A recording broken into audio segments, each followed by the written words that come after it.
The author's prologue. Good people, most illustrious drinkers, and you, thrice precious gouty gentlemen, did you ever see Diogenes, and cynic philosopher? If you have seen him, you then had your eyes in your head, or I am very much out of my understanding in logical sense. It is a gallant thing to see the clearness of wine, gold, the sun. I'll be judged by the blind born so renowned in the sacred scriptures, who, having at his choice to ask whatever he would from him who is almighty, and whose word in an instant is effectually performed, asked nothing else but that he might see. Item, you are not young, which is a competent quality for you to philosophate more than physically in wine, not in vain, and henceforwards to be of the back-sheet counsel. To the end that, opining there, you may give your opinion faithfully of the substance, colour, excellent odour, eminency, propriety, faculty, virtue, and effectual dignity of the said blessed and desired liquor. If you have not seen him, as I am easily induced to believe that you have not, at least you have heard some talk of him. For through the air, and the whole extent of this hemisphere of the heavens, hath his report and fame, even until this present time, remained very memorable and renowned. Then all of you are derived from the Phrygian blood, if I be not deceived. If you have not so many crowns as Midas had, yet have you something, I know not what, of him, which the Persians of old esteemed more of in all their odocausts, and which was more desired by the Emperor Antonine. And gave occasion thereafter to the basilico at Rohan to be surnamed Goodly Years. If you have not heard of him, I will presently tell you a story to make your wine relish.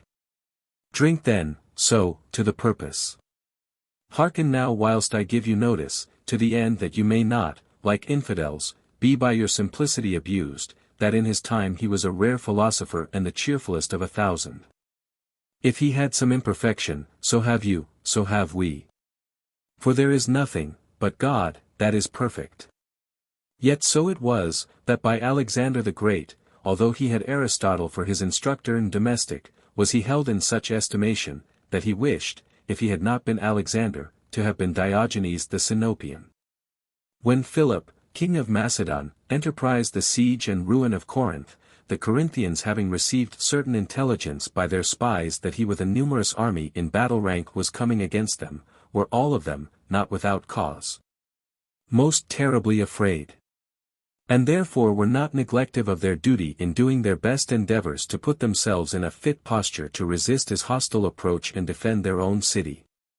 Some from the fields brought into the fortified places their movables, bestial, corn, wine, fruit, victuals, and other necessary provision.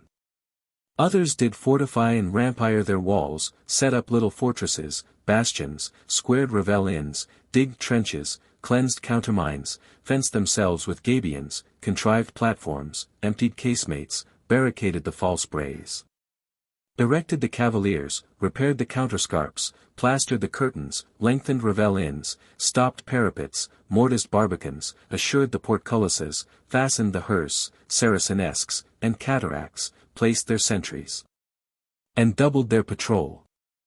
Everyone did watch and ward, and not one was exempted from carrying the basket. Some polished corselets, varnished backs and breasts, cleaned the headpieces, mail coats, brigandines, salads, helmets, morions, jacks, gushets, gorgets, hoguines, brasses, and cuissars, corselets, haubergeons, shields, bucklers, targets, greaves, gauntlets, and spurs. Others made ready bows, slings, crossbows, pellets, catapults, migraines or fireballs, firebrands, ballasts, scorpions, and other such warlike engines expugnatory and destructive to the Helepolides. They sharpened and prepared spears, staves, pikes, brown bills, halberds, long hooks, lances, sagays, quarterstaves, eel spears, partisans, trout staves, clubs, battle-axes, maces, darts, dartlets, glaives, javelins, javelets, and truncheons. They set edges upon scimitars, cutlasses, battleares, backswords, tucks, rapiers, bayonets, arrowheads, dags, daggers, mandusions, poniards, whinyards, knives, skeins, shiables, chipping knives, and railins. Every man exercised his weapon, every man scoured off the rust from his natural hanger, nor was there a woman amongst them, though never so reserved or old, who made not her harness to be well furbished. As you know, the Corinthian women of old were reputed very courageous combatants.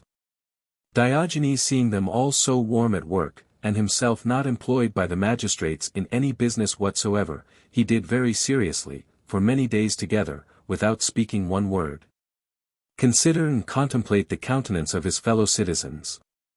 Then on a sudden, as if he had been roused up and inspired by a martial spirit, he girded his cloak scarfwise about his left arm, tucked up his sleeves to the elbow, trussed himself like a clown gathering apples, and, giving to one of his old acquaintance his wallet, books, and epistographs, away went he out of town towards a little hill or promontory of Corinth called, the Crani.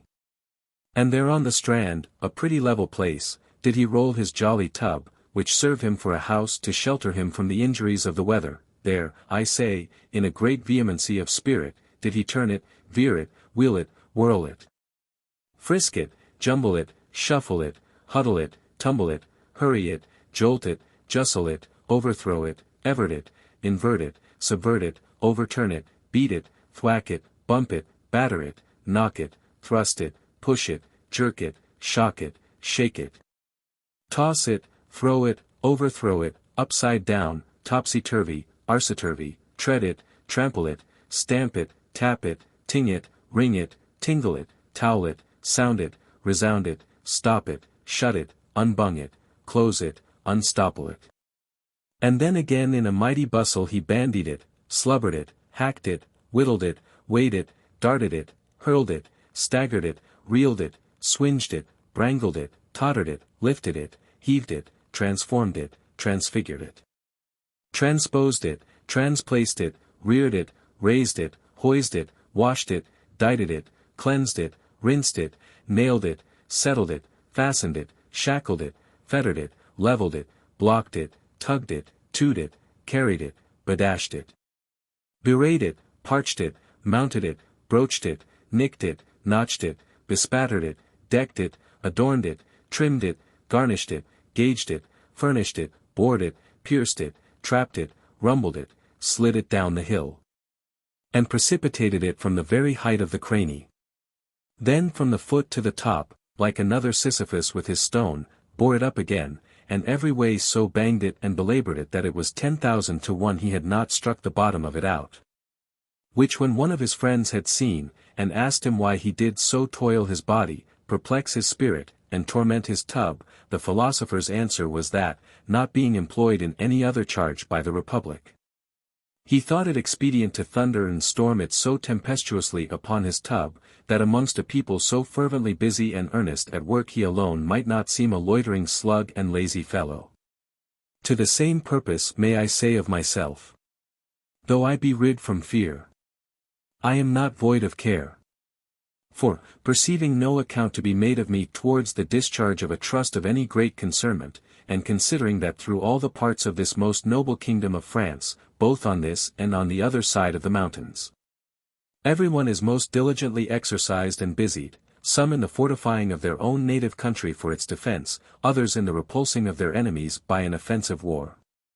And all this with a policy so excellent and such admirable order, so manifestly profitable for the future, whereby France shall have its frontiers most magnificently enlarged, and the French assured of a long and well-grounded peace, that very little withholds me from the opinion of good Heraclitus, which affirmeth war to be the father of all good things. And therefore do I believe that war is in Latin called bellum, not by antiphrasis, as some patchers of old rusty Latin would have us to think, because in war there is little beauty to be seen, but absolutely and simply. For that in war appeareth all that is good and graceful, and that by the wars is purged out all manner of wickedness and deformity. For proof whereof the wise and pacific Solomon could no better represent the unspeakable perfection of the divine wisdom, than by comparing it to the due disposure and ranking of an army in battle array, well provided and ordered. Therefore, by reason of my weakness and inability, being reputed by my compatriots unfit for the offensive part of warfare, and on the other side, being no way employed in matter of the defensive, although it had been but to carry burthens, fill ditches, or break clods, either whereof had been to me indifferent, I held it not a little disgraceful to be only an idle spectator of so many valorous, eloquent, and warlike persons, who in the view and sight of all Europe act this notable interlude or tragi-comedy.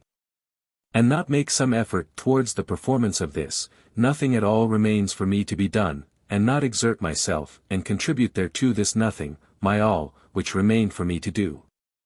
O Zell! In my opinion, little honor is due to such as are mere lookers-on, liberal of their eyes, and of their crowns, and hide their silver, scratching their head with one finger like grumbling puppies. Gaping at the flies like tithe calves, clapping down their ears like Arcadian asses at the melody of musicians, who with their very countenances in the depth of silence express their consent to the prosopopia. Having made this choice and election, it seemed to me that my exercise therein would be neither unprofitable nor troublesome to any, whilst I should thus set a-going my diegenical tub, which is all that is left me safe from the shipwreck of my former misfortunes. At this dingle-dangle wagging of my tub, what would you have me to do? By the Virgin that tucks up her sleeve, I know not as yet. Stay a little, till I suck up a draught of this bottle, it is my true and only helicon, it is my Caballine fountain. It is my sole enthusiasm. Drinking thus, I meditate, discourse, resolve, and conclude. After that the epilogue is made, I laugh, I write, I compose, and drink again. Ennius drinking wrote, and writing drank. Aeschylus, if Plutarch in his Symposiacs merit any faith, drank composing, and drinking composed. Homer never wrote fasting, and Cato never wrote till after he had drunk. These passages I have brought before you to the end you may not say that I lived without the example of men well praised and better prized. It is good and fresh enough, even as if you would say it is entering upon the second degree. God, the good God Sabaoth, that is to say, the God of armies, be praised for it eternally. If you after the same manner would take one great draught, or two little ones, whilst you have your gown about you, I truly find no kind of inconveniency in it, provided you send up to God for all some small scantling of thanks. Since then my luck or destiny is such as you have heard, for it is not for everybody to go to Corinth, I am fully resolved to be so little idle and unprofitable, that I will set myself to serve the one and the other sort of people. Amongst the diggers, pioneers, and rampire builders, I will do as did Neptune and Apollo at Troy under Laomedon, or as did Renaud of Montauban in his latter days, I will serve the masons, I'll set on the pot to boil for the bricklayers. And, whilst the minced meat is making ready at the sound of my small pipe, I'll measure the muzzle of the musing dotards. Thus did Amphion with the melody of his harp found, build, and finish the great and renowned city of Thebes. For the use of the warriors I am about to broach of new my barrel to give them a taste, which by two former volumes of mine, if by the deceitfulness and falsehood of printers they had not been jumbled, marred, and spoiled, you would have very well relished, and draw unto them, of the growth of our own trippery pastimes, a gallant third part of a gallon, and consequently a jolly cheerful quart of Pantagruelic sentences, which you may lawfully call, if you please, diegenical, and shall have me, seeing I cannot be their fellow soldier, for their faithful butler, refreshing and cheering, according to my little power, their return from the alarms of the enemy.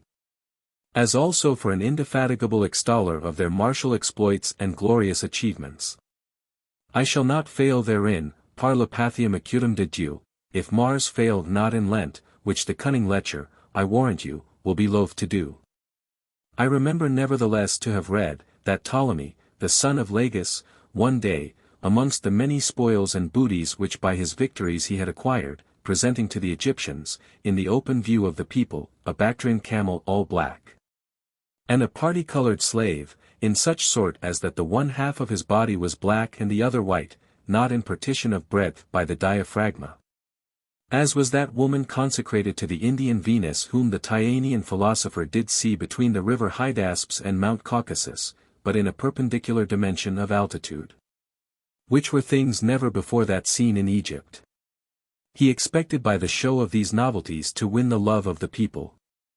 But what happened thereupon? At the production of the camel they were all affrighted, and offended at the sight of the party-colored man, some scoffed at him as a detestable monster brought forth by the error of nature.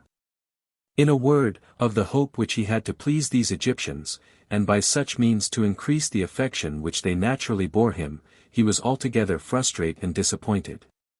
Understanding fully by their deportments that they took more pleasure and delight in things that were proper, handsome, and perfect, than in misshapen, monstrous, and ridiculous creatures. Since which time he had both the slave and the camel in such dislike, that very shortly thereafter, either through negligence, or for want of ordinary sustenance, they did exchange their life with death. This example putteth me in a suspense between hope and fear, misdoubting that, for the contentment which I aim at, I will but reap what shall be most distasteful to me, my cake will be dough. And for my Venus I shall have but some deformed puppy, instead of serving them, I shall but vex them, and offend them whom I purpose to exhilarate. Resembling in this dubious adventure Euclid's cook, so renowned by Plautus in his pot, and by Ausonius in his griphon, and by divers others, which cook, for having by his scraping discovered a treasure, had his hide well curried. Put the case I get no anger by it, though formerly such things fell out, and the like may occur again. Yet, by Hercules, it will not. So I perceive in them all one and the same specifical form, and the like individual properties, which our ancestors called Pantagruelism, by virtue whereof they will bear with anything that floweth from a good, free, and loyal heart. I have seen them ordinarily take goodwill in part of payment, and remain satisfied therewith when one was not able to do better. Having dispatched this point, I return to my barrel. Up, my lads, to this wine, spare it not. Drink, boys, and trowel it off at full bowls. If you do not think it good, let it alone. I am not like those officious and importunate sots, who by force, outrage, and violence, constrain an easy good-natured fellow to whiffle, quaff, carouse, and what is worse. All honest tipplers, all honest gouty men, all such as are dry, coming to this little barrel of mine, need not drink thereof if it please them not. But if they have a mind to it, and that the wine prove agreeable to the tastes of their worshipful worships, let them drink, frankly, freely, and boldly, without paying anything, and welcome. This is my decree, my statute and ordinance. And let none fear there shall be any want of wine, as at the marriage of Cana in Galilee, for how much soever you shall draw forth at the faucet, so much shall I tun in at the bung. Thus shall the barrel remain inexhaustible. It hath a lively spring and perpetual current. Such was the beverage contained within the cup of Tantalus, which was figuratively represented amongst the Brachman sages. Such was in Iberia the mountain of salt so highly written of by Cato. Such was the branch of gold consecrated to the subterranean goddess, which Virgil treats of so sublimely. It is a true cornucopia of merriment and raillery. If at any time it seem to you to be emptied to the very lees, yet shall it not for all that be drawn wholly dry. Good hope remains there at the bottom, as in Pandora's bottle, and not despair, as in the puncheon of the Danaids. Remark well what I have said, and what manner of people they be whom I do invite. For, to the end that none be deceived, I, in imitation of Lucilius, who did protest that he wrote only to his own Tarentines and Consentines, have not pierced this vessel for any else but you honest men, who are drinkers of the first edition. And gouty blades of the highest degree. The great Doriphages, bribe-mongers, have on their hands occupation enough, and enough on the hooks for their venison. There may they follow their prey, here is no garbage for them. You pettifoggers, garblers, and masters of chicanery, speak not to me, I beseech you, in the name of, and for the reverence you bear to the 4 hips that engendered you and to the quickening peg which at that time conjoined them. As for hypocrites, much less, although they were all of them unsound in body, pockified, scurvy, furnished with unquenchable thirst and insatiable eating. And wherefore? Because indeed they are not of good but of evil, and of that evil from which we daily pray to God to deliver us. And albeit we see them sometimes counterfeit devotion, yet never did old ape make pretty moppet. Hence, mastiffs. Dogs in a doublet, get you behind, aloof, villains, out of my sunshine, curs, to the devil. Do you jog hither, wagging your tails, to pant at my wine, and bepiss my barrel? Look, Here is the cudgel which Diogenes, in his last will, ordained to be set by him after his death, for beating away, crushing the reins, and breaking the backs of these bustuary hobgoblins and Cerberian hellhounds. Pack you hence, therefore, you hypocrites, to your sheepdogs, get you gone, you dissemblers, to the devil. Hey! What, are you there yet? I renounce my part of papimony, if I snatch you, avaunt, avaunt. Will you not be gone? May you never shit till you be soundly lashed with stirrup leather, never piss but by the strappado, nor be otherwise warmed than by the bastinado. Chapter 1. How Pantagruel transported a colony of Utopians into Dipsody. Pantagruel, having wholly subdued the land of Dipsody, transported thereunto a colony of Utopians, to the number of 9,876,543,210 men, besides the women and little children. Artificers of all trades, and professors of all sciences, to people, cultivate and improve that country, which otherwise was ill inhabited, and in the greatest part thereof but a mere desert and wilderness. And did transport them, not, so much for the excessive multitude of men and women, which were in Utopia multiplied, for number, like grasshoppers upon the face of the land. You understand well enough, nor is it needful further to explain it to you, that the Utopian men had so rank and fruitful genitories, and that the Utopian women carried matrixes so ample, so gluttonous, so tenaciously retentive, and so architectonically cellulated, that at the end of every 9th month 7 children at the least, what male what female, were brought forth by every married woman, in imitation of the people of Israel in Egypt. If Anthony, Nicholas, de Lyra be to be trusted. Nor yet was this transplantation made so much for the fertility of the soil, the wholesomeness of the air, or commodity of the country of Dipsody, as to retain that rebellious people within the bounds of their duty and obedience. By this new transport of his ancient and most faithful subjects, who, from all time out of mind, never knew, acknowledged, owned, or served any other sovereign lord but him. And who likewise, from the very instant of their birth, as soon as they were entered into this world, had, with the milk of their mothers and nurses, sucked in the sweetness, humanity, and mildness of his government. To which they were all of them so nourished and habituated, that there was nothing surer than that they would sooner abandon their lives than swerve from this singular and primitive obedience naturally due to their prince, whithersoever they should be dispersed or removed. And not only should they, and their children successively descending from their blood, be such, but also would keep and maintain in this same fealty and obsequious observance all the nations lately annexed to his empire. Which so truly came to pass that therein he was not disappointed of his intent. For if the Utopians were before their transplantation thither dutiful and faithful subjects, the Dipsodes, after some few days conversing with them, were every whit as, if not more, loyal than they. And that by virtue of I know not what natural fervency incident to all human creatures at the beginning of any labor wherein they take delight, solemnly attesting the heavens and supreme intelligences of their being only sorry that no sooner unto their knowledge had arrived the great renown of the good Pantagruel. Remark therefore here, honest drinkers, that the manner of preserving and retaining countries newly conquered in obedience is not, as hath been the erroneous opinion of some tyrannical spirits to their own detriment and dishonour, to pillage, plunder, force, spoil, trouble, oppress, vex, disquiet, ruin and destroy the people, ruling, governing and keeping them in awe with rods of iron.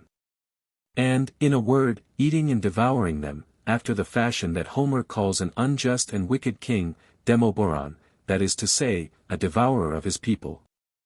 I will not bring you to this purpose the testimony of ancient writers. It shall suffice to put you in mind of what your fathers have seen thereof, and yourselves too, if you be not very babes. Newborn, they must be given suck to, rocked in a cradle, and dandled. Trees newly planted must be supported, underpropped, strengthened and defended against all tempests, mischiefs, injuries, and calamities. And one lately saved from a long and dangerous sickness, and new upon his recovery, must be forborne, spared, and cherished, in such sort that they may harbour in their own breasts this opinion, That there is not in the world a king or a prince who does not desire fewer enemies and more friends. Thus Osiris, the great king of the Egyptians, conquered almost the whole earth, not so much by force of arms as by easing the people of their troubles, teaching them how to live well, and honestly giving them good laws. And using them with all possible affability, courtesy, gentleness, and liberality. Therefore was he by all men deservedly entitled the great King Euergetes, that is to say, benefactor, which style he obtained by virtue of the command of Jupiter to, 1, Pamela. And in effect, Hesiod, in his hierarchy, placed the good demons, call them angels if you will, or geniuses, as intercessors and mediators betwixt the gods and men, they being of a degree inferior to the gods, but superior to men. And for that through their hands the riches and benefits we get from heaven are dealt to us, and that they are continually doing us good and still protecting us from evil, he saith that they exercise the offices of kings. Because to do always good, and never ill, is an act most singularly royal. Just such another was the emperor of the universe, Alexander the Macedonian. After this manner was Hercules sovereign possessor of the whole continent, relieving men from monstrous oppressions, exactions, and tyrannies. Governing them with discretion, maintaining them in equity and justice, instructing them with seasonable policies and wholesome laws, convenient for and suitable to the soil, climate, and disposition of the country, supplying what was wanting. Abating what was superfluous, and pardoning all that was past, with a sempiternal forgetfulness of all preceding offences, as was the amnesty of the Athenians, when by the prowess, valor, and industry of Thrasybulus the tyrants were exterminated. Afterwards at Rome by Cicero exposed, and renewed under the Emperor Aurelian.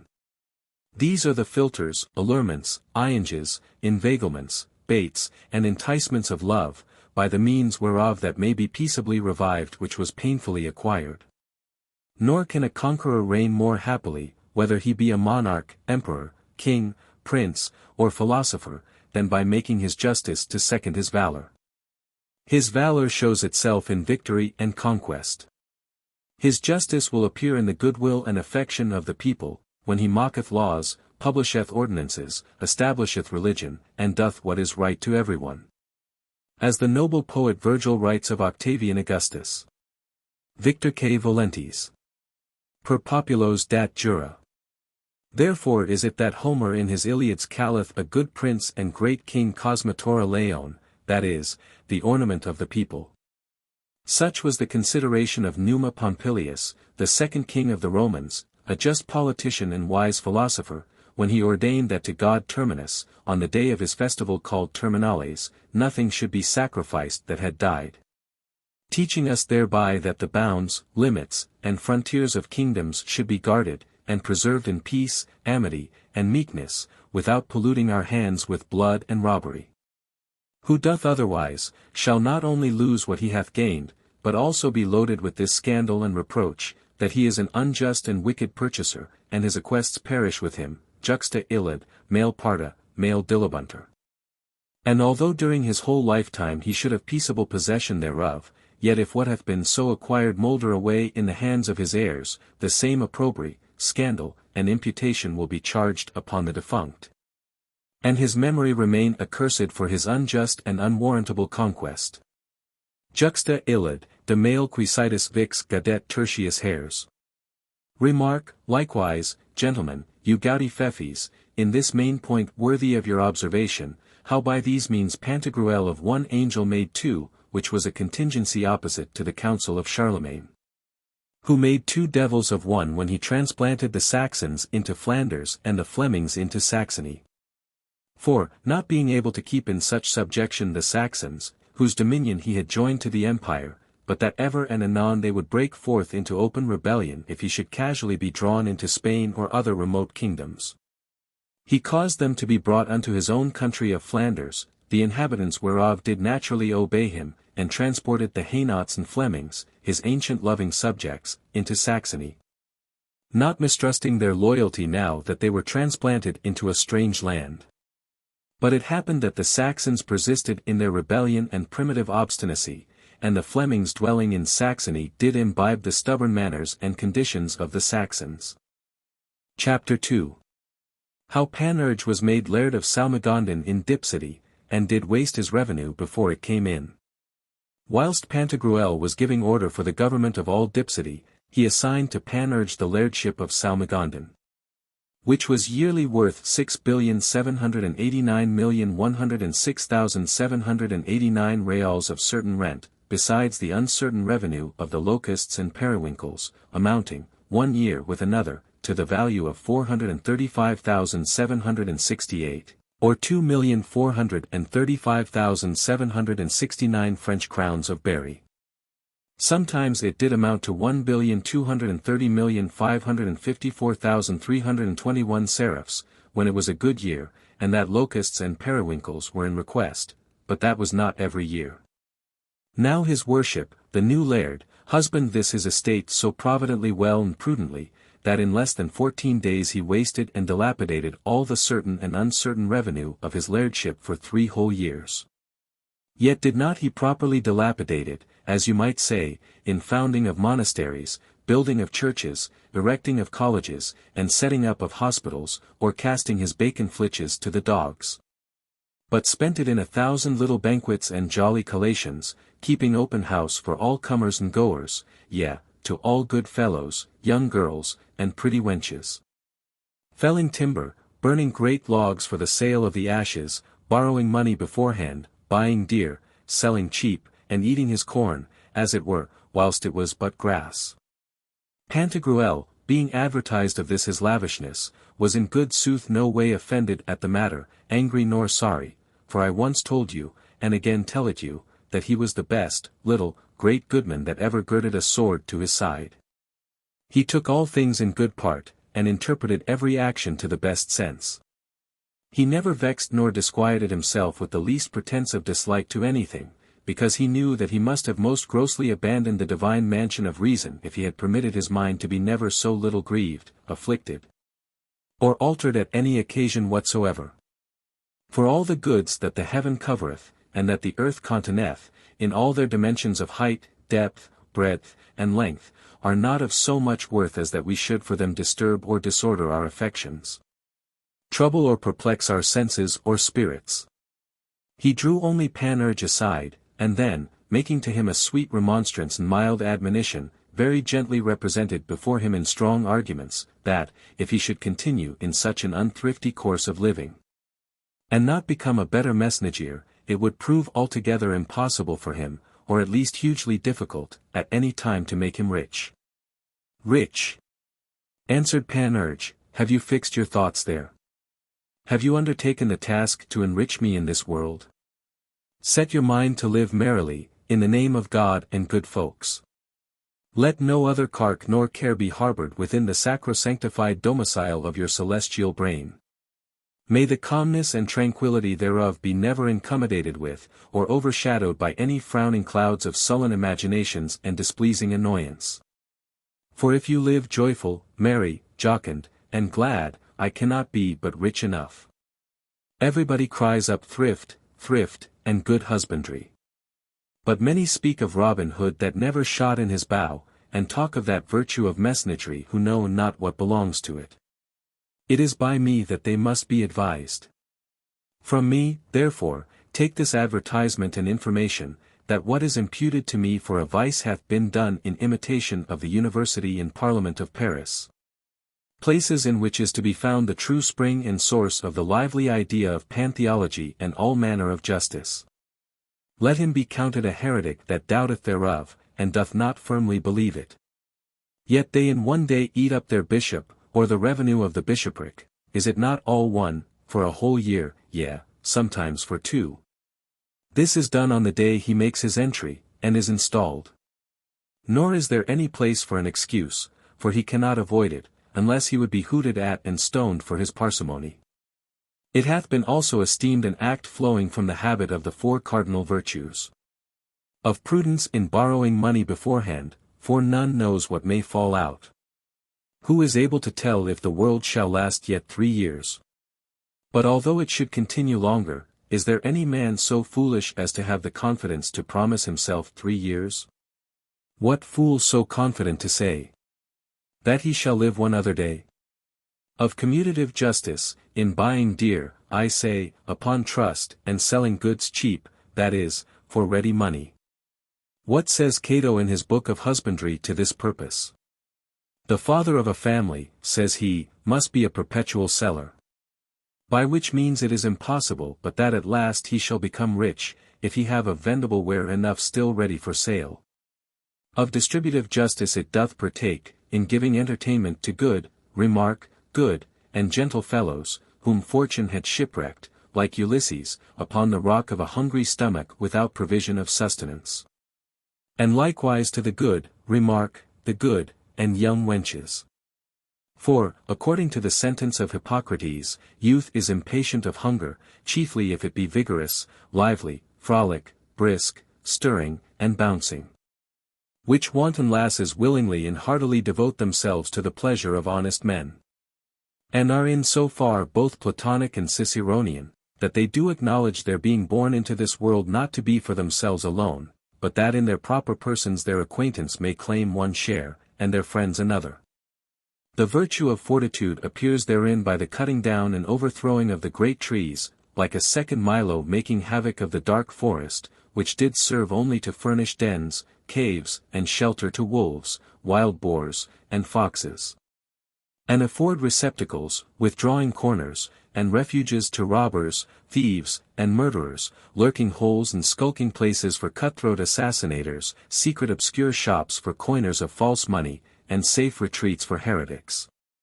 Laying them even and level with the plain champaign fields and pleasant heathy ground, at the sound of the hautboys and bagpipes playing reeks with the high and stately timber. And preparing seats and benches for the eve of the dreadful day of judgment.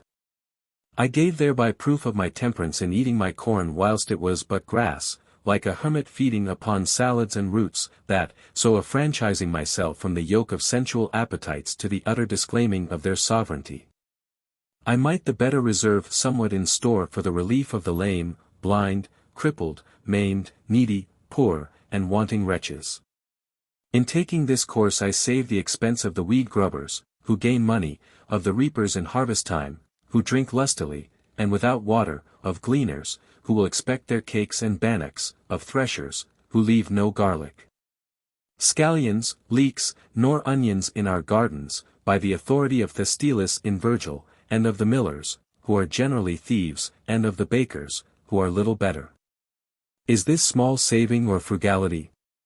Besides the mischief and damage of the field mice, the decay of barns, and the destruction usually made by weasels and other vermin.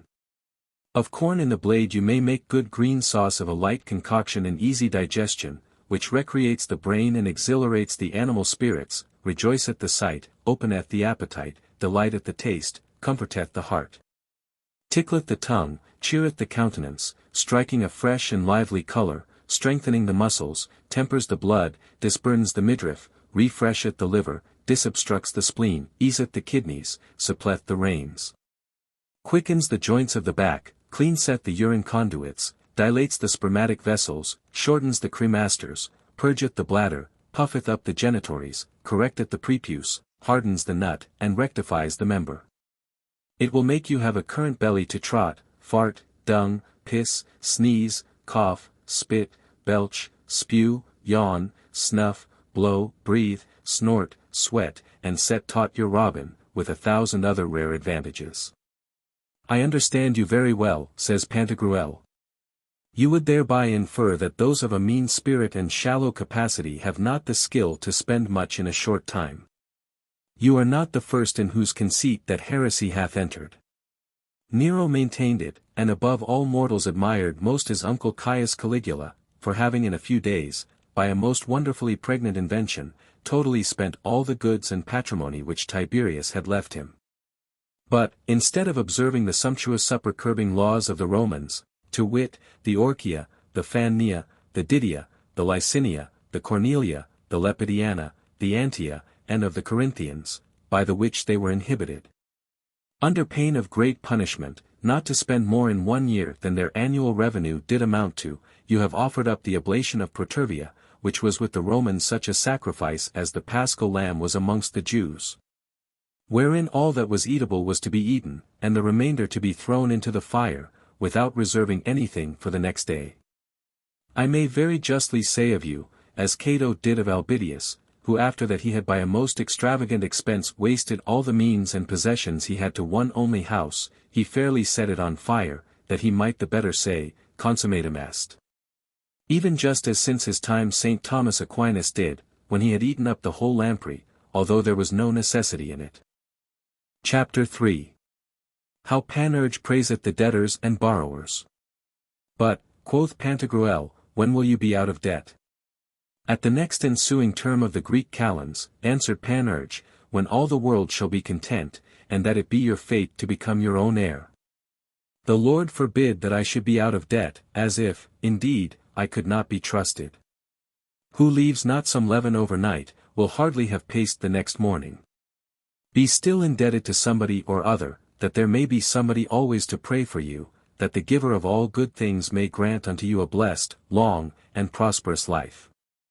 Fearing, if fortune should deal crossly with you, that it might be his chance to come short of being paid by you, he will always speak good of you in every company, ever and anon purchase new creditors unto you. To the end, that through their means you may make a shift by borrowing from Peter to pay Paul, and with other folks' earth fill up his ditch. When of old, in the region of the Gauls, by the institution of the Druids, the servants, slaves, and bondmen were burnt quick at the funerals and obsequies of their lords and masters, had not they fear enough, think you, that their lords and masters should die?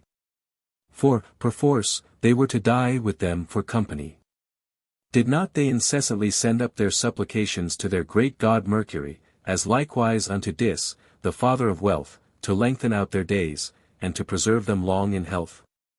Were not they very careful to entertain them well, punctually to look unto them, and to attend them faithfully and circumspectly? For by those means were they to live together at least until the hour of death.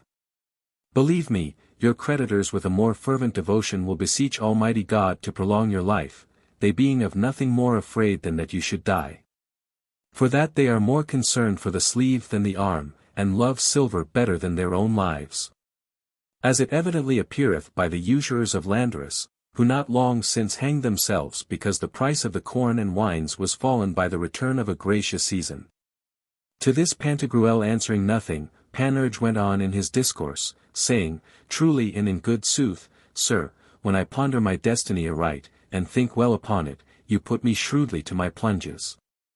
And have me at a bay in twitting me with the reproach of my debts and creditors. And yet did I, in this only respect and consideration of being a debtor, esteem myself worshipful, reverend, and formidable. For against the opinion of most philosophers, that of nothing Ari saith nothing, yet, without having bottomed on so much as that which is called the first matter, did I out of nothing become such a maker and creator, that I have created, what? A gay number of fair and jolly creditors. Nay, creditors, I will maintain it, even to the very fire itself exclusively, are fair and goodly creatures. Who lendeth nothing is an ugly and wicked creature, and an accursed imp of the infernal old Nick. And there is made, what? Debts. A thing most precious and dainty, of great use and antiquity. Debts, I say, surmounting the number of syllables which may result from the combinations of all the consonants, with each of the vowels heretofore projected, reckoned, and calculated by the noble Xenocrates. To judge of the perfection of debtors by the numerosity of their creditors is the readiest way for entering into the mysteries of practical arithmetic. You can hardly imagine how glad I am, when every morning I perceive myself environed and surrounded with brigades of creditors, humble, fawning, and full of their reverences. And whilst I remark that, as I look more favourably upon and give a cheerfuller countenance to one than to another, the fellow thereupon buildeth a conceit that he shall be the first dispatched and the foremost in the date of payment. And he valueth my smiles at the rate of ready money, it seemeth unto me that I then act and personate the god of the passion of Samya, accompanied with his angels and cherubims. These are my flatterers, my soothers, my clawbacks, my smoothers, my parasites, my saluters, my givers of good morrows, and perpetual orators. Which makes me verily think that the supremest height of heroic virtue described by Hesiod consisteth in being a debtor, wherein I held the first degree in my commencement. Which dignity, though all human creatures seem to aim at and aspire thereto, few nevertheless, because of the difficulties in the way and encumbrances of hard passages, are able to reach it. As is easily perceivable by the ardent desire and vehement longing harbored in the breast of everyone to be still creating more debts and new creditors. Yet doth it not lie in the power of everyone to be a debtor. To acquire creditors is not at the disposure of each man's arbitrament. You nevertheless would deprive me of this sublime felicity. You ask me when I will be out of debt. Well, to go yet further on, and possibly worse in your conceit, may Saint Babylon, the good saint, snatch me, if I have not all my lifetime held debt to be as a union or conjunction of the heavens with the earth, and the whole cement whereby the race of mankind is kept together. Yea, of such virtue and efficacy that, I say, the whole progeny of Adam would very suddenly perish without it.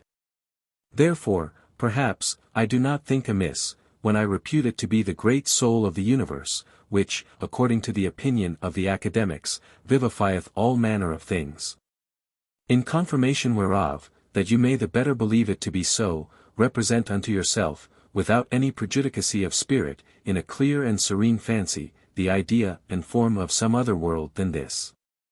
Take, if you please, and lay hold on the 30th of those which the philosopher Metrodorus did enumerate, wherein it is to be supposed there is no debtor or creditor, that is to say, a world without debts. There amongst the planets will be no regular course, all will be in disorder.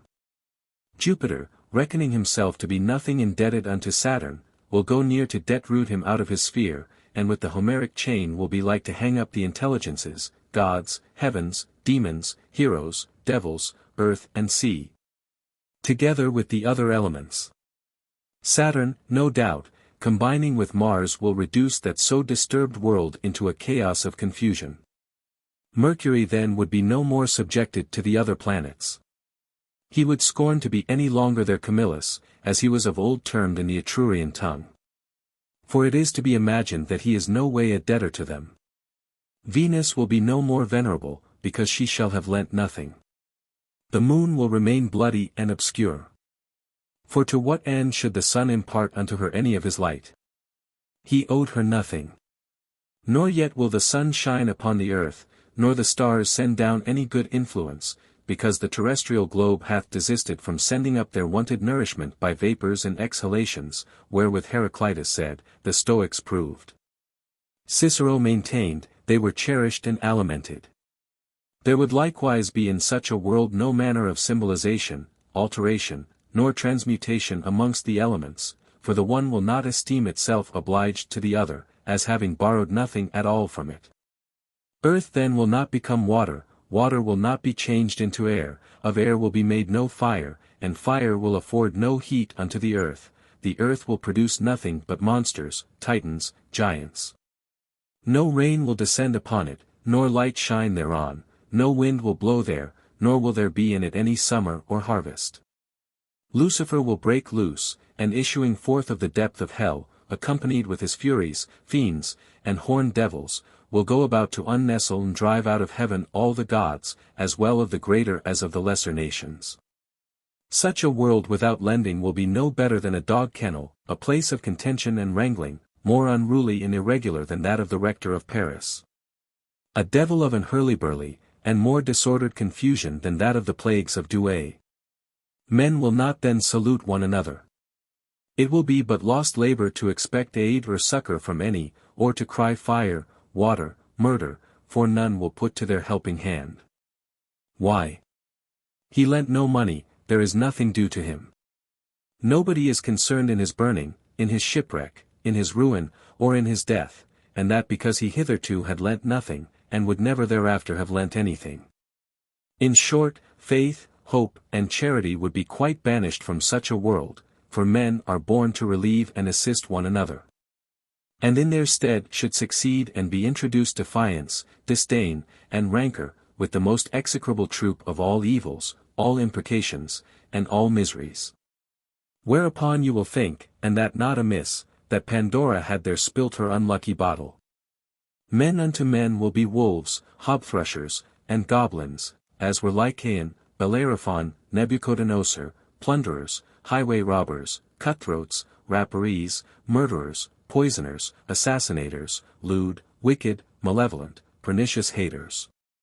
Set against everybody, like to Ishmael, Metabus, or Timon the Athenian, who for that cause was named Misanthropos. In such sort that it would prove much more easy in nature to have fish entertained in the air and bullocks fed in the bottom of the ocean, than to support or tolerate a rascally rabble of people that will not lend. These fellows, I vow, do I hate with a perfect hatred. And if, conform to the pattern of this grievous, peevish, and perverse world which lendeth nothing, you figure and liken the little world, which is man, you will find in him a terrible justling coil and clutter. The head will not lend the sight of his eyes to guide the feet and hands, the legs will refuse to bear up the body, the hands will leave off working any more for the rest of the members. The heart will be weary of its continual motion for the beating of the pulse, and will no longer lend his assistance, the lungs will withdraw the use of their bellows. The liver will desist from convoying any more blood through the veins for the good of the whole, the bladder will not be indebted to the kidneys, so that the urine thereby will be totally stopped. The brains, in the interim, considering this unnatural course, will fall into a raving dotage, and withhold all feeling from the sinews and motion from the muscles. Briefly, in such a world without order and array, owing nothing, lending nothing, and borrowing nothing, you would see a more dangerous conspiration than that which Aesop exposed in his apologue. Such a world will perish undoubtedly. And not only perish, but perish very quickly. Were it Aesculapius himself, his body would immediately rot, and the chafing soul, full of indignation, take its flight to all the devils of hell after my money. Chapter 4. Panurge continueth his discourse in the praise of borrowers and lenders. On the contrary, be pleased to represent unto your fancy another world, wherein everyone lendeth and everyone oweth, all are debtors and all creditors. Oh, how great will that harmony be, which shall thereby result from the regular motions of the heavens! Methinks I hear it every whit as well as ever Plato did. What sympathy will there be amongst the elements! Oh, how delectable then unto nature will be our own works and productions! Whilst Ceres appeareth laden with corn, Bacchus with wines, Flora with flowers, Pomona with fruits, and Juno fair in a clear air, wholesome and pleasant. I lose myself in this high contemplation. Then will among the race of mankind peace, love, benevolence, fidelity, tranquility, rest, banquets, feastings, joy, gladness, gold, silver, single money, chains, rings, with other ware and chaffer of that nature be found to trot from hand to hand. No suits at law, no wars, no strife, debate, nor wrangling, none will be there a usurer, none will be there a pinch penny, a scrape-good wretch, or churlish hard-hearted refuser. Good God! Will not this be the golden age in the reign of Saturn? The true idea of the Olympic regions, wherein all other virtues cease, charity alone ruleth, governeth, domineereth, and triumpheth? All will be fair and goodly people there, all just and virtuous. O happy world! O people of that world most happy! Yea, thrice and 4 times blessed is that people. I think in very deed that I am amongst them, and swear to you, by my good forsooth, that if this glorious aforesaid world had a pope, abounding with cardinals, that so he might have the association of a sacred college.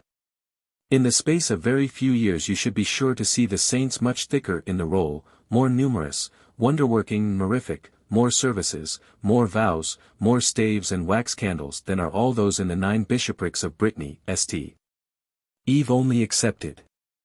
Consider, sir, I pray you, how the noble Patalan, having a mind to deify and extol even to the 3rd heavens the father of William Jossolme, said no more but this, and he did lend his goods to those who were desirous of them.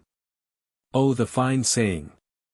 Now let our microcosm be fancied conform to this model in all its members, lending, borrowing, and owing, that is to say, according to its own nature. For nature hath not to any other end created man, but to owe, borrow, and lend. No greater is the harmony amongst the heavenly spheres than that which shall be found in its well-ordered policy. The intention of the founder of this microcosm is, to have a soul therein to be entertained, which is lodged there, as a guest with its host, that it may live there for a while. Life consisteth in blood, blood is the seat of the soul. Therefore the chiefest work of the microcosm is, to be making blood continually. At this forge are exercised all the members of the body, none is exempted from labor, each operates apart, and doth its proper office. And such is their hierarchy, that perpetually the one borrows from the other, the one lends the other, and the one is the other's debtor. The stuff and matter convenient, which nature giveth to be turned into blood, is bread and wine.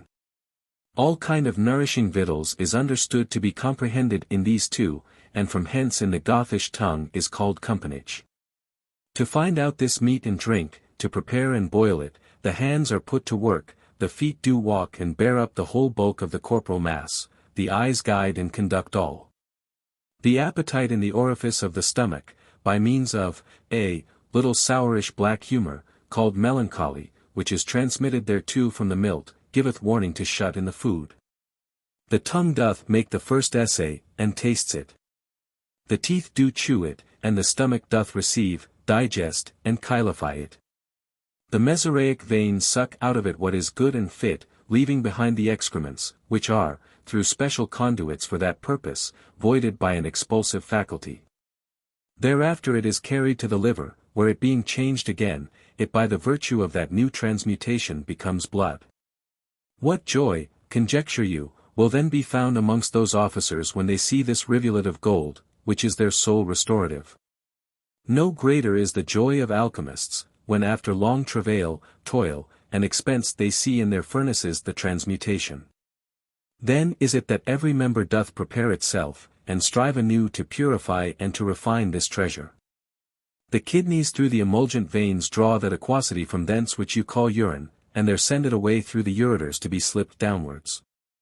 Where, in a lower receptacle, and proper for it, to wit, the bladder, it is kept, and stayeth there until an opportunity to void it out in his due time. The spleen draweth from the blood its terrestrial part, viz. the grounds, lees, or thick substance settled in the bottom thereof, which you term melancholy. The bottle of the gall subtracts from thence all the superfluous choler. Whence it is brought to another shop or workhouse to be yet better purified and fined, that is, the heart, which by its agitation of diastolic and systolic motions so neatly subtilizeth and inflames it. That in the right side ventricle it is brought to perfection, and through the veins is sent to all the members. Each parcel of the body draws it then unto itself, and after its own fashion is cherished and alimented by it. Feet, hands, thighs, arms, eyes, ears, back, breast, yea, all, and then it is, that who before were lenders, now become debtors. The heart doth in its left side ventricle so thinify the blood, that it thereby obtains the name of spiritual. Which being sent through the arteries to all the members of the body, serveth to warm and winnow the other blood which runneth through the veins. The lights never cease with its lappets and bellows to cool and refresh it, in acknowledgment of which good the heart, through the arterial vein, imparts unto it the choicest of its blood. At last it is made so fine and subtle within the reedy mirabile, that thereafter those animal spirits are framed and composed of it, by means whereof the imagination, discourse, judgment, resolution, deliberation, ratiocination, and memory have their rise, actings, and operations. Cop's body, I sink, I drown, I perish, I wander astray, and quite fly out of myself when I enter into the consideration of the profound abyss of this world, thus lending, thus owing. Believe me, it is a divine thing to lend, to owe, an heroic virtue. Yet is not this all. This little world thus lending, owing, and borrowing, is so good and charitable, that no sooner is the above specified alimentation finished, but that it forthwith projecteth, and hath already forecast how it shall lend to those who are not as yet born, and by that lone endeavour what it may to eternize itself, and multiply in images like the pattern, that is, children. To this end every member doth of the choicest and most precious of its nourishment pare and cut off a portion, then instantly dispatcheth it downwards to that place where nature hath prepared for it very fit vessels and receptacles, through which descending to the genitories by long embages, circuits, and flexuosities, it receiveth a competent form, and rooms apt enough both in man and woman for the future conservation and perpetuating of humankind. All this is done by loans and debts of the one unto the other, and hence have we this word, the debt of marriage. Nature doth reckon pain to the refuser, with a most grievous vexation to his members and an outrageous fury amidst his senses. But, on the other part, to the lender a set reward, accompanied with pleasure, joy, solace, mirth, and merry glee. Chapter 5. How Pantagruel altogether abhorreth the debtors and borrowers. I understand you very well, quoth Pantagruel, and take you to be very good at topics, and thoroughly affectioned to your own cause. But preach it up, and patrocinate it, prattle on it, and defend it as much as you will, even from hence to the next Whitsuntide, if you please so to do. Yet in the end you will be astonished to find how you shall have gained no ground at all upon me, nor persuaded me by your fair speeches and smooth talk to enter never so little into the thraldom of debt. You shall owe to none, saith the holy apostle, anything save love, friendship, and a mutual benevolence. You serve me here, I confess, with fine graphides and diatoposes, descriptions and figures, which truly please me very well. But let me tell you, if you will represent unto your fancy an impudent blustering bully and an importunate borrower, entering afresh and newly into a town already advertised of his manners, you shall find that at his ingress the citizens will be more hideously affrighted and amazed, and in a greater terror and fear, dread, and trembling, than if the pest itself should step into it in the very same garb and accoutrement wherein the Tyanean philosopher found it within the city of Ephesus. And I am fully confirmed in the opinion, that the Persians erred not when they said that the second vice was to lie, the first being that of owing money. For, in very truth, debts and lying are ordinarily joined together. I will nevertheless not from hence infer that none must owe anything or lend anything. For who so rich can be that sometimes may not owe, or who can be so poor that sometimes may not lend? Let the occasion, notwithstanding, in that case, as Plato very wisely saith and ordaineth in his laws, be such that none be permitted to draw any water out of his neighbour's well until first they by continual digging and delving into their own proper ground shall have hit upon a kind of potter's earth, which is called ceramite. And there had found no source or drop of water. For that sort of earth, by reason of its substance, which is fat, strong, firm, and close, so retaineth its humidity, that it doth not easily evaporate it by any outward excursion or evaporation. In good sooth, it is a great shame to choose rather to be still borrowing in all places from everyone, than to work and win. Then only in my judgment should one lend, when the diligent, toiling, and industrious person is no longer able by his labor to make any purchase unto himself or otherwise. When by mischance he hath suddenly fallen into an unexpected loss of his goods. Howsoever, let us leave this discourse, and from henceforwards do not hang upon creditors, nor tie yourself to them. I make account for the time past to rid you freely of them, and from their bondage to deliver you. The least I should in this point, quoth Panurge, is to thank you, though it be the most I can do. And if gratitude and thanksgiving be to be estimated and prized by the affection of the benefactor, that is to be done infinitely and sempiternally. For the love which you bear me of your own accord and free grace, without any merit of mine, goeth far beyond the reach of any price or value. It transcends all weight, all number, all measure, it is endless and everlasting.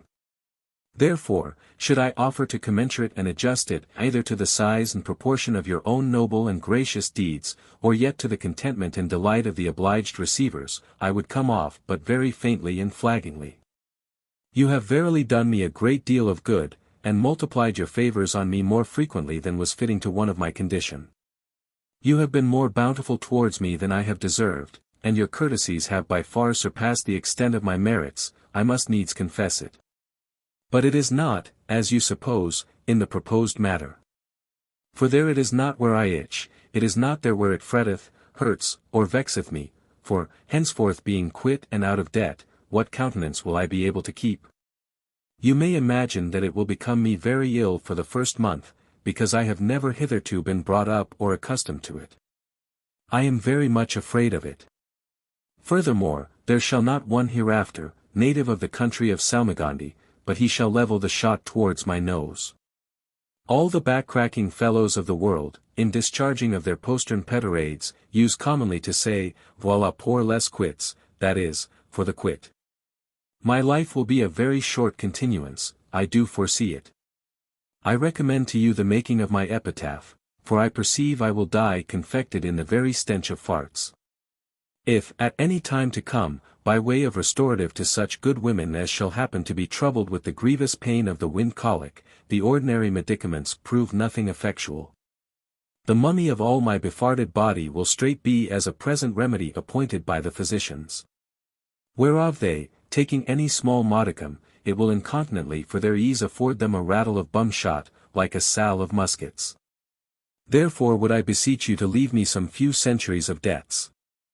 As King Louis XI, exempting from suits in law the Reverend Miles d'Illiers, Bishop of Chartres, was by the said bishop most earnestly solicited to leave him some few for the exercise of his mind. I had rather give them all my revenue of the periwinkles, together with the other incomes of the locusts, albeit I should not thereby have any parcel abetted from off the principal sums which I owe. Let us waive this matter, quoth Pantagruel, I have told it you over again. Chapter 6. Why new married men were privileged from going to the wars. But, in the interim, asked Panurge, by what law was it constituted, ordained, and established, that such as should plant a new vineyard, those that should build a new house, and the new married men, should be exempted and discharged from the duty of warfare for the first year? By the law, answered Pantagruel, of Moses. Why, replied Panurge, the lately married. As for the vine planters, I am now too old to reflect on them. My condition, at this present, induceth me to remain satisfied with the care of vintage, finishing and turning the grapes into wine. Nor are these pretty new builders of dead stones written or pricked down in my book of life.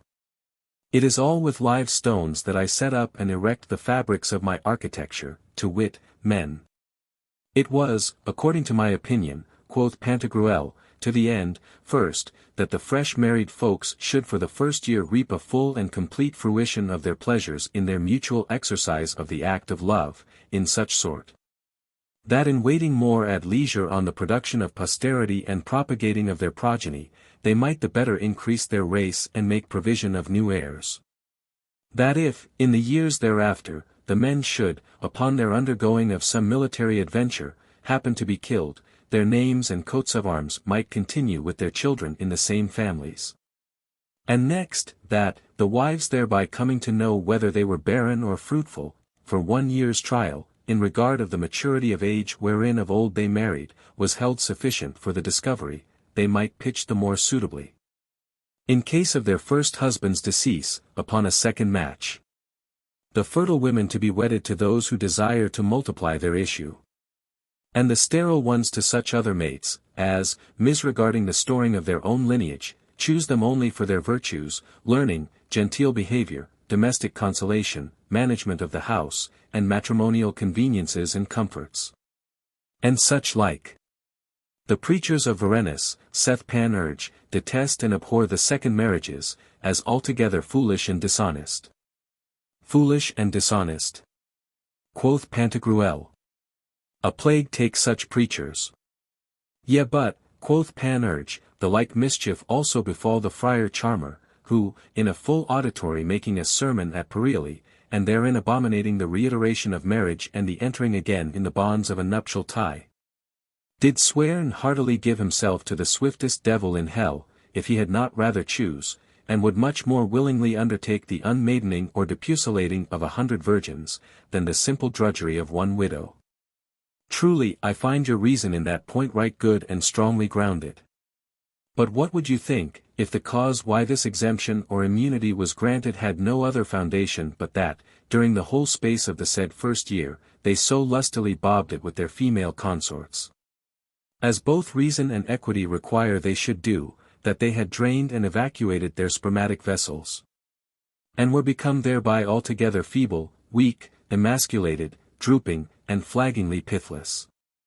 Yea, in such sort that they in the day of battle, like ducks which plunge over head and ears, would sooner hide themselves behind the baggage, than, in the company of valiant fighters and daring military combatants, appear where stern Bellona deals her blows and moves a bustling noise of thwacks and thumps.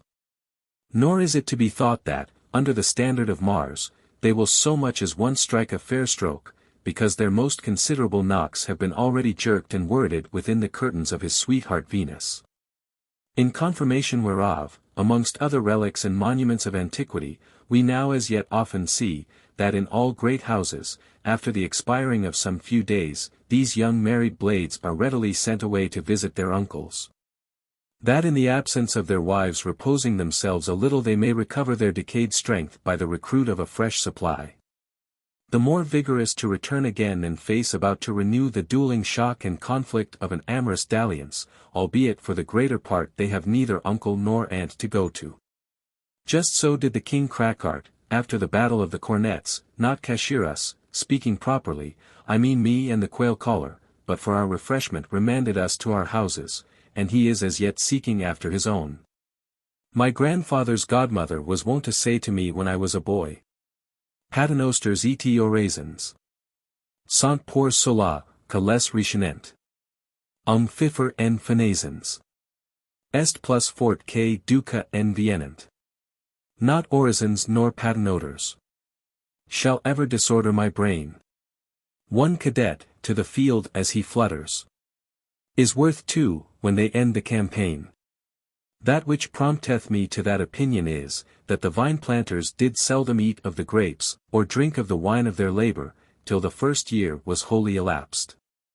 During all which time also the builders did hardly inhabit their new structured dwelling places, for fear of dying suffocated through want of respiration, as Galen hath most learnedly remarked, in the second book of the difficulty of breathing.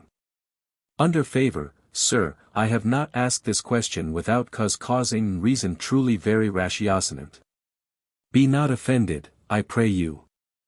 Chapter 7. How Panurge had a flea in his ear, and forbore to wear any longer his magnificent codpiece.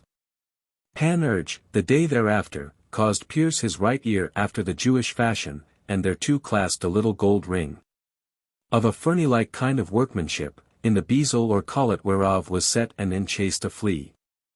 And, to the end you may be rid of all doubts, you are to know that the flea was black. Oh, what a brave thing it is, in every case and circumstance of a matter, to be thoroughly well informed. The sum of the expense hereof, being cast up, brought in, and laid down upon his council board carpet, was found to amount to no more quarterly than the charge of the nuptials of a Hyrcanian tigress, even, as you would say, 600,000 maravedis. At these vast costs and excessive disbursements, as soon as he perceived himself to be out of debt, he fretted much, and afterwards, as tyrants and lawyers used to do, he nourished and fed her with the sweat and blood of his subjects and clients. He then took 4 French ells of a coarse brown russet cloth, and therein apparelling himself, as with a long, plain-seamed, and single-stitched gown, left off the wearing of his breeches, and tied a pair of spectacles to his cap. In this equipage did he present himself before Pantagruel, to whom this disguise appeared the more strange, that he did not, as before, see that goodly, fair, and stately codpiece, which was the sole anchor of hope wherein he was wonted to rely, and last refuge he had midst all the waves and boisterous billows which a stormy cloud in a cross fortune would raise up against him. Honest Pantagruel, not understanding the mystery, asked him, by way of interrogatory, what he did intend to personate in that new-fangled prosopopia. I have, answered Panurge, a flea in mine ear, and have a mind to marry. In a good time, quoth Pantagruel, you have told me joyful tidings. Yet would not I hold a red-hot iron in my hand for all the gladness of them. But it is not the fashion of lovers to be accoutred in such dangling vestments, so as to have their shirts flagging down over their knees, without breeches, and with a long robe of a dark brown mingled hue, which is a colour never used in Tolarian garments amongst any persons of honour, quality, or virtue. If some heretical persons and schismatical sectaries have at any time formerly been so arrayed and clothed, though many have imputed such a kind of dress to cosenage, cheat, imposture, and an affectation of tyranny upon credulous minds of the rude multitude, I will nevertheless not blame them for it, nor in that point judge rashly or sinistrously of them. Everyone overflowingly aboundeth in his own sense and fancy. Yea, in things of a foreign consideration, altogether extrinsical and indifferent, which in and of themselves are neither commendable nor bad, because they proceed not from the interior of the thoughts and heart, which is the shop of all good and evil. Of goodness, if it be upright, and that its affections be regulated by the pure and clean spirit of righteousness. And, on the other side, of wickedness, if its inclinations, straying beyond the bounds of equity, be corrupted and depraved by the malice and suggestions of the devil. It is only the novelty and newfangledness thereof which I dislike, together with the contempt of common custom and the fashion which is in use. The colour, answered Panurge, is convenient, for it is conformed to that of my council board carpet. Therefore will I henceforth hold me with it, and more narrowly and circumspectly than ever hitherto I have done look to my affairs and business. Seeing I am once out of debt, you never yet saw a man more unpleasing than I will be, if God help me not. Lo, here be my spectacles. To see me afar off, you would readily say that it were Friar John Burgess. I believe certainly that in the next ensuing year I shall once more preach the crusade. Bounce, buckram. Do you see this russet? Doubt not but there lurketh under it some hid property and occult virtue known to very few in the world. I did not take it on before this morning, and, nevertheless, am already in a rage of lust, mad after a wife, and vehemently hot upon untying the codpiece point. I itch, I tingle, I wriggle, and long exceedingly to be married, that, without the danger of cudgel blows, I may labour my female cope's mate with the hard push of a bullhorn devil. Oh, the provident and thrifty husband that I then will be! After my death, with all honour and respect due to my frugality, will they burn the sacred bulk of my body, of purpose to preserve the ashes thereof, in memory of the choicest pattern that ever was of a perfectly wary and complete householder. Cop's body, this is not the carpet whereon my treasurer shall be allowed to play false in his accounts with me, by setting down an X for a V, or an L for an S. For in that case should I make a hail of fisticuffs to fly into his face.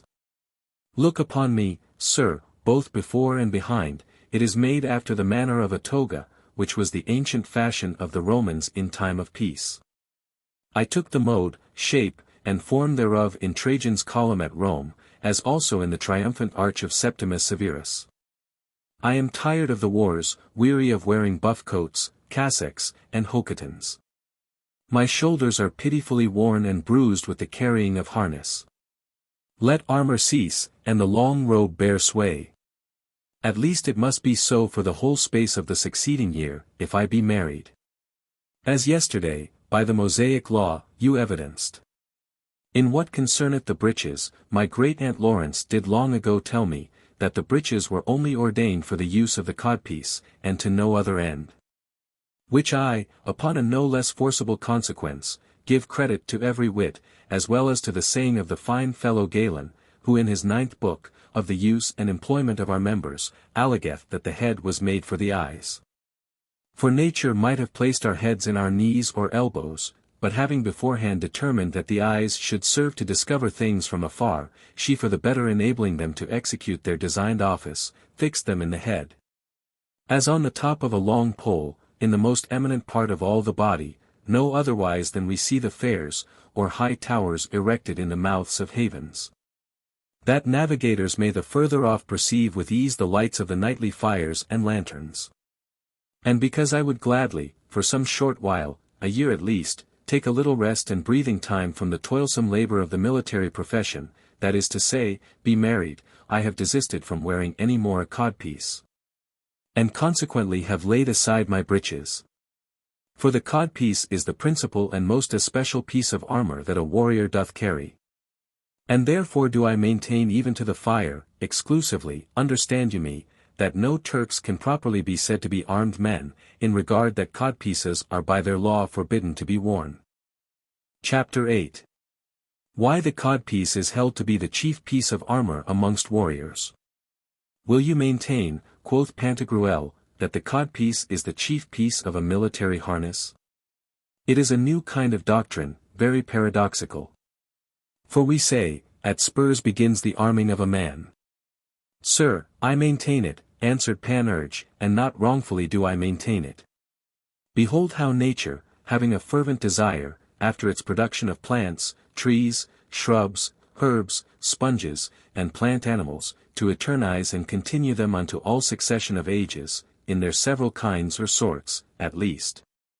Although the individuals perish, unruinable, and in an everlasting being, hath most curiously armed and fenced their buds, sprouts, shoots, and seeds, wherein the above-mentioned perpetuity consisteth, by strengthening, covering, guarding, and fortifying them with an admirable industry, with husks, cases, scurfs and swaths, hulls, cods, stones, films, cartels, shells, ears, rinds, barks, skins, ridges, and prickles, which serve them instead of strong, fair, and natural codpieces.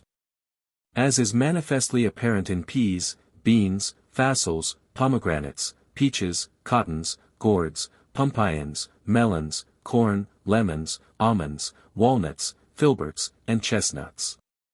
As likewise in all plants, slips or sets whatsoever, wherein it is plainly and evidently seen, that the sperm and semence is more closely veiled, overshadowed, corroborated, and thoroughly harnessed, than any other part, portion, or parcel of the whole. Nature, nevertheless, did not after that manner provide for the sempiternizing of the human race, but, on the contrary, created man naked, tender, and frail, without either offensive or defensive arms. And that in the estate of innocence, in the first age of all, which was the golden season. Not as a plant, but living creature, born for peace, not war, and brought forth into the world with an unquestionable right entitled to the plenary fruition and enjoyment of all fruits and vegetables.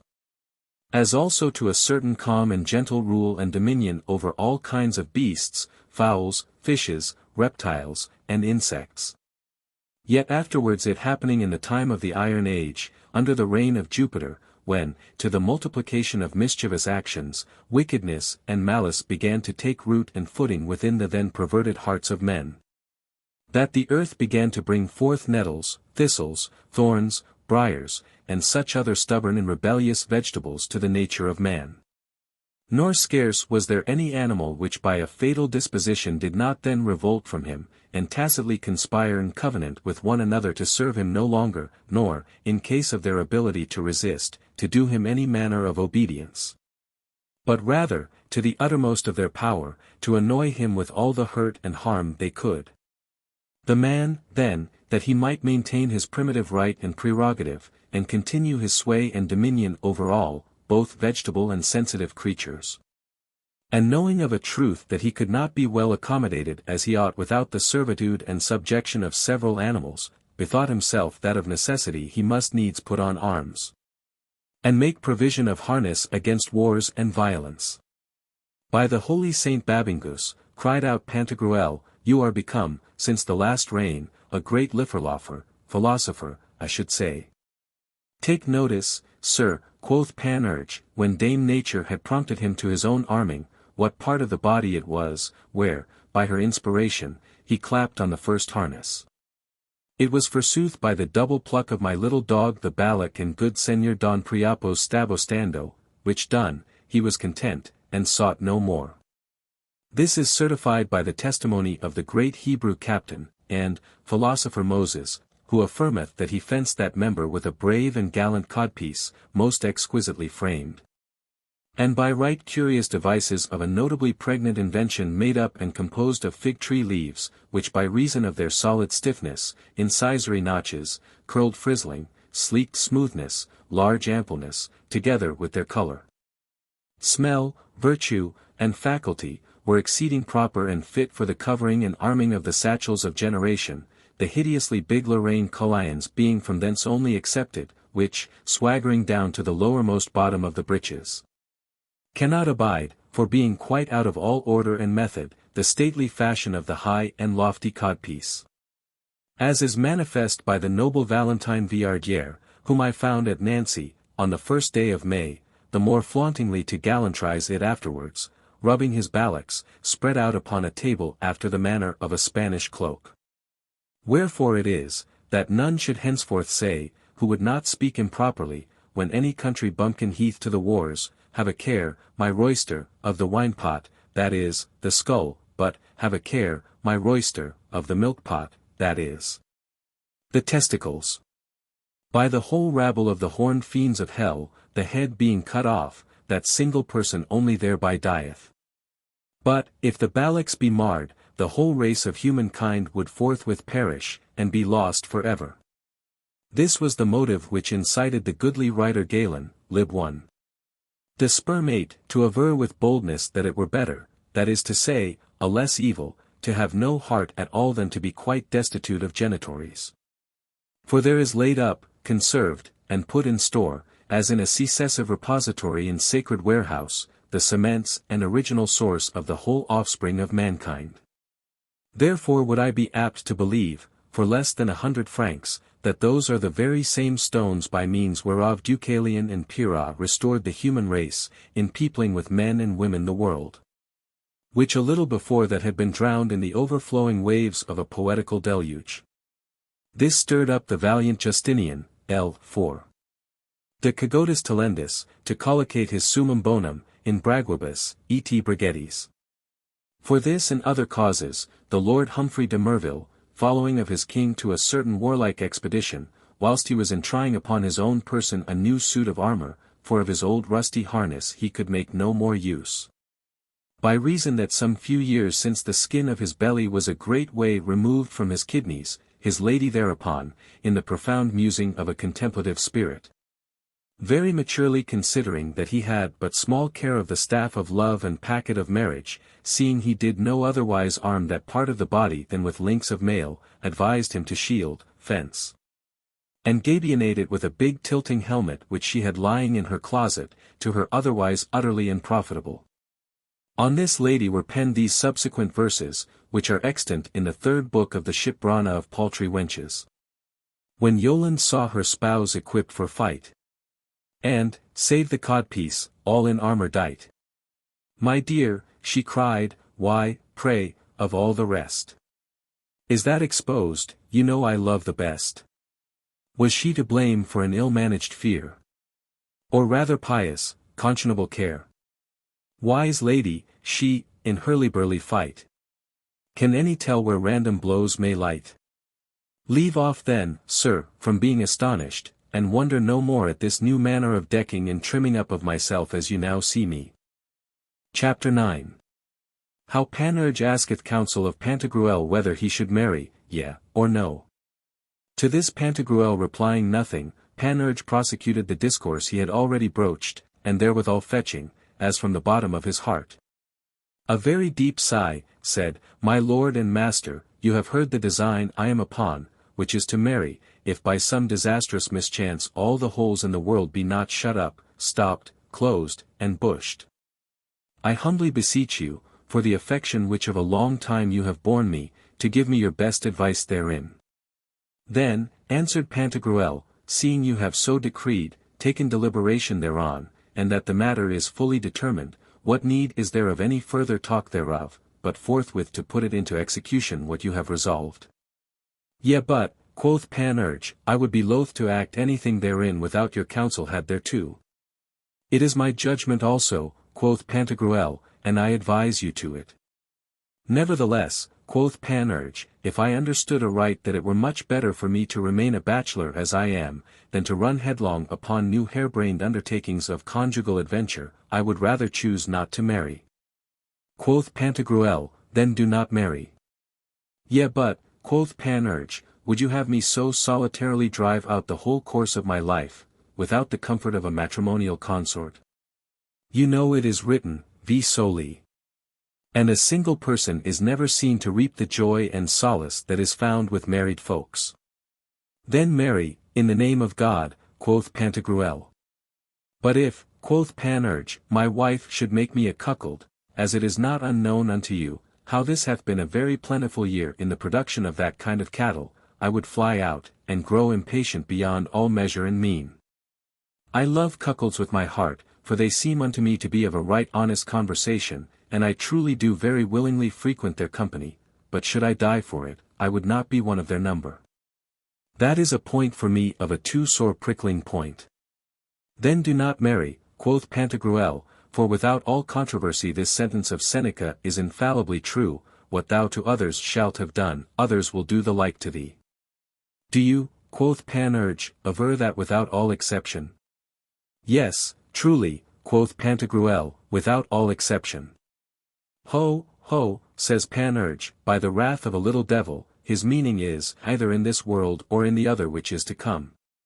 Yet seeing I can no more want a wife than a blind man his staff, for, the funnel must be in agitation, without which manner of occupation I cannot live, were it not a great deal better for me to apply and associate myself to some one honest, lovely, and virtuous woman, than as I do, by a new change of females every day, run a hazard of being bastinadoed, or, which is worse, of the great pox, if not of both together.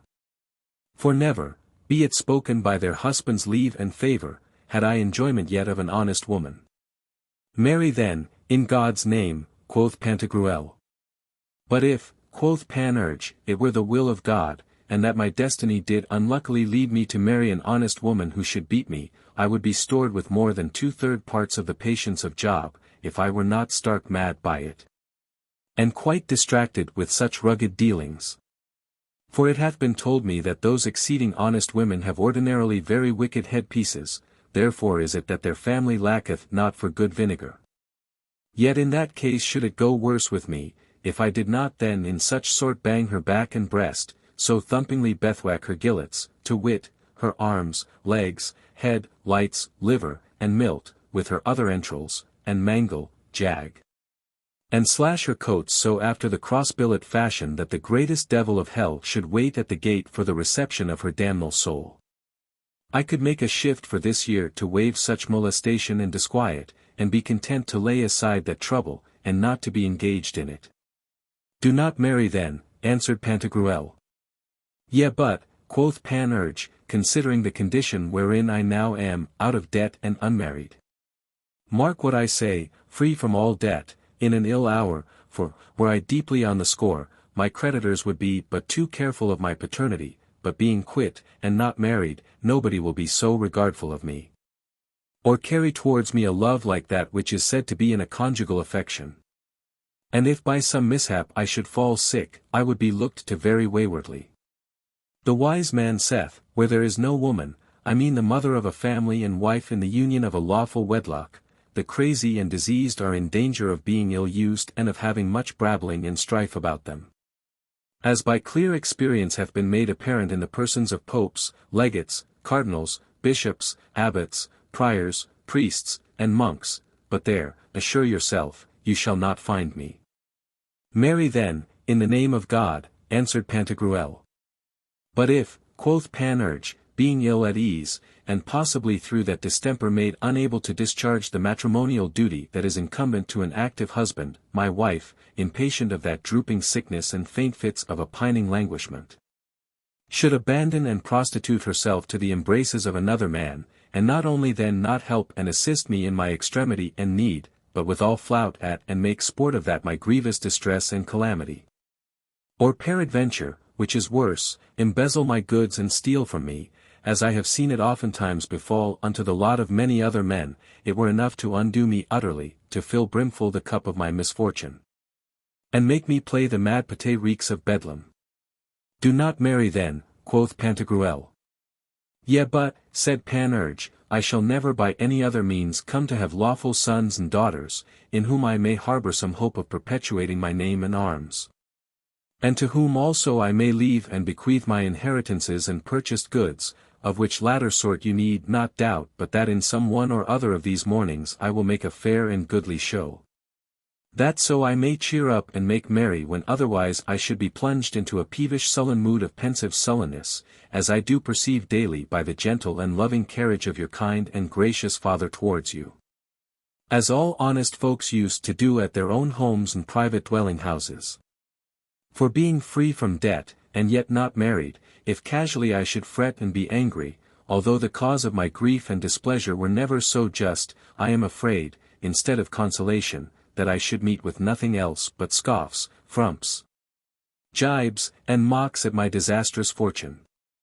Marry then, in the name of God, quoth Pantagruel. Chapter 10. How Pantagruel representeth unto Panurge the difficulty of giving advice in the matter of marriage. And to that purpose mentioneth somewhat of the Homeric and Virgilian lotteries. Your counsel, quoth Panurge, under your correction and favour, seemeth unto me not unlike to the song of Gammer Yebine.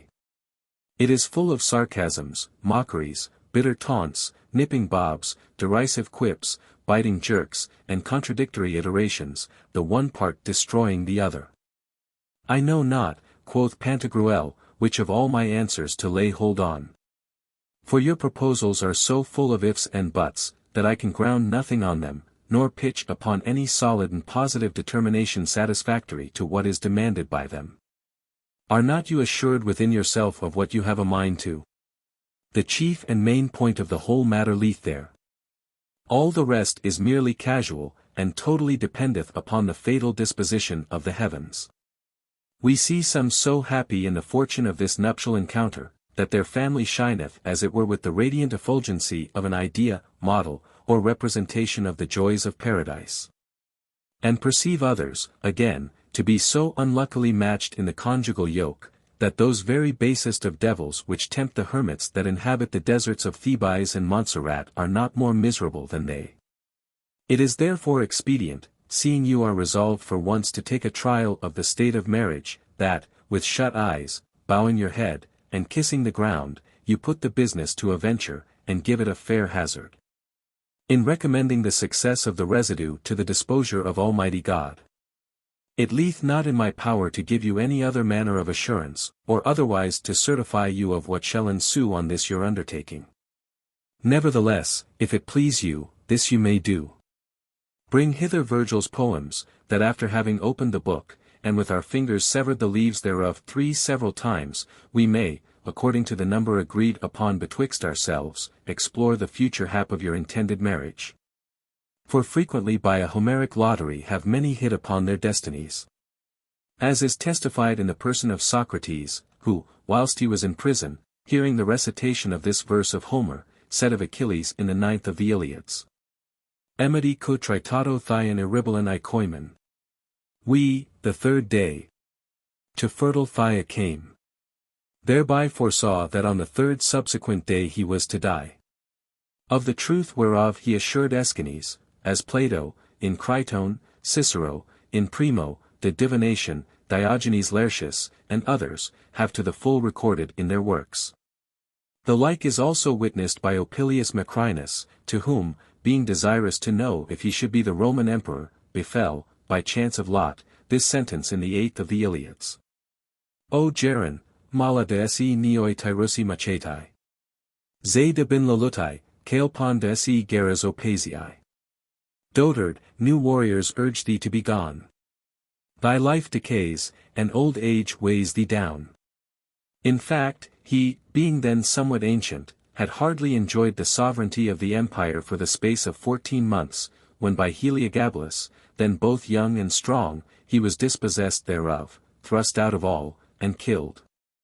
Brutus doth also bear witness of another experiment of this nature, who willing, through this exploratory way by lot, to learn what the event and issue should be of the Pharsalian battle wherein he perished, he casually encountered on this verse. Said of Patroclus in the 16th of the Iliads. Ala me moyer olo, kai letus ectinen uios. Fate, and Latona's son have shot me dead. And accordingly Apollo was the field word in the dreadful day of that fight. Diverse notable things of old have likewise been foretold and known by casting of Virgilian lots. Yea, in matters of no less importance than the obtaining of the Roman Empire, as it happened to Alexander Severus, trying his fortune at the said kind of lottery. Did hit upon this verse written in the 6th of the Aeneads. Tu regir imperio populos, Romain, memento. Know, Roman, that thy business is to reign. He, within very few years thereafter, was effectually and in good earnest created and installed Roman emperor. A semblable story thereto is related of Adrian, who, being hugely perplexed within himself out of a longing humor to know in what account he was with the Emperor Trajan, and how large the measure of that affection was which he did bear unto him. Had recourse, after the manner above specified, to the Maronian lottery, which by haphazard tendered him these lines out of the sixth of the Aeneads. Cos procolile autumn, ramus insignis olivi. Sacra ferens. Nasco crines incanac menta. Regis Romani. But who is he, conspicuous from afar? With olive boughs, that doth his offerings bear. By the white hair and beard I know him plain. The Roman king. Shortly thereafter was he adopted by Trajan, and succeeded to him in the empire. Moreover, to the lot of the praiseworthy Emperor Claudius befell this line of Virgil, written in the sixth of his Aeneads. Tertia dum latio regnantem viderit estes. Whilst the third summer saw him reign, a king. In Latium. And in effect he did not reign above 2 years. To the said Claudian also, inquiring concerning his brother Quintilius, whom he proposed as a colleague with himself in the empire, happened the response following in the sixth of the Aeneads. Ostendent terris hunc tantum fata. Whom fate let us see. And would no longer suffer him to be. And it so fell out, for he was killed on the 17th day after he had attained unto the management of the imperial charge. The very same lot, also, with the like misluck, did betide the Emperor Gordian the Younger. To Claudius Albinus, being very solicitous to understand somewhat of his future adventures, did occur this saying, which is written in the sixth of the Aeneads. Hic rem Romanam magno turbant tumultu. Sistet ices, and the Romans, boiling with tumultuous rage. This warrior shall the dangerous storm assuage. With victories he the Carthaginian mauls. And with strong hand shall crush the rebel Gauls. Likewise, when the Emperor D. Claudius, Aurelian's predecessor, did with great eagerness research after the fate to come of his posterity, his hap was to alight on this verse in the first of the Aeneads. Hic ego nec metas rerum, nec tempora pono. No bounds are to be set, no limits here. Which was fulfilled by the goodly genealogical row of his race. When Mr. Peter Amy did in like manner explore and make trial if he should escape the ambush of the hobgoblins who lay in wait all to bemaul him, he fell upon this verse in the third of the Aeneads. Hugh. Fugue crudels terris, fugue litis averum.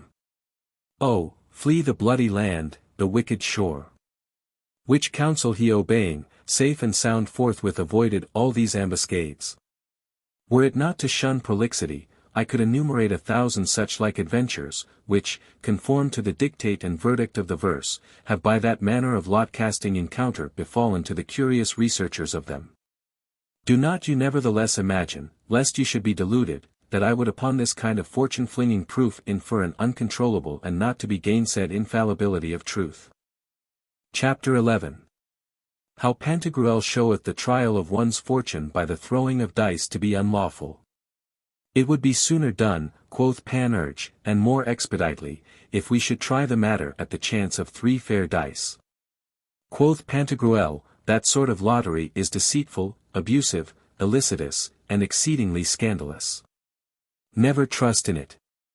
The accursed book of the recreation of dice was a great while ago excogitated in Achaia, near Bour, by that ancient enemy of mankind, the infernal calumniator, who, before the statue or massive image of the Boreac Hercules, did of old, and doth in several places of the world as yet, make many simple souls to err and fall into his snares.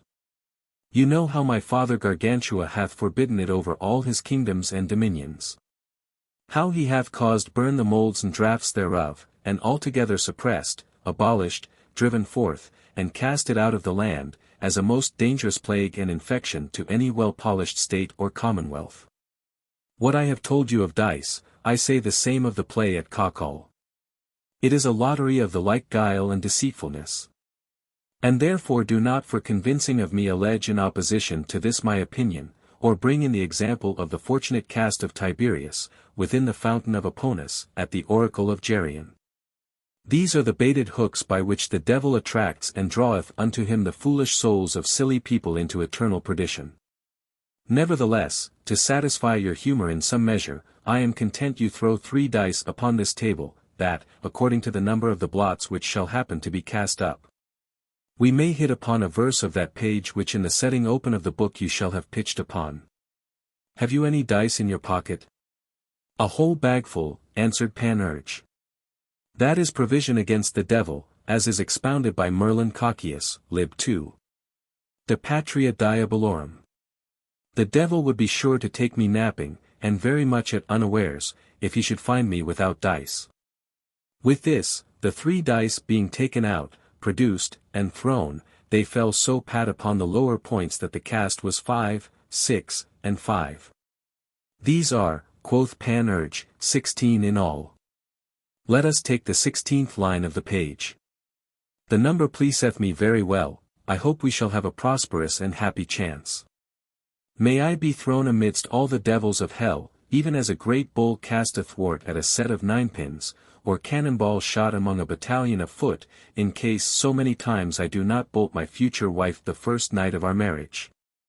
Of that, forsooth, I make no doubt at all, quoth Pantagruel. You needed not to have rapped forth such a horrid imprecation, the sooner to procure credit for the performance of so small a business, seeing possibly the first bout will be amiss, and that you know is usually at tennis called 15. At the next justling turn you may readily amend that fault, and so complete your reckoning of 16. Is it so, quoth Panurge, that you understand the matter? And must my words be thus interpreted? Nay, believe me, never yet was any solecism committed by that valiant champion who often hath for me in Bellydale stood sentry at the hypogastrian cranny. Did you ever hitherto find me in the confraternity of the faulty? Never, I trow. Never, nor ever shall, for ever and a day. I do the feat like a goodly friar or father confessor, without default. And therein am I willing to be judged by the players. He had no sooner spoke these words than the works of Virgil were brought in.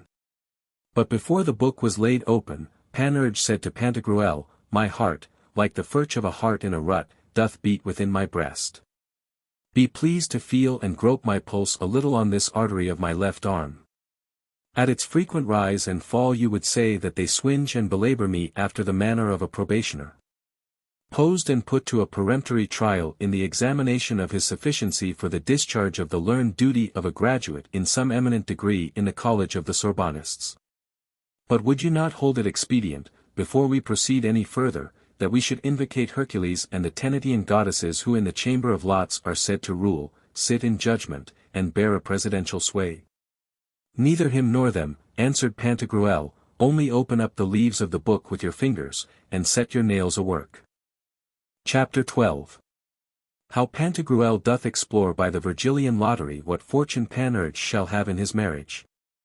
Then at the opening of the book in the 16th row of the lines of the disclosed page did Panurge encounter upon this following verse. Nec Deus hunc mensa. Da nec dignata cubuli est. The god him from his table banished. Nor would the goddess have him in her bed. This response, quoth Pantagruel, mocketh not very much for your benefit or advantage. For it plainly signifies and denoteth that your wife shall be a strumpet, and yourself by consequence a cuckold. The goddess, whom you shall not find propitious nor favorable unto you, is Minerva, a most redoubtable and dreadful virgin, a powerful and fulminating goddess, an enemy to cuckolds and effeminate youngsters, to cuckoldmakers and adulterers. The god is Jupiter, a terrible and thunder-striking god from heaven. And withal it is to be remarked, that, conform to the doctrine of the ancient Etrurians, the Manubes, for so did they call the darting hurls or slinging casts of the Vulcanian thunderbolts, did only appertain to her and to Jupiter her father capital. This was verified in the conflagration of the ships of Ajax Oileus, nor doth this fulminating power belong to any other of the Olympic gods. Men, therefore, stand not in such fear of them. Moreover, I will tell you, and you may take it as extracted out of the profoundest mysteries of mythology, that, when the giants had enterprised the waging of a war against the power of the celestial orbs, the gods at first did laugh at those attempts, and scorned such despicable enemies, who were, in their conceit, not strong enough to cope in feats of warfare with their pages. But when they saw by the Gigantine Labour the high hill Pelion set on lofty Ossa, and that the Mount Olympus was made shake to be erected on the top of both, then was it that Jupiter held a parliament, or general convention, wherein it was unanimously resolved upon and condescended to by all the gods, that they should worthily and valiantly stand to their defence. And because they had often seen battles lost by the cumbersome lets and disturbing encumbrances of women confusedly huddled in amongst armies, it was at that time decreed and enacted that they should expel and drive out of heaven into Egypt and the confines of Nile that whole crew of goddesses, disguised in the shapes of weasels, polecats, bats, shrew mice, ferrets, foolmarks, and other such like odd transformations. Only Minerva was reserved to participate with Jupiter in the horrific fulminating power, as being the goddess both of war and learning, of arts and arms, of counsel and dispatch, a goddess armed from her birth, a goddess dreaded in heaven, in the air, by sea and land. By the belly of Saint Buff, quoth Panurge, should I be Vulcan, whom the poet blazons? Nay, I am neither a cripple, coiner of false money, nor smith, as he was. My wife possibly will be as comely and handsome as ever was his Venus, but not a whore like her, nor I a cuckold like him. The crook-legged slovenly slave made himself to be declared a cuckold by a definite sentence and judgment, in the open view of all the gods. For this cause ought you to interpret the aforementioned verse quite contrary to what you have said. This lot importeth that my wife will be honest, virtuous, chaste, loyal, and faithful, not armed, surly, wayward, cross, giddy, humorous, heady, harebrained, or extracted out of the brains, as was the goddess Pallas. Nor shall this fair jolly Jupiter be my co-rival. He shall never dip his bread in my broth, though we should sit together at one table. Consider his exploits and gallant actions. He was the manifest ruffian, wencher, whoremonger, and most infamous cuckold-maker that ever breathed. He did always lecher it like a boar, and no wonder, for he was fostered by a sow in the Isle of Candia, if Agathocles the Babylonian be not a liar, and more ramishly lascivious than a buck. Whence it is that he is said by others to have been suckled and fed with the milk of the Amalthean goat. By the virtue of Acheron, he just led, buelled, and lastoriated in one day the third part of the world, beasts and people, floods and mountains. That was Europa. For this grand subagitatory achievement the Ammonians cause draw, delineate, and paint him in the figure and shape of a ram ramming, and horned ram. But I know well enough how to shield and preserve myself from that horned champion. He will not, trust me, have to deal in my person with a sottish, dunsical Amphitryon, nor with a silly witless Argus, for all his 100 spectacles, nor yet with the cowardly Maecoc Acrisius, the simple goosecap Lycus of Thebes. The doting blockhead Agenor, the phlegmatic pea-goose Aesop, rough-footed Lycaon, the luskish misshapen Caridas of Tuscany, nor with the large-backed and strong-reined Atlas. Let him alter, change, transform, and metamorphose himself into 100 various shapes and figures, into a swan, a bull, a satyr, a shower of gold, or into a cuckoo, as he did when he unmaidened his sister Juno. Into an eagle, ram, or dove, as when he was enamored of the virgin Thaia, who then dwelt in the Aegean territory, into fire, a serpent, yea, even into a flea. Into Epicurean and democratical atoms, or, more magistranostralistically, into those sly intentions of the mind, which in the schools are called second notions, I'll catch him in the nick, and take him napping. And would you know what I would do unto him? Even that which to his father Colum Saturn did, Seneca foretold it of me, and Lactantius hath confirmed it, what the goddess Rhea did to Athos. I would make him 2 stone lighter, rid him of his Cyprian symbols, and cut so close and neatly by the breach, that there shall not remain thereof so much as one, so cleanly would I shave him, and disable him for ever from being pope. For testiculos non habet. Hold there, said Pantagruel, ho, soft and fair, my lad. Enough of that, cast up, turn over the leaves, and try your fortune for the second time. Then did he fall upon this ensuing verse.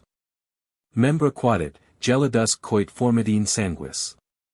His joints and members quake, he becomes pale. And sudden fear doth his cold blood congeal. This importeth, quoth Pantagruel, that she will soundly bang your back and belly. Clean and quite contrary, answered Panurge. It is of me that he prognosticates, in saying that I will beat her like a tiger if she vex me. Sir Martin Wagstaff will perform that office, and in default of a cudgel, the devil gulp him, if I should not eat her up quick, as Candal the Lydian king did his wife, whom he ravened and devoured. You are very stout, says Pantagruel, and courageous. Hercules himself durst hardly adventure to scuffle with you in this your raging fury. Nor is it strange, for the Jan is worth 2, and 2 in fight against Hercules are too strong. Am I a Jan? Quoth Panurge. No, no, answered Pantagruel. My mind was only running upon the lurch and trick-track. Thereafter did he hit, at the third opening of the book, upon this verse. Foeminio prieti iti spoliorum artabat amore. After the spoil and pillage, as in fire. He burnt with a strong feminine desire. This portendeth, quoth Pantagruel, that she will steal your goods, and rob you. Hence this, according to these 3 drawn lots, will be your future destiny. I clearly see it, you will be a cuckold, you will be beaten, and you will be robbed. Nay, it is quite otherwise, quoth Panurge. For it is certain that this verse presageth that she will love me with a perfect liking. Nor did the satyriting poet lie in proof hereof, when he affirmed that a woman, burning with extreme affection, takes sometimes pleasure to steal from her sweetheart. And what, I pray you? A glove, a point, or some such trifling toy of no importance, to make him keep a gentle kind of stirring in the research and quest thereof. In like manner, these small scolding debates and petty brabbling contentions, which frequently we see spring up and for a certain space boil very hot betwixt a couple of high-spirited lovers, are nothing else but recreative diversions for their refreshment, spurs to and incentives of a more fervent amity than ever.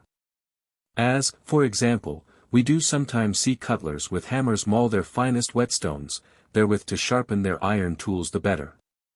And therefore do I think that these 3 lots make much for my advantage. Which, if not, I from their sentence totally appeal.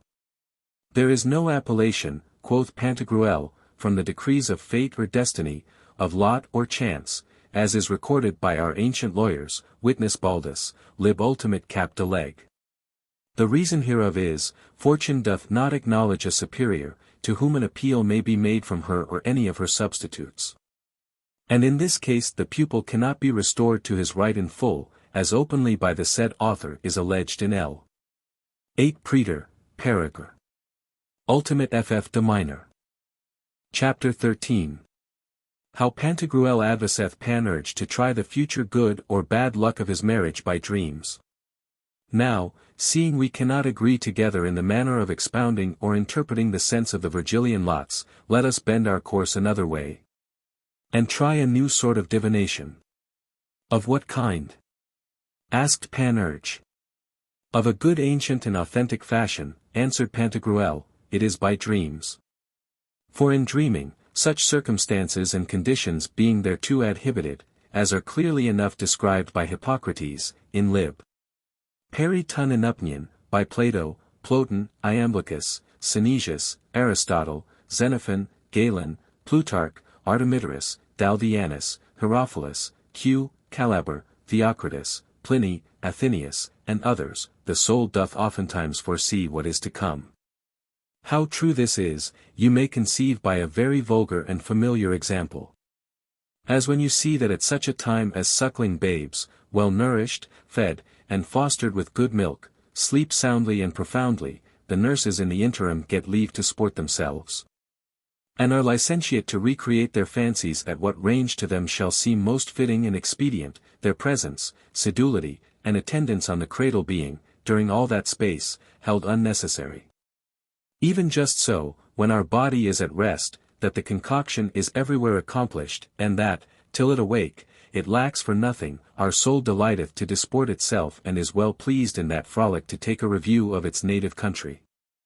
which is the heavens, where it receiveth a most notable participation of its first beginning with an imbuement from its divine source, and in contemplation of that infinite and intellectual sphere, whereof the centre is everywhere. And the circumference in no place of the universal world, to wit, God, according to the doctrine of Hermes Trismegistus, to whom no new thing happeneth, whom nothing that is past escapeth, and unto whom all things are alike present. Remarketh not only what is preterite and gone in the inferior course and agitation of sublunary matters, but withal taketh notice what is to come. Then bringing a relation of those future events unto the body of the outward senses and exterior organs, it is divulged abroad unto the hearing of others. Whereupon the owner of that soul deserveth to be termed a vaticinator, or prophet. Nevertheless, the truth is, that the soul is seldom able to report those things in such sincerity as it hath seen them, by reason of the imperfection and frailty of the corporeal senses, which obstruct the effectuating of that office. Even as the moon doth not communicate unto this earth of ours that light which she receiveth from the sun with so much splendor, heat, vigor, purity, and liveliness as it was given her. Hence it is requisite for the better reading, explaining, and unfolding of these somniatory vaticinations and predictions of that nature, that a dexterous, learned, skilful, wise, industrious, expert, rational, and peremptory expounder or interpreter be pitched upon, such a one as by the Greeks is called a oneirocrite or oneiropolist. For this cause Heraclitus was wont to say that nothing is by dreams revealed to us, that nothing is by dreams concealed from us, and that only we thereby have a mystical signification and secret evidence of things to come.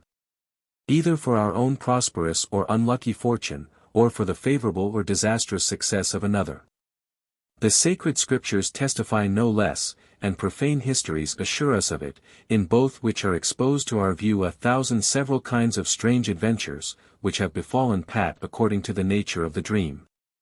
And that as well to the party dreamer as to others. The Atlantic people, and those that inhabit the land of Thasos, one of the Cyclades, are of this grand commodity deprived, for in their countries none yet ever dreamed. Of this sort, were Cleon of Daulia, Thrasymedes, and in our days the learned Frenchman Villanovanus, neither of all which knew what dreaming was. Fail not therefore tomorrow, when the jolly and fair Aurora with her rosy fingers draweth aside the curtains of the night to drive away the sable shades of darkness, to bend your spirits wholly to the task of sleeping sound. And thereto apply yourself. In the meanwhile you must denude your mind of every human passion or affection, such as are love and hatred, fear and hope, for as of old the great vaticinator, most famous and renowned prophet Proteus, was not able in his disguise or transformation into fire, water, a tiger, a dragon, and other such like uncouth shapes and visors, to presage anything that was to come till he was restored to his own first natural and kindly form. Just so doth man. For, at his reception of the art of divination and faculty of prognosticating future things, that part in him which is the most divine, to wit, the nous, or mens, must be calm, peaceable, untroubled, quiet, still, hushed, and not embusied or distracted with foreign, soul-disturbing perturbations. I am content, quoth Panurge. But, I pray you, sir, must I this evening, ere I go to bed, eat much or little? I do not ask this without cause. For if I sup not well, large, round, and amply, my sleeping is not worth a forked turnip. All the night long I then but doze and rave, and in my slumbering fits talk idle nonsense, my thoughts being in a dull brown study, and as deep in their dumps as is my belly hollow. Not to sup, answered Pantagruel, were best for you, considering the state of your complexion and healthy constitution of your body. A certain very ancient prophet, named Amphiarose, wished such as had a mind by dreams to be imbued with any oracle, for 24 hours to taste no victuals, and to abstain from wine 3 days together. Yet shall not you be put to such a sharp, hard, rigorous, and extreme sparing diet. I am truly right apt to believe that a man whose stomach is replete with various cheer, and in a manner surfeited with drinking, is hardly able to conceive aright of spiritual things. Yet am not I of the opinion of those who, after long and pertinacious fastings, think by such means to enter more profoundly into the speculation of celestial mysteries. You may very well remember how my father Gargantua, whom here for honour's sake I name, hath often told us that the writings of abstinent, abstemious, and long-fasting hermits were every whit as saltless, dry, jejune, and insipid as were their bodies when they did compose them. It is a most difficult thing for the spirits to be in a good plight, serene and lively, when there is nothing in the body but a kind of voidness and inanity. Seeing the philosophers with the physicians jointly affirm that the spirits which are styled animal spring from, and have their constant practice in and through the arterial blood, refined and purified to the life within the admirable net which, wonderfully framed, lieth under the ventricles and tunnels of the brain. He gave us also the example of the philosopher who, when he thought most seriously to have withdrawn himself unto a solitary privacy, far from the rustling clutterments of the tumultuous and confused world, the better to improve his theory, to contrive, comment, and ratiocinate, was, notwithstanding his uttermost endeavours to free himself from all untoward noises, surrounded and environed about so with the barking of curs, bawling of mastiffs, bleating of sheep, prating of parrots, tattling of jackdaws, grunting of swine, gurning of boars, yelping of foxes, mewing of cats, cheeping of mice, squeaking of weasels, croaking of frogs, crowing of cocks, cackling of hens, calling of partridges, chanting of swans, chattering of jays, peeping of chickens, singing of larks, creaking of geese, chirping of swallows, clucking of moorfowls, cucking of cuckoos, bumbling of bees, ramage of hawks, chirming of linnets, croaking of ravens, screeching of owls, wicking of pigs,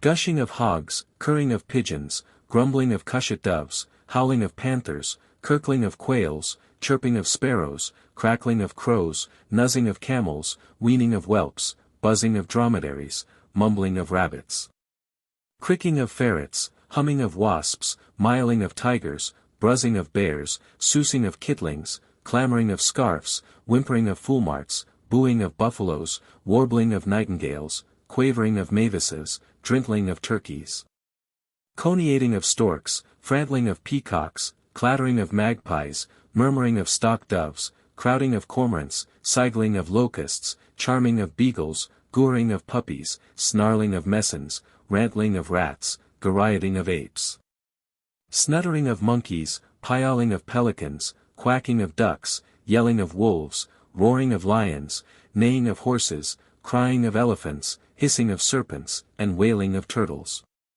That he was much more troubled than if he had been in the middle of the crowd at the fair of Fontenay or Niort. Just so is it with those who are tormented with the grievous pangs of hunger. The stomach begins to gnaw, and bark, as it were, the eyes to look dim, and the veins, by greedily sucking some refection to themselves from the proper substance of all the members of a fleshy consistence, violently pull down and draw back that vagrant, roaming spirit, careless and neglecting of his nurse and natural host, which is the body. As when a hawk upon the fist, willing to take her flight by a soaring aloft in the open spacious air, is on a sudden drawn back by a leash tied to her feet. To this purpose also did he allege unto us the authority of Homer, the father of all philosophy, who said that the Grecians did not put an end to their mournful mood for the death of Patroclus, the most intimate friend of Achilles, till hunger in a rage declared herself, and their bellies protested to furnish no more tears unto their grief. For from bodies emptied and macerated by long fasting there could not be such supply of moisture and brackish drops as might be proper on that occasion. Mediocrity at all times is commendable, nor in this case are you to abandon it. You may take a little supper, but thereat must you not eat of a hare, nor of any other flesh. You are likewise to abstain from beans, from the preek, by some called the polyp, as also from coleworts, cabbage, and all other such like windy victuals, which may endanger the troubling of your brains and the dimming or casting a kind of mist over your animal spirits. For, as a looking-glass cannot exhibit the semblance or representation of the object set before it, and exposed to have its image to the life expressed, if that the polished sleekness thereof be darkened by gross breathings, dampish vapours, and foggy, thick, infectious exhalations, even so the fancy cannot well receive the impression of the likeness of those things which divination doth afford by dreams. If any way the body be annoyed or troubled with the fumish steam of meat which it had taken in a while before, Because betwixt these two there still hath been a mutual sympathy and fellow-feeling of an indissolubly knit affection. You shall eat good Eusebian and bergamot pears, one apple of the short-shank pippin kind, a parcel of the little plums of Tours, and some few cherries of the growth of my orchard. Nor shall you need to fear that thereupon will ensue doubtful dreams, fallacious, uncertain, and not to be trusted to, as by some peripatetic philosophers hath been related. For that, say they, men do more copiously in the season of harvest feed on fruitages than at any other time.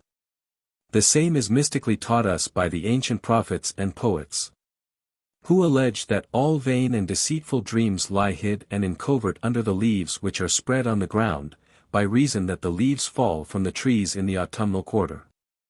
For the natural fervour which, abounding in ripe, fresh, recent fruits, cometh by the quickness of its ebullition to be with ease evaporated into the animal parts of the dreaming person, the experiment is obvious in most, is a pretty while before it be expired, dissolved, and evanished. As for your drink, you are to have it of the fair, pure water of my fountain. The condition, quoth Panurge, is very hard. Nevertheless, cost what price it will, or whatsoever come of it, I heartily condescend thereto.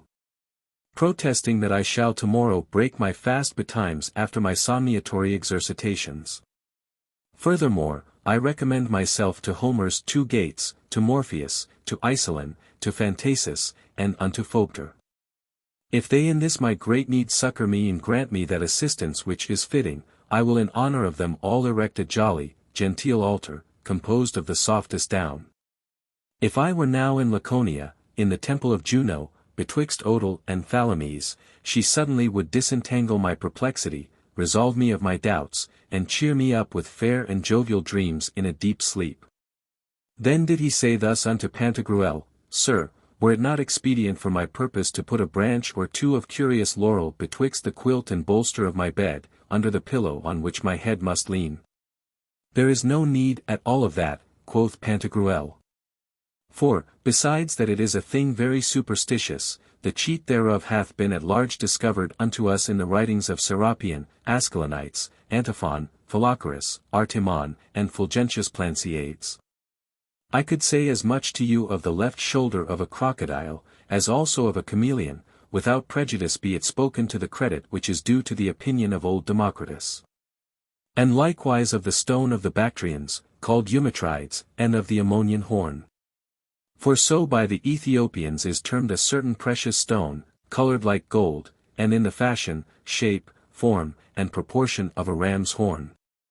As the horn of Jupiter Ammon is reported to have been, they over and above assuredly affirming that the dreams of those who carry it about them are no less veritable and infallible than the truth of the divine oracles. Nor is this much unlike to what Homer and Virgil wrote of these 2 gates of sleep, to which you have been pleased to recommend the management of what you have in hand. The one is of ivory, which letteth in confused, doubtful, and uncertain dreams. For through ivory, how small and slender soever it be, we can see nothing, the density, opacity, and close compactedness of its material parts hindering the penetration of the visual rays and the reception of the specieses of such things as are visible. The other is of horn, at which an entry is made to sure and certain dreams, even as through horn, by reason of the diaphanous splendour and bright transparency thereof, the species of all objects of the sight distinctly pass. And so without confusion appear, that they are clearly seen. Your meaning is, and you would thereby infer, quoth Friar John, that the dreams of all horned cuckolds, of which number Panurge, by the help of God and his future wife, is without controversy to be one, are always true and infallible. Chapter 14. Panurge's dream, with the interpretation thereof. At 7 o'clock of the next following morning Panurge did not fail to present himself before Pantagruel, in whose chamber were at that time Epistemon, Friar John of the Funnels, Ponocrates, Eudaemon, Carpelin, and others, to whom, at the entry of Panurge, Pantagruel said, Lo! Here cometh our dreamer. That word, quoth Epistemon, in ancient times cost very much, and was dearly sold to the children of Jacob. Then said Panurge, I have been plunged into my dump so deeply, as if I had been lodged with Gaffer Nodicap. Dreamed indeed I have, and that right lustily. But I could take along with me no more thereof that I did goodly understand, save only that I in my vision had a pretty, fair, young, gallant, handsome woman, who no less lovingly and kindly treated and entertained me, hugged, cherished, cockered, dandled, and made much of me, as if I had been another neat dilly-darling minion, like Adonis. Never was man more glad than I was then, my joy at that time was incomparable. She flattered me, tickled me, stroked me, groped me, frizzled me, curled me, kissed me, embraced me, laid her hands about my neck, and now and then made jestingly pretty little horns above my forehead. I told her in the like disport, as I did play the fool with her, that she should rather place and fix them in a little below mine eyes, that I might see the better what I should stick it with them. For, being so situated, Momus then would find no fault therewith, as he did once with the position of the horns of bulls. The wanton, toying girl, notwithstanding any remonstrance of mine to the contrary, did always drive and thrust them further in. Yet thereby, which to me seemed wonderful, she did not do me any hurt at all. A little after, though I know not how, I thought I was transformed into a tabor, and she into a chough. My sleeping there being interrupted, I awaked in a start, angry, displeased, perplexed, chafing, and very wroth. There have you a large platterful of dreams, make thereupon good cheer, and, if you please, spare not to interpret them according to the understanding which you may have in them. Come, Carpelin, let us to breakfast.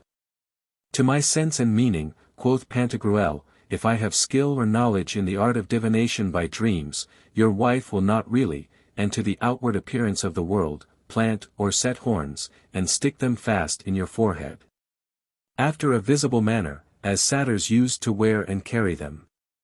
But she will be so far from preserving herself loyal in the discharge and observance of a conjugal duty, that, on the contrary, she will violate her plighted faith, break her marriage oath, infringe all matrimonial ties, prostitute her body to the dalliance of other men, and so make you a cuckold. This point is clearly and manifestly explained and expounded by Artemidorus just as I have related it. Nor will there be any metamorphosis or transmutation made of you into a drum or tabor, but you will surely be as soundly beaten as ever was tabor at a merry wedding. Nor yet will she be changed into a chough, but will steal from you, chiefly in the night, as is the nature of that thievish bird. Hereby may you perceive your dreams to be in every jot conform and agreeable to the Virgilian lots. A cuckold you will be, beaten and robbed. Then cried out Father John with a loud voice, he tells the truth, upon my conscience, thou wilt be a cuckold, an honest one, I warrant thee. Oh, the brave horns that will be borne by thee! Ha, ha, ha! Our good master de Cornubus! God save thee, and shield thee! Wilt thou be pleased to preach but 2 words of a sermon to us, and I will go through the parish church to gather up alms for the poor. You are, quoth Panurge, very far mistaken in your interpretation, for the matter is quite contrary to your sense thereof. My dream presageth that I shall by marriage be stored with plenty of all manner of goods, the hornifying of me showing that I will possess a cornucopia, that Amalthean horn which is called the horn of abundance. Whereof the fruition did still portend the wealth of the enjoyer. You possibly will say that they are rather like to be satyrs' horns, for you of these did make some mention. Amen, amen, fiat, fiater, ad different I am papi. Thus shall I have my touch her home still ready. My staff of love, sempiternally in a good case, will, satyr-like, be never toiled out, a thing which all men wish for, and send up their prayers to that purpose, but such a thing as nevertheless is granted but to a few. Hence doth it follow by a consequence as clear as the sunbeams that I will never be in the danger of being made a cuckold, for the defect hereof is causa sine qua non, yea, the sole cause, as many think, of making husbands cuckolds. What makes poor scoundrel rogues to beg, I pray you? Is it not because they have not enough at home wherewith to fill their bellies and their pokes? What is it makes the wolves to leave the woods? Is it not the want of flesh meat? What mocketh women whores? You understand me well enough. And herein may I very well submit my opinion to the judgment of learned lawyers, presidents, counselors, advocates, procurers, attorneys, and other glossers and commentators on the venerable rubric, De Frigidis et Maleficiatis. You are, in truth, sir, as it seems to me, excuse my boldness if I have transgressed, in a most palpable and absurd error to attribute my horns to cuckoldry. Diana wears them on her head after the manner of a crescent. Is she a cuckoian for that? How the devil can she be cuckolded who never yet was married?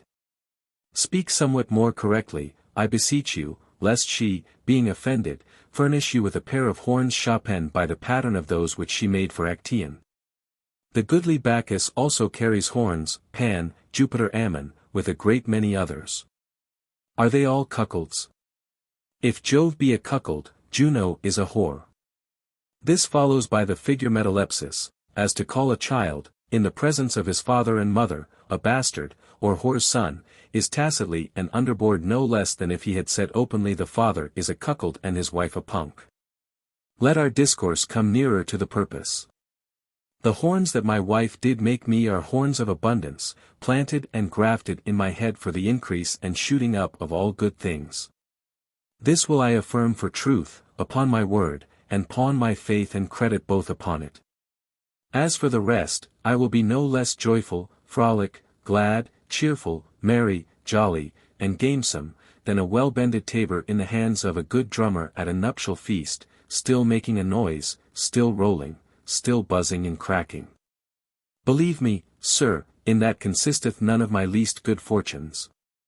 And my wife will be jocund, feat, compt, neat, quaint, dainty, trim, tricked up, brisk, smirk, and smug, even as a pretty little Cornish chuff. Who will not believe this, let hell or the gallows be the burden of his Christmas carol. I remark, quoth Pantagruel, the last point or particle which you did speak of, and, having seriously conferred it with the first, find that at the beginning you were delighted with the sweetness of your dream. But in the end and final closure of it you startlingly awaked, and on a sudden were forthwith vexed in choler and annoyed. Yea, quoth Panurge, the reason of that was because I had fasted too long. Flatter not yourself, quoth Pantagruel. All will go to ruin. Know for a certain truth, that every sleep that in death with a starting, and leaves the person irksome, grieved, and fretting, doth either signify a present evil, or otherwise presageth and portendeth a future imminent mishap. To signify an evil, that is to say, to show some sickness hardly curable, a kind of pestilentious or malignant boil, botch, or sore, lying and lurking hid, occult and latent within the very centre of the body. Which many times doth by the means of sleep, whose nature is to reinforce and strengthen the faculty in virtue of concoction, being according to the theorems of physic to declare itself, and moves toward the outward superficies. At this sad stirring is the sleeper's rest and ease disturbed and broken, whereof the first feeling and stinging smart admonisheth that he must patiently endure great pain and trouble, and thereunto provide some remedy. As when we say proverbially, to incense hornets, to move a stinking puddle, and to awake a sleeping lion, instead of these more usual expressions, and of a more familiar and plain meaning, to provoke angry persons. To make a thing the worse by meddling with it, and to irritate a testy choleric man when he is at quiet. On the other part, to presage or foretell an evil, especially in what concerneth the exploits of the soul in matter of somnial divinations, is as much to say as that it giveth us to understand that some dismal fortune or mischance is destinated and prepared for us, which shortly will not fail to come to pass. A clear and evident example hereof is to be found in the dream and dreadful awaking of Hecuba, as likewise in that of Eurydice, the wife of Orpheus, neither of which was, no, sooner finished, saith Ennius. But that incontinently thereafter they awaked in a start, and were affrighted horribly. Thereupon these accidents ensued, Hecuba had her husband Priamus, together with her children, slain before her eyes, and saw then the destruction of her country, and Eurydice died speedily thereafter in a most miserable manner. Aeneas, dreaming that he spoke to Hector a little after his decease, did on a sudden in a great start awake, and was afraid. Now hereupon did follow this event, Troy that same night was spoiled, sacked, and burnt. At another time the same Aeneas dreaming that he saw his familiar geniuses and Penates, in a ghastly fright and astonishment awaked, of which terror and amazement the issue was, that the very next day subsequent, by a most horrible tempest on the sea, he was like to have perished and been cast away. Moreover, Turnus being prompted, instigated, and stirred up by the fantastic vision of an infernal fury to enter into a bloody war against Aeneas, awaked in a start much troubled and disquieted in spirit. In sequel whereof, after many notable and famous routs, defeats, and discomfitures in open field, he came at last to be killed in a single combat by the said Aeneas. 1,000 other instances I could afford, if it were needful, of this matter. Whilst I relate these stories of Aeneas, remark the saying of Fabius Pictor, who faithfully averred that nothing had at any time befallen unto, was done, or enterprised by him, whereof he prelibly had not notice, and beforehand foreseen it to the full, by sure predictions altogether founded on the oracles of somnial divination. To this there is no want of pregnant reasons, no more than of examples. For if repose and rest in sleeping be a special gift and favour of the gods, as is maintained by the philosophers, and by the poet attested in these lines, then sleep, that heavenly gift, came to refresh of human labourers the wearied flesh. Such a gift or benefit can never finish or terminate in wrath and indignation without portending some unlucky fate and most disastrous fortune to ensue. Otherwise it were a molestation, and not an ease, a scourge, and not a gift. At least, not, proceeding from the gods above, but from the infernal devils our enemies, according to the common vulgar saying.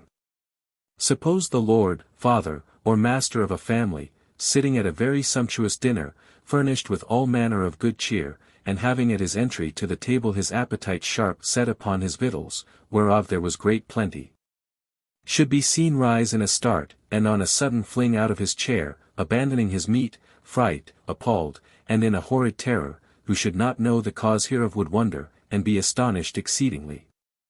But what? He heard his male servants cry, Fire, fire, fire, fire. His serving maids and women yell, Stop thief, stop thief. And all his children shout as loud as ever they could, Murder, oh murder, murder. Then was it not high time for him to leave his banqueting, for application of a remedy in haste, and to give speedy order for succouring of his distressed household? Truly I remember that the Kabbalists and Masoretes, interpreters of the sacred scriptures, in treating how with verity one might judge of evangelical apparitions, because oftentimes the angel of Satan is disguised and transfigured into an angel of light, said that the difference of these two mainly did consist in this: the favourable and comforting angel useth in his appearing unto man at first to terrify and hugely affright him, but in the end he bringeth consolation. Leaveth the person who hath seen him joyful, well pleased, fully content, and satisfied. On the other side, the angel of perdition, that wicked, devilish, and malignant spirit, at his appearance unto any person in the beginning cheereth up the heart of his beholder, but at last forsakes him, and leaves him troubled, angry, and perplexed. Chapter 15. Panurge's excuse and exposition of the monastic mystery concerning powdered beef. The Lord save those who see, and do not hear. Quoth Panurge, I see you well enough, but know not what it is that you have said. The hunger-starved belly wanteth ears. For lack of victuals, before God, I roar, bray, yell, and fume as in a furious madness. I have performed too hard a task today, an extraordinary work indeed. He shall be craftier, and do far greater wonders than ever did Mr. Mush, who shall be able any more this year to bring me on the stage of preparation for a dreaming verdict. Fie! Not to sup at all, that is the devil. Pox take that fashion. Come, Friar John, let us go break our fast. For, if I hit on such a round refection in the morning as will serve thoroughly to fill the mill-hopper and hog's hide of my stomach, and furnish it with meat and drink sufficient, then at a pinch, as in the case of some extreme necessity which Praiseth, I could make a shift that day to forbear dining. But not to sup. A plague wrought that base custom, which is an error offensive to nature. That lady made the day for exercise, to travel, work, wait on and labour in each his negotiation and employment. And that we may with the more fervency and ardour prosecute our business, she sets before us a clear burning candle, to wit, the sun's resplendency. And at night, when she begins to take the light from us, she thereby tacitly implies no less than if she would have spoken thus unto us: My lads and lasses, all of you are good and honest folks, you have wrought well today.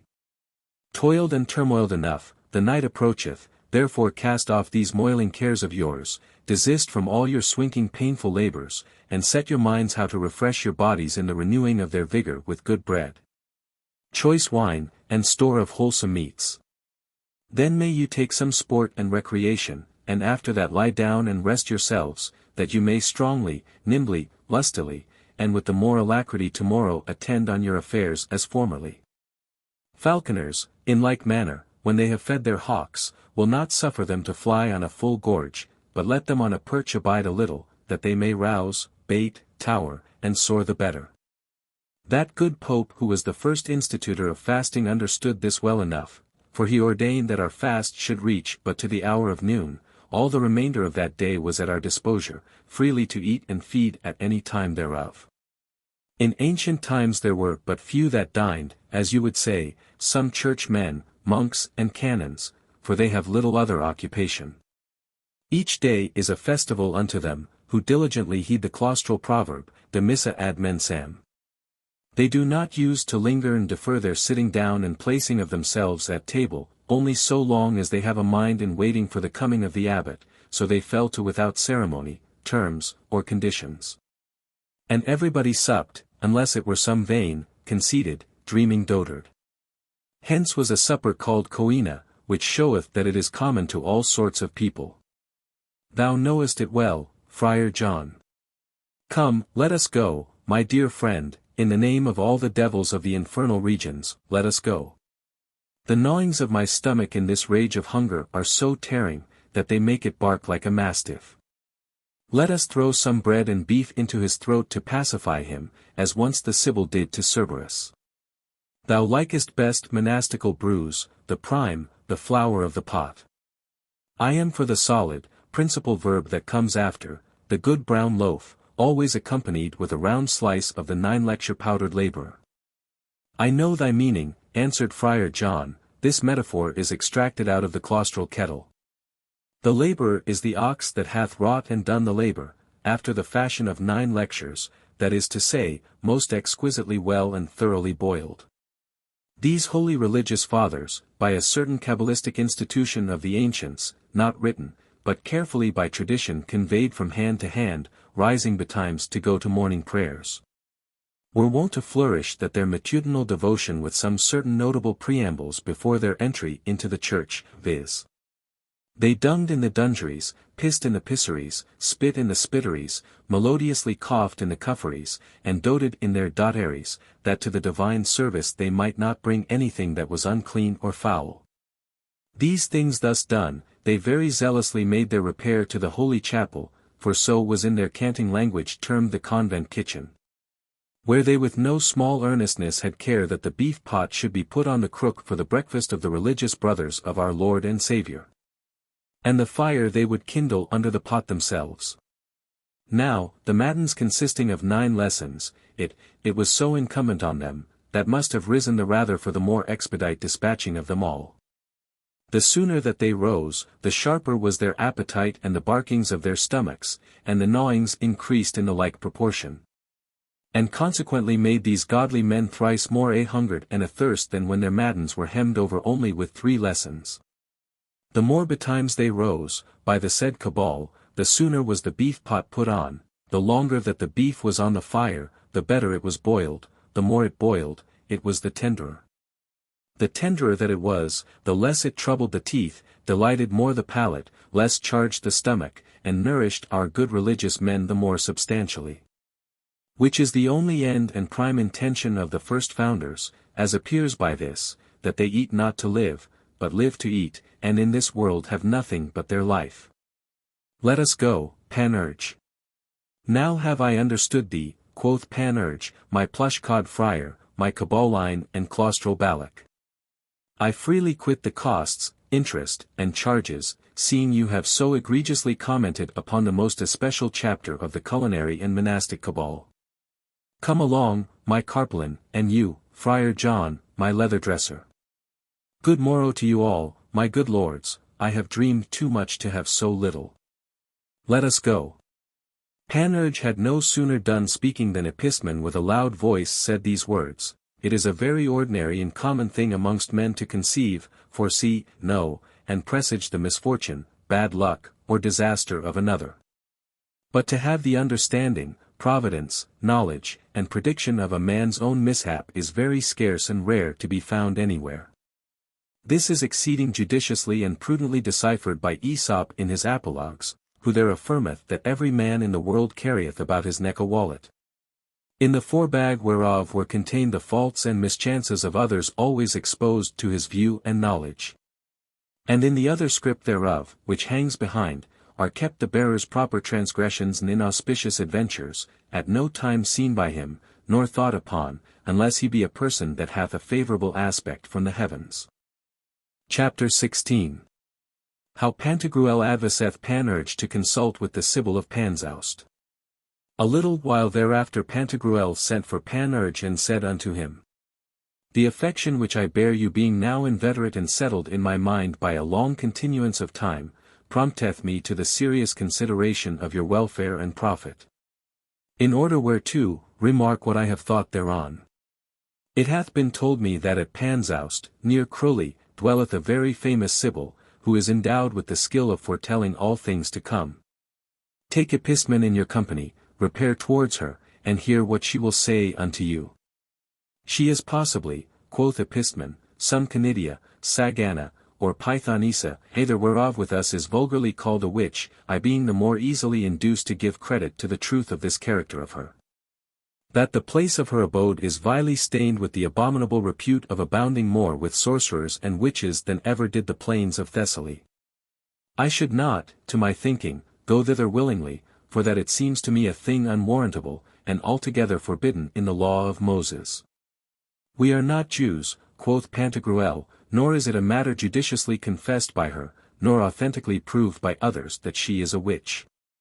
Let us for the present suspend our judgment, and defer till after your return from thence the sifting and garbling of those niceties. Do we know but that she may be an 11th Sibyl or a second Cassandra? But although she were neither, and she did not merit the name or title of any of these renowned prophetesses, what hazard, in the name of God?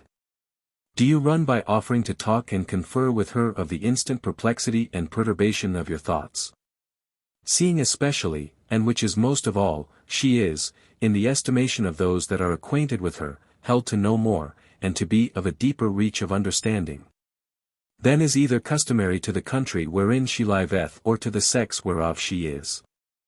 What hindrance, hurt, or harm doth the laudable desire of knowledge bring to any man, were it from a sot, a pot, a fool, a stool, a winter mitten, a truckle for a pulley, the lid of a goldsmith's crucible, an oil bottle, or old slipper? You may remember to have read, or heard at least, that Alexander the Great, immediately after his having obtained a glorious victory over the king Darius in Arbela, refused, in the presence of the splendid and illustrious courtiers that were about him, to give audience to a poor certain despicable-like fellow, who through the solicitations and mediation of some of his royal attendants was admitted humbly to beg that grace and favour of him. But sore did he repent, although in vain, 1,010,000 times thereafter, the surly state which he then took upon him to the denial of so just a suit, the grant whereof would have been worth unto him the value of a brace of potent cities. He was indeed victorious in Persia, but withal so far distant from Macedonia, his hereditary kingdom, that the joy of the one did not expel the extreme grief which through occasion of the other he had inwardly conceived. For, not being able with all his power to find or invent a convenient mean and expedient how to get or come by the certainty of any news from thence, both by reason of the huge remoteness of the places from one to another, as also because of the impetitive interposition of many great rivers, the interjacent obstacle of divers wild deserts, and obstructive interjection of sundry almost inaccessible mountains. Whilst he was in this sad quandary and solicitous pensiveness, which, you may suppose, could not be of a small vexation to him, considering that it was a matter of no great difficulty to run over his whole native soil, possess his country, seize on his kingdom, install a new king in the throne, and plant thereon foreign colonies, long before he could come to have any advertisement of it, for obviating the jeopardy of so dreadful inconveniency, and putting a fit remedy thereto. A certain Sidonian merchant of a low stature but high fancy, very poor in show, and to the outward appearance of little or no account, having presented himself before him, went about to affirm and declare that he had excogitated and hit upon a ready mean and way by the which those of his territories at home should come to the certain notice of his Indian victories, and himself be perfectly informed of the state and condition of Egypt and Macedonia within less than 5 days. Whereupon the said Alexander, plunged into a sullen animadvertency of mind, through his rash opinion of the improbability of performing a so strange and impossible-like undertaking, dismissed the merchant without giving ear to what he had to say, and vilified him. What could it have cost him to hearken unto what the honest man had invented and contrived for his good? What detriment, annoyance, damage, or loss could he have undergone to listen to the discovery of that secret which the good fellow would have most willingly revealed unto him? Nature, I am persuaded, did not without a cause frame our ears open, putting thereto no gate at all, nor shutting them up with any manner of enclosures, as she hath done unto the tongue, the eyes, and other such outjetting parts of the body. The cause, as I imagine, is to the end that every day and every night, and that continually, we may be ready to hear, and by a perpetual hearing apt to learn. For, of all the senses, it is the fittest for the reception of the knowledge of arts, sciences, and disciplines, and it may be that man was an angel, that is to say, a messenger sent from God, as Raphael was to Tobit. Too suddenly did he contemn, despise, and misregard him, but too long thereafter, by an untimely and too late repentance, did he do penance for it. You say very well, answered Epistemon, yet shall you never for all that induce me to believe that it can tend any way to the advantage or commodity of a man to take advice and counsel of a woman, namely, of such a woman, and the woman of such a country. Truly I have found, quoth Panurge, a great deal of good in the counsel of women, chiefly in that of the old wives amongst them, for every time I consult with them I readily get a stool or two extraordinary, to the great solace of my bumgut passage. They are as sleuth-hounds in the infallibility of their scent, and in their sayings no less sententious than the rubrics of the law. Therefore in my conceit it is not an improper kind of speech to call them sage or wise women. In confirmation of which opinion of mine, the customary style of my language alloweth them the denomination of presage women. The epithet of sage is due unto them because they are surpassing dexterous in the knowledge of most things. And I give them the title of presage, for that they divinely foresee and certainly foretell future contingencies and events of things to come. Sometimes I call them not monettes, but monettes, from their wholesome monitions. Whether it be so, ask Pythagoras, Socrates, Empedocles, and our master Ortuanus. I furthermore praise and commend above the skies the ancient memorable institution of the pristine Germans, who ordained the responses and documents of old women to be highly extolled, most cordially reverenced, and prized at a rate in nothing inferior to the weight, test, and standard of the sanctuary. And as they were respectfully prudent in receiving of these sound advices, so by honoring and following them did they prove no less fortunate in the happy success of all their endeavors. Witness the old wife Oronea, and the good mother Veld, in the days of Vespasian. You need not any way doubt but that feminine old age is always fructifying in qualities sublime, I would have said Sibylline. Let us go, by the help, let us go, by the virtue of God, let us go. Farewell, Friar John, I recommend the care of my codpiece to you. Well, quoth Epistemon, I will follow you, with this protestation nevertheless, that if I happen to get a sure information, or otherwise find that she doth use any kind of charm or enchantment in her responses, it may not be imputed to me for a blame to leave you at the gate of her house, without accompanying you any further in. Chapter 17. How Panurge spoke to the Sibyl of Panzoust. Their voyage was 3 days' journeying.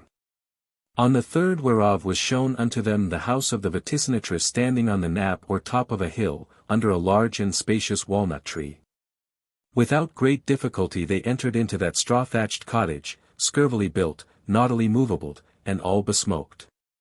It matters not, quoth Epistemon.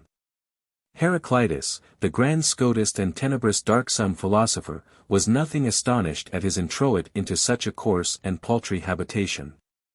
For he did usually show forth unto his sectators and disciples that the gods made as cheerfully their residence in these mean homely mansions as in sumptuous magnific palaces, replenished with all manner of delight, pomp, and pleasure.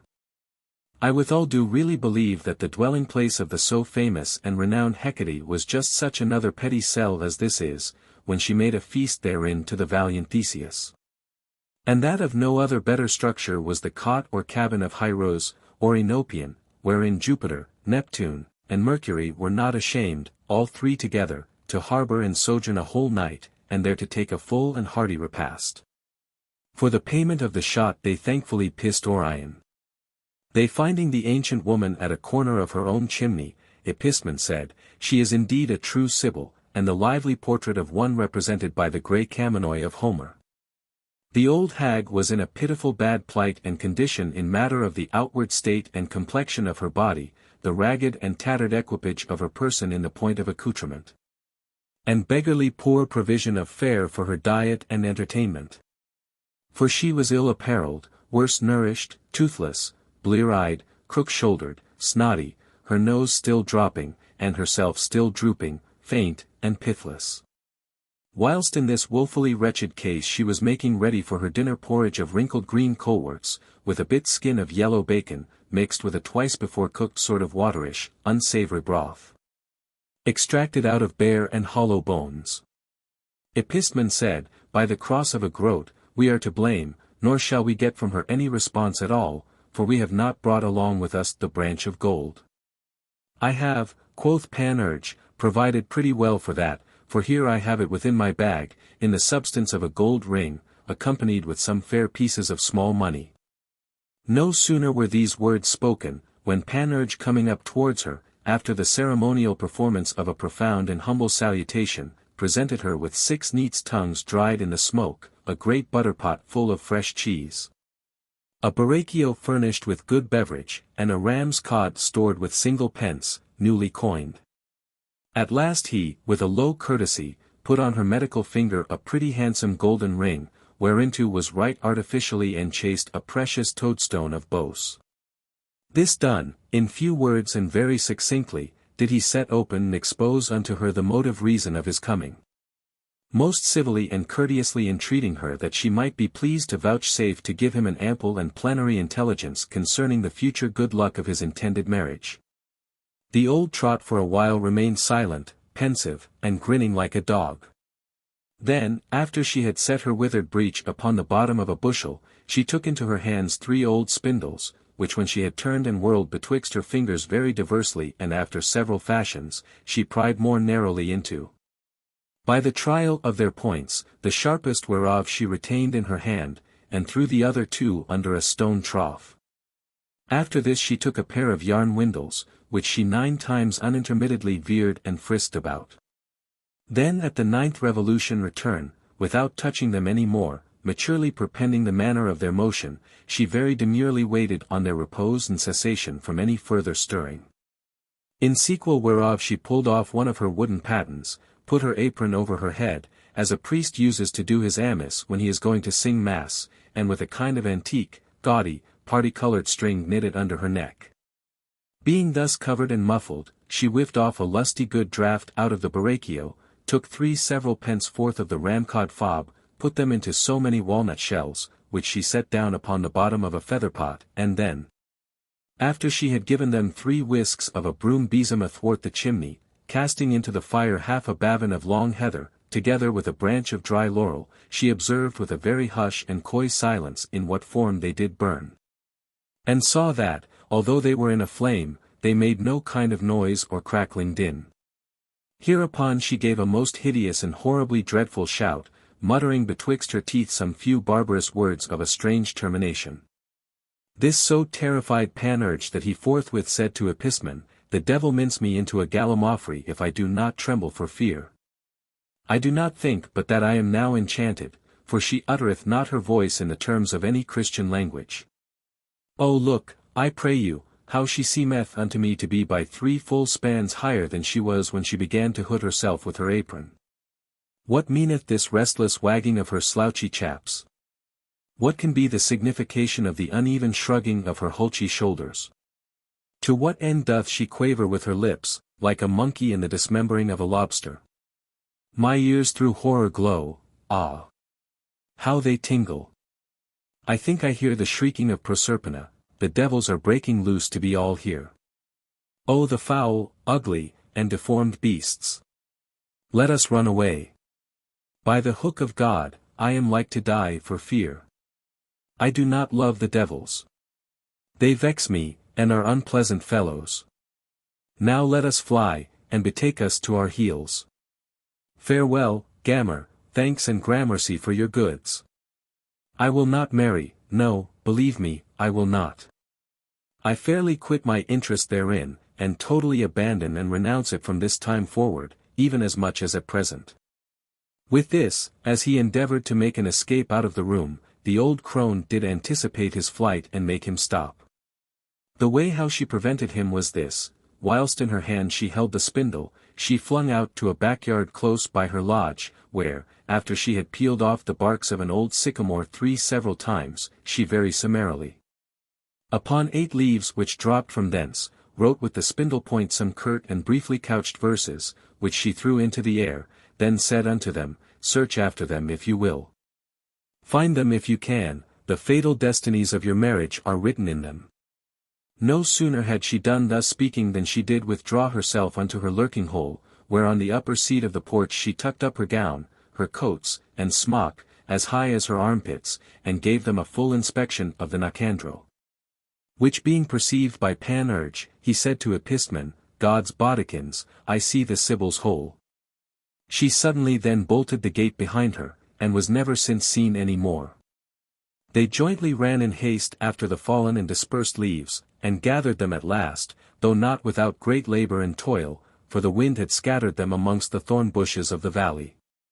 When they had ranged them each after other in their due places, they found out their sentence, as it is metrified in this octostic. Thy fame upheld. Properly, as corrected by Ozell. Thy fame will be shelled. By her, I trow. Even so, so. And she with child. Of thee, no. Thy good end. Suck she shall. And flay thee, friend. But not all. Chapter 18. How Pantagruel and Panurge did diversely expound the verses of the Sibyl of Panzaust. The leaves being thus collected and orderly disposed, Epistemon and Panurge returned to Pantagruel's court, partly well pleased and other part discontented. Glad for their being come back, and vexed for the trouble they had sustained by the way, which they found to be craggy, rugged, stony, rough, and ill-adjusted. They made an ample and full relation of their voyage unto Pantagruel, as likewise of the estate and condition of the Sibyl. Then, having presented to him the leaves of the sycamore, they show him the short and twaddle verses that were written in them. Pantagruel, having read and considered the whole sum and substance of the matter, fetched from his heart a deep and heavy sigh, then said to Panurge, You are now, forsooth, in a good taking, and have brought your hogs to a fine market. The prophecy of the Sibyl doth explain and lay out before us the same very predictions which have been denoted, foretold, and presaged to us by the decree of the Virgilian lots and the verdict of your own proper dreams, to wit, that you shall be very much disgraced, shamed, and discredited by your wife. For that she will make you a cuckold in prostituting herself to others, being big with child by another than you, will steal from you a great deal of your goods, and will beat you, scratch and bruise you. Even to plucking the skin in a part from off you, will leave the print of her blows in some member of your body.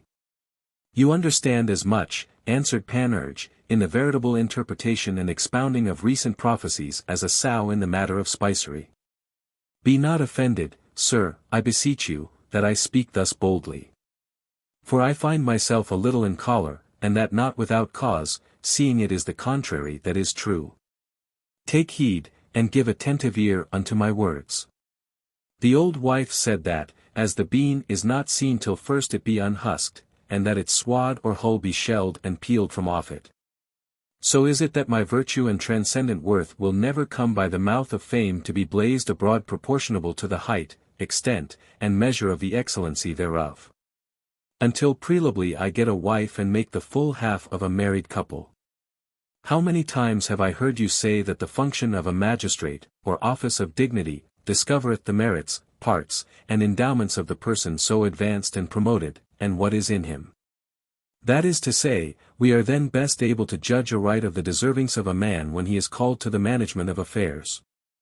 For when before he lived in a private condition, we could have no more certain knowledge of him than of a bean within his husk. And thus stands the first article explained. Otherwise, could you imagine that the good fame, repute, and estimation of an honest man should depend upon the tale of a whore? Now to the meaning of the second article. My wife will be with child, here lies the prime felicity of marriage, but not of me. Dipsody, that I do believe indeed. It will be of a pretty little infant. Oh, how heartily I shall love it. I do already dote upon it. For it will be my dainty fetal darling, my genteel dilly minion. From thenceforth no vexation, care, or grief shall take such deep impression in my heart, how hugely great or vehement soever it otherwise appear, but that it shall evanish forthwith at the sight of that my future babe. And at the hearing of the chat and prating of its childish gibberish. And blessed be the old wife. By my truly, I have a mind to settle some good revenue or pension upon her out of the readiest increase of the lands of my Salmigondinois. Not an inconstant and uncertain rent seek, like that of witless, giddy-headed bachelors, but sure and fixed, of the nature of the well-paid incomes of regenting doctors. If this interpretation doth not please you, think you my wife will bear me in her flanks, conceive with me, and be of me delivered, as women use in childbed to bring forth their young ones. So as that it may be said, Panurge is a second Bacchus, he hath been twice born. He is reborn, as was Hippolytus, as was Proteus, one time of Thetis, and secondly, of the mother of the philosopher Apollonius, as were the two Pallassae, near the flood Samethos in Sicily. His wife was big of child with him. In him is renewed and begun again the palinticy of the Megarians and the palingenesy of Democritus. Fie upon such errors. To hear stuff of that nature rends mine ears. The words of the third article are, she will suck me at my best end. Why not? That pleaseth me right well. You know the thing, I need not tell you that it is my intercrural pudding with one end. I swear and promise that, in what I can, I will preserve it sappy, full of juice, and as well victualled for her use as may be.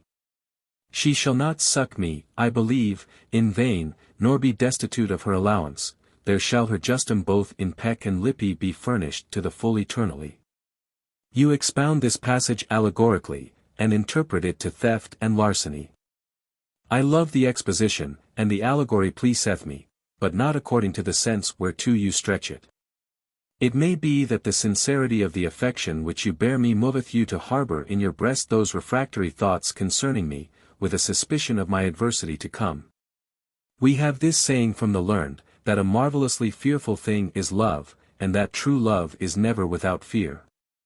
But, sir, according to my judgment, you do understand both of and by yourself that here stealth signifieth nothing else, no more than in 1,000 other places of Greek and Latin, old and modern writings, but the sweet fruits of amorous dalliance.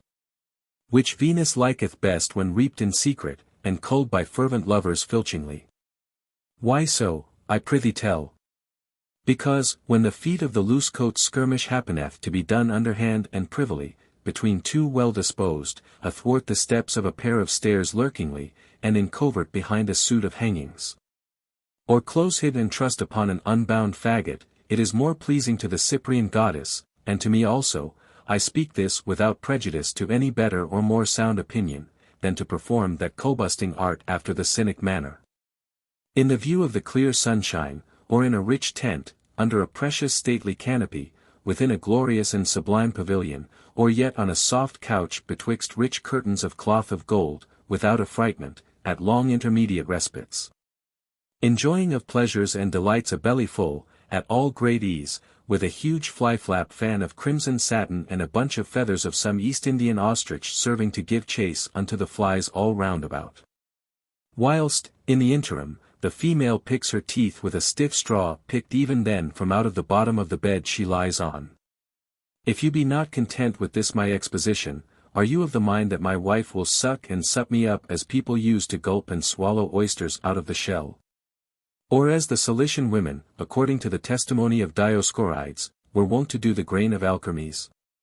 Assuredly that is an error.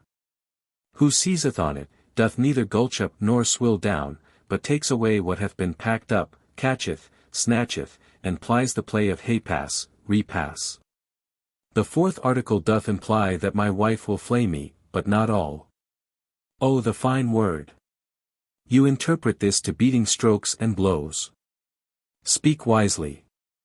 Will you eat a pudding? Sir, I beseech you to raise up your spirits above the low-sized pitch of earthly thoughts unto that height of sublime contemplation which reacheth to the apprehension of the mysteries and wonders of Dame Nature. And here be pleased to condemn yourself, by a renouncing of those errors which you have committed very grossly and somewhat perversely in expounding the prophetic sayings of the Holy Sibyl. Yet put the case, albeit I yield not to it, that, by the instigation of the devil, my wife should go about to wrong me, make me a cuckold downwards to the very breach, disgrace me otherwise, steal my goods from me, yea, and lay violently her hands upon me. She nevertheless should fail of her attempts and not attain to the proposed end of her unreasonable undertakings. The reason which induceth me hereto is grounded totally on this last point, which is extracted from the profoundest privacies of a monastic pantheology, as good Friar Arthur Wagtail told me once upon a Monday morning. As we were, if I have not forgot, eating a bushel of trotter pies. And I remember well it rained hard. God give him the good morrow. The women at the beginning of the world, or a little after, conspired to flay the men quick, because they found the spirit of mankind inclined to domineer it, and bear rule over them upon the face of the whole earth. And, in pursuit of this their resolution, promised, confirmed, swore, and covenanted amongst them all, by the pure faith they owe to the nocturnal Sanct Rogero. But oh the vain enterprises of women! Oh the great fragility of that sex feminine! They did begin to flay the man, or peel him, as says Catullus, at that member which of all the body they loved best, to wit, the nervous and cavernous cane, and that above 5,000 years ago. Yet have they not of that small part alone flayed any more till this hour but the head. In mere despite whereof the Jews snip off that parcel of the skin in circumcision, choosing far rather to be called clipyards, rascals, than to be flayed by women, as are other nations. My wife, according to this female covenant, will flay it to me, if it be not so already. I heartily grant my consent thereto, but will not give her leave to flay it all. Nay, truly will I not, my noble king. Yea but, quoth Epistemon, you say nothing of her most dreadful cries and exclamations when she and we both saw the laurel bough burn without yielding any noise or crackling. You know it is a very dismal omen, an inauspicious sign, unlucky indis, and token formidable, bad, disastrous, and most unhappy, as is certified by Propertius, Tibullus, the quick philosopher Porphyrius, Eustathius on the Iliads of Homer, and by many others. Verily, verily, quoth Panurge, brave are the allegations which you bring me, and testimonies of two-footed calves. These men were fools, as they were poets, and dotards, as they were philosophers, full of folly, as they were of philosophy. Chapter 19. How Pantagruel praiseth the counsel of dumb men. Pantagruel, when this discourse was ended, held for a pretty while his peace, seeming to be exceeding sad and pensive, then said to Panurge, the malignant spirit misleads, beguileth, and seduceth you. I have read that in times past the surest and most veritable oracles were not those which either were delivered in writing or uttered by word of mouth in speaking. For many times, in their interpretation, right witty, learned, and ingenious men have been deceived through amphibologies, equivokes, and obscurity of words, no less than by the brevity of their sentences. For which cause Apollo, the god of vaticination, was surnamed Loxias. Those which were represented then by signs and outward gestures were accounted the truest and the most infallible. Such was the opinion of Heraclitus. And Jupiter did himself in this manner give forth in Ammon frequently predictions. Nor was he single in this practice, for Apollo did the like amongst the Assyrians.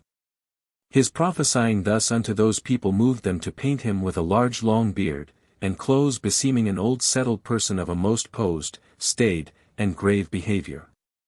Not naked, young, and beardless, as he was portrayed most usually amongst the Grecians. Let us make trial of this kind of fatidicency, and go you take advice of some dumb person without any speaking. I am content, quoth Panurge. But, says Pantagruel, it were requisite that the dumb you consult with be such as have been deaf from the hour of their nativity, and consequently dumb, for none can be so lively, natural, and kindly dumb as he who never heard. How is it, quoth Panurge, that you conceive this matter?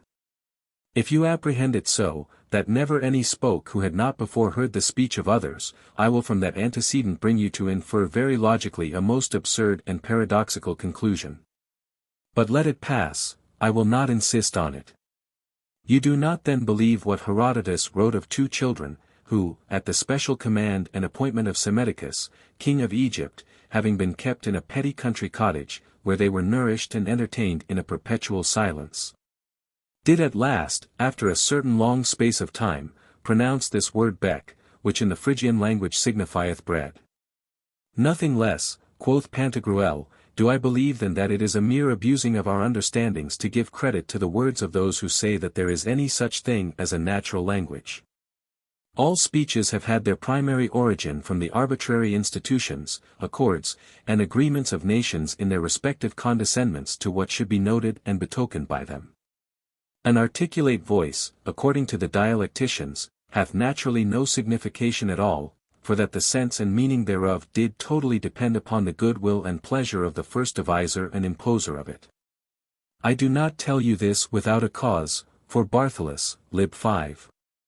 The verb oblig very seriously reporteth that even in his time there was in Eugubia one named Sir Nello de Gabrielis, who, although he by a sad mischance became altogether deaf, understood nevertheless everyone that talked in the Italian dialect howsoever he expressed himself. And that only by looking on his external gestures, and casting an attentive eye upon the diverse motions of his lips and chaps. I have read, I remember also, in a very literate and eloquent author, that Tiridates, king of Armenia, in the days of Nero, made a voyage to Rome, where he was received with great honor and solemnity, and with all manner of pomp and magnificence. Yea, to the end there might be a sempiternal amity and correspondence preserved betwixt him and the Roman Senate, there was no remarkable thing in the whole city which was not shown unto him. At his departure the emperor bestowed upon him many ample donatives of an inestimable value. And besides, the more entirely to testify his affection towards him, heartily entreated him to be pleased to make choice of any whatsoever thing in Rome was most agreeable to his fancy. With a promise juramentally confirmed that he should not be refused of his demand. Thereupon, after a suitable return of thanks for a so gracious offer, he required a certain Jack Pudding whom he had seen to act his part most egregiously upon the stage, and whose meaning, albeit he knew not what it was he had spoken, he understood perfectly enough by the signs and gesticulations which he had made.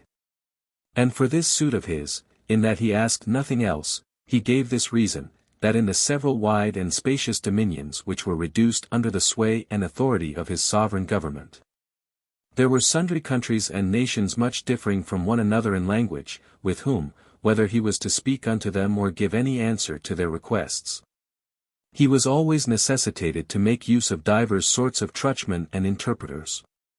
Now with this man alone, sufficient for supplying all their places, will that great inconveniency hereafter be totally removed. Seeing he is such a fine gesticulator, and in the practice of chirology an artist so complete, expert, and dexterous, that with his very fingers he doth speak.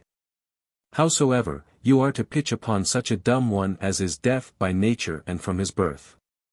To the end that his gestures and signs may be the more vively and truly prophetic, and not counterfeit by the intermixture of some adulterate lustre and affectation. Yet whether this dumb person shall be of the male or female sex is in your option, leath at your discretion, and altogether dependeth on your own election. I would more willingly, quoth Panurge, consult with and be advised by a dumb woman, were it not that I am afraid of two things. The first is, that the greater part of women, whatever be that they see, do always represent unto their fancies, think, and imagine, that it hath some relation to the sugared entering of the goodly Ithaphalos. And graphing in the cleft of the overturned tree the quickset imp of the pin of copulation. Whatever signs, shows, or gestures we shall make, or whatever our behavior, carriage, or demeanor shall happen to be in their view and presence, they will interpret the whole in reference to the act of androgenation and the covetizing exercise. By which means we shall be abusively disappointed of our designs, in regard that she will take all our signs for nothing else but tokens and representations of our desire to entice her unto the lists of a Cyprian combat or Katzincani skirmish. Do you remember what happened at Rome 260 years after the foundation thereof? A young Roman gentleman encountering by chance, at the foot of Mount Celion, with a beautiful Latin lady named Verona, who from her very cradle upwards had always been both deaf and dumb, very civilly asked her. Not without a chironomatic Italianizing of his demand, with various gesticulations of his fingers and other gesticulations as yet customary amongst the speakers of that country. What senators in her descent from the top of the hill she had met with going up thither. For you are to conceive that he, knowing no more of her deafness than dumbness, was ignorant of both. She in the meantime, who neither heard nor understood so much as one word of what he had said, straight imagined, by all that she could apprehend in the lovely gesture of his manual signs, that what he then required of her was what herself had a great mind to, even that which a young man doth naturally desire of a woman. Then was it that by signs, which in all occurrences of venereal love are incomparably more attractive, valid, and efficacious than words, she beckoned to him to come along with her to her house. Which when he had done, she drew him aside to a privy room, and then made a most lively alluring sign unto him to show that the game did please her. Whereupon, without any more advertisement, or so much as the uttering of one word on either side, they fell to and bringardized it lustily. The other cause of my being averse from consulting with dumb women is, that to our signs they would make no answer at all, but suddenly fall backwards in a divarication posture. To intimate thereby unto us the reality of their consent to the supposed motion of our tacit demands. Or if they should chance to make any countersigns responsory to our propositions, they would prove so foolish, impertinent, and ridiculous, that by them ourselves should easily judge their thoughts to have no excursion beyond the Duffling Academy. You know very well how at Brignoles, when the religious nun, Sister Fatbum, was made big with child by the young Stiffly Standard, her pregnancy came to be known, and she cited by the abbess, and, in a full convention of the convent, accused of incest. Her excuse was that she did not consent thereto, but that it was done by the violence and impetuous force of the friar Stiffly Standard. Hereto the abbess very austerely replying, Thou naughty wicked girl, why didst thou not cry, A rape, a rape? Then should all of us have run to thy succor. Her answer was that the rape was committed in the dortour, where she durst not cry because it was a place of sempiternal silence. But, quoth the abbess, thou roguish wench, why didst not thou then make some sign to those that were in the next chamber beside thee? To this she answered that with her buttocks she made a sign unto them as vigorously as she could, yet never one of them did so much as offer to come to her help and assistance. But, quoth the abbess, thou scurvy baggage, why didst thou not tell it me immediately after the perpetration of the fact, that so we might orderly, regularly, and canonically have accused him? I would have done so, had the case been mine, for the clearer manifestation of mine innocency. I truly, madam, would have done the like with all my heart and soul, quoth Sister Fatbum, but that fearing I should remain in sin, and in the hazard of eternal damnation, if prevented by a sudden death, I did confess myself to the Father Friar before he went out of the room, who, for my penance, enjoined me not to tell it, or reveal the matter unto any. It were a most enormous and horrid offence, detestable before God and the angels, to reveal a confession. Such an abominable wickedness would have possibly brought down fire from heaven, wherewith to have burnt the whole nunnery, and sent us all headlong to the bottomless pit, to bear company with Korah, Dathan, and Abiram. You will not, quoth Pantagruel, with all your jesting, make me laugh. I know that all the monks, friars, and nuns had rather violate and infringe the highest of the commandments of God than break the least of their provincial statutes. Take you therefore Goat's Nose, a man very fit for your present purpose, for he is, and hath been, both dumb and deaf from the very remotest infancy of his childhood. Chapter 20. How Goat's Nose by signs mocketh answer to Panurge. Goat's Nose being sent for, came the day thereafter to Pantagruel's court. At his arrival, to which Panurge gave him a fat calf, the half of a hog, 2 puncheons of wine, 1 load of corn, and 30 francs of small money. Then, having brought him before Pantagruel, in presence of the gentleman of the bedchamber he made this sign unto him. He yawned a long time, and in yawning made without his mouth with the thumb of his right hand the figure of the Greek letter tau by frequent reiterations. Afterwards he lifted up his eyes to heavenwards, then turned them in his head like a she-goat in the painful fit of an absolute birth, in doing whereof he did cough and sigh exceeding heavily. This done, after that he had made demonstration of the one of his codpiece, he from under his shirt took his placket racket in a full grip, making it therewithal clack very melodiously betwixt his thighs. Then, no sooner had he with his body stooped a little forwards, and bowed his left knee, but that immediately thereupon holding both his arms on his breast, in a loose faint-like posture, the one over the other, he paused a while. Goat's Nose looked wistly upon him, and having heedfully enough viewed him all over, he lifted up into the air his left hand, the whole fingers whereof he retained fistwise close together, except the thumb and the forefinger, whose nails he softly joined and coupled to one another. I understand, quoth Pantagruel, what he meaneth by that sign. It denotes marriage, and withal the number 30, according to the profession of the Pythagoreans. You will be married. Thanks to you, quoth Panurge, in turning himself towards Goat's Nose, my little sewer, pretty master's mate, dainty bailey, curious sergeant marshal, and jolly catchpole leader. Then did he lift higher up than before his said left hand, stretching out all the 5 fingers thereof, and severing them as wide from one another as he possibly could get done. Here, says Pantagruel, doth he more amply and fully insinuate unto us, by the token which he showeth forth of the canary number, that you shall be married. Yea, that you shall not only be affianced, betrothed, wedded, and married, but that you shall furthermore cohabit and live jollily and merrily with your wife. For Pythagoras called 5 the nuptial number, which, together with marriage, signifieth the consummation of matrimony, because it is composed of a ternary, the first of the odd, and binary, the first of the even numbers. As of a male and female knit and united together. In very deed it was the fashion of old in the city of Rome at marriage festivals to light 5 wax tapers. Nor was it permitted to kindle any more at the magnific nuptials of the most potent and wealthy, nor yet any fewer at the penurious weddings of the poorest and most abject of the world.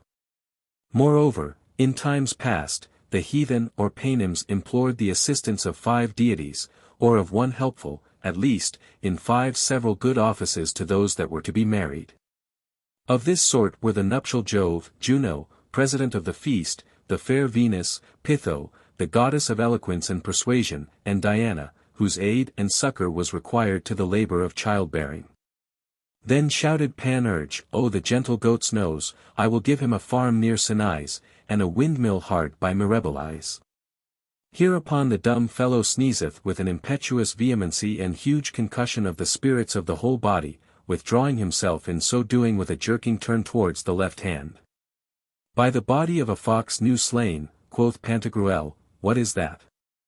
This mocketh nothing for your advantage, for he betokeneth thereby that your marriage will be inauspicious and unfortunate. This sneezing, according to the doctrine of Terpsion, is the Socratic demon. If done towards the right side, it imports and portendeth that boldly and with all assurance one may go whither he will and do what he listeth, according to what deliberation he shall be pleased to have thereupon taken. His entries in the beginning, progress in his proceedings, and success in the events and issues will be all lucky, good, and happy. The quite contrary thereto is thereby implied and presaged if it be done towards the left. You, quoth Panurge, do take always the matter at the worst, and continually, like another Davus, casteth in new disturbances and obstructions.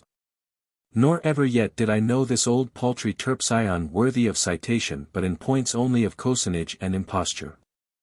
Nevertheless, quoth Pantagruel, Cicero hath written I know not what to the same purpose in his second book of divination.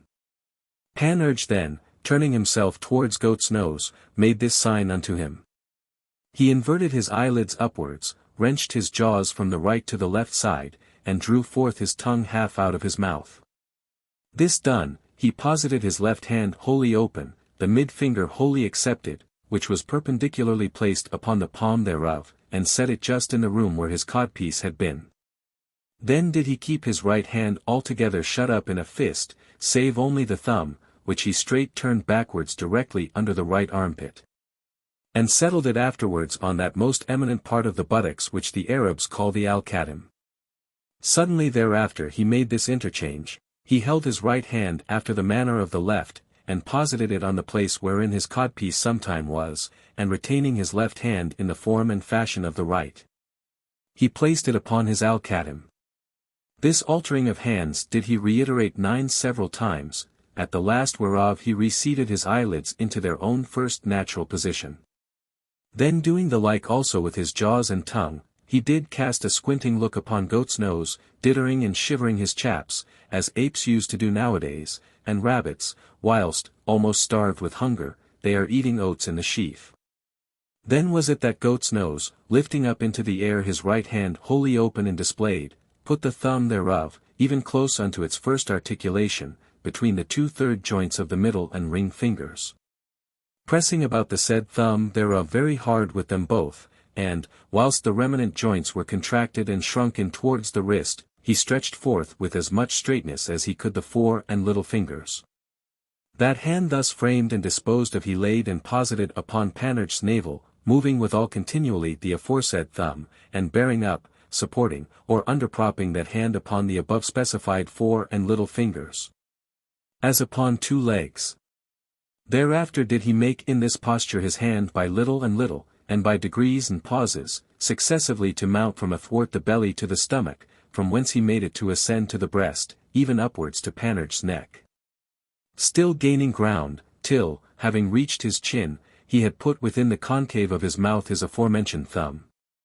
Then fiercely brandishing the whole hand, which he made to rub and grate against his nose, he heaved it further up, and made the fashion as if with the thumb thereof he would have put out his eyes. With this Panurge grew a little angry, and went about to withdraw and rid himself from this ruggedly untoward dumb devil.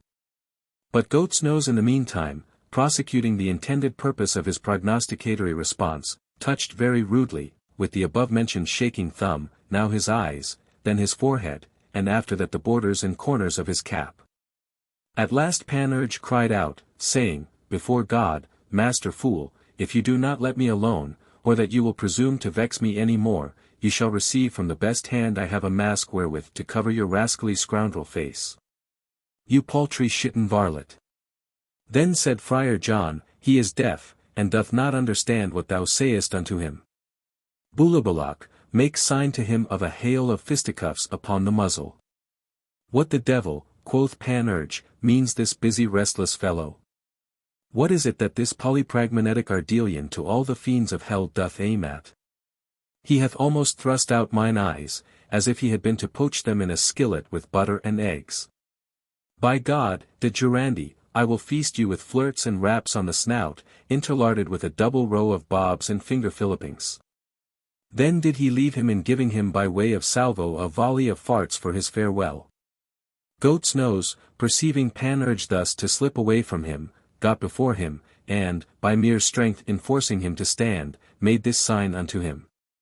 He let fall his right arm toward his knee on the same side as low as he could, and, raising all the fingers of that hand into a close fist, passed his dexter thumb betwixt the foremost and mid fingers thereto belonging.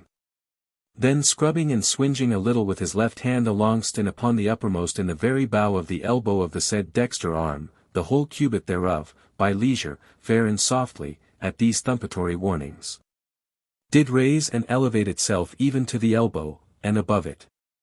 On a sudden did he then let it fall down as low as before, and after that, at certain intervals and such spaces of time, raising and abasing it, he made a show thereof to Panurge. This so incensed Panurge that he forthwith lifted his hand to have stricken him the dumb roister and given him a sound wurret on the ear. But that the respect and reverence which he carried to the presence of Pantagruel restrained his choler and kept his fury within bounds and limits. Then said Pantagruel, if the bare signs now vex and trouble you, how much more grievously will you be perplexed and disquieted with the real things which by them are represented and signified. All truths agree and are consonant with one another. This dumb fellow prophesieth and foretelleth that you will be married, cuckolded, beaten, and robbed. As for the marriage, quoth Panurge, I yield thereto, and acknowledge the verity of that point of his prediction. As for the rest, I utterly abjure and deny it, and believe, sir, I beseech you, if it may please you so to do, that in the matter of wives and horses never any man was predestinated to a better fortune than I. Chapter 21. How Panurge consulteth with an old French poet, named Raminagrobes. I never thought, said Pantagruel, to have encountered with any man so headstrong in his apprehensions, or in his opinions so wilful, as I have found you to be and see you are. Nevertheless, the better to clear and extricate your doubts, let us try all courses, and leave no stone unturned nor wind unsailed by. Take good heed to what I am to say unto you. The swans, which are fowls consecrated to Apollo, never chant but in the hour of their approaching death, especially in the Meander flood, which is a river that runneth along some of the territories of Phrygia. This I say, because Aelianus and Alexander Mindius write that they had seen several swans in other places die, but never heard any of them sing or chant before their death. However, it passeth for current that the imminent death of a swan is presaged by his foregoing song, and that no swan dieth until prelably he have sung. After the same manner, poets, who are under the protection of Apollo, when they are drawing near their latter end do ordinarily become prophets, and by the inspiration of that god sing sweetly in vaticinating things which are to come. It hath been likewise told me frequently, that old decrepit men upon the brinks of Charon's banks do usher their decease with a disclosure all at ease, to those that are desirous of such informations. Of the determinate and assured truth of future accidents and contingencies. I remember also that Aristophanes, in a certain comedy of his, calleth the old folk sibyls, eth o geron zibulia. For as when, being upon a pier by the shore, we see afar off mariners, seafaring men, and other travellers alongst the curled waves of azure Thetis within their ships, we then consider them in silence only. And seldom proceed any further than to wish them a happy and prosperous arrival. But when they do approach near to the haven, and come to wet their keels within their harbour, then both with words and gestures we salute them, and heartily congratulate their access safe to the port wherein we are ourselves. Just so the angels, heroes, and good demons, according to the doctrine of the Platonics, when they see mortals drawing near unto the harbour of the grave, as the most sure and calmest port of any, full of repose, ease, rest, tranquillity. Free from the troubles and solicitudes of this tumultuous and tempestuous world. Then is it that they with alacrity hail and salute them, cherish and comfort them, and, speaking to them lovingly, begin even then to bless them with illuminations, and to communicate unto them the abstrusest mysteries of divination. I will not offer here to confound your memory by quoting antique examples of Isaac, of Jacob, of Patroclus towards Hector, of Hector towards Achilles, of Polymnestor towards Agamemnon, of Hecuba, of the Rhodian renowned by Posidonius, of Calenus the Indian towards Alexander the Great, of Oroda towards Mezentius, and of many others. It shall suffice for the present that I commemorate unto you the learned and valiant knight and cavalier William of Bellay, late Lord of Langy, who died on the hill of Tarara, the 10th of January, in the climacteric year of his age. And of our supputation 1543, according to the Roman account. The last 3 or 4 hours of his life he did employ in the serious utterance of a very pithy discourse, whilst with a clear judgment and spirit void of all trouble he did foretell several important things, whereof a great deal is come to pass. And the rest we wait for. Howbeit, his prophecies did at that time seem unto us somewhat strange, absurd, and unlikely, because there did not then appear any sign of efficacy enough to engage our faith to the belief of what he did prognosticate. We have here, near to the town of Villamere, a man that is both old and a poet, to wit, Ramonagrobes, who to his second wife espoused my Lady Broadsoe, on whom he begot the fair Basoche. It hath been told me he is dying, and so near unto his latter end that he is almost upon the very last moment, point, and article thereof. Repair thither as fast as you can, and be ready to give an attentive ear to what he shall chant unto you. It may be that you shall obtain from him what you desire, and that Apollo will be pleased by his means to clear your scruples. I am content, quoth Panurge. Let us go thither, Epistemon, and that both instantly and in all haste, lest otherwise his death prevent our coming. Wilt thou come along with us, Friar John? Yes, that I will, quoth Friar John, right heartily to do thee a courtesy, my Billy Ballocks, for I love thee with the best of my milt and liver. Thereupon, incontinently, without any further lingering, to the way they all three went, and quickly thereafter, for they made good speed, arriving at the poetical habitation, they found the jolly old man. Albeit in the agony of his departure from this world, looking cheerfully, with an open countenance, splendid aspect, and behaviour full of alacrity. After that Panurge had very civilly saluted him, he in a free gift did present him with a gold ring, which he even then put upon the medical finger of his left hand, in the collet or bezel whereof was enchased an oriental sapphire. Very fair and large. Then, in imitation of Socrates, did he make an oblation unto him of a fair white cock, which was no sooner set upon the tester of his bed, than that, with a high raised head and crest, lustily shaking his feather coat, he crowed stentoriphonically loud. This done, Panurge very courteously required of him that he would vouchsafe to favour him with the grant and report of his sense and judgment touching the future destiny of his intended marriage.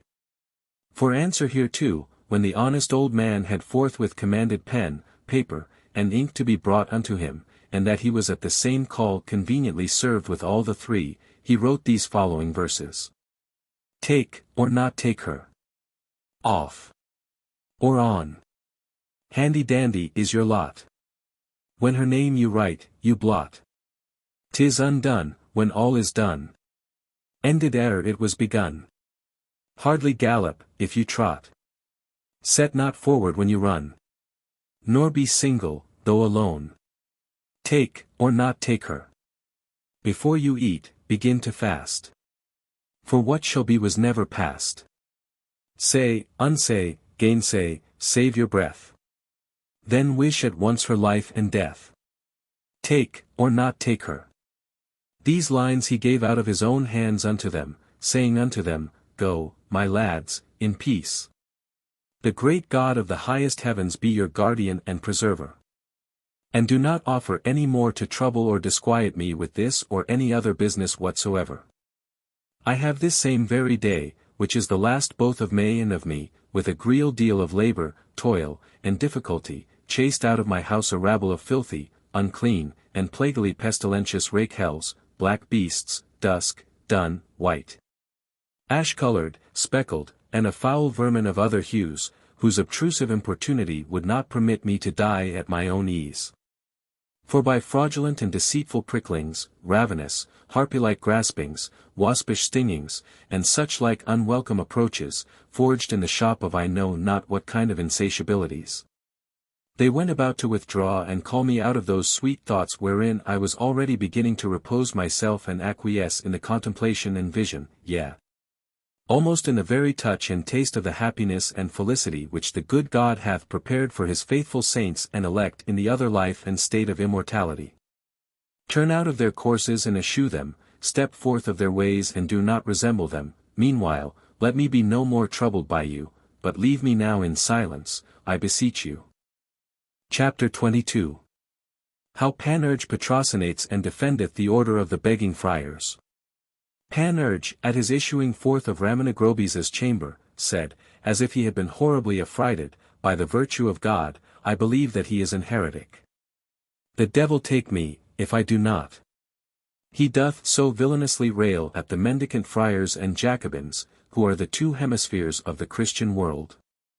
By whose gyronomonic circumbilvaginations, as by two solivigus philopendulums, all the autonomatic metagrobolism of the Romish Church, when tottering and emblustricated with the gibble-gabble gibberish of this odious error and heresy, is homocentrically poised. But what harm, in the devil's name, have these poor devils the Capuchins and Minims done unto him? Are not these beggarly devils sufficiently wretched already? Who can imagine that these poor snakes, the very extracts of ichthyophagy, are not thoroughly enough besmoked and besmeared with misery, distress, and calamity? Dost thou think, Friar John, by thy faith, that he is in the state of salvation? He goeth, before God, as surely damned to 30,000 basketsful of devils as a pruning bill to the lopping of a vine branch. To revile with opprobrious speeches the good and courageous props and pillars of the Church, is that to be called a poetical fury? I cannot rest satisfied with him, he sinneth grossly, and blasphemeth against the true religion. I am very much offended at his scandalizing words and contumelious obloquy. I do not care a straw, quoth Friar John, for what he hath said. For although everybody should twit and jerk them, it were but a just retaliation, seeing all persons are served by them with the like sauce, therefore do I pretend no interest therein. Let us see, nevertheless, what he hath written. Panurge very attentively read the paper which the old man had penned, then said to his two fellow travellers, the poor drinker doteth. Howsoever, I excuse him, for that I believe he is now drawing near to the end and final closure of his life. Let us go make his epitaph. By the answer which he hath given us, I am not, I protest, one jot wiser than I was. Hearken here, Epistman, my little bully, dost not thou hold him to be very resolute in his responsory verdicts? He is a witty, quick, and subtle sophister. I will lay an even wager that he is a miscreant apostate. By the belly of a stalled ox, how careful he is not to be mistaken in his words. He answered but by disjunctives, therefore can it not be true which he saith, for the verity of such like propositions is inherent only in one of its two members. Oh, the cozening prattler that he is! I wonder if Santiago of Brescia be one of these cogging shirks. Such was of old, quoth Epistman, the custom of the grand vaticinator and prophet Tiresias, who used always, by way of a preface, to say openly and plainly at the beginning of his divinations and predictions that what he was to tell would either come to pass or not. And such is truly the style of all prudently presaging prognosticators. He was nevertheless, quoth Panurge, so unfortunately misadventurous in the lot of his own destiny, that Juno thrust out both his eyes. Yes, answered Epistman, and that merely out of a spite and spleen for having pronounced his award more veritable than she, upon the question which was merrily proposed by Jupiter. But, quoth Panurge, what archdevil is it that hath possessed this master Ramanagrobes, that so unreasonably, and without any occasion, he should have so snappishly and bitterly inveighed against these poor honest fathers, Jacobins, minors, and minims? It vexeth me grievously, I assure you, nor am I able to conceal my indignation. He hath transgressed most enormously, his soul goeth infallibly to 30,000 panniersful of devils. I understand you not, quoth Epistman, and it disliketh me very much that you should so absurdly and perversely interpret that of the friar mendicants which by the harmless poet was spoken of black beasts, dun, and other sorts of other coloured animals. He is not in my opinion guilty of such a sophistical and fantastic allegory as by that phrase of his to have meant the begging brothers. He in downright terms speaketh absolutely and properly of fleas, punies, hand-worms, flies, gnats, and other such like scurvy vermin, whereof some are black, some dun, some ash-coloured, some tawny, and some brown and dusky, all noisome, molesting, tyrannous, cumbersome, and unpleasant creatures, not only to sick and diseased folks, but to those also who are of a sound, vigorous, and healthful temperament in constitution. It is not unlikely that he may have the ascarids, and the lumbrics, and worms within the entrails of his body. Possibly doth he suffer, as it is frequent and usual amongst the Egyptians, together with all those who inhabit the Erythraean confines, and dwell along the shores and coasts of the Red Sea. Some sour prickings and smart stingings in his arms and legs of those little speckled dragons which the Arabians call medin. You are to blame for offering to expound his words otherwise, and wrong the ingenuous poet, and outrageously abuse and miscall the said frauders, by an imputation of baseness undeservedly laid to their charge. We still should, in such like discourses of fatiloquent soothsayers, interpret all things to the best. Will you teach me, quoth Panurge, how to discern flies among milk, or show your father the way how to beget children? He is, by the virtue of God, an errant heretic, a resolute, formal heretic, I say, a rooted, combustible heretic, one as fit to burn as the little wooden clock at Rochelle.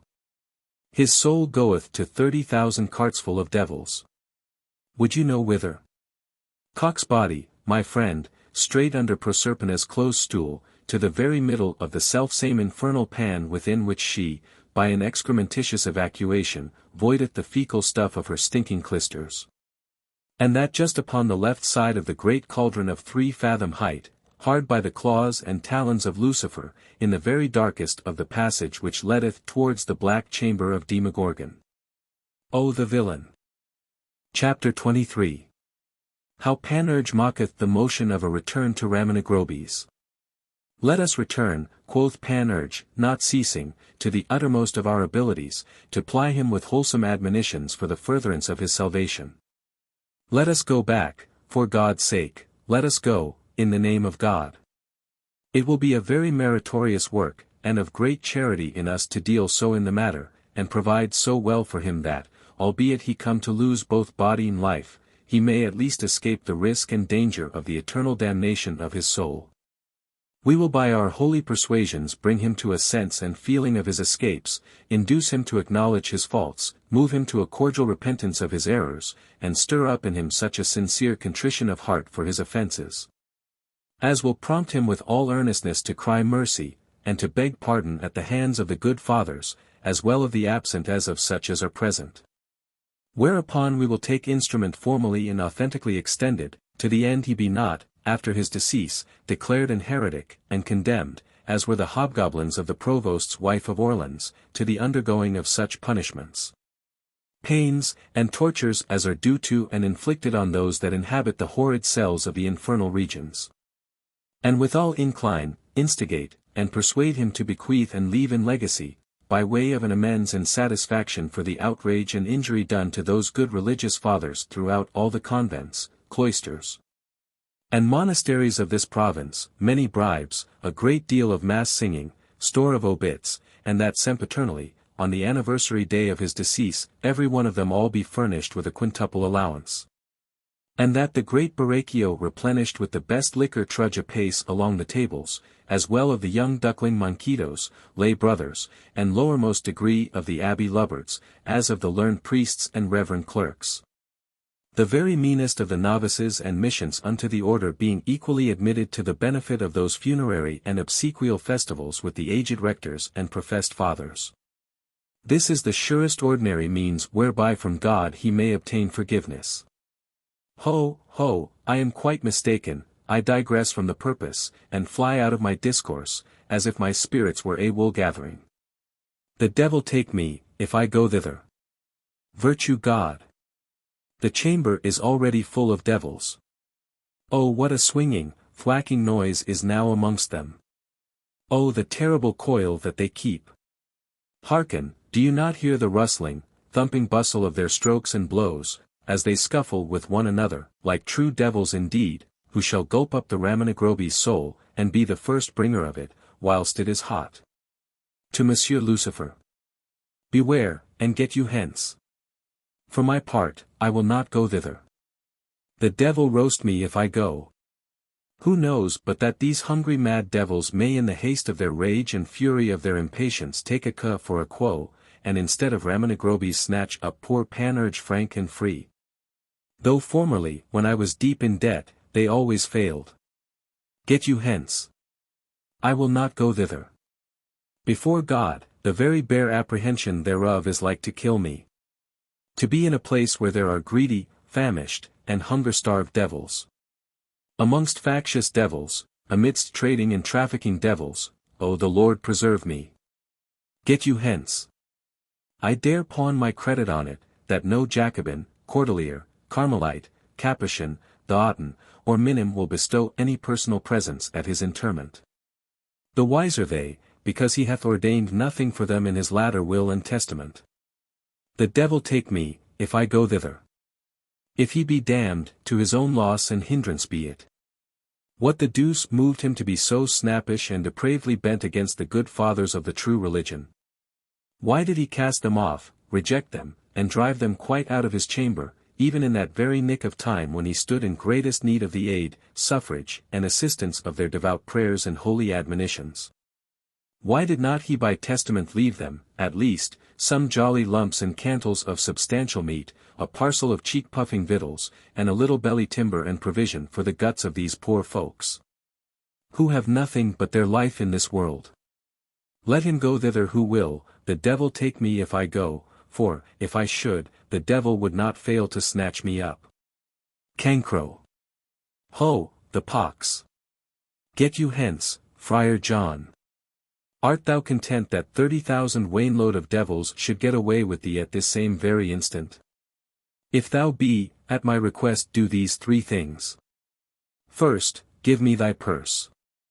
For besides that thy money is marked with crosses, and the cross is an enemy to charms, the same may befall to thee which not long ago happened to John Dodin, collector of the excise of Coudray, at the ford of Vide. When the soldiers broke the planks. This moneyed fellow, meeting at the very brink of the bank of the ford with Friar Adam Crankcod, a Franciscan observantin of Mirbeau, promised him a new frock.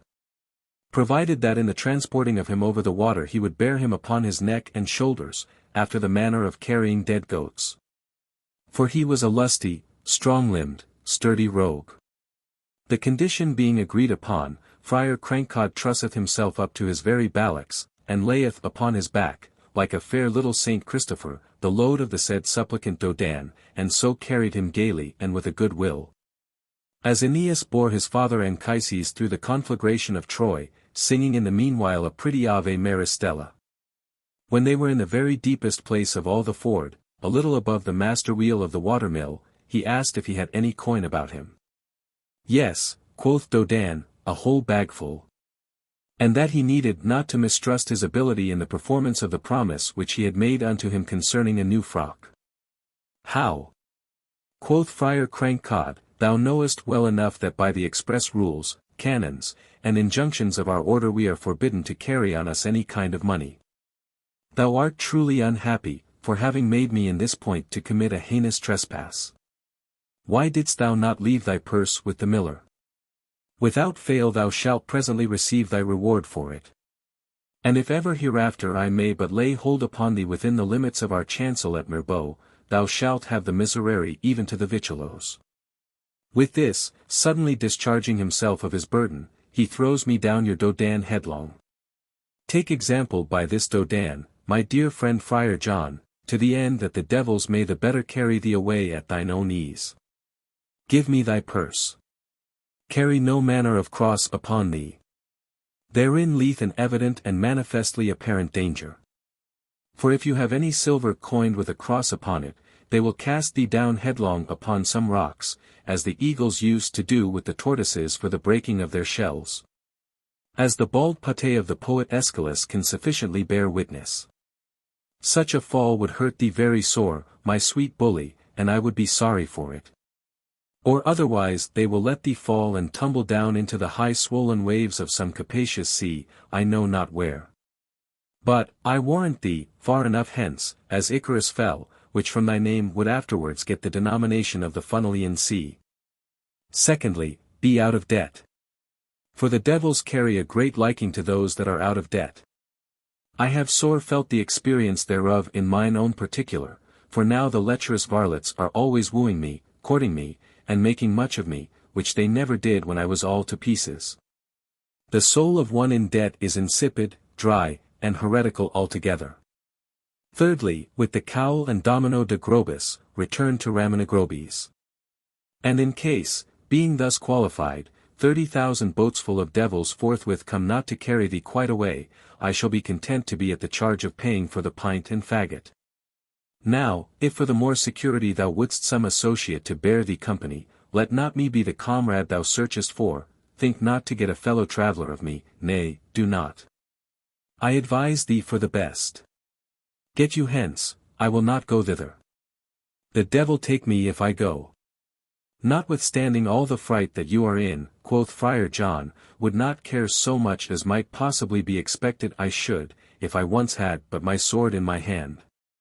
Thou hast verily hit the nail on the head, quoth Panurge, and speakest like a learned doctor, subtle and well skilled in the art of devilry.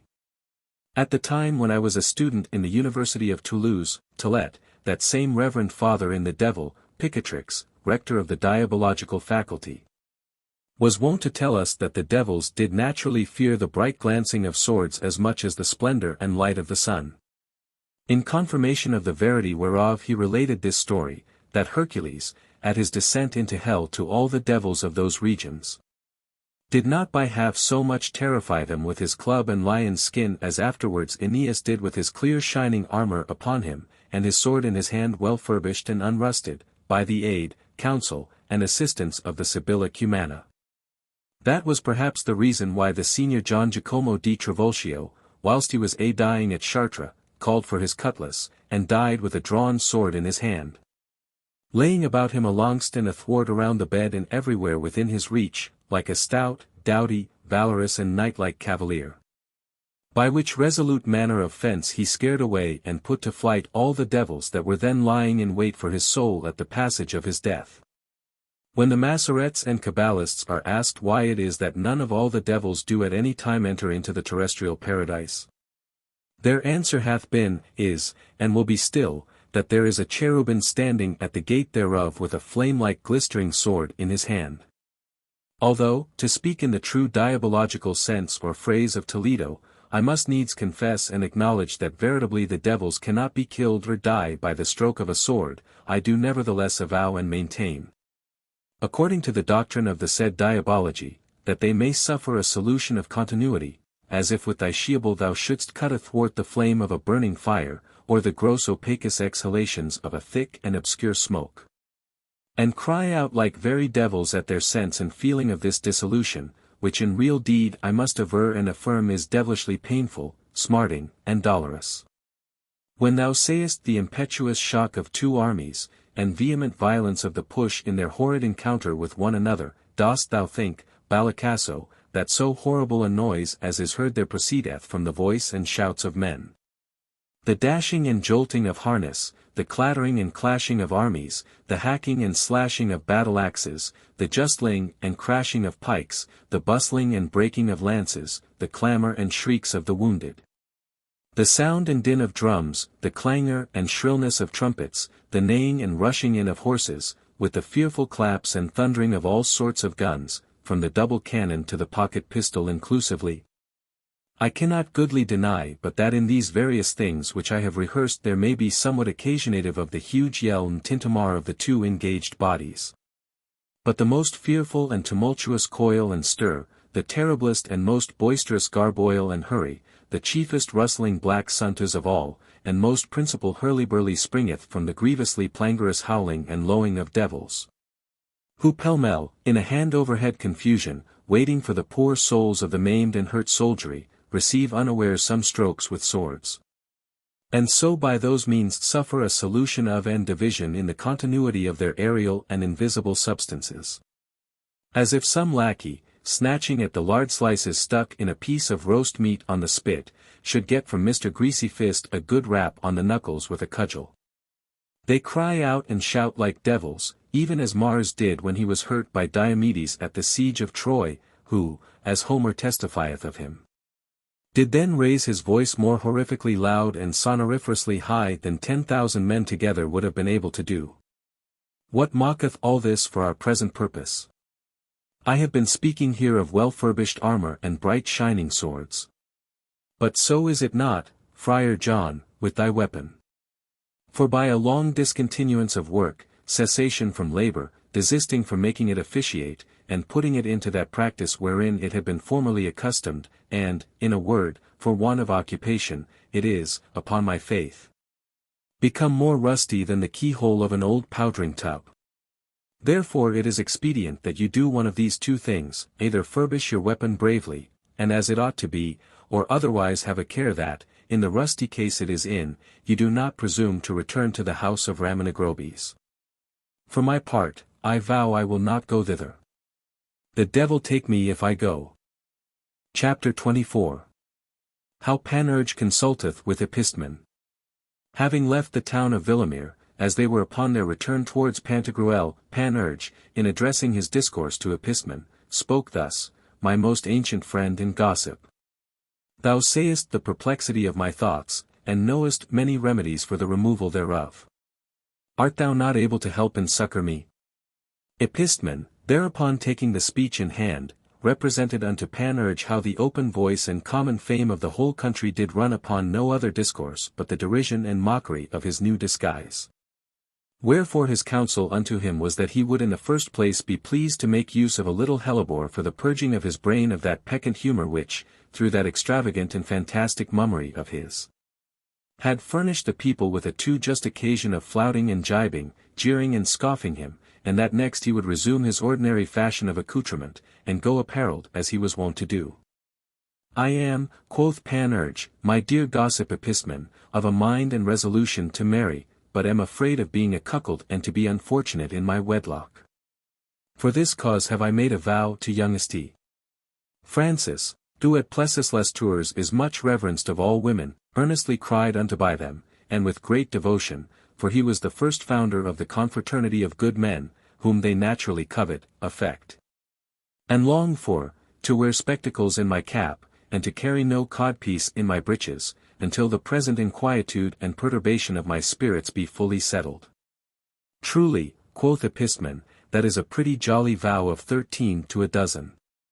It is a shame to you, and I wonder much at it, that you do not return unto yourself, and recall your senses from this their wild swerving and straying abroad to that rest and stillness which becomes a virtuous man. This whimsical conceit of yours brings me to the remembrance of a solemn promise made by the shag-haired Argives, who, having in their controversy against the Lacedaemonians for the territory of Thyrea, lost the battle which they hoped should have decided it for their advantage, vowed to carry never any hair on their heads till prelably they had recovered the loss of both their honour and lands. As likewise to the memory of the vow of a pleasant Spaniard called Michael Doris, who vowed to carry in his hat a piece of the shin of his leg till he should be revenged of him who had struck it off. Yet do not I know which of these two deserveth most to wear a green and yellow hood with a hare's ears tied to it, either the aforesaid vainglorious champion, or that Gargantua, who having forgot the art and manner of writing histories set down by the Samosatian philosopher, mocketh a most tediously long narrative and relation thereof.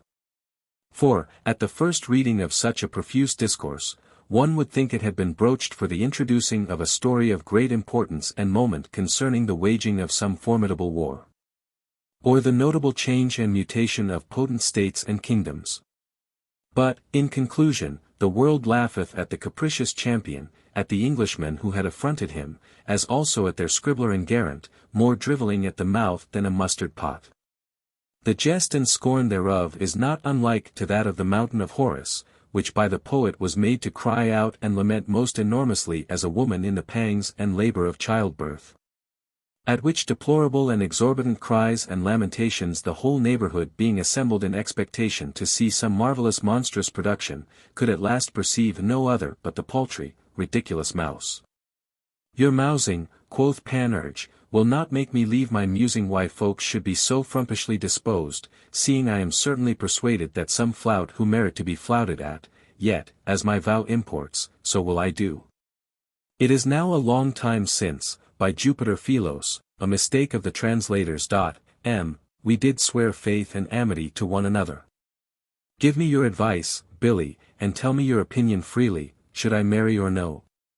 Truly, quoth Epistemon, the case is hazardous, and the danger so eminently apparent that I find myself too weak and insufficient to give you a punctual and peremptory resolution therein. And if ever it was true that judgment is difficult in matters of the medicinal art, what was said by Hippocrates of Lango, it is certainly so in this case. True it is that in my brain there are some rolling fancies, by means whereof somewhat may be pitched upon of a seeming efficacy to the disentangling your mind of those dubious apprehensions wherewith it is perplexed. But they do not thoroughly satisfy me. Some of the Platonic sect affirm that whosoever is able to see his proper genius may know his own destiny. I understand not their doctrine, nor do I think that you adhere to them. There is a palpable abuse. I have seen the experience of it in a very curious gentleman of the country of Estingor. This is one of the points. There is yet another not much better. If there were any authority now in the oracles of Jupiter Ammon, of Apollo in Lebadia, Delphos, Delos, Syra, Patera, Tigris, Praeneste, Lycia, Colophon, or in the Castalian fountain, near Antiochia in Syria, between the Branchidians, of Bacchus in Dodona, of Mercury in Fairs, near Patras, of Apis in Egypt, of Serapis in Canope, of Faunus in Menalia, and Albunia near Tivoli, of Tiresias in Orchomenus, of Mopsus in Cilicia, of Orpheus in Lesbos, and of Trophonius in Leucadia. I would in that case advise you, and possibly not, to go thither for their judgment concerning the design and enterprise you have in hand. But you know that they are all of them become as dumb as so many fishes since the advent of that Saviour King whose coming to this world hath made all oracles and prophecies to cease. As the approach of the sun's radiant beams expelleth goblins, bugbears, hobthrushes, bromes, screech-owlmates, night-walking spirits, and tenebrians. These now are gone. But although they were as yet in continuance and in the same power, rule, and request that formerly they were, yet would not I counsel you to be too credulous in putting any trust in their responses. Too many folks have been deceived thereby. It stands furthermore upon record how Agrippina did charge the fair Lollia with the crime of having interrogated the oracle of Apollo Clarius, to understand if she should be at any time married to the Emperor Claudius. For which cause she was first banished, and thereafter put to a shameful and ignominious death. But, saith Panurge, let us do better. The Ogygian islands are not far distant from the haven of St. Malo. Let us, after that we shall have spoken to our king, make a voyage thither. In one of these 4 isles, to wit, that which hath its primest aspect towards the sun setting, it is reported, and I have read in good antique and authentic authors, that there reside many soothsayers, fortune-tellers, vaticinators, prophets, and diviners of things to come. That Saturn inhabiteth that place, bound with fair chains of gold and within the concavity of a golden rock, being nourished with divine ambrosia and nectar, which are daily in great store and abundance transmitted to him from the heavens. By I do not well know what kind of fowls, it may be that they are the same ravens which in the deserts are said to have fed St.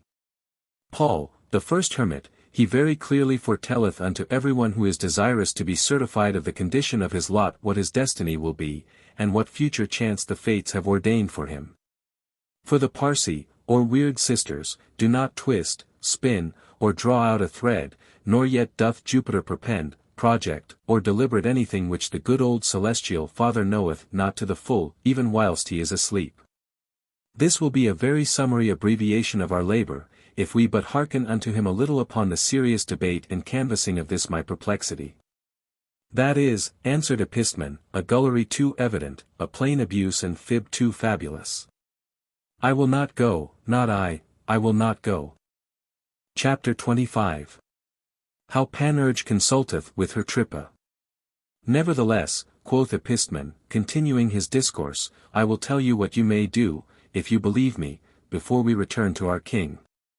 Hard by here, in the brown wheat, Bouchart, island, dwelleth her Trippa. You know how by the arts of astrology, geomancy, chiromancy, metapomancy, and others of a like stuff and nature, he foretelleth all things to come. Let us talk a little, and confer with him about your business. Of that, answered Panurge, I know nothing. But of this much concerning him I am assured, that one day, and that not long since, whilst he was prating to the great king of celestial, sublime, and transcendent things, the lackeys and footboys of the court. Upon the upper steps of stairs between two doors, jumbled, one after another, as often as they listed, his wife, who is passable fair, and a pretty snug hussy. Thus he who seemed very clearly to see all heavenly and terrestrial things without spectacles, who discoursed boldly of adventures past, with great confidence opened up present cases and accidents, and stoutly professed the presaging of all future events and contingencies, was not able, with all the skill and cunning that he had, to perceive the bumbasting of his wife, whom he reputed to be very chaste, and hath not till this hour got notice of anything to the contrary. Yet let us go to him, seeing you will have it so, for surely we can never learn too much. They on the very next ensuing day came to her Trippa's lodging. Panurge, by way of donative, presented him with a long gown lined all through with wolf-skins, with a short sword mounted with a gilded hilt and covered with a velvet scabbard, and with 50 good single angels. Then in a familiar and friendly way did he ask of him his opinion touching the affair. At the very first her Trippa, looking on him very wistly in the face, said unto him, Thou hast the metaposcopian physiognomy of a cuckold, I say, of a notorious and infamous cuckold. With this, casting an eye upon Panurge's right hand in all the parts thereof, he said, This rugged draught which I see here, just under the mount of Jove, was never yet but in the hand of a cuckold. Afterwards, he with a white lead pen swiftly and hastily drew a certain number of diverse kinds of points, which by rules of geomancy he coupled and joined together. Then said, Truth itself is not truer than that it is certain thou wilt be a cuckold a little after thy marriage. That being done, he asked of Panurge the horoscope of his nativity, which was no sooner by Panurge tendered unto him, than that, erecting a figure, he very promptly and speedily formed and fashioned a complete fabric of the houses of heaven in all their parts, whereof when he had considered the situation and the aspects in their triplicities, he fetched a deep sigh, and said, I have clearly enough already discovered unto you the fate of your cuckoldry, which is unavoidable, you cannot escape it. And here have I got of new a further assurance thereof, so that I may now heartily pronounce and affirm, without any scruple or hesitation at all, that thou wilt be a cuckold. That furthermore, thou wilt be beaten by thine own wife, and that she will purloin, filch and steal of thy goods from thee. For I find the seventh house, in all its aspects, of a malignant influence, and every one of the planets threatening thee with disgrace, according as they stand seated towards one another, in relation to the horned signs of Aries, Taurus, and Capricorn. In the fourth house I find Jupiter in a decadence, as also in a tetragonal aspect to Saturn, associated with Mercury. Thou wilt be soundly peppered, my good, honest fellow, I warrant thee. I will be, answered Panurge. A plague rot thee, thou old fool and doting sot, how graceless and unpleasant thou art. When all cuckolds shall be at a general rendezvous, thou shouldst be their standard-bearer. But whence comes this siren worm betwixt these two fingers? This Panurge said, putting the forefinger of his left hand betwixt the fore and mid finger of the right, which he thrust out towards her Trippa, holding them open after the manner of two horns, and shutting into his fist his thumb with the other fingers. Then, in turning to Epistemon, he said, Lo here the true Olus of Martial, who addicted and devoted himself wholly to the observing the miseries, crosses, and calamities of others, whilst his own wife, in the interim, did keep an open body house. This varlet is poorer than ever was Iris, and yet he is proud, vaunting, arrogant, self-conceited, overweening, and more insupportable than 17 devils. In one word, tocalazon, which term of old was applied to the like beggarly strutting coxcombs.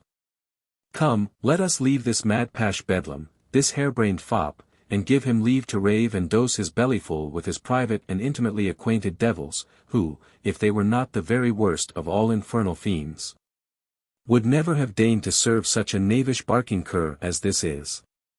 He hath not learnt the first precept of philosophy, which is, Know thyself, for whilst he braggeth and boasteth that he can discern the least mote in the eye of another, he is not able to see the huge block that puts out the sight of both his eyes. This is such another polypragmon as is by Plutarch described. He is of the nature of the Lamian witches, who in foreign places, in the houses of strangers, in public, and amongst the common people, had a sharper and more piercing inspection into their affairs than any lynx. But at home in their own proper dwelling mansions were blinder than mouldwarps, and saw nothing at all.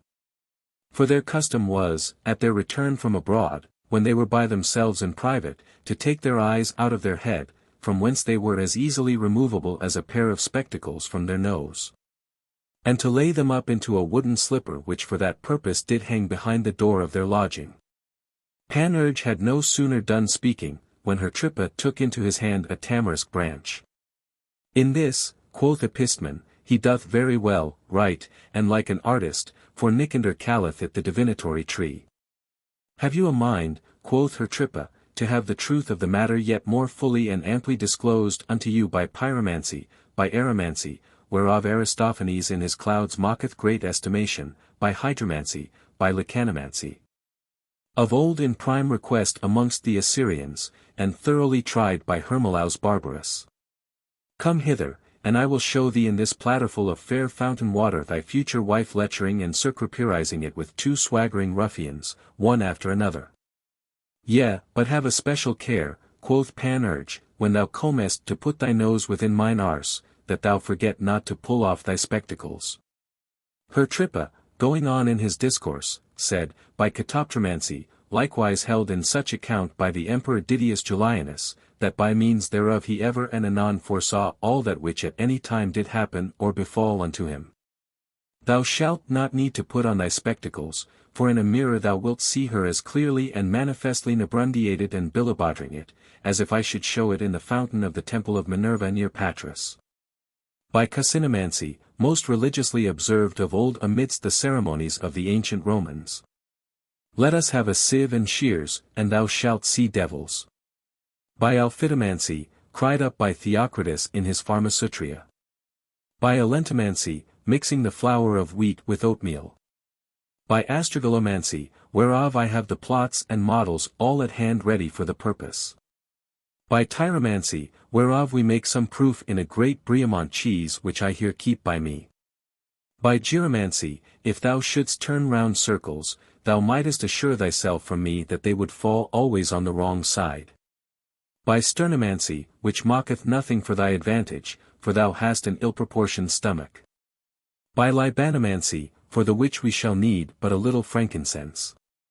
By gastromancy, which kind of ventral fatiloquency was for a long time together used in Ferrara by Lady Giacoma Rodogena, the Ingastromithian prophetess.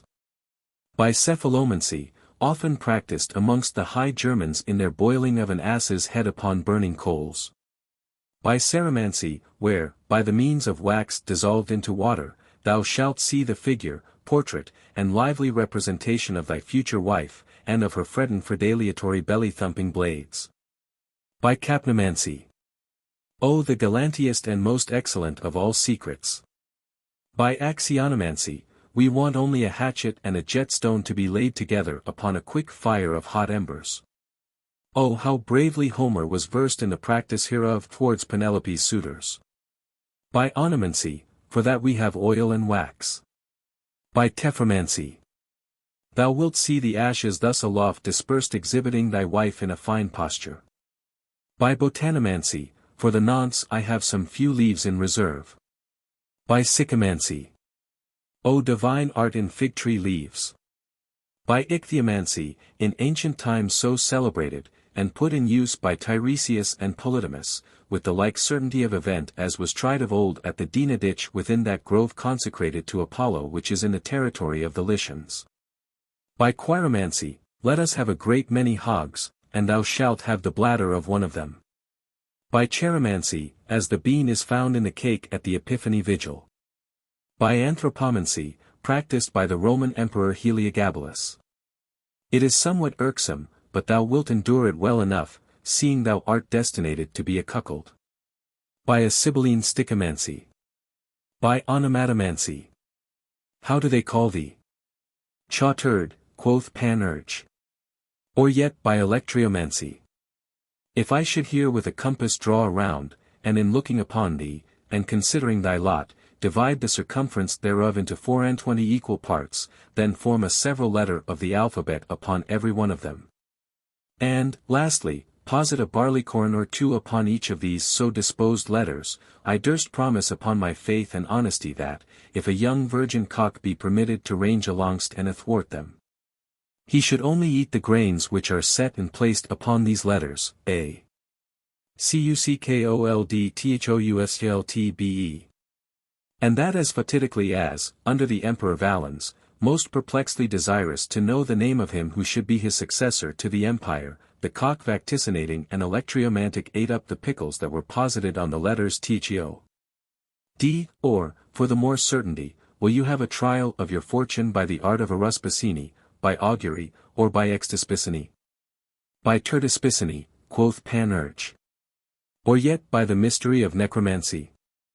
I will, if you please, suddenly set up again and revive someone lately deceased, as Apollonius of Tyane did to Achilles, and the Pythoness in the presence of Saul.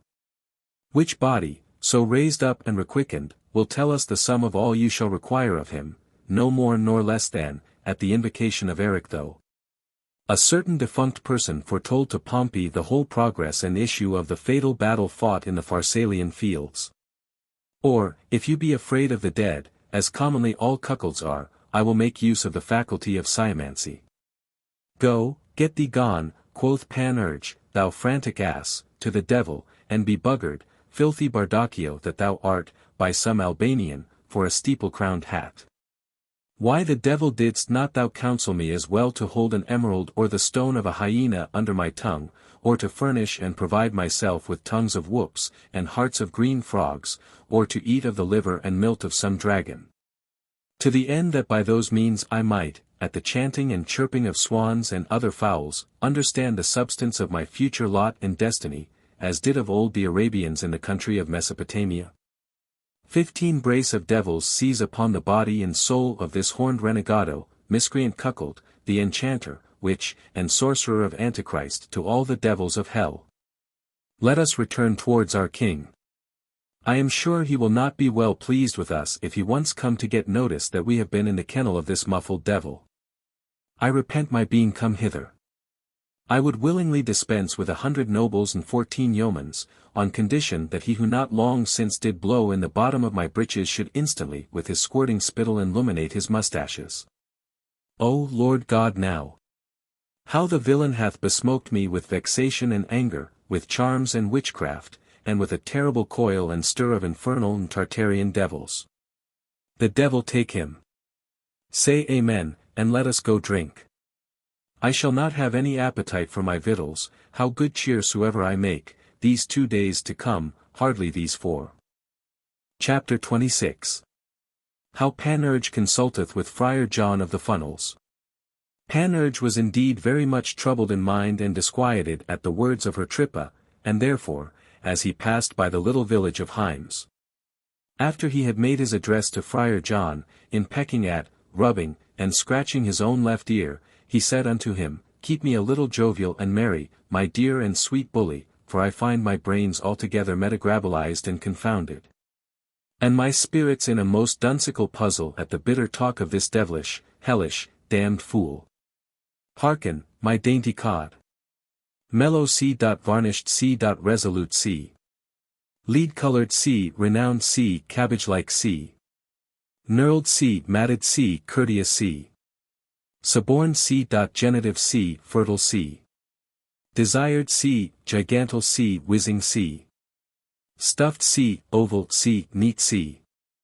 Speckled C. Claustral C. Common C. Finely metalled C. Virile C. Brisk C.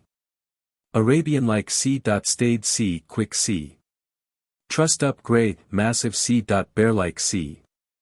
Hound-like C. Manual C. Partitional C. Mounted C. Absolute C. Patronymic C. Sleeked C. Well-set C. Cockney C. Diapered C. Gemal C. Oromercuriated C. Spotted C. Turkish C. Robust C. Master C. Burning C. Appetizing C. Seated C. Thwacking C. Suckerable C. Lusty C, urgent C, redoubtable C. Jupid C. Handsome C, affable C. Milked C. Prompt C. Memorable C. Cal-fated C. Fortunate C. Palpable C. Raised C. Boxwood C. Barbable C. Odd C. Latin C. Tragical C. Steeled C. Unbridled C. Transpontine C. Stale C. Hooked C. Digestive C. Orange tawny C. Researched C. Active C. Embroidered C. Encompassed C. Vital C. Glazed C. Strouting out C. Magistral C. Interlarded C. Jolly C. Monocle C. Burger-like C. Lively C. Subtle C. Impowdered C. Gerundive C. Hammering C. Ebonized C. Franked C. Clashing C. Brasiliated C. Polished C. Tingling C. Organized C. Powdered beef C. Usual C. Passable C. Positive C. Exquisite C. Trunkified C. Spared C. Trim C. Furious C. Bold C. Succulent C. Packed C. Lascivious C. Factious C. Hooded C. Gluttonous C. Clammy C. Fat C. Bolting C. New vamped C. High-prized C. Snorting C. Improved C. Requisite C. Pilfering C. Mauling C. Lacod C. Shaking C. Sounding C. Hand-filling C. Bobbing C. Battled C. Insuperable C. Chiveted C. Burly C. Agreeable C. Fumbling C. Seditious C. Formidable C. Topsy-turvying C. Wardian C. Profitable C. Raging C. Protective C. Notable C. Piled up C. Twinkling C. Musculous C. Filled up C. Able C. Subsidiary C. Manly C. Algoristical C. Satiric C. Idle C. Odoriferous C. Repercussive C. Membrous C. Pranked C. Convulsive C. Strong C. Jocund C. Restorative C. Twin C. Routing C. Masculinating C. Belaboring C. Purloining C. Incarnative C. Gentle C. Frolic C. Sigillative C. Stirring C. Wagging C. Sallying C. Confident C. Ruffling C. Plump C. Nimble C. Jumbling C. Thundering C. Roundhead C. Rumbling C. Lecturing C. Figging C. Thumping C. Fulminating C. Helpful C. Bumping C. Sparkling C. Spruce C. Cringeling C. Ramming C. Plucking C. Berumpling C. Lusty C. Ramage C. Jogging C. Household C. Fine C. Knobbing C. Pretty C. Fierce C. Choosing C. Astrolabian C. Brawny C. Tumbling C. Algebraical C. Compt C. Fambling C. Venist C. Repaired C. Overturning C. Aromatizing C. Soft C. Shooting C. Tricksy C. Wild C. Culeting C. Payar C. Renewed C. Jagged C. Gallard C. Quaint C. Pinked C. Broaching C. Starting C. Arsiversing C. Addle C. Fleshy C. Polished C. Syndicated C. Auxiliary C. Slashed C. Hamed C. Stuffed C. Clashing C. Leisurely C. Well-fed C. Wagging C. Cut C. Flourished C. Script-like C. Smooth C. Fallow C. Encremastered C. Depending C. Sudden C. Bouncing C. Independent C. Graspful C. Leveling C. Lingering C. Swilpow C. Flyflap C. Rapping C. Crushing C. Perini tegmenal C. Reverend C. Creaking C. Squat couching C. Nodding C. Dilting C. Short hung C. Disseminating C. Ready C. The hypogastrian C. Affecting C. Vigorous C. Witness bearing C. Affected C. Skulking C. Testigerous C. Grappled C. Superlative C. Instrumental C. My hark-abusing cod and buttock-stirring Balak, Friar John, my friend, I do carry a singular respect unto thee, and honour thee with all my heart. Thy counsel I hold for a choice and delicate morsel, therefore have I reserved it for the last bit. Give me thy advice freely, I beseech thee, should I marry or no? Friar John very merrily, and with a sprightly cheerfulness, made this answer to him, Marry, in the devil's name. Why not? What the devil else shouldst thou do but marry? Take thee a wife, and furbish her harness to some tune. Swinge her skin coat as if thou wert beating on stockfish. And let the repercussion of thy clapper from her resounding metal make a noise as if a double peal of chiming bells were hung at the cremasters of thy ballocks. As I say marry, so do I understand that thou shouldst fall to work as speedily as may be. Yea, my meaning is that thou oughtest to be so quick and forward therein, as on this same very day, before sunset, to cause proclaim thy banns of matrimony, and make provision of bedsteads. By the blood of a hog's pudding, till when wouldst thou delay the acting of a husband's part? Dost thou not know, and is it not daily told unto thee, that the end of the world approacheth? We are nearer it by 3 poles and half a fathom than we were 2 days ago. The Antichrist is already born, at least it is so reported by many. The truth is, that hitherto the effects of his wrath have not reached further than to the scratching of his nurse and governesses. His nails are not sharp enough as yet, nor have his claws attained to their full growth, he is little. Crescat. Nosca vivimus, multiplissimer. It is written so, and it is holy stuff, I warrant you, the truth whereof is like to last as long as a sack of corn may be had for a penny, and a puncheon of pure wine for 3d. Wouldst thou be content to be found with thy genitories full in the day of judgment? Dum venerit judicari. Thou hast, quoth Panurge, a right, clear, and neat spirit, Friar John, my metropolitan cod.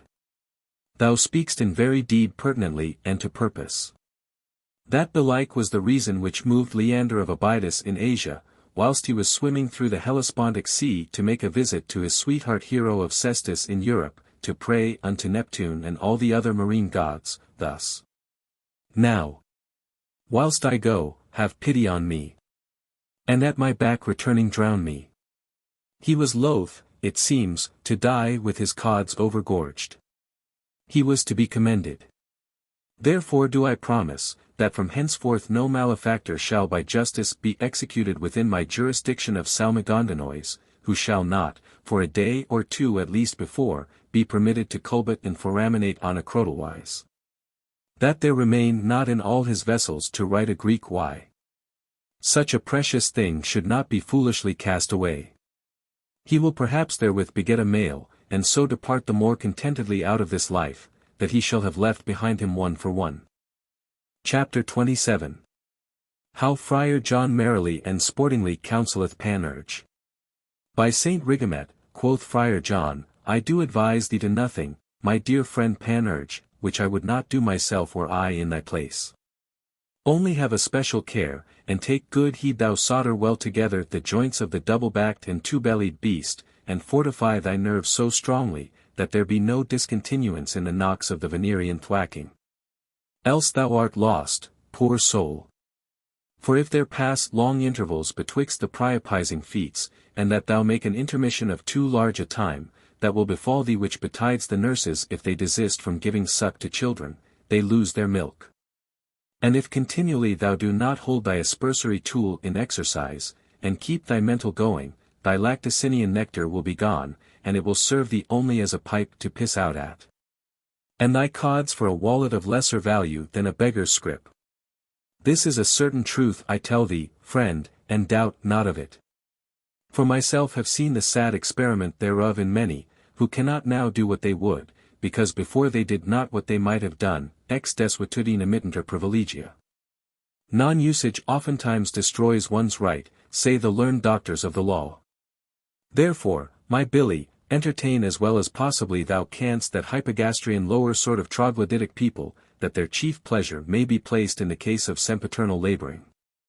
Give order that henceforth they live not, like idle gentlemen, idly upon their rents and revenues, but that they may work for their livelihood by breaking ground within the Paphian trenches.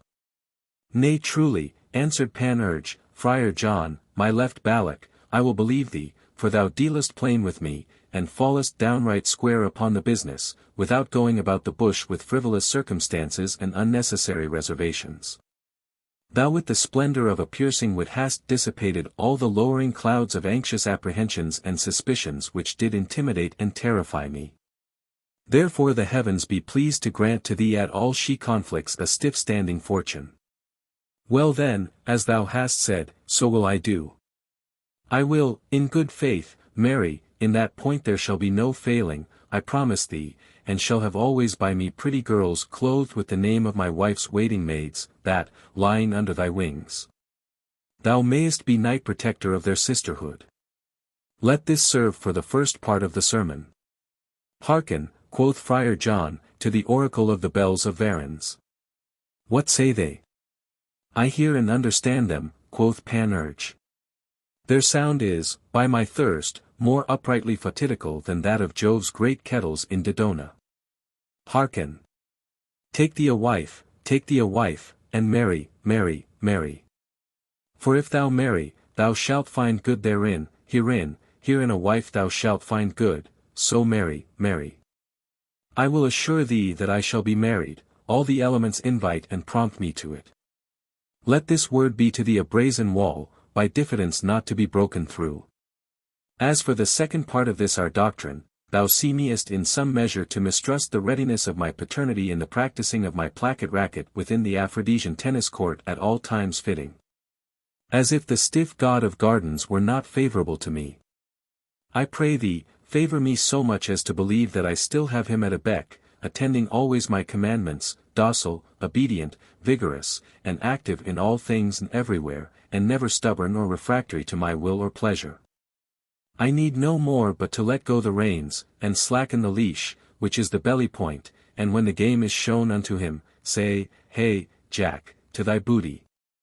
He will not fail even then to flesh himself upon his prey, and tuzzle it to some purpose. Hereby you may perceive, although my future wife were as unsatiable and gluttonous in her voluptuousness and the delights of venery as ever was the Empress Messalina, or yet the Marchioness, of Oincester, in England.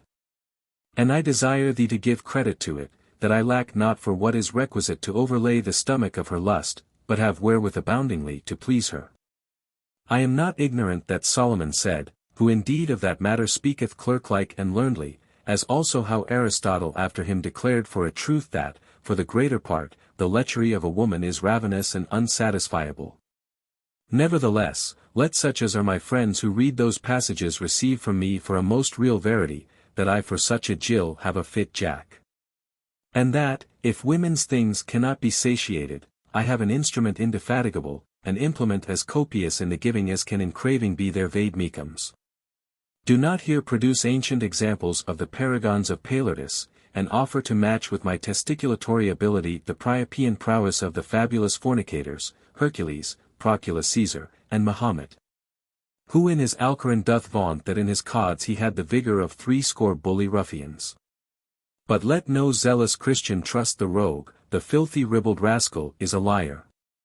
Nor shalt thou need to urge authorities, or bring forth the instance of the Indian prince of whom Theophrastus, Plinius, and Athenaeus testify, that with the help of a certain herb he was able, and had given frequent experiments thereof, to toss his sinewy piece of generation in the act of carnal concupiscence above 80 times in the space of 24 hours. Of that I believe nothing, the number is supposititious, and too prodigally foisted in. Give no faith unto it, I beseech thee, but prithee trust me in this, and thy credulity therein shall not be wronged, for it is true, and probatum est.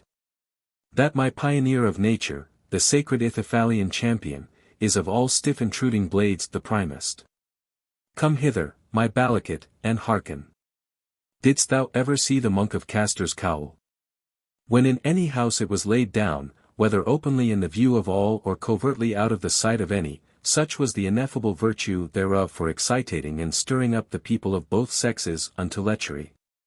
That the whole inhabitants and indwellers, not only of that, but likewise of all the circumjacent places thereto, within 3 leagues around it, did suddenly enter into rut, both beasts and folks, men and women, even to the dogs and hogs, rats and cats.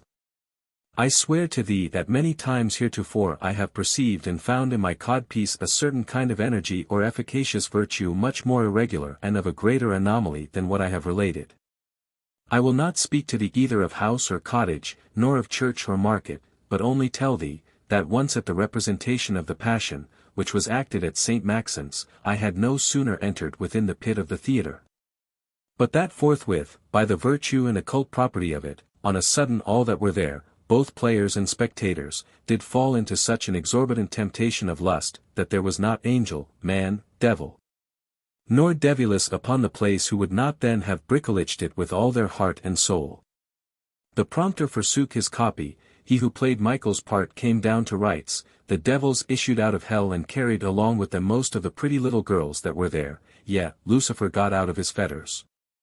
In a word, seeing the huge disorder, I disparked myself forth of that enclosed place, in imitation of Cato the censor, who perceiving, by reason of his presence, the Floralian festivals out of order, withdrew himself. Chapter 28.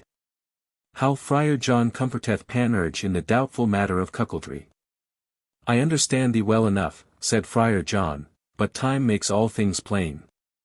The most durable marble or porphyry is subject to old age and decay. Though for the present thou possibly be not weary of the exercise, yet is it like I will hear thee confess a few years hence that thy cods hang dangling downwards for want of a better truss. I see thee waxing a little hoar-headed already. Thy beard, by the distinction of grey, white, tawny, and black, hath to my thinking the resemblance of a map of the terrestrial globe or geographical chart. Look attentively upon and take inspection of what I shall show unto thee. Behold there Asia. Here are Tigris and Euphrates. Lo there Afric. Here is the mountain of the moon, yonder thou mayst perceive the fenny march of Nilus. On this side lieth Europe. Dost thou not see the abbey of Theleme? This little tuft, which is altogether white, is the Hyperborean hills. By the thirst of my thrapple, friend, when snow is on the mountains, I say the head and the chin, there is not then any considerable heat to be expected in the valleys and low countries of the codpiece. By the kibes of thy heels, quoth Panurge, thou dost not understand the topics. When snow is on the tops of the hills, lightning, thunder, tempest, whirlwinds, storms, hurricanes, and all the devils of hell rage in the valleys. Wouldst thou see the experience thereof, go to the territory of the Switzers and earnestly perpend with thyself there the situation of the lake of Wunderberlich, about 4 leagues distant from Bern, on the Sion side of the land. Thou twittest me with my grey hairs, yet considerest not how I am of the nature of leeks, which with a white head carry a green, fresh, straight, and vigorous tail. The truth is, nevertheless, why should I deny it, that I now and then discern in myself some indicative signs of old age. Tell this, I prithee, to nobody, but let it be kept very close and secret betwixt us two. For I find the wine much sweeter now, more savoury to my taste, and unto my palate of a better relish than formerly I was wont to do. And withal, besides mine accustomed manner, I have a more dreadful apprehension than I ever heretofore have had of lighting on bad wine. Note and observe that this doth argue and portend I know not what of the west and occident of my time, and signifieth that the south and meridian of mine age is past. But what then, my gentle companion? That doth but betoken that I will hereafter drink so much the more. That is not, the devil hail it, the thing that I fear, nor is it there where my shoe pinches. The thing that I doubt most, and have greatest reason to dread and suspect is, that through some long absence of our King Pantagruel, to whom I must needs bear company should he go to all the devils of Barathrum, my future wife shall make me a cuckold. This is, in truth, the long and short on't. For I am by all those whom I have spoke to menaced and threatened with a horned fortune, and all of them affirm it is the lot to which from heaven I am predestinated. Everyone, answered Friar John, that would be a cuckold is not one. If it be thy fate to be hereafter of the number of that horned cattle, then may I conclude with an ergo, thy wife will be beautiful, and ergo, thou wilt be kindly used by her. Likewise with this ergo, thou shalt be blessed with the fruition of many friends and well-willers. And finally with this other ergo, thou shalt be saved and have a place in paradise. These are monachal topics and maxims of the cloister. Thou mayst take more liberty to sin. Thou shalt be more at ease than ever. There will be nevertheless left for thee, nothing diminished, but thy goods shall increase notably. And if so be it was preordinated for thee, wouldst thou be so impious as not to acquiesce in thy destiny? Speak, thou jaded cod. Faded sea, louting sea. Appellant sea. Mouldy sea. Discouraged sea. Swagging sea. Musty sea. Surfeited sea. Withered sea. Paltry sea. Peevish sea. Broken rein sea. Senseless sea. Translated sea. Defective sea. Foundered sea. Forlorn sea.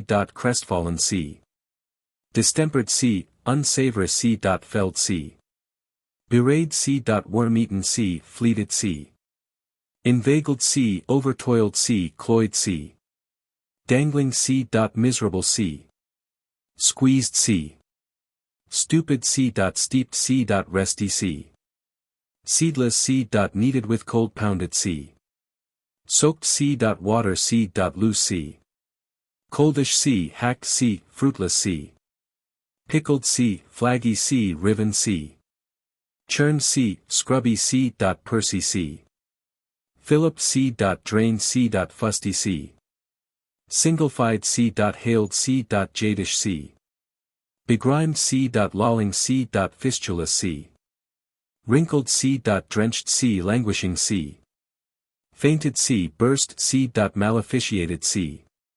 Extenuated sea. Stirred up sea. Hectic sea. Grim sea. Mitered sea. Worn out sea.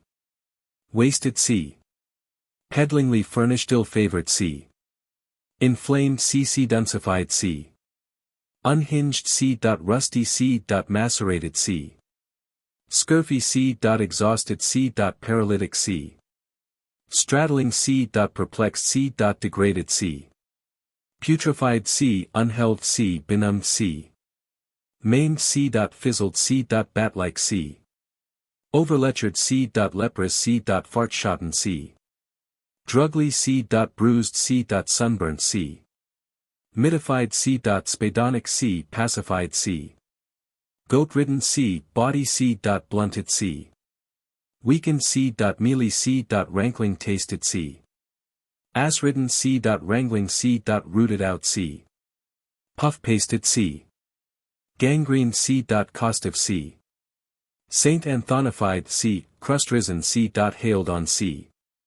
Untriped sea. Ragged sea. Cuffed sea. Blasted sea. Quelled sea. Buffeted sea. Cut off sea. Braggadocio sea. Worrited sea. Beveraged sea. Beggarly sea. Robbed sea. Scarified sea. Trepanned sea. Neglected sea. Dashed sea. Bedusked sea. Lame sea. Slashed sea. Emasculated sea. Confused sea. Enfeebled sea. Corked sea. Unsavory sea. Whore-hunting sea. Transparent sea. Overthrown sea. Deteriorated sea. Vile sea. Bolt sea. Chill sea. Antedated sea. Trod under sea. Scrupulous sea. Chopped sea. Desolate sea. Crazed sea. Pinked sea. Declining sea. Tasteless sea. Cup-glassified sea. Stinking sea. Sorrowful sea. Harsh sea. Crooked sea. Murdered sea. Beaten sea. Brabbling sea. Madison-like sea. Barred sea. Rotten sea. Besotted sea. Abandoned sea. Anxious sea. Customerless sea. Confounded sea. Clout sea. Minced sea. Loutish sea. Tired sea. Exulcerated sea. Borne down sea. Proud sea. Patched sea. Sparred sea. Fractured sea. Stupefied sea. Abashed sea. Melancholy sea. Annihilated sea. Unseasonable sea. Coxcombly sea. Spent sea. Oppressed sea. Base sea. Foiled sea. Grated sea. Bleaked sea. Anguished sea. Falling away sea. Detested sea. Disfigured sea. Smallcut sea. Diaphanous sea. Disabled sea. Disordered sea. Unworthy sea. Forceless sea. Latticed sea. Checked sea. Censured C. Ruined C. Mangled C. Cut C. Exasperated C.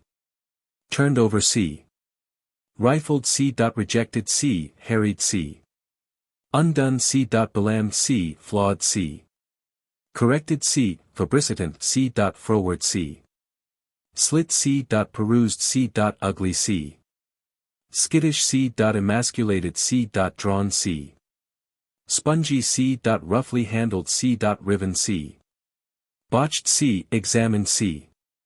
Distasteful C. Dejected C. Cracked C. Hanging C. Jagged C. Wayward C. Broken C. Pining C. Haggled C. Limber C. Deformed C. Gleaning C. Effeminate C. Mischieved C. Ill-favored C. Kindled C.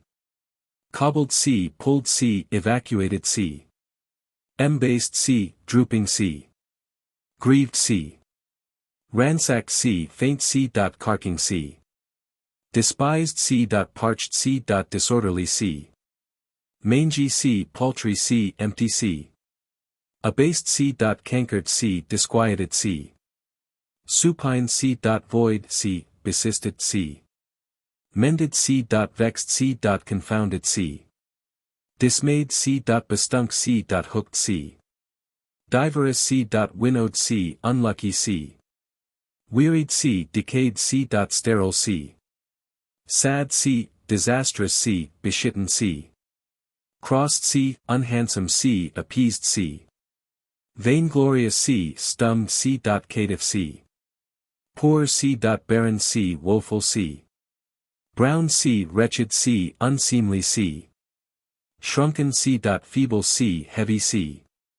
Abhorred C. Cast down C. Weak C. Troubled C. Stopped C. Prostrated C. Scornful C. Kept under C. Uncomely C. Dishonest C. Stubborn C. Naughty C. Reproved C. Ground C. Laid flat C. Cocketed C. Wretchless C. Suffocated C. Filthy C. Weather-beaten C. Held down C. Shred C. Flayed C. Barked C. Chawned C. Bald C. Hairless C. Short-winded C. Tossed C. Flamping C. Branchless C. Flapping C. Hooded C.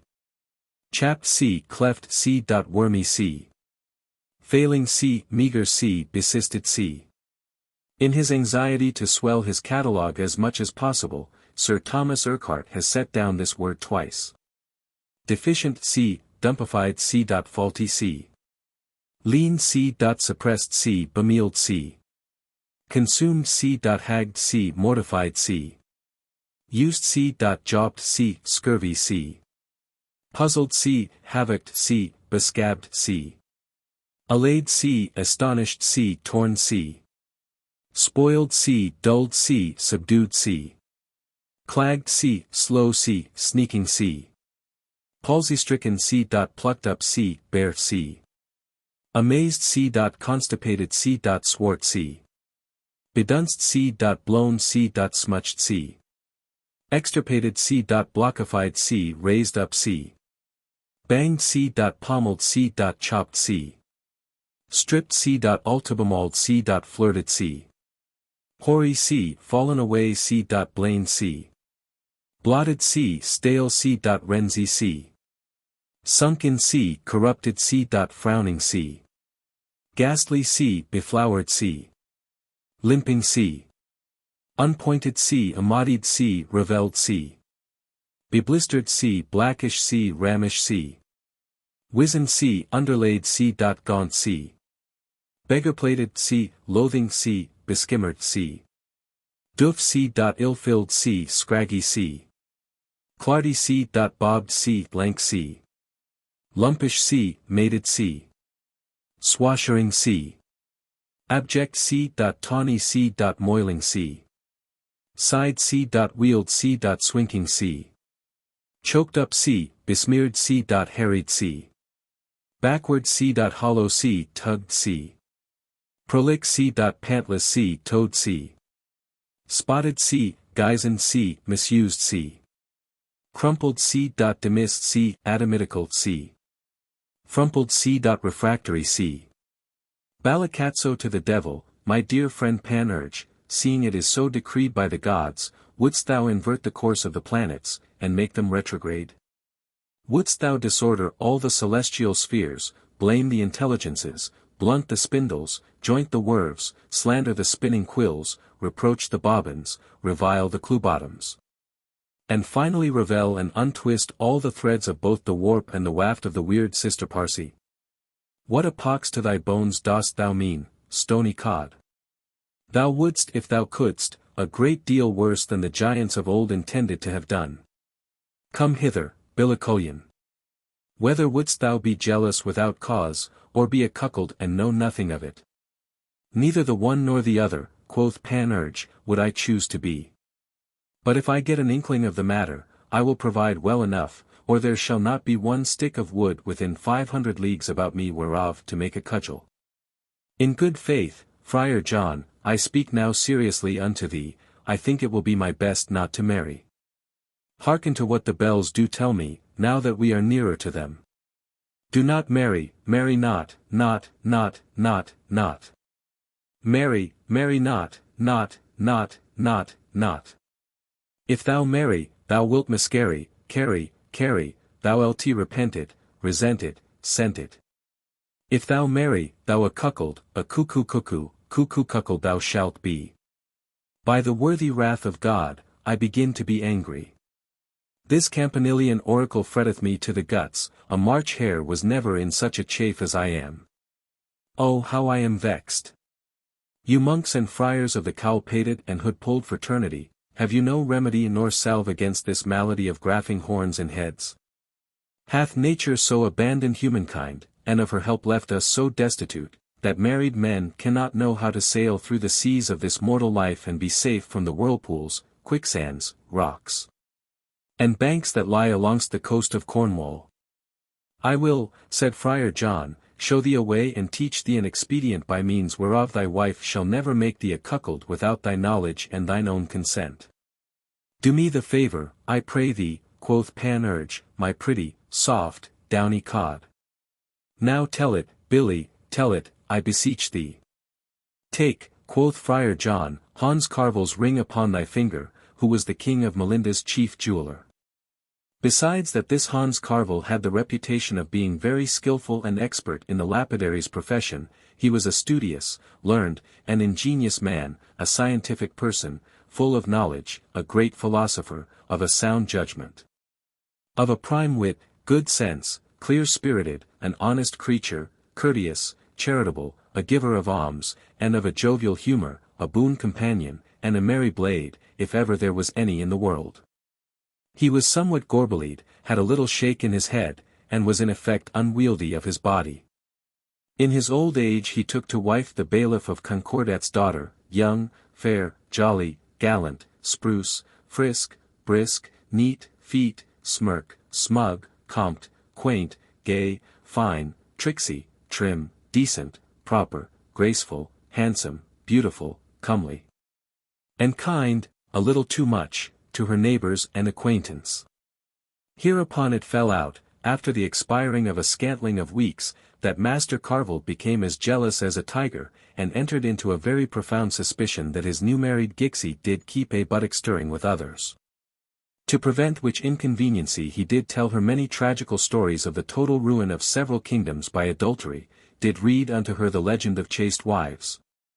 Then made some lectures to her in the praise of the choice virtue of pudicity, and did present her with a book in commendation of conjugal fidelity, wherein the wickedness of all licentious women was odiously detested.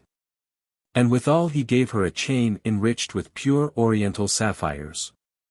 Notwithstanding all this, he found her always more and more inclined to the reception of her neighbour Cope's mates, that day by day his jealousy increased. In sequel whereof, one night as he was lying by her, whilst in his sleep the rambling fancies of the lecherous deportments of his wife did take up the cellules of his brain, he dreamt that he encountered with the devil, to whom he had discovered to the full the buzzing of his head and suspicion that his wife did tread her shoe awry. The devil, he thought, in this perplexity did for his comfort give him a ring, and therewithal did kindly put it on his middle finger, saying, Hans Carvel, I give thee this ring, whilst thou carriest it upon that finger. Thy wife shall never carnally be known by any other than thyself without thy special knowledge and consent. Gramercy, quoth Hans Carvel, my lord devil, I renounce Mahomet if ever it shall come off my finger. The devil vanished, as is his custom. And then Hans Carvel, full of joy awaking, found that his middle finger was as far as it could reach within the what do I call it of his wife. I did forget to tell thee how his wife, as soon as she had felt the finger there, said, in recoiling her buttocks, off, yes, nay, tut, pish, tush, Lord, that is not the thing which should be put up in that place. With this Hans Carvel thought that some pilfering fellow was about to take the ring from him. Is not this an infallible and sovereign antidote? Therefore, if thou wilt believe me, in imitation of this example never fail to have continually the ring of thy wife's commodity upon thy finger. When that was said, their discourse and their way ended. Chapter 29. How Pantagruel convocated together a theologian, physician, lawyer, and philosopher, for extricating Panurge out of the perplexity wherein he was. No sooner were they come into the royal palace, but they to the full made report unto Pantagruel of the success of their expedition, and showed him the response of Ramonagrobes. When Pantagruel had read it over and over again, the oftener he perused it being the better pleased therewith, he said, in addressing his speech to Panurge, I have not as yet seen any answer framed to your demand which affordeth me more contentment. For in this his succinct copy of verses, he summarily and briefly, yet fully enough expresseth how he would have us to understand that everyone in the project and enterprise of marriage ought to be his own carver, sole arbitrator of his proper thoughts, and from himself alone take counsel in the main and peremptory closure of what his determination should be, in either his assent to or dissent from it. Such always hath been my opinion to you, and when at first you spoke thereof to me I truly told you this same very thing, but tacitly you scorned my advice, and would not harbor it within your mind. I know for certain, and therefore may I with the greater confidence utter my conception of it, that philaudy, or self-love, is that which blinds your judgment and deceiveth you. Let us do otherwise, and that is this, whatever we are, or have, consisteth in three things, the soul, the body, and the goods. Now, for the preservation of these three, there are three sorts of learned men ordained, each respectively to have care of that one which is recommended to his charge. Theologues are appointed for the soul, physicians for the welfare of the body, and lawyers for the safety of our goods. Hence it is that it is my resolution to have on Sunday next with me at dinner a divine, a physician, and a lawyer, that with those three assembled thus together we may in every point and particle confer at large of your perplexity.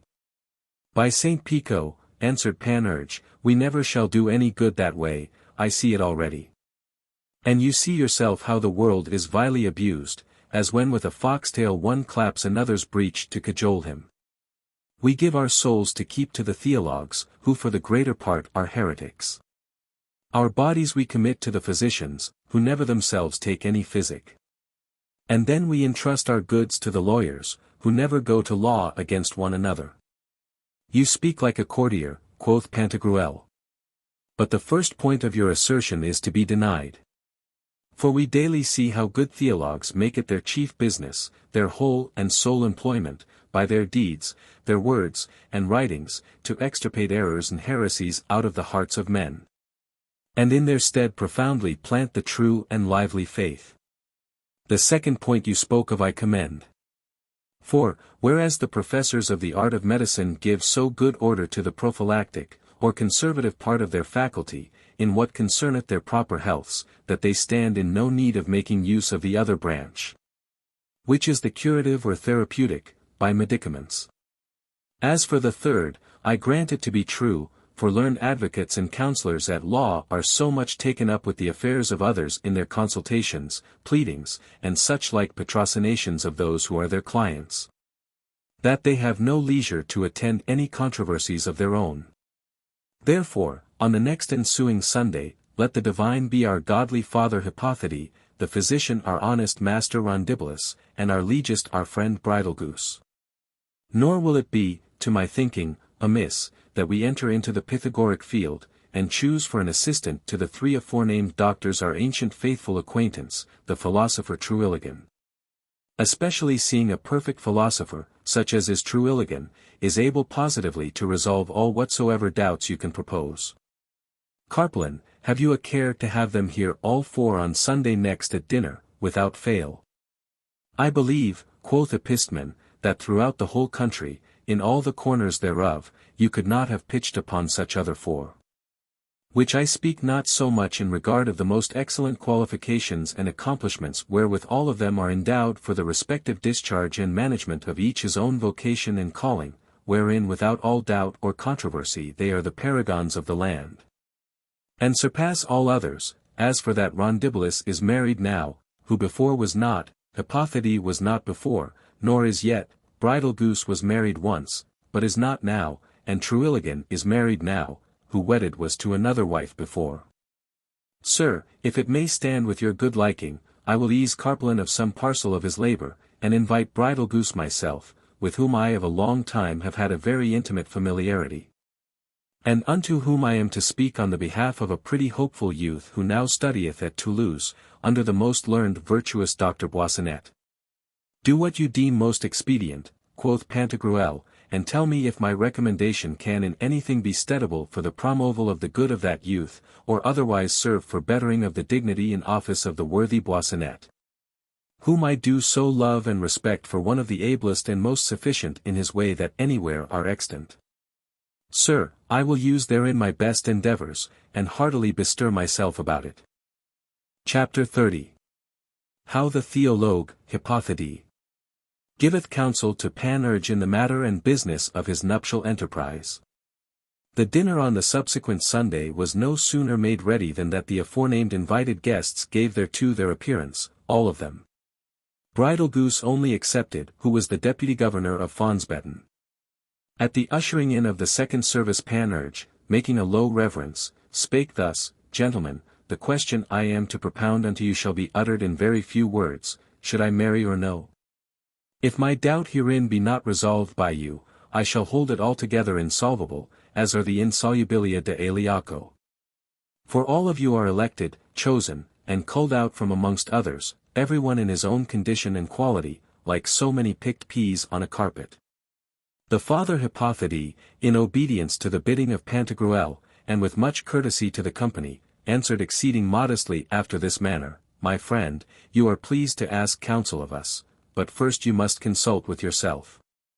Do you find any trouble or disquiet in your body by the importunate stings and pricklings of the flesh? That I do, quoth Panurge, in a hugely strong and almost irresistible measure. Be not offended, I beseech you, good father, at the freedom of my expression. No truly, friend, not I, quoth Hippothédie, there is no reason why I should be displeased therewith. But in this carnal strife and debate of yours have you obtained from God the gift and special grace of continency? In good faith, not, quoth Panurge. My counsel to you in that case, my friend, is that you marry, quoth Hippothédie. For you should rather choose to marry once than to burn still in fires of concupiscence. Then Panurge, with a jovial heart and a loud voice, cried out, that is spoke gallantly, without circumvallaginating about, and never hitting it in its centered point. Gramercy, my good father. In truth I am resolved now to marry, and without fail I shall do it quickly. I invite you to my wedding. By the body of a hen, we shall make good cheer, and be as merry as crickets. You shall wear the bridegroom's colours, and, if we eat a goose, my wife shall not roast it for me. I will entreat you to lead up the first dance of the bridesmaids, if it may please you to do me so much favour and honour. There resteth yet a small difficulty, a little scruple, yea, even less than nothing, whereof I humbly crave your resolution. Shall I be a cuckold, father, yea, or no? By no means, answered Hippothédie, will you be cuckolded, if it please God. O the Lord help us now, quoth Panurge, whither are we driven to, good folks? To the conditionals, which, according to the rules and precepts of the dialectic faculty, admit of all contradictions and impossibilities. If my Transalpine mule had wings, my Transalpine mule would fly, if it please God, I shall not be a cuckold, but I shall be a cuckold, if it please him. Good God, if this were a condition which I knew how to prevent, my hopes should be as high as ever, nor would I despair. But you here send me to God's privy council, to the closet of his little pleasures. You, my French countrymen, which is the way you take to go thither? My honest father, I believe it will be your best not to come to my wedding. The clutter and dingle-dangle noise of marriage guests will but disturb you, and break the serious fancies of your brain. You love repose, with solitude and silence, I really believe you will not come. And then you dance but indifferently, and would be out of countenance at the first entry. I will send you some good things to your chamber, together with the bride's favour, and there you may drink our health, if it may stand with your good liking. My friend, quoth Hypothete, take my words in the sense wherein I meant them, and do not misinterpret me. When I tell you, if it please God, do I to you any wrong therein? Is it an ill expression? Is it a blaspheming clause or reserve any way scandalous unto the world? Do not we thereby honor the Lord God Almighty, Creator, Protector, and Conserver of all things? Is not that a mean whereby we do acknowledge him to be the sole giver of all whatsoever is good? Do not we in that manifest our faith that we believe all things to depend upon his infinite and incomprehensible bounty, and that without him nothing can be produced, nor after its production be of any value, force, or power? Without the concurring aid and favor of his assisting grace? Is it not a canonical and authentic exception, worthy to be premised to all our undertakings? Is it not expedient that what we propose unto ourselves be still referred to what shall be disposed of by the sacred will of God, unto which all things must acquiesce in the heavens as well as on the earth? Is not that verily a sanctifying of his holy name? My friend, you shall not be a cuckold, if it please God, nor shall we need to despair of the knowledge of his good will and pleasure herein. As if it were such an abstruse and mysteriously hidden secret that for the clear understanding thereof it were necessary to consult with those of his celestial privy council. Or expressly make a voyage unto the empyrean chamber where order is given for the effectuating of his most holy pleasures. The great God hath done us this good, that he hath declared and revealed them to us openly and plainly, and described them in the Holy Bible. There will you find that you shall never be a cuckold, that is to say, your wife shall never be a strumpet, if you make choice of one of a commendable extraction, descended of honest parents. And instructed in all piety and virtue, such a one as hath not at any time haunted or frequented the company or conversation of those that are of corrupt and depraved manners, one loving and fearing God, who taketh a singular delight in drawing near to him by faith and the cordial observing of his sacred commandments, and finally, one who, standing in awe of the divine majesty of the Most High, will be loath to offend him and lose the favorable kindness of his grace through any defect of faith or transgression against the ordinances of his holy law, wherein adultery is most rigorously forbidden and a close adherence to her husband alone most strictly and severely enjoined. Yea, in such sort that she is to cherish, serve, and love him above anything, next to God, that meriteth to be beloved.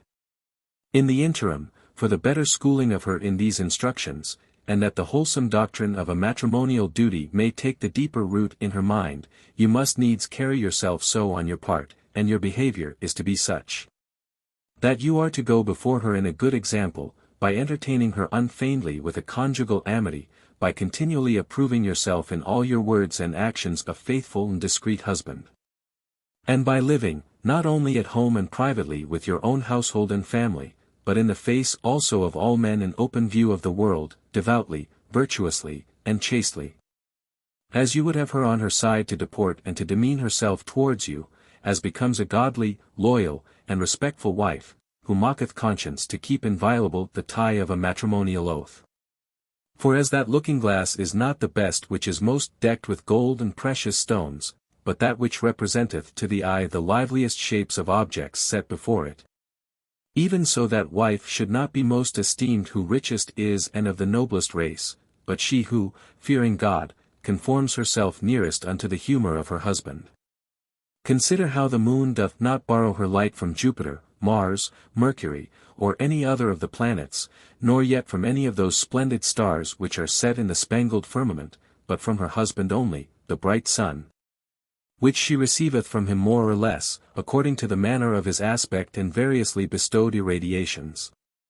Just so should you be a pattern to your wife in virtue, goodly zeal, and true devotion, that by your radiance in darting on her the aspect of an exemplary goodness, she, in your imitation, may outshine the luminaries of all other women.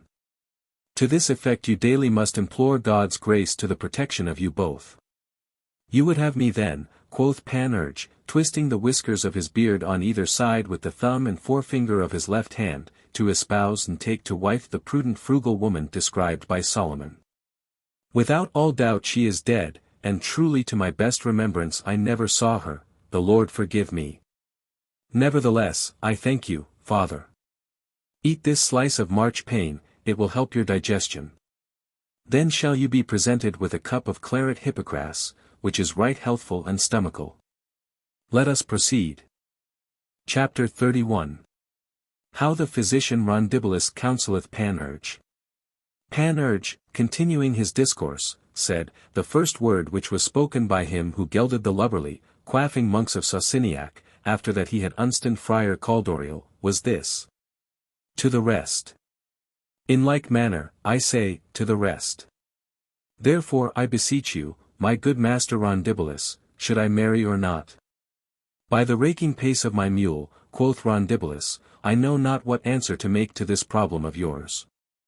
You say that you feel in you the pricking stings of sensuality, by which you are stirred up to venery. I find in our faculty of medicine, and we have founded our opinion therein upon the deliberate resolution and final decision of the ancient Platonics, that carnal concupiscence is cooled and quelled 5 several ways. First, by the means of wine. I shall easily believe that, quoth Friar John, for when I am well whittled with the juice of the grape I care for nothing else, so I may sleep. When I say, quoth Rondibulus, that wine abatteth lust, my meaning is, wine immoderately taken. For by intemperancy proceeding from the excessive drinking of strong liquor there is brought upon the body of such a swilldown boozer a chillness in the blood, a slackening in the sinews, a dissipation of the generative seed. A numbness and habitation of the senses, with a perversive wryness and convulsion of the muscles, all which are great lets and impediments to the act of generation. Hence it is that Bacchus, the god of bibbers, tipplers, and drunkards, is most commonly painted beardless and clad in a woman's habit, as a person altogether effeminate, or like a Libyan eunuch. Wine, nevertheless, taken moderately, worketh quite contrary effects, as is implied by the old proverb, which saith that Venus takes cold when not accompanied with Ceres and Bacchus. This opinion is of great antiquity, as appeareth by the testimony of Diodorus the Sicilian, and confirmed by Pausanias, and universally held amongst the Lampsatians, that Don Priapus was the son of Bacchus and Venus.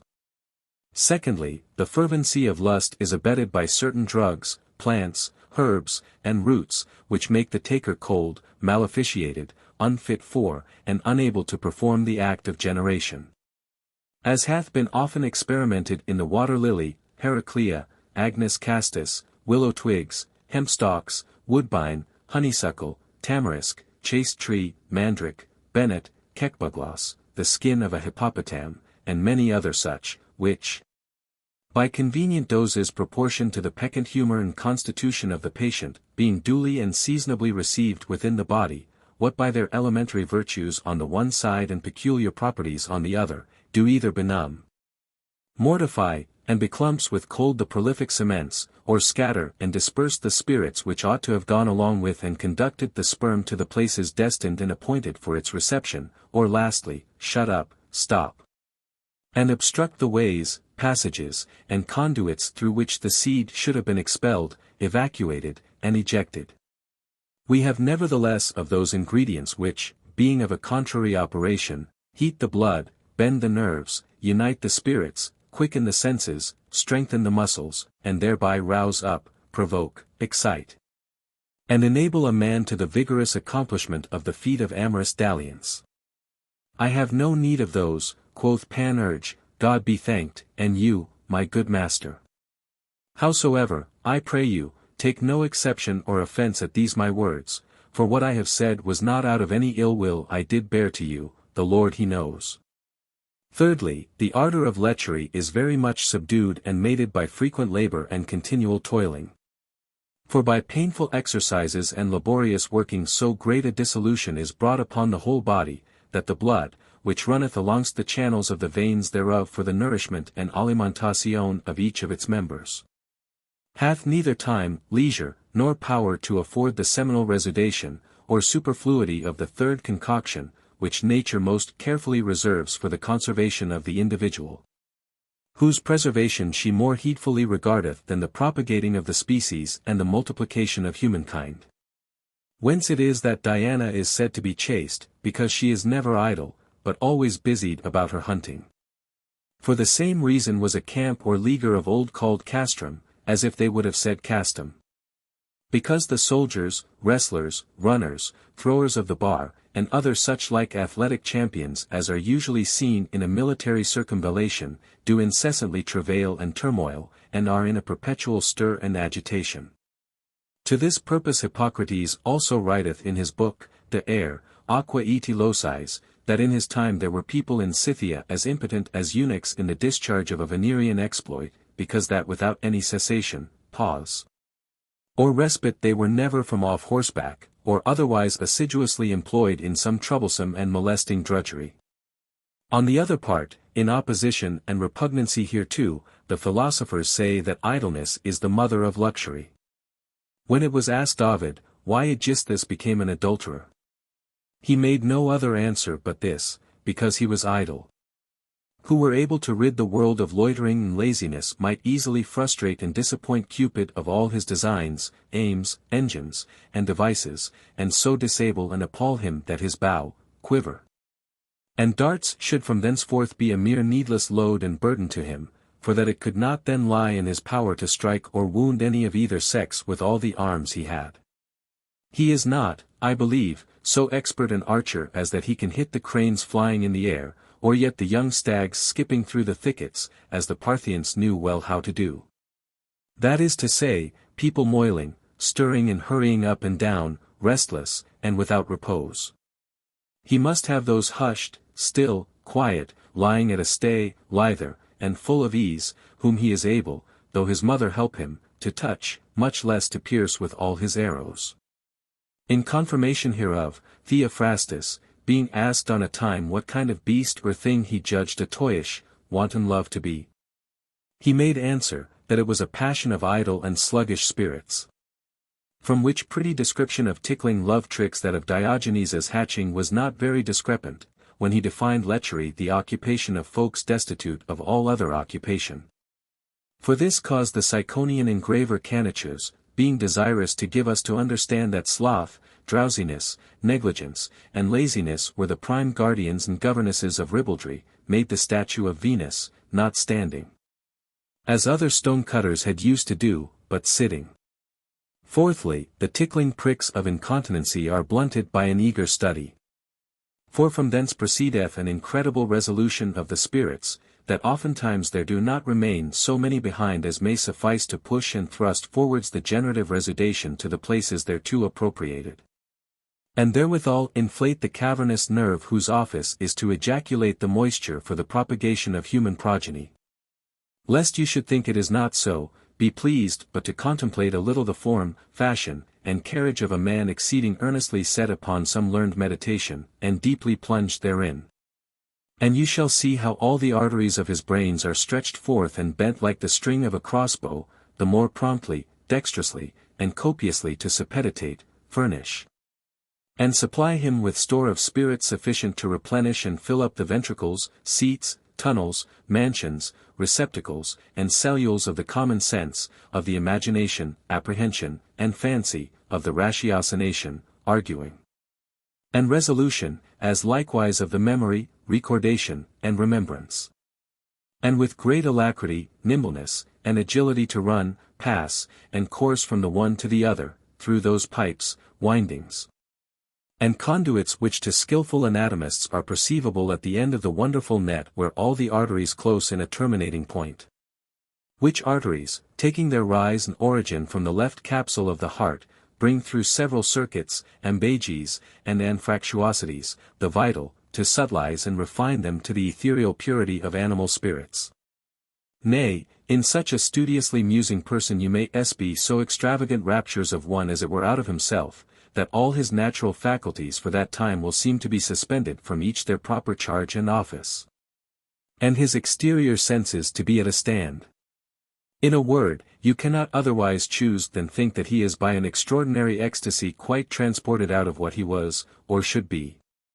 And that Socrates did not speak improperly when he said that philosophy was nothing else but a meditation upon death.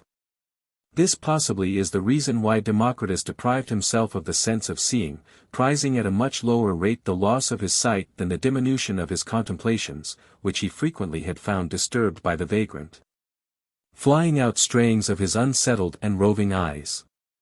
Therefore is it that Pallas, the goddess of wisdom, tutoress and guardianess of such as are diligently studious and painfully industrious, is, and hath been still accounted a virgin. The Muses upon the same consideration are esteemed perpetual maids, and the Graces, for the like reason, have been held to continue in a sempiternal pudicity.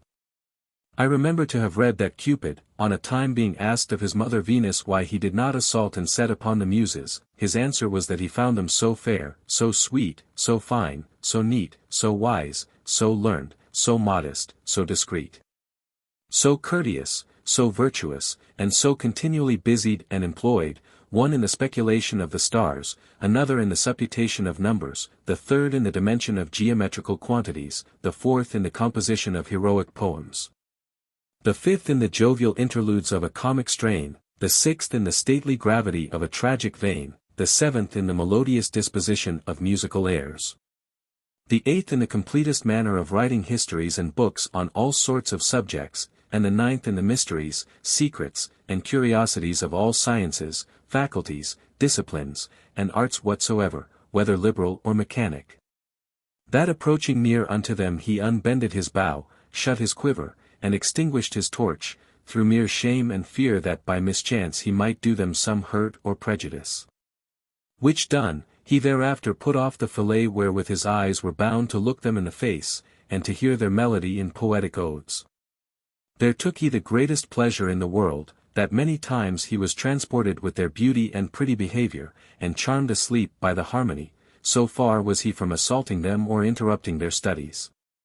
Under this article may be comprised what Hippocrates wrote in the aforecited treatise concerning the Scythians, as also that in a book of his entitled Of Breeding and Production, where he hath affirmed all such men to be unfit for generation as have their parotid arteries cut, whose situation is beside the ears, for the reason given already when I was speaking of the resolution of the spirits and of that spiritual blood whereof the arteries are the sole and proper receptacles. And that likewise he doth maintain a large portion of the parastatic liquor to issue and descend from the brains and backbone. Fifthly, by the too frequent reiteration of the act of venery. There did I wait for you, quoth Panurge, and shall willingly apply it to myself, whilst anyone that pleaseth may, for me, make use of any of the four preceding. That is the very same thing, quoth Friar John, which Father Celino, prior of Saint Victor at Marseilles, calleth by the name of maceration and taming of the flesh. I am of the same opinion, and so was the hermit of Saint Radegond, a little above Chinon. For, quoth he, the hermits of Thebaid can no more aptly or expediently macerate and bring down the pride of their bodies, daunt and mortify their lecherous sensuality, or depress and overcome the stubbornness and rebellion of the flesh, than by duffling and fanfreluching it 25 or 30 times a day. I see Panurge, quoth Rondibulus, neatly featured and proportioned in all the members of his body, of a good temperament in his humours, well complexioned in his spirits, of a competent age, in an opportune time, and of a reasonably forward mind to be married. Truly, if he encounter with a wife of the like nature, temperament, and constitution, he may beget upon her children worthy of some transpontine monarchy. And the sooner he marry it will be the better for him, and the more conducible for his profit if he would see and have his children in his own time well provided for. Sir, my worthy master, quoth Panurge, I will do it, do not you doubt thereof, and that quickly enough, I warrant you. Nevertheless, whilst you were busied in the uttering of your learned discourse, this flea which I have in mine ear hath tickled me more than ever. I retain you in the number of my festival guests, and promise you that we shall not want for mirth and good cheer enough, yea, over and above the ordinary rate. And, if it may please you, desire your wife to come along with you, together with her she friends and neighbours, that is to be understood, and there shall be fair play. Chapter 32. How Rondibolus declareth cuckoldry to be naturally one of the appendices of marriage. There remaineth as yet, quoth Panurge, going on in his discourse, one small scruple to be cleared. You have seen heretofore, I doubt not, in the Roman standards, SPQR, C, Pu, K, Reign. Shall not I be a cuckold? By the haven of safety, cried out Rondibolus, what is this you ask of me? If you shall be a cuckold? My noble friend, I am married, and you are like to be so very speedily. Therefore be pleased, for my experiment in the matter, to write in your brain with a steel pen this subsequent ditton, there is no married man who doth not run the hazard of being made a cuckold. Cuckoldry naturally attendeth marriage. The shadow doth not more naturally follow the body, than cuckoldry ensueth after marriage to place fair horns upon the husbands' heads. And when you shall happen to hear any man pronounce these 3 words, he is married. If you then say he is, hath been, shall be, or may be a cuckold, you will not be accounted an unskilful artist in framing of true consequences. Tripes and bowels of all the devils, cries Panurge, what do you tell me? My dear friend, answered Rondibolus, as Hippocrates on a time was in the very nick of setting forwards from Lango to Polistolo to visit the philosopher Democritus, he wrote a familiar letter to his friend Dionysius, wherein he desired him that he would, during the interval of his absence, carry his wife to the house of her father and mother, who were an honourable couple and of good repute. Because I would not have her at my home, said he, to make abode in solitude. Yet, notwithstanding this her residence beside her parents, do not fail, quoth he, with a most heedful care and circumspection to pry into her ways, and to espy what places she shall go to with her mother. And who those be that shall repair unto her? Not, quoth he, that I do mistrust her virtue, or that I seem to have any diffidence of her pudicity in chaste behaviour, for of that I have frequently had good and real proofs, but I must freely tell you, she is a woman. There lies the suspicion.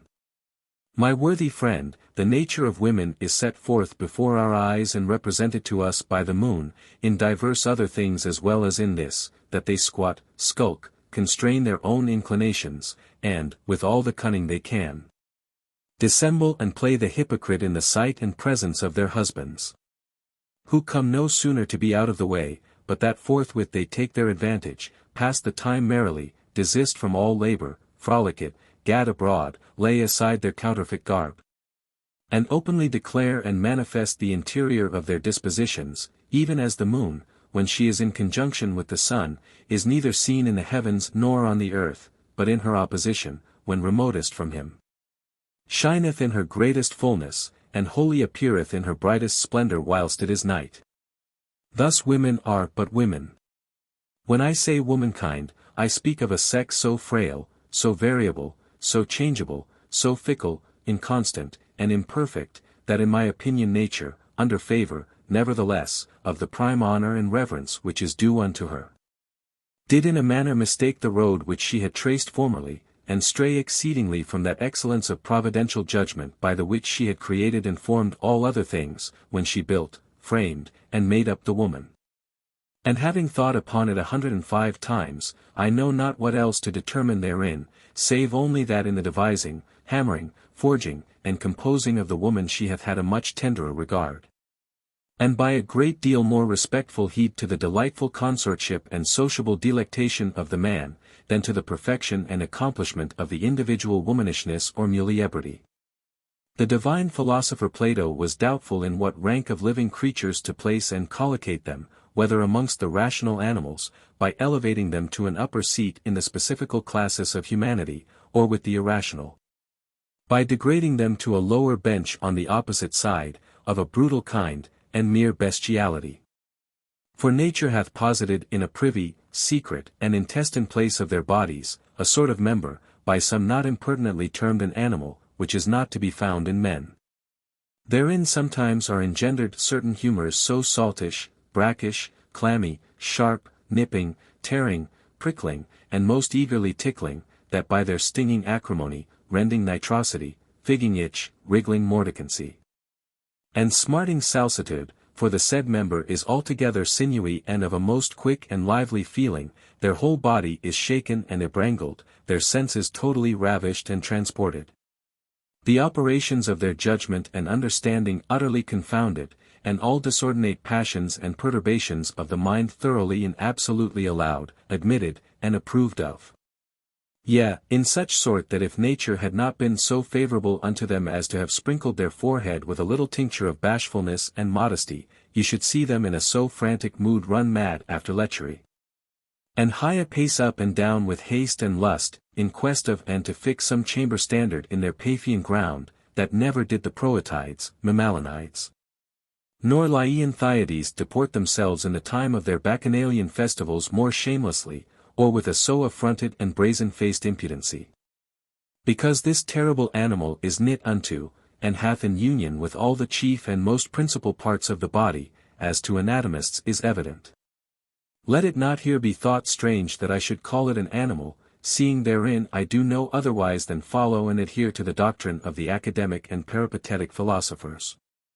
For if a proper motion be a certain mark and infallible token of the life and animation of the mover, as Aristotle writeth, and that any such thing as moveth of itself ought to be held animated and of a living nature, then assuredly Plato with very good reason did give it the denomination of an animal, for that he perceived and observed in it the proper and self-stirring motions of suffocation, precipitation, corrugation, and of indignation so extremely violent, that oftentimes by them is taken and removed from the woman all other sense and moving whatsoever, as if she were in a swooning lobotomy, benumbing syncope, epileptic, apoplectic palsy, and true resemblance of a pale-faced death. Furthermore, in the said member there is a manifest discerning faculty of sense and odours very perceptible to women, who feel it fly from what is rank and unsavoury, and follow fragrant and aromatic smells. It is not unknown to me how C.L. Galen striveth with might and main to prove that these are not proper and particular notions proceeding intrinsically from the thing itself, but accidentally and by chance. Nor hath it escaped my notice how others of that sect have laboured hardly, yea, to the utmost of their abilities, to demonstrate that it is not a sensitive discerning or perception in it of the difference of wafts and smells, but merely a various manner of virtue and efficacy passing forth and flowing from the diversity of odoriferous substances applied near unto it. Nevertheless, if you will studiously examine and seriously ponder and weigh in Critolaus balance the strength of their reasons and arguments, ye shall find that they, not only in this, but in several other matters also of the like nature, have spoken at random, and rather out of an ambitious envy to check and reprehend their betters than for any design to make inquiry into the solid truth. I will not launch my little skiff any further into the wide ocean of this dispute, only will I tell you that the praise and commendation is not mean and slender which is due to those honest and good women who, living chastely and without blame, have had the power and virtue to curb, range, and subdue that unbridled, heady, and wild animal to an obedient, submissive, and obsequious yielding unto reason. Therefore here will I make an end of my discourse thereon. When I shall have told you that the said animal being once satiated, if it be possible that it can be contented or satisfied, by that aliment which nature hath provided for it out of the epididymal storehouse of man, all its former and irregular and disordered motions are at an end, laid, and assuaged, all its vehement and unruly longings lulled, pacified, and quieted, and all the furious and raging lusts, appetites, and desires thereof appeased, calmed, and extinguished. For this cause let it seem nothing strange unto you if we be in a perpetual danger of being cuckolds, that is to say, such of us as have not wherewithal fully to satisfy the appetite and expectation of that voracious animal. Odds fish! Quoth Panurge, have you no preventive cure in all your medicinal art for hindering one's head to be horny-graphed at home whilst his feet are plodding abroad? Yes, that I have, my gallant friend, answered Rondibolus, and that which is a sovereign remedy, whereof I frequently make use myself. And, that you may the better relish, it is set down and written in the book of a most famous author, whose renown is of a standing of 2000 years. Hearken and take good heed. You are, quoth Panurge, by Cockshabby, a right honest man, and I love you with all my heart. Eat a little of this quince pie. It is very proper and convenient for the shutting up of the orifice of the ventricle of the stomach, because of a kind of astringent stupticity which is in that sort of fruit, and is helpful to the first concoction. But what? I think I speak Latin before clerks. Stay till I give you somewhat to drink out of this Nestorian goblet. Will you have another draught of white hippocras? Be not afraid of the squinsy, no. There is neither squinant, ginger, nor grains in it.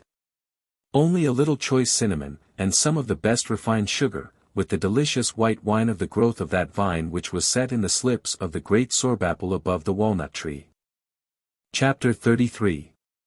Rondibolus the Physician's Cure of Cuckoldry.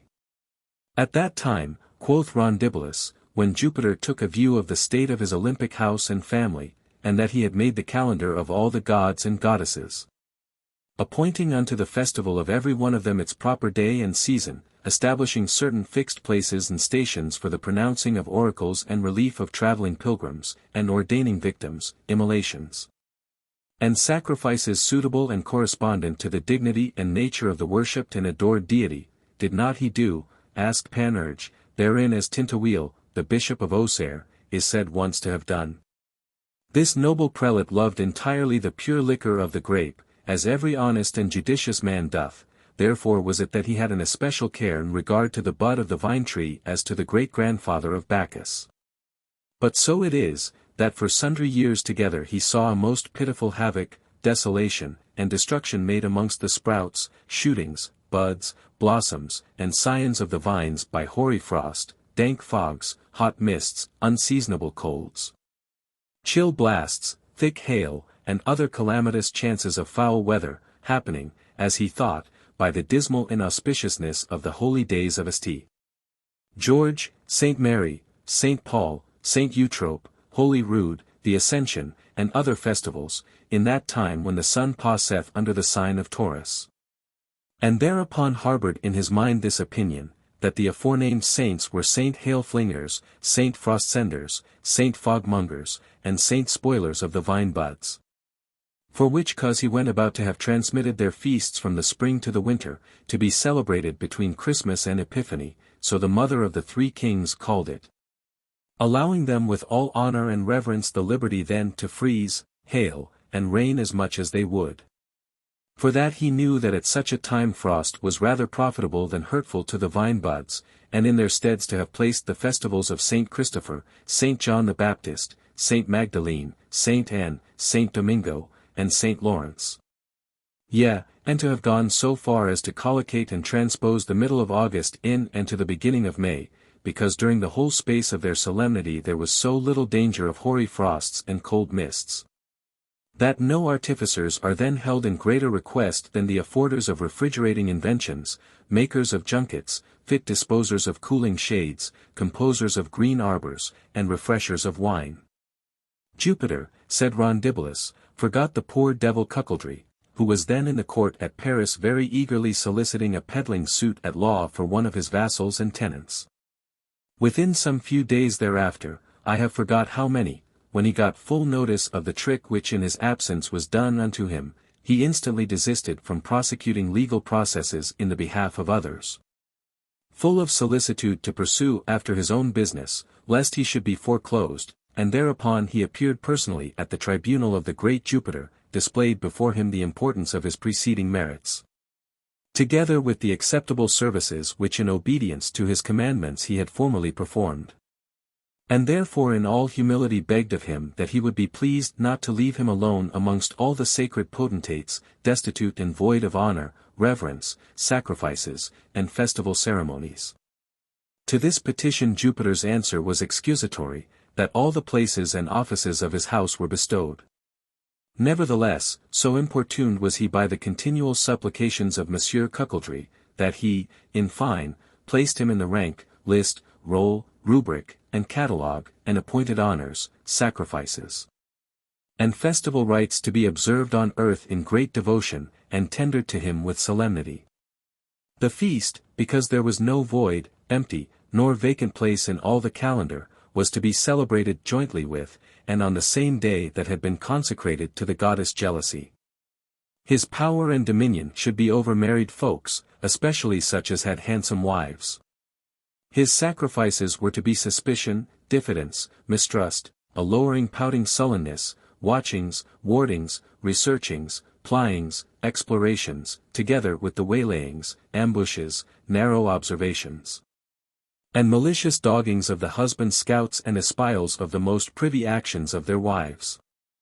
Herewithal every married man was expressly and rigorously commanded to reverence, honor, and worship him, to celebrate and solemnize his festival with twice more respect than that of any other saint or deity, and to immolate unto him with all sincerity and alacrity of heart the above-mentioned sacrifices and oblations, under pain of severe censures, threatenings, and comminations of these subsequent fines, mulcts, amerciaments, penalties, and punishments to be inflicted on the delinquents, that Monsieur Cuckoldry should never be favourable nor propitious to them, that he should never help, aid, supply, succour, nor grant them any subventitious furtherance, auxiliary suffrage, or admoniculary assistance, that he should never hold them in any reckoning, account, or estimation, that he should never deign to enter within their houses, neither at the doors, windows, nor any other place thereof, that he should never haunt nor frequent their companies or conversations, how frequently soever they should invocate him and call upon his name, and that not only he should leave and abandon them to rot alone with their wives in a sempiternal solitariness, without the benefit of the diversion of any cope's mate or corrival at all, but should withal shun and eschew them, fly from them, and eternally forsake and reject them as impious heretics and sacrilegious persons, according to the accustomed manner of other gods toward such as are too slack in offering up the duties and reverences which ought to be performed respectively to their divinities, as is evidently apparent in Bacchus towards negligent vine-dressers, in Ceres, against idle ploughmen and tillers of the ground, in Pomona, to unworthy fruiterers and costard-mongers, in Neptune, towards dissolute mariners and seafaring men, in Vulcan, towards loitering smiths and forgemen, and so throughout the rest. Now, on the contrary, this infallible promise was added, that unto all those who should make a holy day of the above-recited festival, and cease from all manner of worldly work and negotiation, lay aside all their own most important occasions, and to be so wretchless, heedless, and careless of what might concern the management of their proper affairs as to mind nothing else but a suspicious espying and prying into the secret deportments of their wives, and how to coop, shut up, hold it under, and deal cruelly and austerely with them by all the harshness and hardships that an implacable and every way inexorable jealousy can devise and suggest, conform to the sacred ordinances of the aforementioned sacrifices and oblations. He should be continually favourable to them, should love them, sociably converse with them, should be day and night in their houses, and never leave them destitute of his presence. Now I have said, and you have heard my cure. Ha, ha, ha! Quoth Carpelin, laughing, this is a remedy yet more apt and proper than Hans Carvel's ring. The devil take me if I do not believe it. The humour, inclination, and nature of women is like the thunder, whose force in its bolt or otherwise burneth, bruiseth, and breaketh only hard, massive, and resisting objects, without staying or stopping at soft, empty, and yielding matters. For it pasheth into pieces the steel sword without doing any hurt to the velvet scabbard which ensheatheth it. It crusheth also and consumeth the bones without wounding or endamaging the flesh wherewith they are veiled and covered. Just so it is that women for the greater part never bend the contention, subtlety, and contradictory disposition of their spirits unless it be to do what is prohibited and forbidden. Verily, quoth Hypothede, some of our doctors aver for a truth that the first woman of the world, whom the Hebrews call Eve, had hardly been induced or allured into the temptation of eating of the fruit of the tree of life if it had not been forbidden her so to do.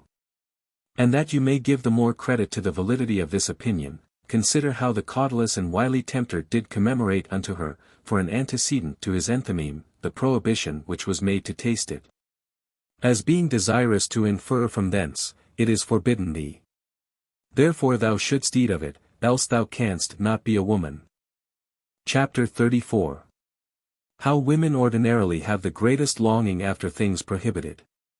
When I was, quoth Carpelin, a whoremaster at Orleans, the whole art of rhetoric, in all its tropes and figures, was not able to afford unto me a colour or flourish of greater force and value, nor could I by any other form or manner of elocution pitch upon a more persuasive argument for bringing young beautiful married ladies into the snares of adultery, through alluring and enticing them to taste with me of amorous delights, than with a lively spitefulness to tell them in downright terms, and to remonstrate to them with a great show of detestation of a crime so horrid. How their husbands were jealous. This was none of my invention. It is written, and we have laws, examples, reasons, and daily experiences confirmative of the same. If this belief once enter into their noddles, their husbands will infallibly be cuckolds. Yea, by God, will they, without swearing, although they should do like Semiramis, Pasiphae, Egesta, the women of the Isle Mandes in Egypt, and other such like queenish flirting harlots mentioned in the writings of Herodotus, Strabo, and such like puppies. Truly, quoth Ponocrates, I have heard it related, and it hath been told me for a verity, that Pope John XXII, passing on a day through the abbey of Touche Rome, was in all humility required and besought by the abbess and other discreet mothers of the said convent to grant them an indulgence by means whereof they might confess themselves to one another, alleging that religious women were subject to some petty secret slips and imperfections which would be a foul and burning shame for them to discover and to reveal to men, how sacerdotal soever their functions were. But that they would freelier, more familiarly, and with greater cheerfulness, open to each other their offences, faults, and escapes under the seal of confession. There is not anything, answered the Pope, fitting for you to impetrate of me which I would not most willingly condescend unto, but I find one inconvenience. You know confession should be kept secret, and women are not able to do so. Exceeding well, quoth they, most holy Father, and much more closely than the best of men. The said Pope on the very same day gave them in keeping a pretty box, wherein he purposely caused a little linnet to be put, willing them very gently and courteously to lock it up in some sure and hidden place, and promising them, by the faith of a Pope, that he should yield to their request if they would keep secret what was enclosed within that deposited box, enjoining them withal not to presume one way nor other, directly or indirectly, to go about the opening thereof, under pain of the highest ecclesiastical censure, eternal excommunication. The prohibition was no sooner made but that they did all of them boil with a most ardent desire to know and see what kind of thing it was that was within it. They thought long already that the Pope was not gone, to the end they might jointly, with the more leisure and ease, apply themselves to the box-opening curiosity. The Holy Father, after he had given them his benediction, retired and withdrew himself to the pontifical lodgings of his own palace. But he was hardly gone 3 steps from without the gates of their cloister when the good ladies throngingly, and as in a huddled crowd, pressing hard on the backs of one another, ran thrusting and shoving who should be first at the setting open of the forbidden box and descrying of the quot latitat within. On the very next day thereafter the Pope made them another visit, of a full design, purpose, and intention, as they imagined, to dispatch the grant of their sought and wished for indulgence. But before he would enter into any chat or communing with them, he commanded the casket to be brought unto him. It was done so accordingly, but, by your leave, the bird was no more there. Then was it that the Pope did represent to their maternities how hard a matter and difficult it was for them to keep secrets revealed to them in confession unmanifested to the ears of others, seeing for the space of 24 hours they were not able to lay up in secret a box which he had highly recommended to their discretion, charge, and custody. Welcome, in good faith, my dear master, welcome. It did me good to hear you talk, the Lord be praised for all. I do not remember to have seen you before now, since the last time that you acted at Montpellier with our ancient friends, Anthony Sapora, Guy Borgier, Balthasar Neuer, Tollet, John Quinton, Francis Robinett, John Perdrier, and Francis Rabelais. The moral comedy of him who had espoused and married a dumb wife. I was there, quoth Epistemon. The good honest man her husband was very earnestly urgent to have the fillet of her tongue untied, and would needs have her speak by any means. At his desire some pains were taken on her, and partly by the industry of the physician, other part by the expertness of the surgeon, the ensiloglot which she had under her tongue being cut, she spoke and spoke again. Yea, within a few hours she spoke so loud, so much, so fiercely, and so long, that her poor husband returned to the same physician for a recipe to make her hold her peace. There are, quoth the physician, many proper remedies in our art to make dumb women speak, but there are none that ever I could learn therein to make them silent. The only cure which I have found out is their husband's deafness. The wretch became within few weeks thereafter, by virtue of some drugs, charms, or enchantments which the physician had prescribed unto him, so deaf that he could not have heard the thundering of 1900 cannons at a salvo. His wife perceiving that indeed he was as deaf as a doornail, and that her scolding was but in vain, sith that he heard her not, she grew stark mad. Some time after the doctor asked for his fee of the husband, who answered that truly he was deaf, and so was not able to understand what the tenor of his demand might be. Whereupon the leech bedusted him with a little, I know not what, sort of powder, which rendered him a fool immediately, so great was the stultificating virtue of that strange kind of pulverized dose. Then did this fool of a husband and his mad wife join together, and, falling on the doctor and the surgeon, did so scratch, bethwack, and bang them that they were left half dead upon the place, so furious were the blows which they received. I never in my lifetime laughed so much as at the acting of that buffoonery. Let us come to where we left off, quoth Panurge.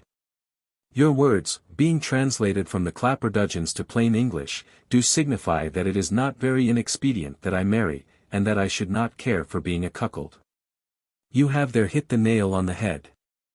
I believe, Master Doctor, that on the day of my marriage you will be so much taken up with your patients, or otherwise so seriously employed, that we shall not enjoy your company. Sir, I will heartily excuse your absence. Stercus eti urina medici sunt prandia prima. Ex aliis paleas, ex istis collige grana. You are mistaken, quoth Rondibolus, in the second verse of our distich, for it ought to run thus. Nobis sunt signa, vobis sunt prandia digna. If my wife at any time prove to be unwell and ill at ease, I will look upon the water which she shall have made in an urinal glass, quoth Rondibolus, grope her pulse, and see the disposition of her hypogaster. Together with her umbilicary parts, according to the prescript rule of Hippocrates, 2. Aff. 35, before I proceed any further in the cure of her distemper. No, no, quoth Panurge, that will be but to little purpose. Such a feat is for the practice of us that are lawyers, who have the rubric, de ventre inspiciendo. Do not therefore trouble yourself about it, Master Doctor, I will provide for her a plaster of warm guts. Do not neglect your more urgent occasions otherwhere for coming to my wedding. I will send you some supply of victuals to your own house, without putting you to the trouble of coming abroad, and you shall always be my special friend. With this, approaching somewhat nearer to him, he clapped into his hand, without the speaking of so much as one word, for Rose nobles. Rondibolus did shut his fist upon them right kindly. Yet, as if it had displeased him to make acceptance of such golden presents, he in a start, as if he had been wroth, said, he. There was no need of anything, I thank you nevertheless. From wicked folks I never get enough, and I from honest people refuse nothing. I shall be always, sir, at your command. Provided that I pay you well, quoth Panurge. That, quoth Rondibolus, is understood. Chapter 35. How the philosopher Tertullian handleth the difficulty of marriage.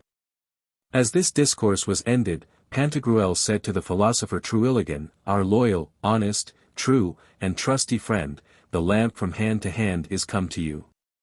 It falleth to your turn to give an answer, should Panurge, pray you, marry, yea or no? He should do both, quoth Tertullian. What say you? Asked Panurge. That which you have heard, answered Tertullian. What have I heard? Replied Panurge. That which I have said, replied Tertullian. Ha, ha, ha. Are we come to that pass? Quoth Panurge. Let it go nevertheless, I do not value it at a rush, seeing we can make no better of the game. But howsoever tell me, should I marry or no? Neither the one nor the other, answered Terwilligan. The devil take me, quoth Panurge, if these odd answers do not make me dote, and may he snatch me presently away if I do understand you. Stay a while until I fasten these spectacles of mine on this left ear, that I may hear you better. With this Pantagruel perceived at the door of the great hall, which was that day their dining room, Gargantua's little dog, whose name was Kine. For so was Toby's dog called, as is recorded. Then did he say to these who were there present, Our king is not far off, let us all rise. That word was scarcely sooner uttered, than that Gargantua with his royal presence graced that banqueting in stately hall. Each of the guests arose to do their king that reverence and duty which became them. After that Gargantua had most affably saluted all the gentlemen there present, he said, Good friends, I beg this favour of you, and therein you will very much oblige me. That you leave not the places where you sate nor quit the discourse you were upon. Let a chair be brought hither unto this end of the table, and reach me a cupful of the strongest and best wine you have, that I may drink to all the company. You are, in faith, all welcome, gentlemen. Now let me know what talk you were about. To this Pantagruel answered that at the beginning of the second service Panurge had proposed a problematic theme, to wit, whether he should marry, or not marry. That Father Hypothete and Dr. Rondibilis had already dispatched their resolutions thereupon.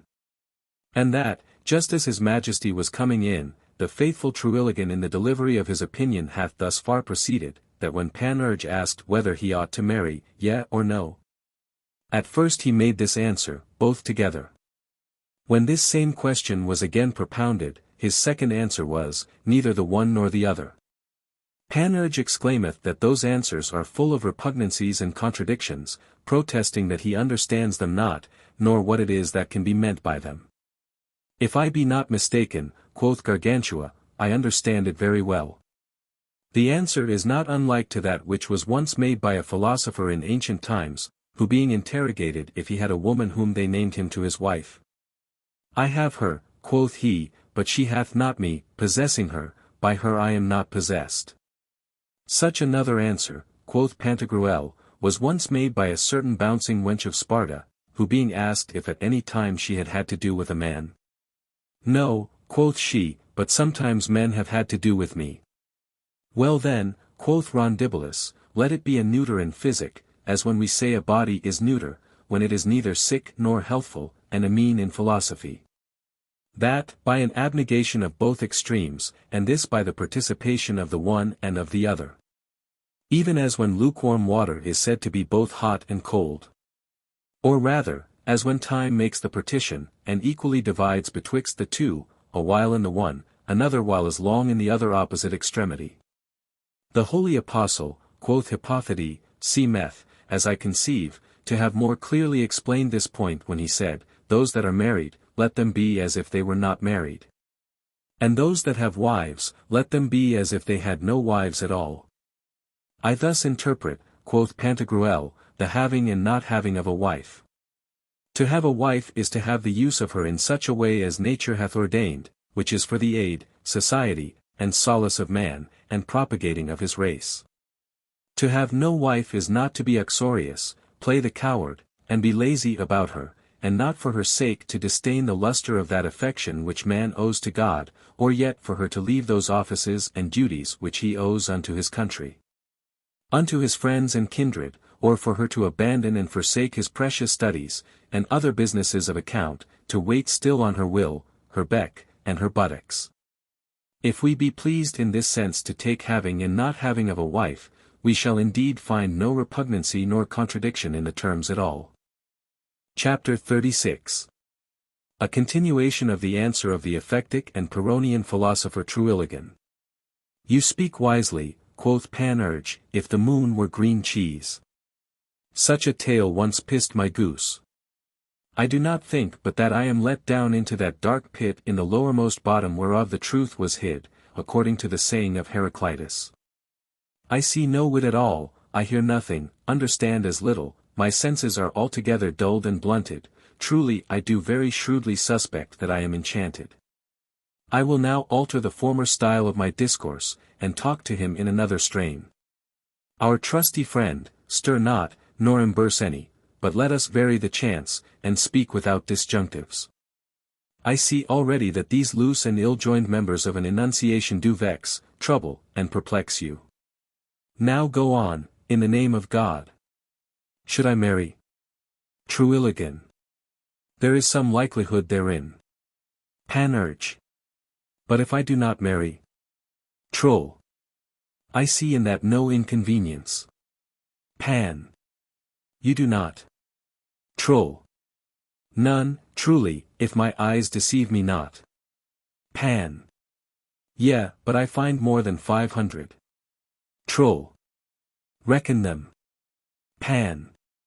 This is an impropriety of speech, I confess, for I do no more thereby but take a certain for an uncertain number, and posit the determinate term for what is indeterminate. When I say, therefore, 500, my meaning is many. Troll. I hear you. Pan. Is it possible for me to live without a wife, in the name of all the subterranean devils? Troll. Away with these filthy beasts. Pan. Let it be, then, in the name of God, for my Salmigondinish people used to say, to lie alone, without a wife, is certainly a brutish life. And such a life also was it assevered to be by Dido in her Lamentations. Troll. At your command. Pan. By the potty Cody, I have fished fair, where are we now? But will you tell me? Shall I marry?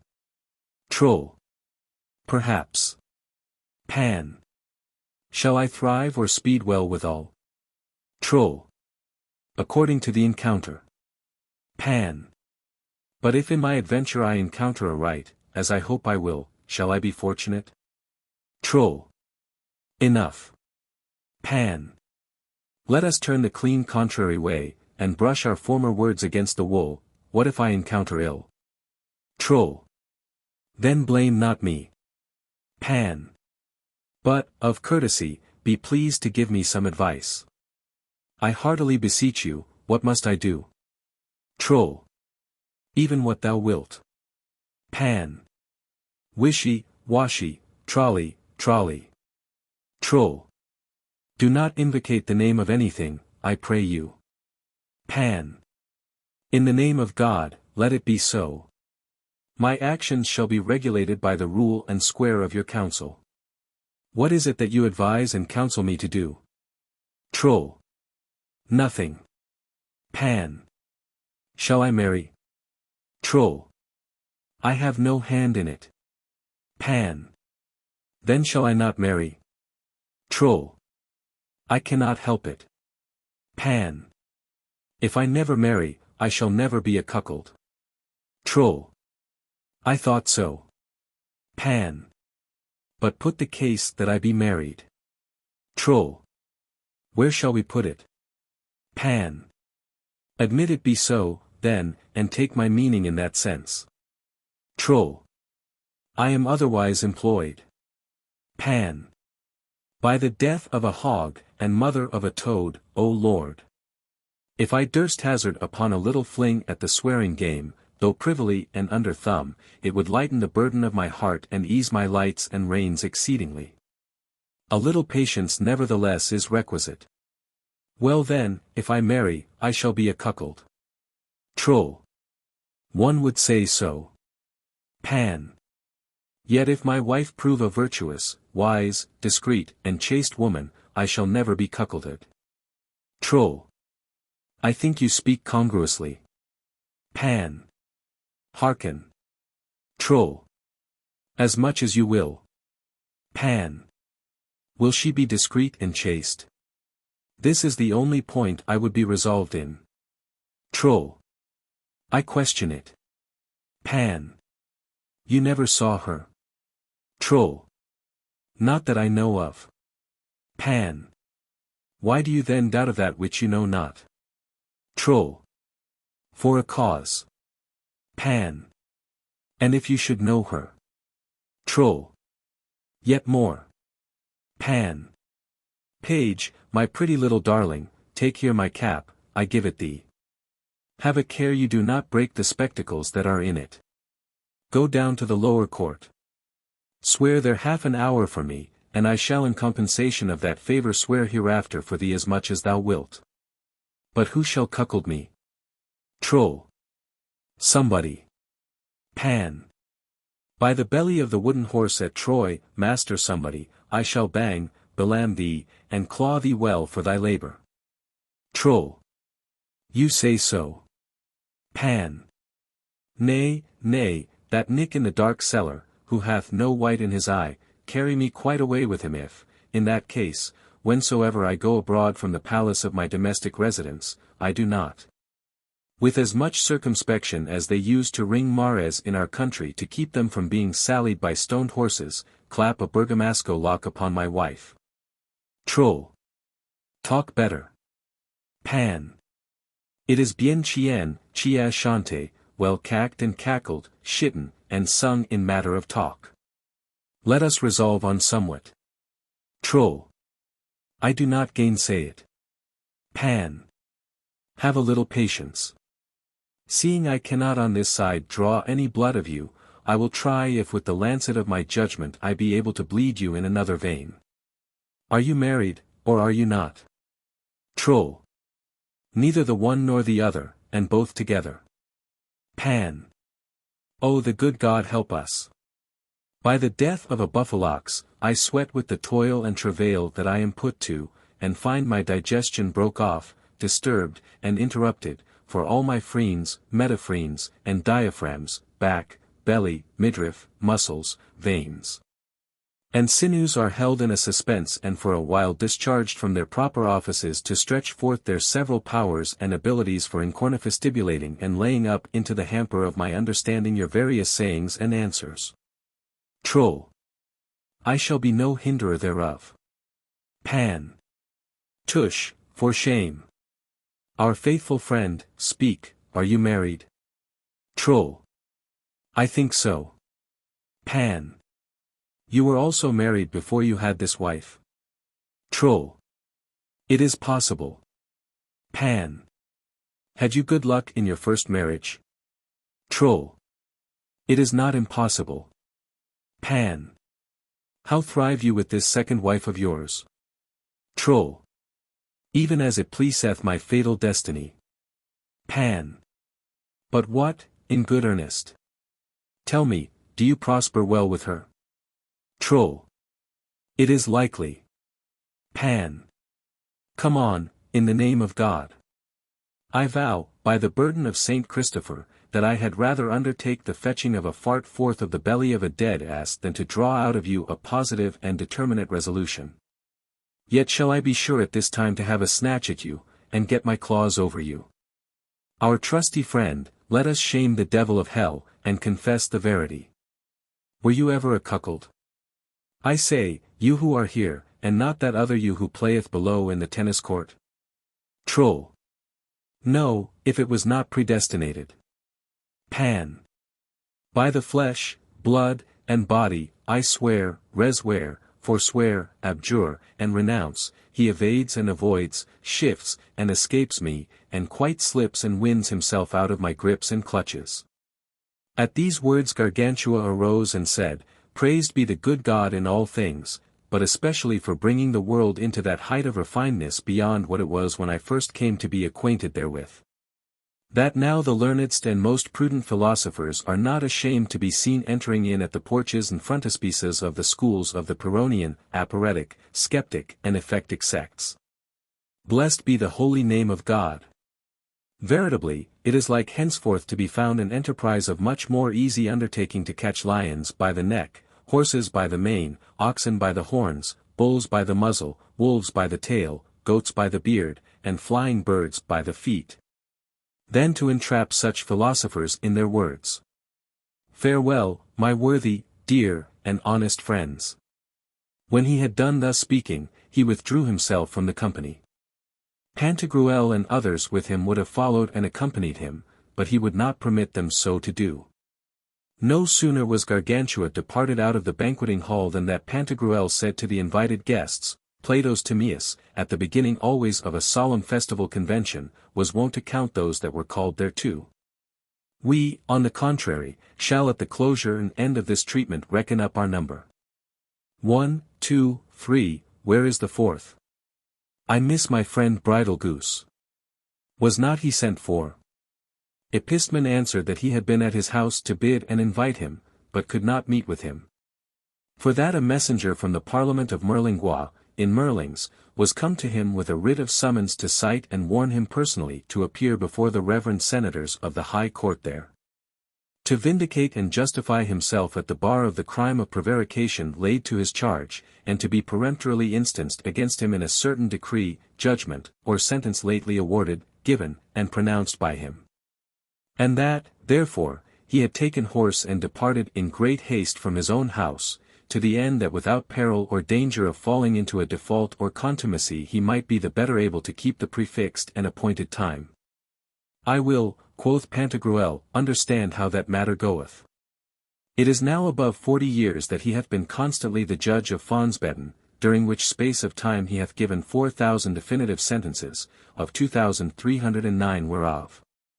Although appeal was made by the parties whom he had judicially condemned from his inferior judicatory to the Supreme Court of the Parliament of Merlingois, in Merlings, they were all of them nevertheless confirmed, ratified, and approved of by an order, decree, and final sentence of the said Sovereign Court, to the casting of the appellants, and utter overthrow of the suits wherein they had been foiled at law, for ever and a day. That now in his old age he should be personally summoned, who in all the foregoing time of his life hath demeaned himself so unblameably in the discharge of the office and vocation he had been called unto. It cannot assuredly be that such a change hath happened without some notorious misfortune and disaster. I am resolved to help and assist him in equity and justice to the uttermost extent of my power and ability. I know the malice, despite, and wickedness of the world to be so much more nowadays exasperated, increased, and aggravated by what it was not long since, that the best cause that is, how just and equitable soever it be, standeth in great need to be succoured, aided, and supported.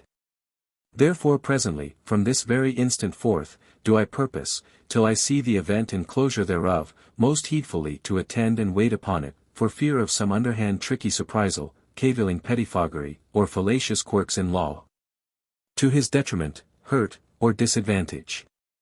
Then dinner being done, and the tables drawn and removed, when Pantagruel had very cordially and affectionately thanked his invited guests for the favour which he had enjoyed of their company, he presented them with several rich and costly gifts, such as jewels, rings set with precious stones, gold and silver vessels, with a great deal of other sort of plate besides, and lastly, taking of them all his leave, retired himself into an inner chamber. Chapter 37. How Pantagruel persuaded Panurge to take counsel of a fool. When Pantagruel had withdrawn himself, he, by a little sloping window in one of the galleries, perceived Panurge in a lobby not far from thence, walking alone, with the gesture, carriage, and garb of a fond dotard, raving, wagging, and shaking his hands, dandling, lolling, and nodding with his head, like a cow bellowing for her calf. And, having then called him nearer, spoke unto him thus: You are at this present, as I think, not unlike to a mouse entangled in a snare, who the more that she goeth about to rid and unwind herself out of the gin wherein she is caught, by endeavouring to clear and deliver her feet from the pitch whereto they stick, the fullier she is bewrayed with it, and the more strongly pestered therein. Even so is it with you. For the more that you labour, strive, and enforce yourself to disencumber and extricate your thoughts out of the implicating involutions and fetterings of the grievous and lamentable gins and springs of anguish and perplexity, the greater difficulty there is in the relieving of you, and you remain faster bound than ever. Nor do I know for the removal of this inconveniency any remedy but one. Take heed, I have often heard it said in a vulgar proverb, the wise may be instructed by a fool. Seeing the answers and responses of sage and judicious men have in no manner of way satisfied you, take advice of some fool. And possibly by so doing you may come to get that counsel which will be agreeable to your own heart's desire and contentment. You know how by the advice and counsel and prediction of fools, many kings, princes, states, and commonwealths have been preserved, several battles gained, and divers doubts of a most perplexed intricacy resolved. I am not so diffident of your memory as to hold it needful to refresh it with a quotation of examples, nor do I so far undervalue your judgment but that I think it will acquiesce in the reason of this my subsequent discourse. As he who narrowly takes heed to what concerns the dexterous management of his private affairs, domestic businesses, and those adieus which are confined within the strait-laced compass of one family, who is attentive, vigilant, and active in the economic rule of his own house, whose frugal spirit never strays from home, who loseth no occasion whereby he may purchase to himself more riches, and build up new heaps of treasure on his former wealth, and who knows warily how to prevent the inconveniences of poverty, is called a worldly wise man, though perhaps in the second judgment of the intelligences which are above he be esteemed a fool, so, on the contrary, is he most like, even in the thoughts of all celestial spirits, to be not only sage, but to presage events to come by divine inspiration, who laying quite aside those cares which are conducible to his body or his fortunes, and, as it were, departing from himself, rids all his senses of terrene affections, and clears his fancies of those plodding studies which harbour in the minds of thriving men. All which neglects of sublunary things are vulgarly imputed folly. After this manner, the son of Picus, king of the Latins, the great soothsayer Faunus, was called fatuous by the witless rabble of the common people. The like we daily see practised amongst the comic players, whose dramatic roles, in distribution of the personages, appoint the acting of the fool to him who is the wisest of the troupe. In approbation also of this fashion the mathematicians allow the very same horoscope to princes and to sots, whereof a right pregnant instance by them is given in the nativities of Aeneas and Coroebus. The latter of which too is by Euphorion said to have been a fool, and yet had with the former the same aspects and heavenly genethliac influences. I shall not, I suppose, swerve much from the purpose in hand, if I relate unto you what John Andrew said upon the return of a papal writ, which was directed to the mayor and burgesses of Rochelle, and after him by Panurge, upon the same pontifical canon, Barbatius on the Pandects, and recently by Jason in his counsels, concerning Saint John, the noted fool of Paris, and Caillet's four-great-grandfather. The case is this.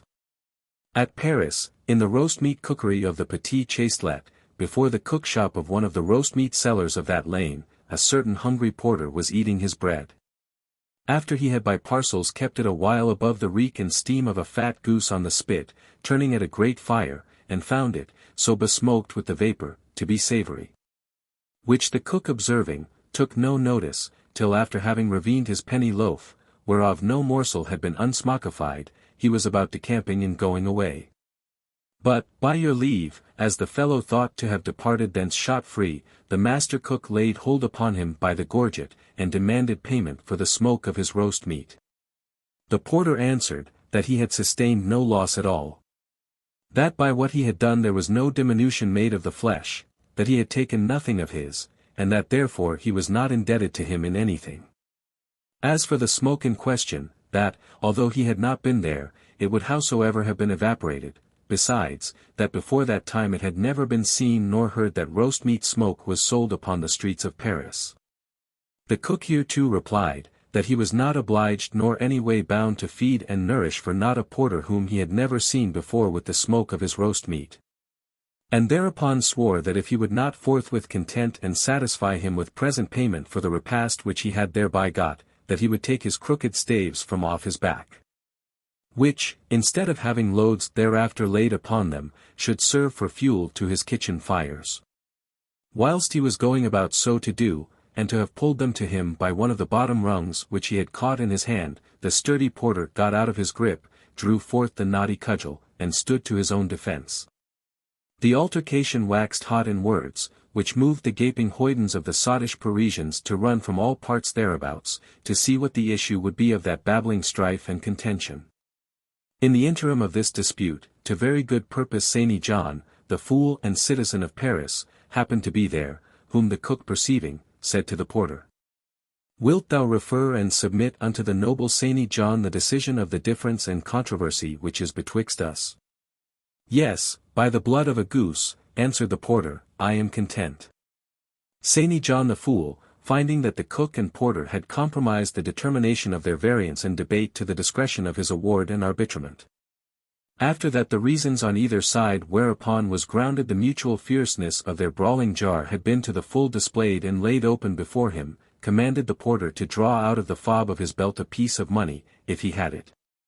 Whereupon the porter immediately without delay, in reverence to the authority of such a judicious umpire, put the 10th part of a silver philip into his hand. This little philip Saint John took. Then set it on his left shoulder, to try by feeling if it was of a sufficient weight. After that, laying it on the palm of his hand, he made it ring and tingle, to understand by the ear if it was of a good alloy in the metal whereof it was composed. Thereafter he put it to the ball or apple of his left eye, to explore by the sight if it was well stamped and marked. All which being done, in a profound silence of the whole doltish people who were there spectators of this pageantry, to the great hope of the cooks and despair of the porter's prevalency in the suit that was in agitation. He finally caused the porter to make it sound several times upon the stall of the cook's shop. Then with a presidential majesty holding his bauble sceptre-like in his hand, muffling his head with a hood of marten skins, each side whereof had the resemblance of an ape's face sprucified up with ears of pasted paper. And having about his neck a bucked ruff, raised, furrowed, and ridged with pointing sticks of the shape and fashion of small organ pipes, he first with all the force of his lungs coughed 2 or 3 times. And then with an audible voice pronounced this following sentence: The court declareth that the porter who ate his bread at the smoke of the roast, hath civilly paid the cook with the sound of his money. And the said court ordaineth that everyone return to his own home, and attend his proper business, without cost and charges, and for a cause. This verdict, award, and arbitrament of the Parisian fool did appear so equitable, yea, so admirable to the aforesaid doctors, that they very much doubted if the matter had been brought before the sessions for justice of the said place. Or that the judges of the Rota at Rome had been umpires therein, or yet that the Areopagites themselves had been the deciders thereof, if by any one part, or all of them together, it had been so judicially sententiated and awarded. Therefore advise, if you will be counselled by a fool. Chapter 38. How Tribulate is set forth and blazed by Pantagruel and Panurge. By my soul, quoth Panurge, that overture pleaseth me exceedingly well. I will therefore lay hold thereon, and embrace it. At the very motioning thereof my very right entrail seemeth to be widened and enlarged, which was but just now hardbound, contracted, and costive.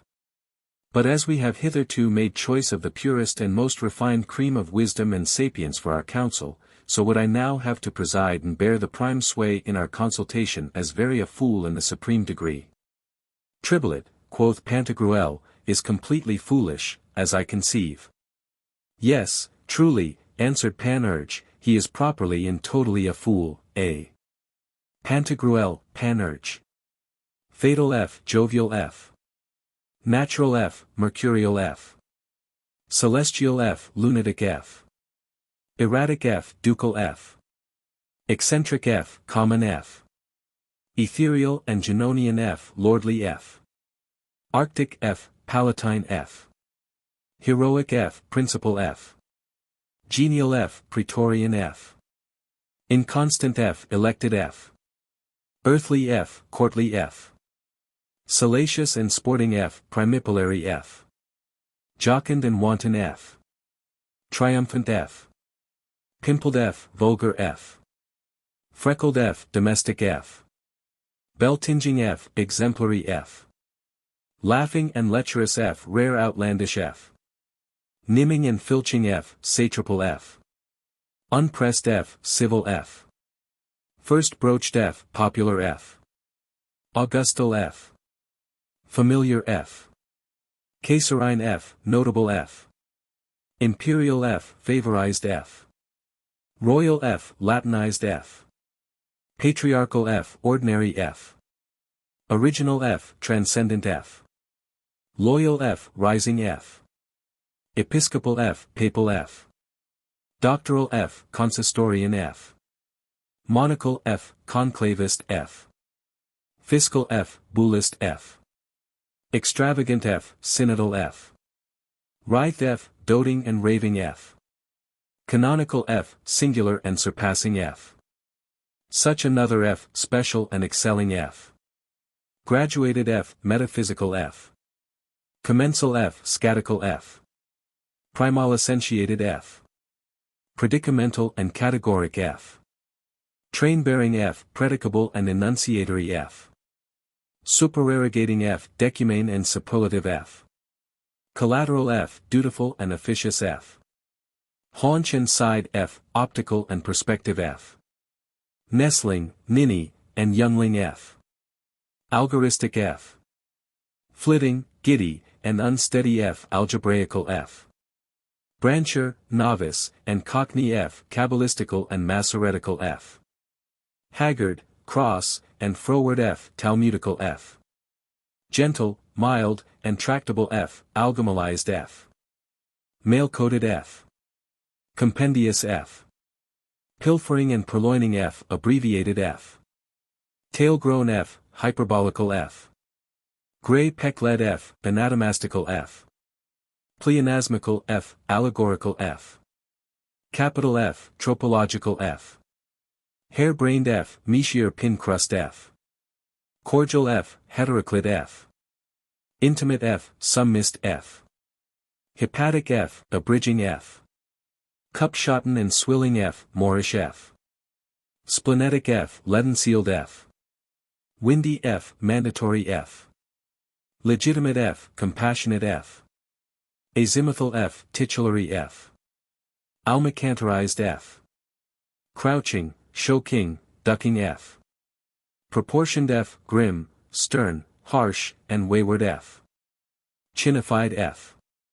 Well-hung and timbered F. Swollen and puffed up F. Ill-clawed, pounced, and pawed F. Over-cacrifidlid and life-eyed F. Well-stoned F. Corollary F. Crabbed and unpleasing F. Eastern F. Winded and untainted F. Sublime F. Kitchen haunting F. Crimson F. Lofty and stately F. Ingrained F. Spitrack F. City F. Architrave F. Basely accoutred F. Pedestal F. Mast-headed F. Tetragonal F. Modal F. Renowned F. Second nocial F. Rheumatic F. Cheerful and buxom F. Flaunting and braggadocio F. Solemn F. Egregious F. Annual F. Humorous and capricious F. Festival F. Rude, gross, and absurd F. Recreative F. Large-measured F. Boorish and counterfeit F. Babble F. Pleasant F. Downright F. Privileged F. Broad-listed F. Rustical F. Dunsicle-bearing F. Proper and peculiar F. Stale and overworn F. Ever-ready F. Saucy and swaggering F. Diapasonal F. Full-bulked F. Resolute F. Gallant and vainglorious F. Hieroglyphical F. Gorgeous and gaudy F. Authentic F. Continual and intermitting F. Worthy F. Rebusing and roundling F. Precious F. Prototypal and precedenting F. Fanatic F. Prating F. Fantastical F. Catechetic F. Symphatic F. Cacadoxical F. Panic F. Meridional F. Limbecked and distilled F. Nocturnal F. Comportable F. Occidental F. Wretched and heartless F. Trifling F. Food F. Astrological and figure-flinging F. Thick and threefold F. Genethliac and horoscopal F. Damasked F. Knavish F. Fearnay F. Idiot F. Unleavened F. Blockish F. Baritonant F. Beetle-headed F. Pink and spot-powdered F. Grotesque F. Musket-proof F. Impertinent F. Pedantic F. Quarrelsome F. Strouting F. Unmannerly F. Wood F. Captious and sophistical F. Greedy F. Soritic F. Senseless F, Cephaloproton F. Godderlich F, Hody and Diode F. Obstinate F, Alphas and Katati F. Contradictory F. Pedagogical F. Daft F. Drunken F. Peevish F. Prodigal F. Rash F. Plotting F. Pantagruel. If there was any reason why at Rome the quirinal holiday of old was called the Feast of Fools, I know not why we may not for the like cause institute in France the triballetic festivals, to be celebrated and solemnized over all the land. Panurge. If all fools carried cruppers. Pantagruel. If he were the god Fatuus of whom we have already made mention, the husband of the goddess Fatua, his father would be Good Day, and his grandmother Good Even. Panurge. If all fools paced, albeit he be somewhat wry-legged, he would overlay at least a fathom at every rake. Let us go toward him without any further lingering or delay, we shall have, no doubt, some fine resolution of him. I am ready to go, and long for the issue of our progress impatiently. I must needs, quoth Pantagruel, according to my former resolution therein, be present at Bridalgust's trial. Nevertheless, whilst I shall be upon my journey towards Mirelings, which is on the other side of the river of Loire, I will dispatch Carpelin to bring along with him from Blois the fool Triblet. Then was Carpelin instantly sent away, and Pantagruel, at the same time attended by his domestics, Panurge, Epistemon, Ponocrates, Friar John, Gymnast, Rhizotomus, and others, marched forward on the high road to Mirelings. Chapter 39. How Pantagruel was present at the trial of Judge Bridalgust, who decided causes and controversies in law by the chance and fortune of the dice. On the day following, precisely at the hour appointed, Pantagruel came to Mirelings. At his arrival the presidents, senators, and councillors prayed him to do them the honour to enter in with them, to hear the decision of all the causes, arguments, and reasons which Bridalgust in his own defence would produce. Why he had pronounced a certain sentence against the subsidy assessor, to Gironde, which did not seem very equitable to that centumbral court. Pantagruel very willingly condescended to their desire, and accordingly entering in, found Bridalgust sitting within the middle of the enclosure of the said court of justice. Who immediately upon the coming of Pantagruel, accompanied with the senatorian members of that worshipful judicatory, arose, went to the bar, had his indictment read, and for all his reasons, defences, and excuses, answered nothing else but that he was become old, and that his sight of late was very much failed, and become dimmer than it was wont to be. Instancing therewithal many miseries and calamities which old age bringeth along with it, and are concomitant to wrinkled elders, which not. Pour Arcid. D. 86. C. Tanta. By reason of which infirmity he was not able so distinctly and clearly to discern the points and blots of the dice as formerly he had been accustomed to do. Whence it might very well have happened, said he, as old dim-sighted Isaac took Jacob for Esau, that I after the same manner, at the decision of causes and controversies in law, should have been mistaken in taking a cotter for a sink, or a tray for a deuce. This I beseech your worships, quoth he, to take into your serious consideration, and to have the more favourable opinion of my uprightness, notwithstanding the prevarication whereof I am accused in the matter of Toucheron's sentence. That at the time of that decree's pronouncing I only had made use of my small dice. And your worships, said he, know very well how by the most authentic rules of the law it is provided that the imperfections of nature should never be imputed unto any for crimes and transgressions, as appeareth, ff de re millet. L. Cacumuno. Ff. De reg. Jur. L. Fear. Ff de edel. Edict. Per totem. Ff de term. Mod. L. Divus Adrianus, resolved by Lud. Ram in L. Si vero. Ff sol. Matre. And who would offer to do otherwise, should not thereby accuse the man, but nature, and the all-seeing providence of God, as is evident in L. Maximum Vidium, c. de lib praetor. What kind of dice, quoth Trinquimel, Grand President of the said court, do you mean, my friend Bridalgust?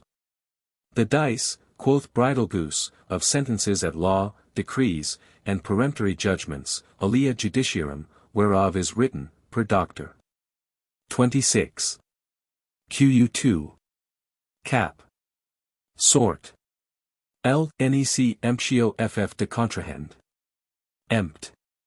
L. Quat de better. Ff de peckel. Edi Bartle, and which your worships do, as well as I, use, in this glorious sovereign court of yours. So do all other righteous judges in their decision of processes and final determination of legal differences, observing that which hath been said thereof by D. Henri. Ferrandat, edi not. Gl in C. Fin. De sortel. Edl sed cum ombo. Ff de jud. Ubi docto. Mark, that chance and fortune are good, honest, profitable, and necessary for ending of and putting a final closure to dissensions and debates in suits at law. The same hath more clearly been declared by Bald. Bartle. E.T. Alex. C. Communia de leg. L. C. Duo. But how is it that you do these things? Asked Trinquimel.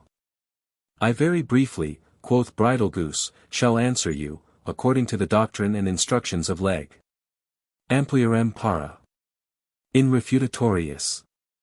C. De appel. Which is conformed to what is said in Gloss L. 1. Ff quat met. Causa. Gaudent brevitate moderni. My practice is therein the same with that of your other worships, and as the custom of the judicatory requires, unto which our law commandeth us to have regard, and by the rule thereof still to direct and regulate our actions and procedures, ut not. Extra. De consuit. In C. Ex literis eti ib inic. For having well and exactly seen, surveyed, overlooked, reviewed, recognized, read, and read over again, turned and tossed over, seriously perused and examined the bills of complaint, accusations, impeachments, indictments, warnings, citations, summonings, comparitions, appearances, mandates, commissions, delegations, instructions, informations, inquests, preparatories, productions, evidences, proofs, allegations, depositions, cross-speeches, contradictions, supplications, requests, petitions, inquiries, instruments of the deposition of witnesses, rejoinders, replies, confirmations of former assertions, duplies, triplies, answers to rejoinders, writings, deeds, reproaches, disabling of exceptions taken, grievances, salvation bills, re-examination of witnesses, confronting of them together, declarations, denunciations, libels, certificates, royal missives, letters of appeal, letters of attorney, instruments of compulsion, delineatories, anticipatories, evocations, messages, demissions, issues, exceptions, dilatory pleas, demurs, compositions, injunctions, reliefs, reports, returns, confessions, acknowledgments, exploits, executions, and other such like confects and spiceries. Both at the one and the other side, as a good judge ought to do, conform to what hath been noted thereupon. Spec. de ordination. Paragraph. 3. Et title de OFFI. OMN. Judd. Paragraph. Fin. Et de rescriptus presentat. Prologue. 1. I posit on the end of a table in my closet all the pokes and bags of the defendant, and then allow unto him the first hazard of the dice, according to the usual manner of your other worships. And it is mentioned, L. favorabiliaries. Ff de reg. Jur.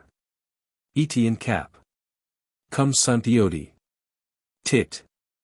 Lib 6, which saith, quum sunt partium jura obscura, rio podius favendum est quam actori. That being done, I thereafter lay down upon the other end of the same table the bags and satchels of the plaintiff, as your other worships are accustomed to do, visum visu, just over against one another. For apposita juxta se posita clarius illuciscent, ut not. In lib 1. Prologue. Videmus. Ff de hisca sunt sui vel alieni juris, et in L. munirum. Para. Mixta ff de mun. Id hon. Then do I likewise and semblably throw the dice for him, and forthwith lever him his chance. But, quoth Trinquemel, my friend, how come you to know, understand, and resolve the obscurity of these various and seeming contrary passages in law, which are laid claim to by the suitors and pleading parties? Even just, quoth Bridlegoose, after the fashion of your other worships. To wit, when there are many bags on the one side and on the other, I then use my little small dice, after the customary manner of your other worships, in obedience to the law, semper in stipulationibus ff de reg. Jur. And the law if id versifieth that, eodi. Tit. Semper in obscuris quat minimum est sequimer, canonized in in obscuris. Eodi. Tit. Lib 6. I have other large great dice, fair and goodly ones, which I employ in the fashion that your other worships used to do, when the matter is more plain, clear, and liquid, that is to say, when there are fewer bags. But when you have done all these fine things, quoth Trinquemel, how do you, my friend, award your decrees, and pronounce judgment? Even as your other worships, answered Bridlegoose. For I give out sentence in his favor unto whom hath befallen the best chance by dice, judiciary, tribunian, praetorial, what comes first. So our laws command, ff capot. In pine. L. Creditor, c. the consul. 1. Et de regul. Jur. In 6. Caprior est tempori podior est jur. Chapter 40. How Bridlegoose giveth reasons why he looked upon those law actions which he decided by the chance of the dice. Yea but, quoth Trinquemel, my friend, seeing it is by the lot, chance, and throw of the dice that you award your judgments and sentences, why do not you lever up these fair throws and chances the very same day and hour, without any further procrastination or delay? That the controverting party pleaders appear before you? To what use can those writings serve you, those papers and other procedures contained in the bags and pokes of the lawsuitors? To the very same use, quoth Bridlegoose, that they serve your other worships. They are behooveful unto me, and serve my turn in 3 things very exquisite, requisite, and authentical. First, for formality's sake, the omission whereof, that it mocketh all, whatever is done, to be of no force nor value, is excellently well proved, by spec. 1. Tit. De instrument edit. Et tit. De rescript. Present. Besides that, it is not unknown to you, who have had many more experiments thereof than I, how oftentimes, in judicial proceedings, the formalities utterly destroy the materialities and substances of the causes and matters agitated. For forma mutata, mutator substantia. Ff ad exib. L. Julianus. Ff ad leg. Fal. Lsi is ca quadraginta. Edi extra de decim. C. ad audientium, eti de celebrat. Miss. C. in quadam. Secondly, they are useful and steadable to me, even as unto your other worships, in lieu of some other honest and healthful exercise. The late Master Othoman Vadet, Vadir, a prime physician, as you would say, cod. De commit. Et archi. Lib. 12, hath frequently told me that the lack and default of bodily exercise is the chief, if not the sole and only cause of the little health and short lives of all officers of justice, such as your worships and I am. Which observation was singularly well before him noted and remarked by Bartholus in Lib 1. C. Descent. Que pro eo quat. Therefore it is that the practice of such like exercitations is appointed to be laid hold on by your other worships, and consequently not to be denied unto me, who am of the same profession, quia accessorium naturam sequitur principalis. De reg. Jur. L. 6. EDL cum principalis. EDL nihil dolo. FF eodi. Tit. FF de fi just. L. fi just. Ed extra de officio de leg. Cap. 1. Let certain honest and recreative sports and plays of corporeal exercises be allowed and approved of. And so far, ff de luz. Ed aliet. L. solent. Ed authent, ut omnes obed. In princ. Call. 7. Edff de prescript. Verb. L. si gratuitam edl. 1. Cod. Despect. L. 11.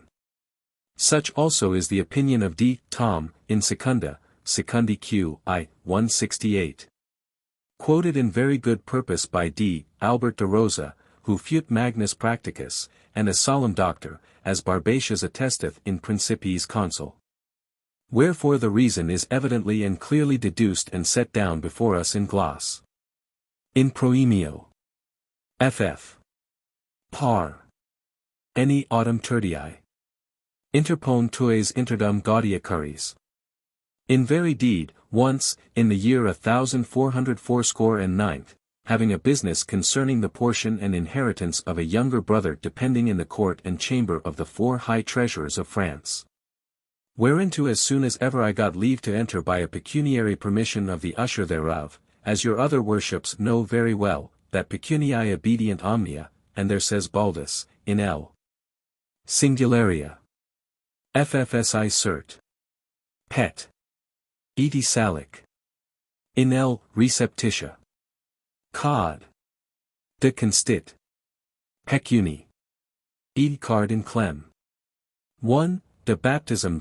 I found them all recreating and diverting themselves at the play called Mus, either before or after dinner.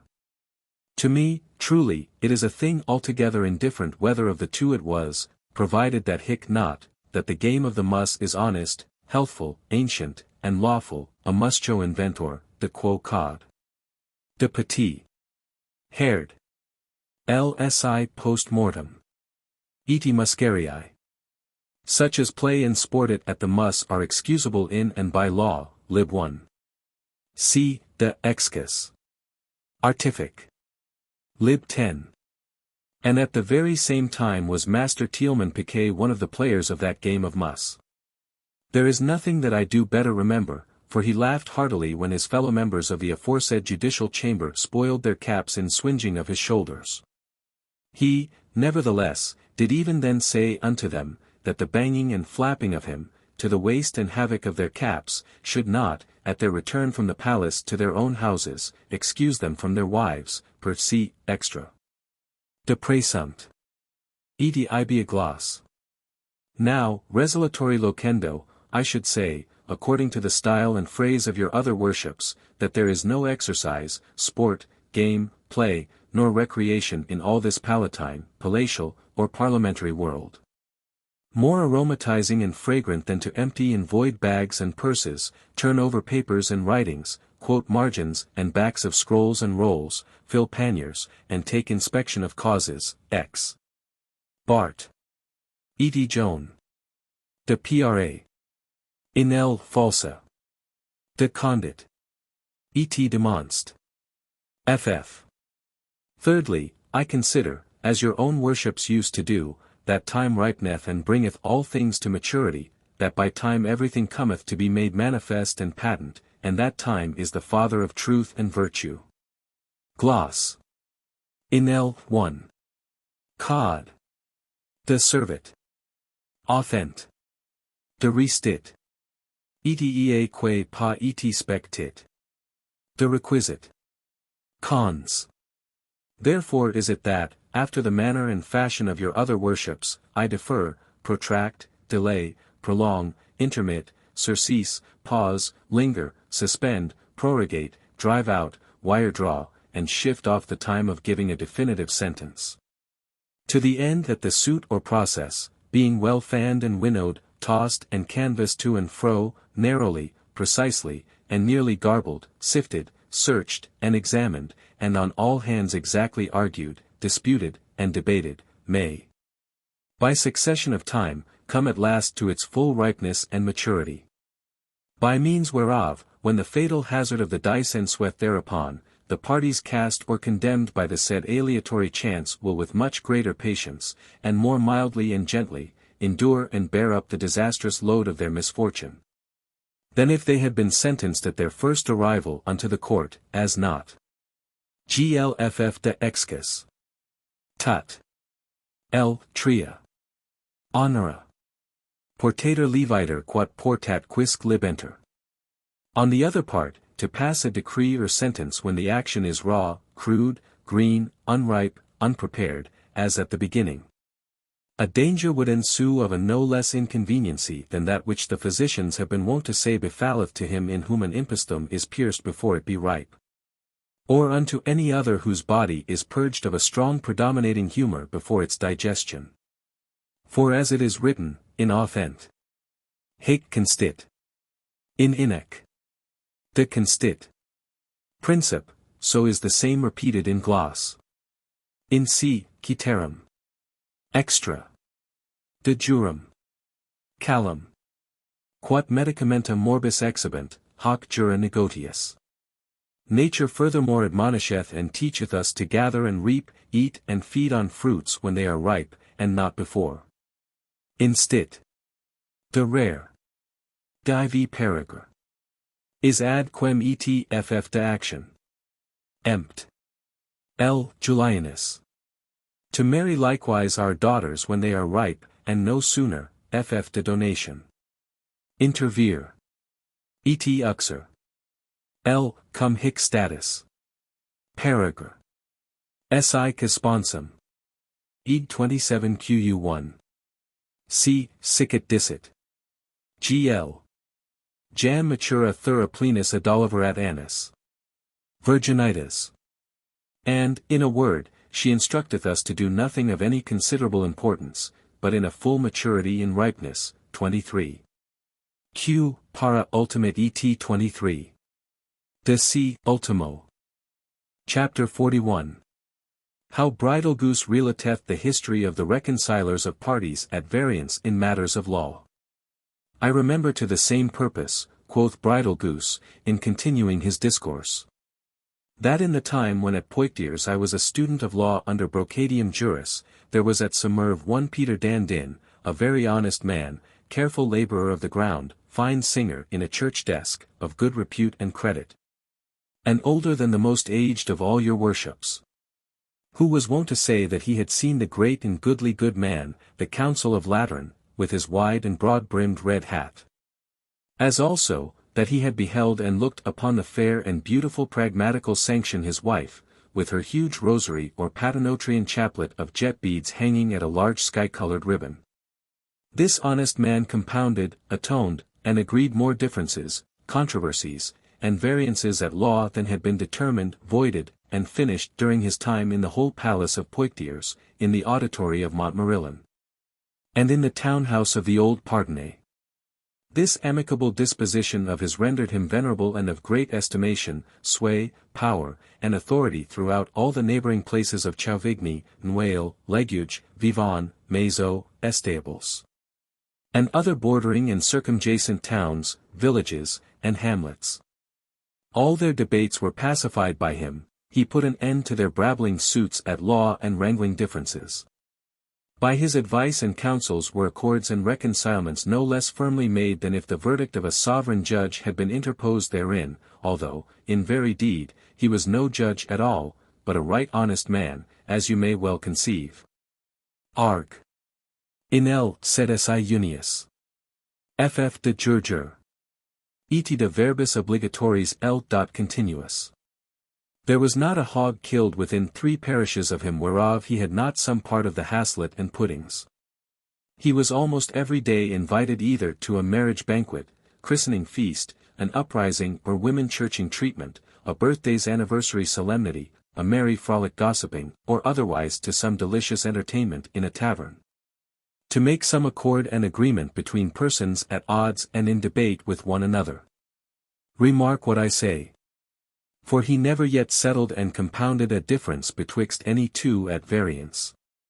But he straight made the parties agreed and pacified to drink together as a sure and infallible token and symbol of a perfect and completely well-cemented reconciliation. Sign of a sound and sincere amity and proper mark of a new joy and gladness to follow thereupon, boot not. Per, Dr. F. de Peric. Ed com, Ray Vend. L. 1. He had a son, whose name was Tenet Dan Din, a lusty, young, sturdy, frisking royster, so help me God. Who likewise, in imitation of his peacemaking father, would have undertaken and meddled with the making up of variances and deciding of controversies betwixt disagreeing and contentious party pleaders, as you know. Sip solet similis esse patri. Ed sequitur leviter filia matris iter. Ut 8 gloss. 6. Quast. 1. C. Cas. Gloss. De cons disti 5. C. 2. Fin. Edest not. Per Doctor. Cod. De impub. Ed aliis substit. L. Ultimate et L. Legitime. Ff de stat. Hom. Gloss. In L. Quat si nullit. Ff. De edel. Edict. L. Quisquis C. ad leg. July. Majest. Excipio filios ammoniali susceptos ex monacho. Per gloss. In C. Imputicas. 27. Question. 1. And such was his confidence to have no worse success than his father, he assumed unto himself the title of lawstrife settler. He was likewise in these pacificatory negotiations so active and vigilant, for vigilantibus jura subvenient. XL. Pupillus. Ff quae in fraud. Cred. Et ibit L. non enim. Et instit. In proem. That when he had smelt, heard, and fully understood, utff dat us quando pop. Fecl agaso. Gloss. In verb. Alphacit, id est, nasum ad culum posuit, and found that there was anywhere in the country a debatable matter at law, he would incontinently thrust in his advice, and so forwardly intrude his opinion in the business. That he made no bones of making offer, and taking upon him to decide it, how difficult soever it might happen to be, to the full contentment and satisfaction of both parties. It is written, ca non laborat non mangicat, and the said glff de dam. Infect. L. Quamvis, and curra plus k lo pa veculum compellidi gestas. Gloss. Ff de lib agnosc. L. si cas. Pro qua facit. L. si plures.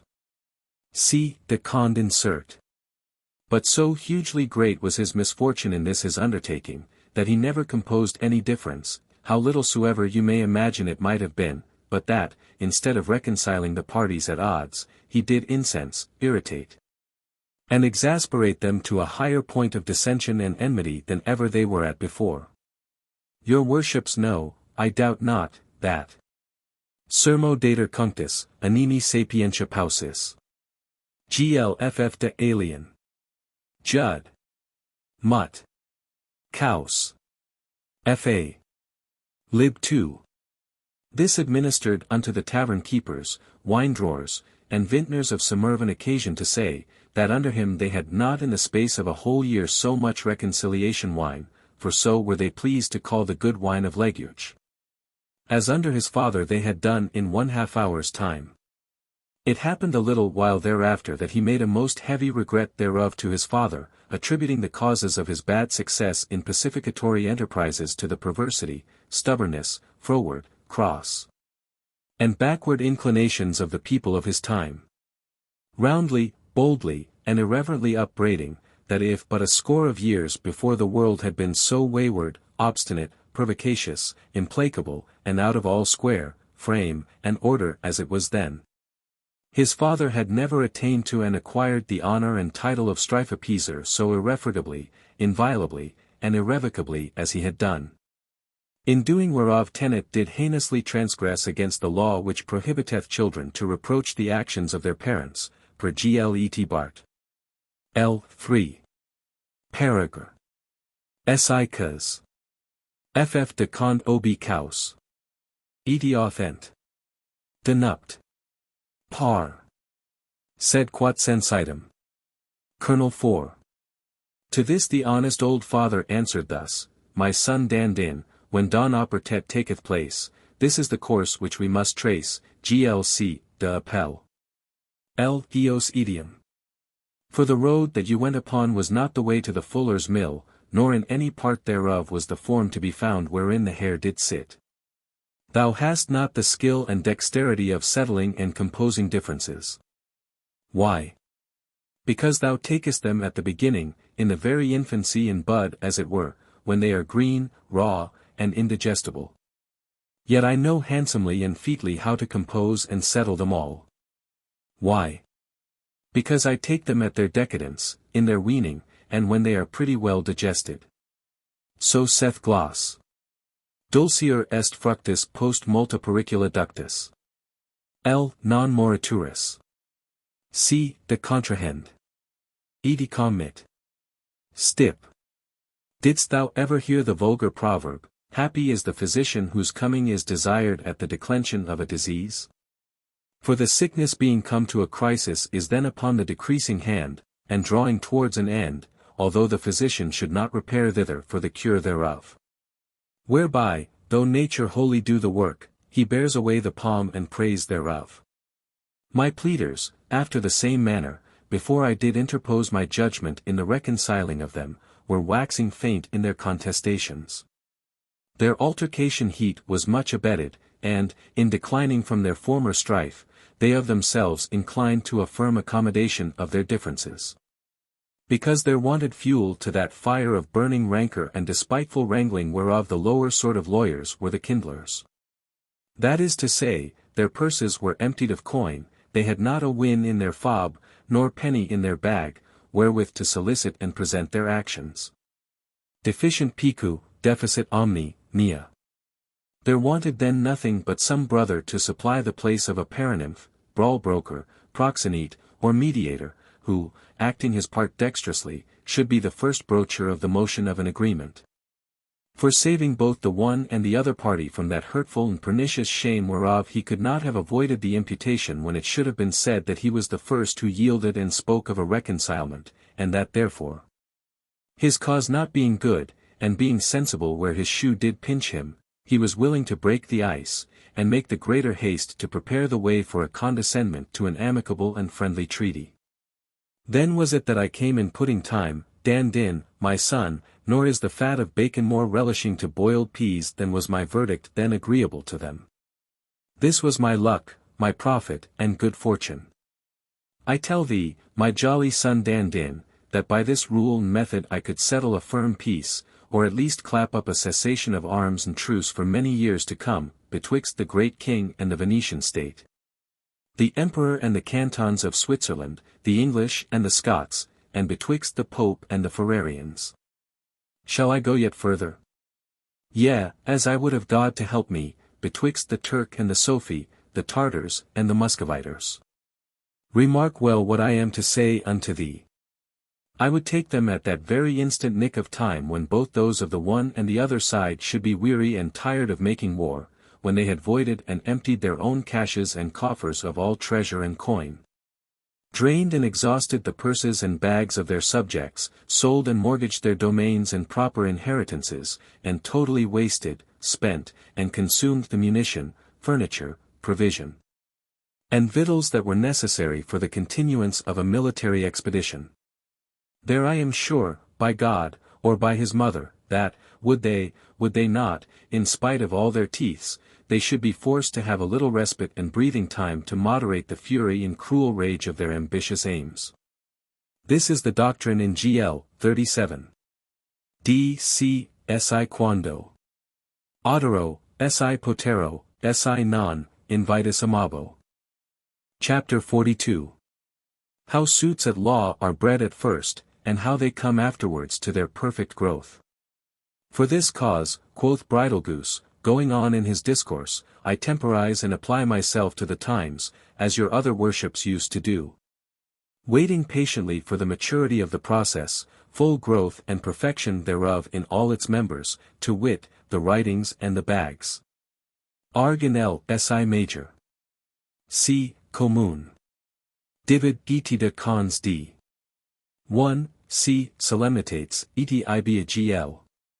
A suit in law at its production, birth, and first beginning, seemeth to me, as unto your other worships, shapeless, without form or fashion, incomplete, ugly and imperfect, even as a bear at his first coming into the world hath neither hands, skin, hair, nor head, but is merely an inform, rude, and ill-favoured piece and lump of flesh, and would remain still so, if his dam, out of the abundance of her affection to her hopeful cub, did not with much licking put his members into that figure and shape which nature had provided for those of an arctic and ursonal kind. Ut not. Doctor. Ff ad L. Acuel. L. 3. In fin.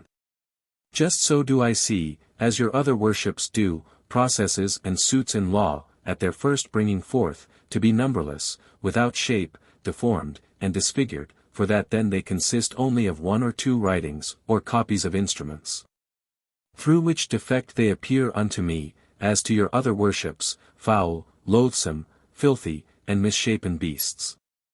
But when there are heaps of these legiformal papers packed, piled, laid up together, impoked, insatchelled, and put up in bags, then is it that with a good reason we may term that suit, to which, as pieces, parcels, parts, portions, and members thereof, they do pertain and belong, well-formed and fashioned, big-limbed, strong-set, and in all and each of its dimensions most completely membered. Because forma dat esse. Re. Lsi isca. Ff ad leg. Falsid. In C cum delecta. De rescript. Barbat. Counsel.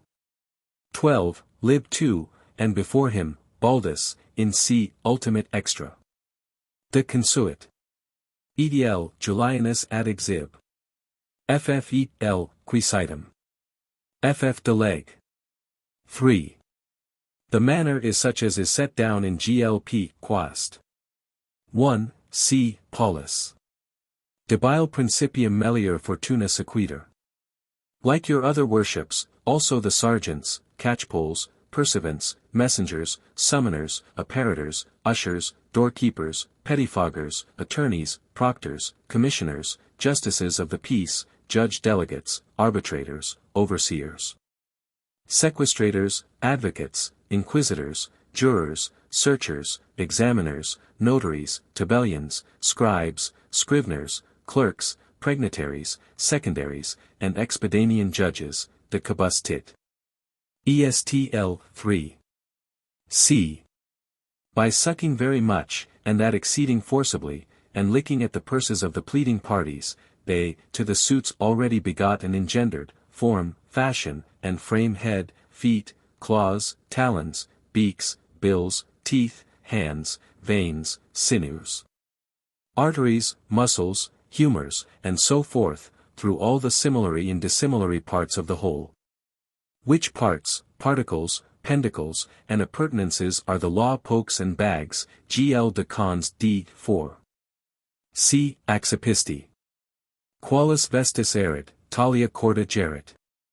Hic no tandem est, that in this respect the pleaders, litigants, and law-suitors are happier than the officers, ministers, and administrators of justice. For beatius est der quam accipir. Ff commune. L. 3. Extra. De celebre. Mississippi C. cum Marthi. Ed. 24. Quast. 1. Cap. Od. Gl. Affectum dantis pensat censura tonantis. Thus becometh the action or process by their care and industry to be of a complete and goodly bulk, well shaped, framed, formed, and fashioned according to the canonical gloss. Accipi, sum, cape, sunt verba placentia papae. Which speech hath been more clearly explained by Albert de Ros, in Verbo Roma. Roma manus rodit, quas rotera non valet, audit. Dantes custodit, non dantes spurnit, eti audit. The reason whereof is thought to be this. Ad presens ova cras pullus sunt meliora. UTSGL in L quum high. FF de transact. Nor is this all, for the inconvenience of the contrary is set down in gloss. C. de alu. L. fin. Quum labor in damno est, crescit mortalis gestas. In confirmation whereof we find that the true etymology and exposition of the word process is purchase, viz. Of good store of money to the lawyers, and of many pokes, id est, prou sax, to the pleaders, upon which subject we have most celestial quips, jibes, and girds. Ligitando jura crescent, litigando jus acquiritur. Item gl in cap. Illud extrem. De praesumt. E.C. de prob L. instrum. L. non epistolis. L. non nudis. Eti non prosent singula, multa juvent. Ye but, asked Trinquimel, how do you proceed, my friend, in criminal causes, the culpable and guilty party being taken and seized upon flagranti crimen? Even as your other worships used to do, answered Bridal Goose. First, I permit the plaintiff to depart from the court, enjoining him not to presume to return thither till he prelably should have taken a good sound and profound sleep. Which is to serve for the prime entry and introduction to the legal carrying on of the business. In the next place, a formal report is to be made to me of his having slept. Thirdly, I issue forth a warrant to convene him before me. Fourthly, he is to produce a sufficient and authentic attestation of his having thoroughly and entirely slept, conform to the gloss. 37, Quest. 7, C. Sicas cum. Quandoque bonus dormitat homerus. Being thus far advanced in the formality of the process, I find that this consopiating act engendereth another act, whence ariseth the articulating of a member. That again produceth a third act, fashionative of another member. Which third bringing forth a fourth, procreative of another act. New members in a no fewer number are shopen and framed, one still breeding and begetting another, as, link after link, the coat of mail at length is made, till thus, piece after piece, by little and little, by information upon information. The process be completely well formed and perfect in all his members. Finally, having proceeded this length, I have recourse to my dice, nor is it to be thought that this interruption, respite, or interpolation is by me occasioned without very good reason inducing me thereunto. And a notable experience of a most convincing and irrefragable force.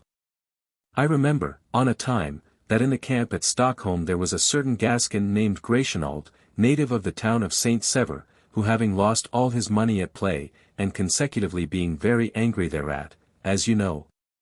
Pecunia est alter sanguis, ut ad anto. De Bercho, in C. Accidens. 2. Extra ut lit. Non contest. Et bald.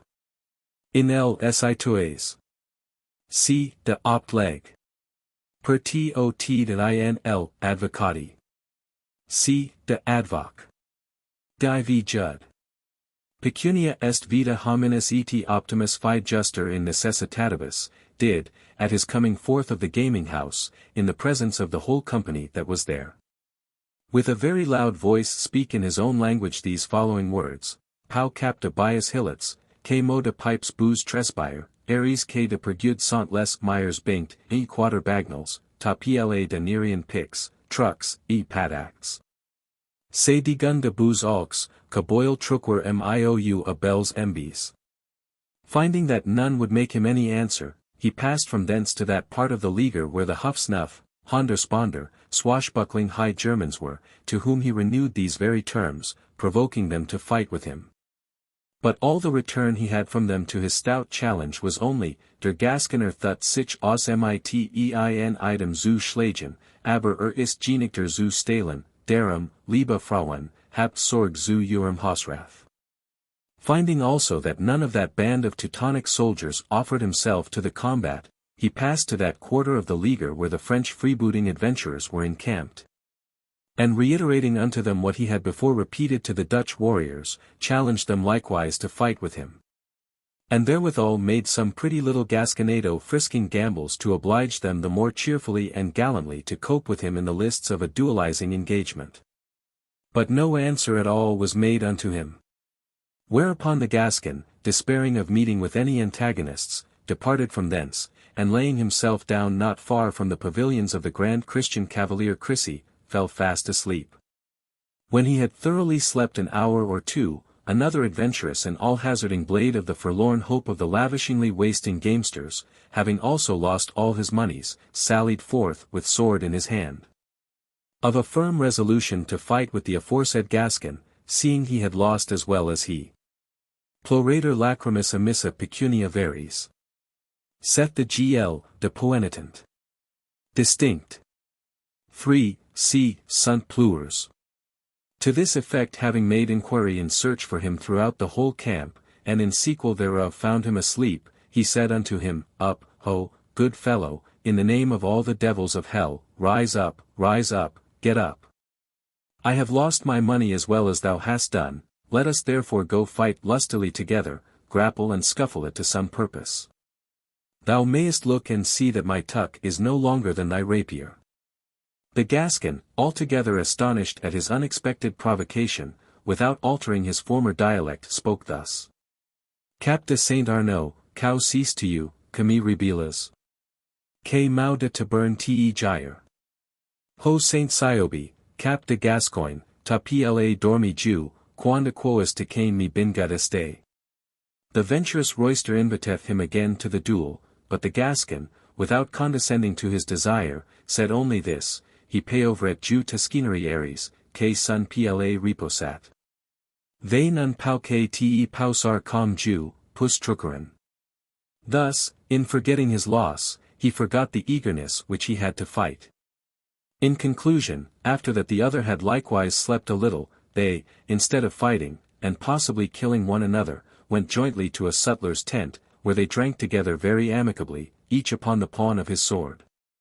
Thus by a little sleep was pacified the ardent fury of two warlike champions. There, gossip, comes the golden word of John Andre. In cap. Ultimate descent. Iti re judic. L. Sexto. Sedendo, iti dormiendo fit anima prudens. Chapter 43. How Pantagruel excuseth Bridlegoose in the matter of sentencing actions at law by the chance of the dice.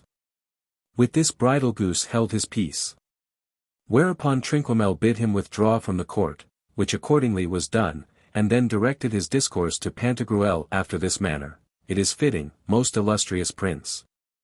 Not only by reason of the deep obligations wherein this present Parliament, together with the whole Marquisate of Mirelings, stand bound to your Royal Highness for the innumerable benefits which, as effects of mere grace, they have received from your incomparable bounty, but for that excellent wit also, prime judgment, and admirable learning wherewith Almighty God, the giver of all good things, hath most richly qualified and endowed you. We tender and present unto you the decision of this new, strange, and paradoxical case of Bridlegoose, who, in your presence, to your both hearing and seeing, hath plainly confessed his final judging and determinating of suits of law by the mere chance and fortune of the dice.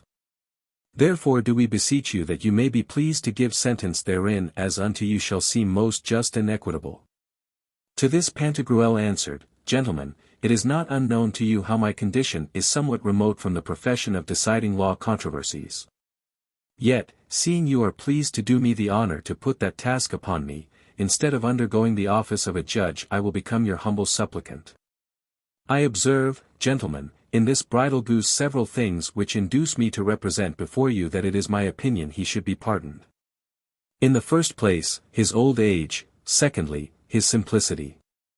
To both which qualities our statute and common laws, civil and municipal together, allow many excuses for any slips or escapes which, through the invincible imperfection of either, have been inconsiderately stumbled upon by a person so qualified.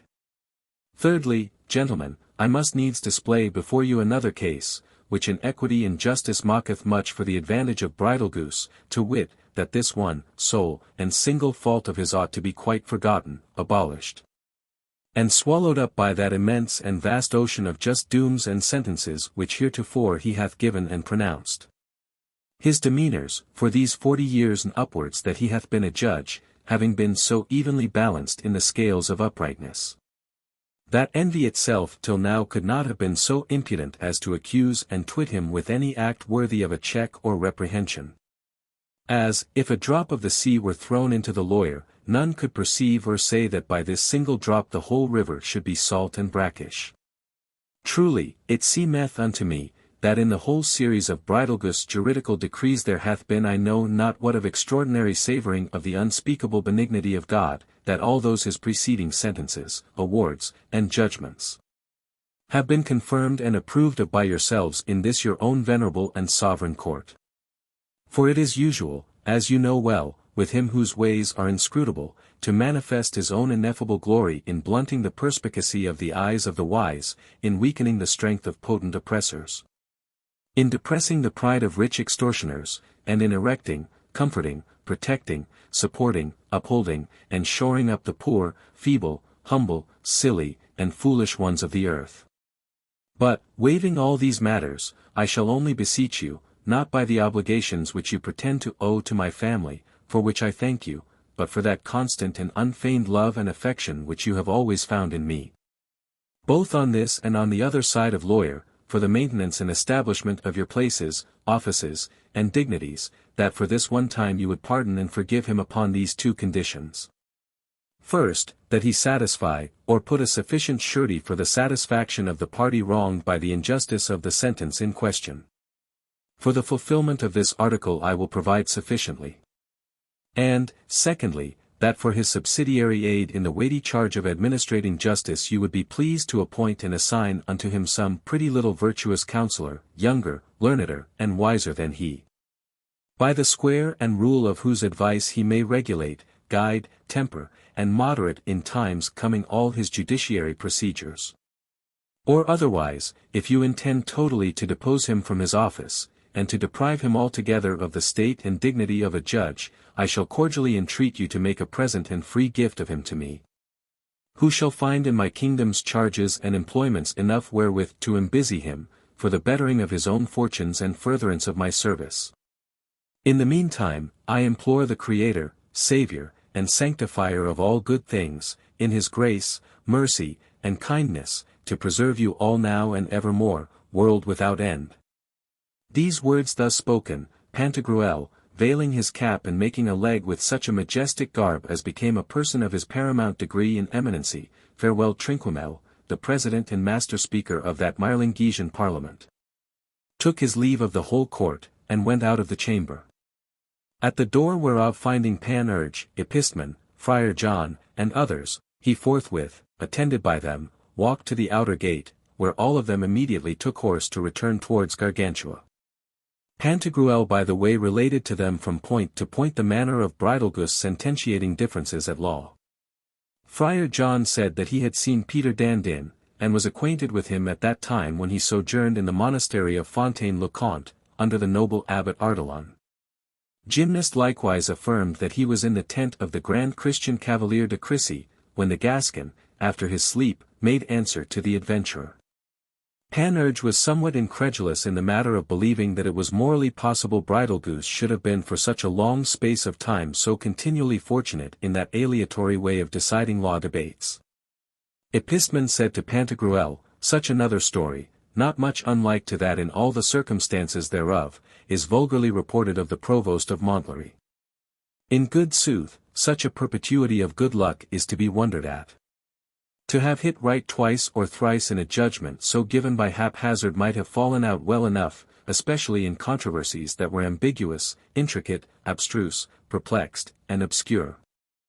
Chapter 44. How Pantagruel relateth a strange history of the perplexity of human judgment. Seeing you talk, quoth Pantagruel, of dark, difficult, hard, and knotty debates, I will tell you of one controverted before Gnaeus Dolabella, proconsul in Asia. The case was this. A wife in Smyrna had of her first husband a child named Abhorreth. He dying, she, after the expiring of a year and day, married again, and to her second husband bore a boy called Aphege. A pretty long time thereafter it happened, as you know the affection of stepfathers and stepdams is very rare towards the children of the first fathers and mothers deceased, that this husband, with the help of his son Aphege, secretly, wittingly, willingly, and treacherously murdered Abhorreth. The woman came no sooner to get information of the fact, but, that it might not go unpunished, she caused kill them both, to revenge the death of her first son. She was apprehended and carried before Cneius Dolabella, in whose presence she, without dissembling anything, confessed all that was laid to her charge, yet alleged that she had both right and reason on her side for the killing of them. Thus was the state of the question.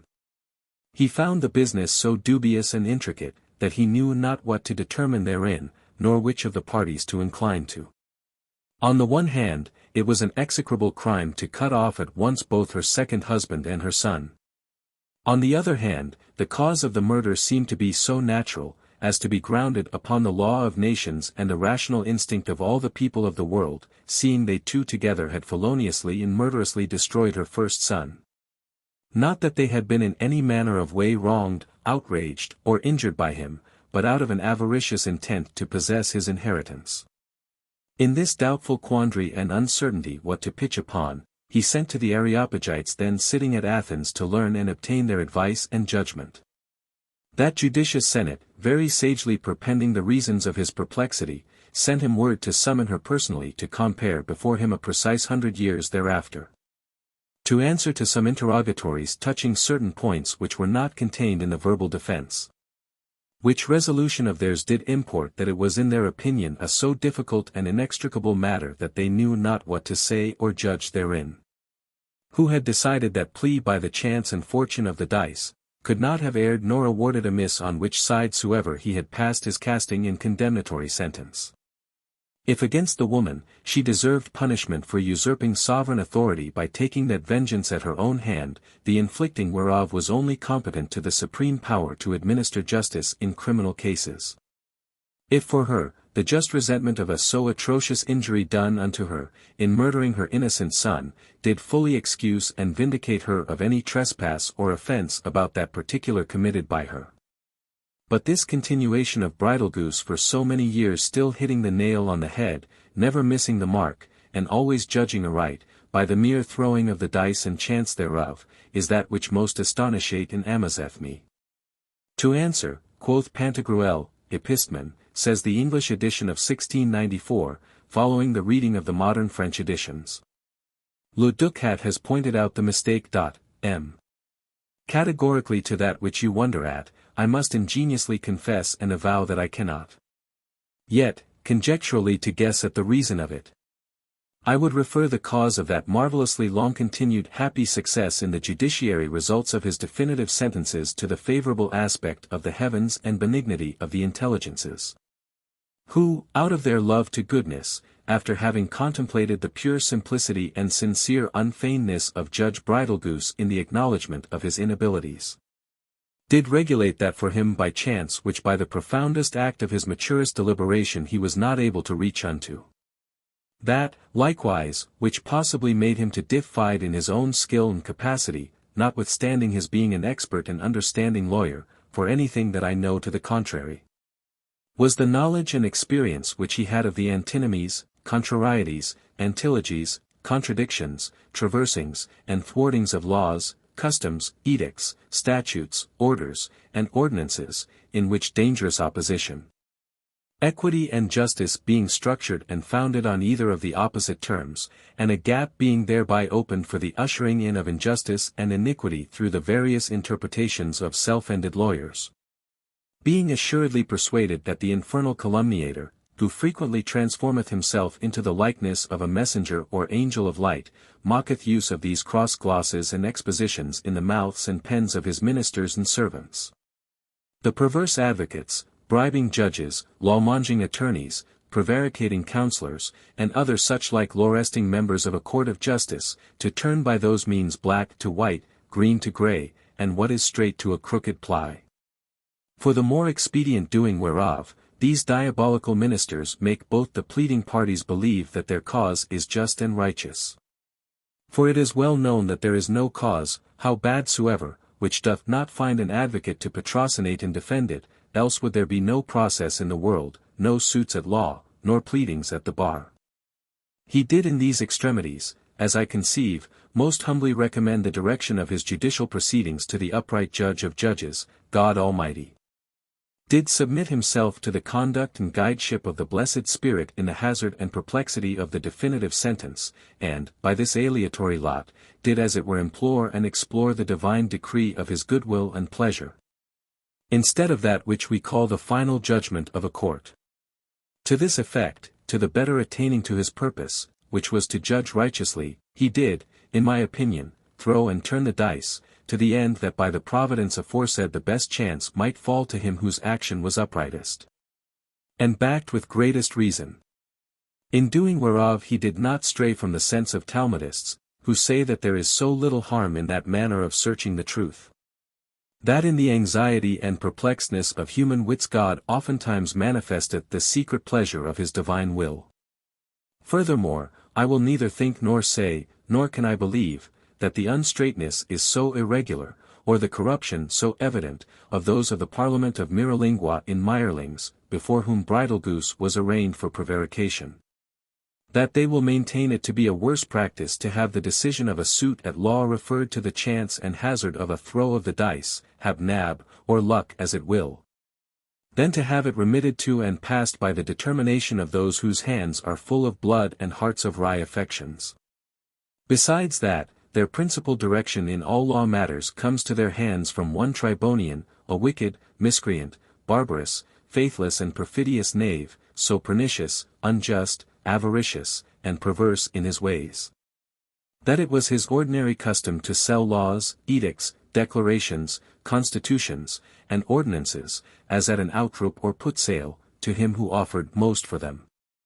Thus did he shape measures for the pleaders, and cut their morsels to them by and out of these little parcels, fragments, bits, scantlings, and shreds of the law now in use, altogether concealing, suppressing, disannulling, and abolishing the remainder, which did make for the total law. Fearing that, if the whole law were made manifest and laid open to the knowledge of such as are interested in it, and the learned books of the ancient doctors of the law upon the exposition of the 12 tables and Praetorian edicts, his villainous pranks, naughtiness, and vile impiety should come to the public notice of the world. Therefore were it better, in my conceit, that is to say, less inconvenient, that parties at variance in any juridical case should in the dark march upon caltrops than submit the determination of what is their right to such unhallowed sentences and horrible decrees. As Cato in his time wished and advised that every judiciary court should be paved with caltrops. Chapter 45. How Panurge taketh advice of Triblet. On the 6th day thereafter Pantagruel was returned home at the very same hour that Triblet was by water come from Blois. Panurge, at his arrival, gave him a hog's bladder puffed up with wind, and resounding because of the hard peas that were within it. Moreover he did present him with a gilt wooden sword, a hollow budget made of a tortoise shell, an osier-wattled wicker bottle full of Breton wine, and 25 apples of the orchard of Blanduro. If he be such a fool, quoth Carpelin, as to be one with apples, there is no more wit in his pate than in the head of an ordinary cabbage. Triblet girded the sword and scrip to his side, took the bladder in his hand, ate some few of the apples, and drunk up all the wine. Panurge very wistly and heedfully looking upon him said, I never yet saw a fool, and I have seen 10,000 francs worth of that kind of cattle, who did not love to drink heartily, and by good long draughts. When Triblet had done with his drinking, Panurge laid out before him and exposed the sum of the business wherein he was to require his advice, in eloquent and choicely sorted terms, adorned with flourishes of rhetoric. But, before he had altogether done, Triblet with his fist gave him a bouncing whirrap between the shoulders, rendered back into his hand again the empty bottle, filliped and flirted him in the nose with the hog's bladder, and lastly, for a final resolution, shaking and wagging his head strongly and disorderly, he answered nothing else but this, by God, mad fool, beware the monk, Busanse hornpipe. These words thus finished, he slipped himself out of the company, went aside, and, rattling the bladder, took a huge delight in the melody of the rickling crackling noise of the peas. After which time it lay not in the power of them all to draw out of his chaps the articulate sound of one syllable, insomuch that, when Panurge went about to interrogate him further, Triblet drew his wooden sword, and would have stuck him therewith. "I have fished fair now," quoth Panurge, "and brought my pigs to a fine market. Have I not got a brave determination of all my doubts, and a response in all things agreeable to the oracle that gave it? He is a great fool, that is not to be denied, yet is he a greater fool who brought him hither to me. That bolt," quoth Carplin, "levels point blank at me, but of the three I am the greatest fool. Who did impart the secret of my thoughts to such an idiot ass and native ninny?" "Without putting ourselves to any stir or trouble in the least," quoth Pantagruel, "let us maturely and seriously consider and prepend the gestures and speech which he hath made and uttered. In them, veritably, quoth he, have I remarked and observed some excellent and notable mysteries.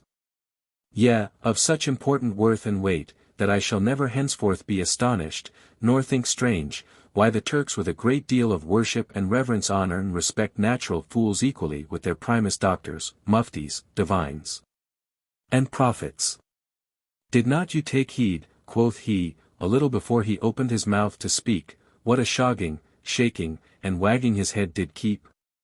By the approved doctrine of the ancient philosophers, the customary ceremonies of the most expert magicians, and the received opinions of the learnedest lawyers, such a brangling agitation and moving should by us all be judged to proceed from, and be quickened and suscitated by the coming and inspiration of the prophetizing and fatidical spirit, which, entering briskly and on a sudden into a shallow receptacle of a debile substance, for, as you know, and as the proverb shows it, "A little head containeth not much brains," was the cause of that commotion.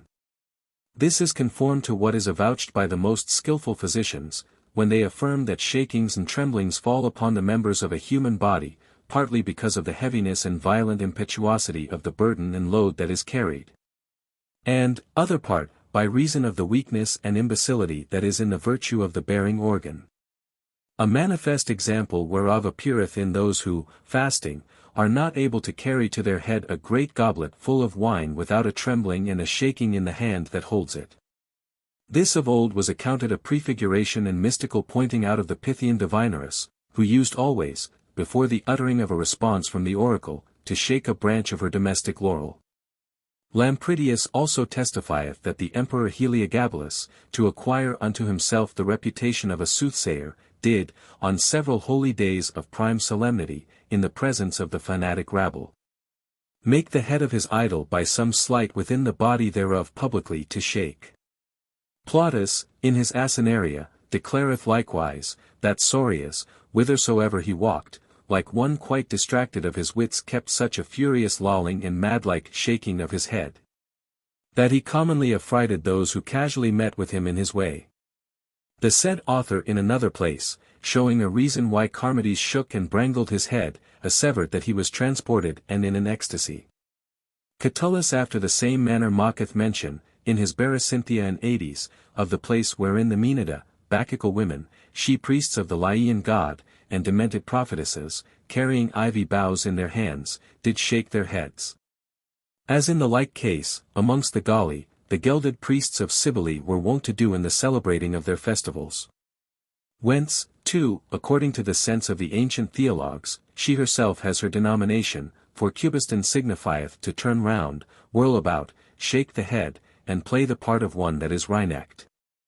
Semblably Titus Livius writeth that, in the solemnization time of the Bacchanalian holidays at Rome, both men and women seemed to prophetize and vaticinate, because of an affected kind of wagging of the head, shrugging of the shoulders, and jectigation of the whole body, which they used then most punctually. For the common voice of the philosophers, together with the opinion of the people, asserteth for an irrefragable truth that vaticination is seldom by the heavens bestowed on any without the concomitancy of a little frenzy and a head shaking. Not only when the said presaging virtue is infused, but when the person also therewith inspired declareth and manifesteth it unto others. The learned lawyer Julian, being asked on a time if that slave might be truly esteemed to be healthful and in a good plight who had not only conversed with some furious, maniac, and enraged people, but in their company had also prophesied. Yet without a noddle-shaking concussion, answered that, seeing there was no head-wagging at the time of his predictions, he might be held for sound and compotent enough. Is it not daily seen how schoolmasters, teachers, tutors, and instructors of children shake the heads of their disciples, as one would do a pot in holding it by the lugs, that by this erection, vellication, stretching, and pulling their ears, which, according to the doctrine of the sage Egyptians, is a member consecrated to the memory, they may stir them up to recollect their scattered thoughts. Bring home those fancies of theirs which perhaps have been extravagantly roaming abroad upon strange and uncouth objects, and totally range their judgments, which possibly by disordinate affections have been made wild. To the rule and pattern of a wise, discreet, virtuous, and philosophical discipline. All which Virgil acknowledgeth to be true, in the branglement of Apollo Cynthius. Chapter 46. How Pantagruel and Panurge diversely interpret the words of Triblet. He says you are a fool. And what kind of fool? A mad fool, who in your old age would enslave yourself to the bondage of matrimony, and shut your pleasures up within a wedlock whose key some ruffian carries in his codpiece. He says furthermore, beware of the monk. Upon mine honour, it gives me in my mind that you will be cuckolded by a monk. Nay, I will engage mine honour, which is the most precious pawn I could have in my possession although I were sole and peaceable dominator over all Europe, Asia, and Africa, that, if you marry, you will surely be one of the horned brotherhood of Vulcan. Hereby may you perceive how much I do attribute to the wise foolery of our Morosoph Triblet. The other oracles and responses did in the general prognosticate you a cuckold. Without descending so near to the point of a particular determination as to pitch upon what vocation amongst the several sorts of men he should profess who is to be the cope's mate of your wife and hornifier of your proper self. Thus noble Triblet tells it us plainly, from whose words we may gather with all ease imaginable that your cuckoldry is to be infamous. And so much the more scandalous that your conjugal bed will be incestuously contaminated with the filthiness of a monkeyry lecher. Moreover, he says that you will be the hornpipe of Busancy, that is to say, well-horned, hornified, and cornuted. And, as Triblet's uncle asked from Louis XII, for a younger brother of his own who lived at Blois, the hornpipes of Busancy, for the organ pipes, through the mistake of one word for another, even so, whilst you think to marry a wise, humble, calm, discreet, and honest wife, you shall unhappily stumble upon one witless, proud, loud, obstreperous, bawling, clamorous, and more unpleasant than any Busancy hornpipe. Consider withal how he flirted you on the nose with the bladder, and gave you a sound thumping blow with his fist upon the ridge of the back. This denotates and presageth that you shall be banged, beaten, and filliped by her, and that also she will steal of your goods from you, as you stole the hog's bladder from the little boys of Vaubriton. Flat contrary, quoth Panurge.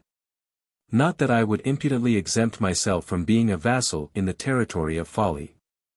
I hold of that jurisdiction, and am subject thereto, I confess it. And why should I not? For the whole world is foolish. In the old Lorraine language, faux for two, all and fool, were the same thing. Besides, it is avouched by Solomon that infinite is the number of fools.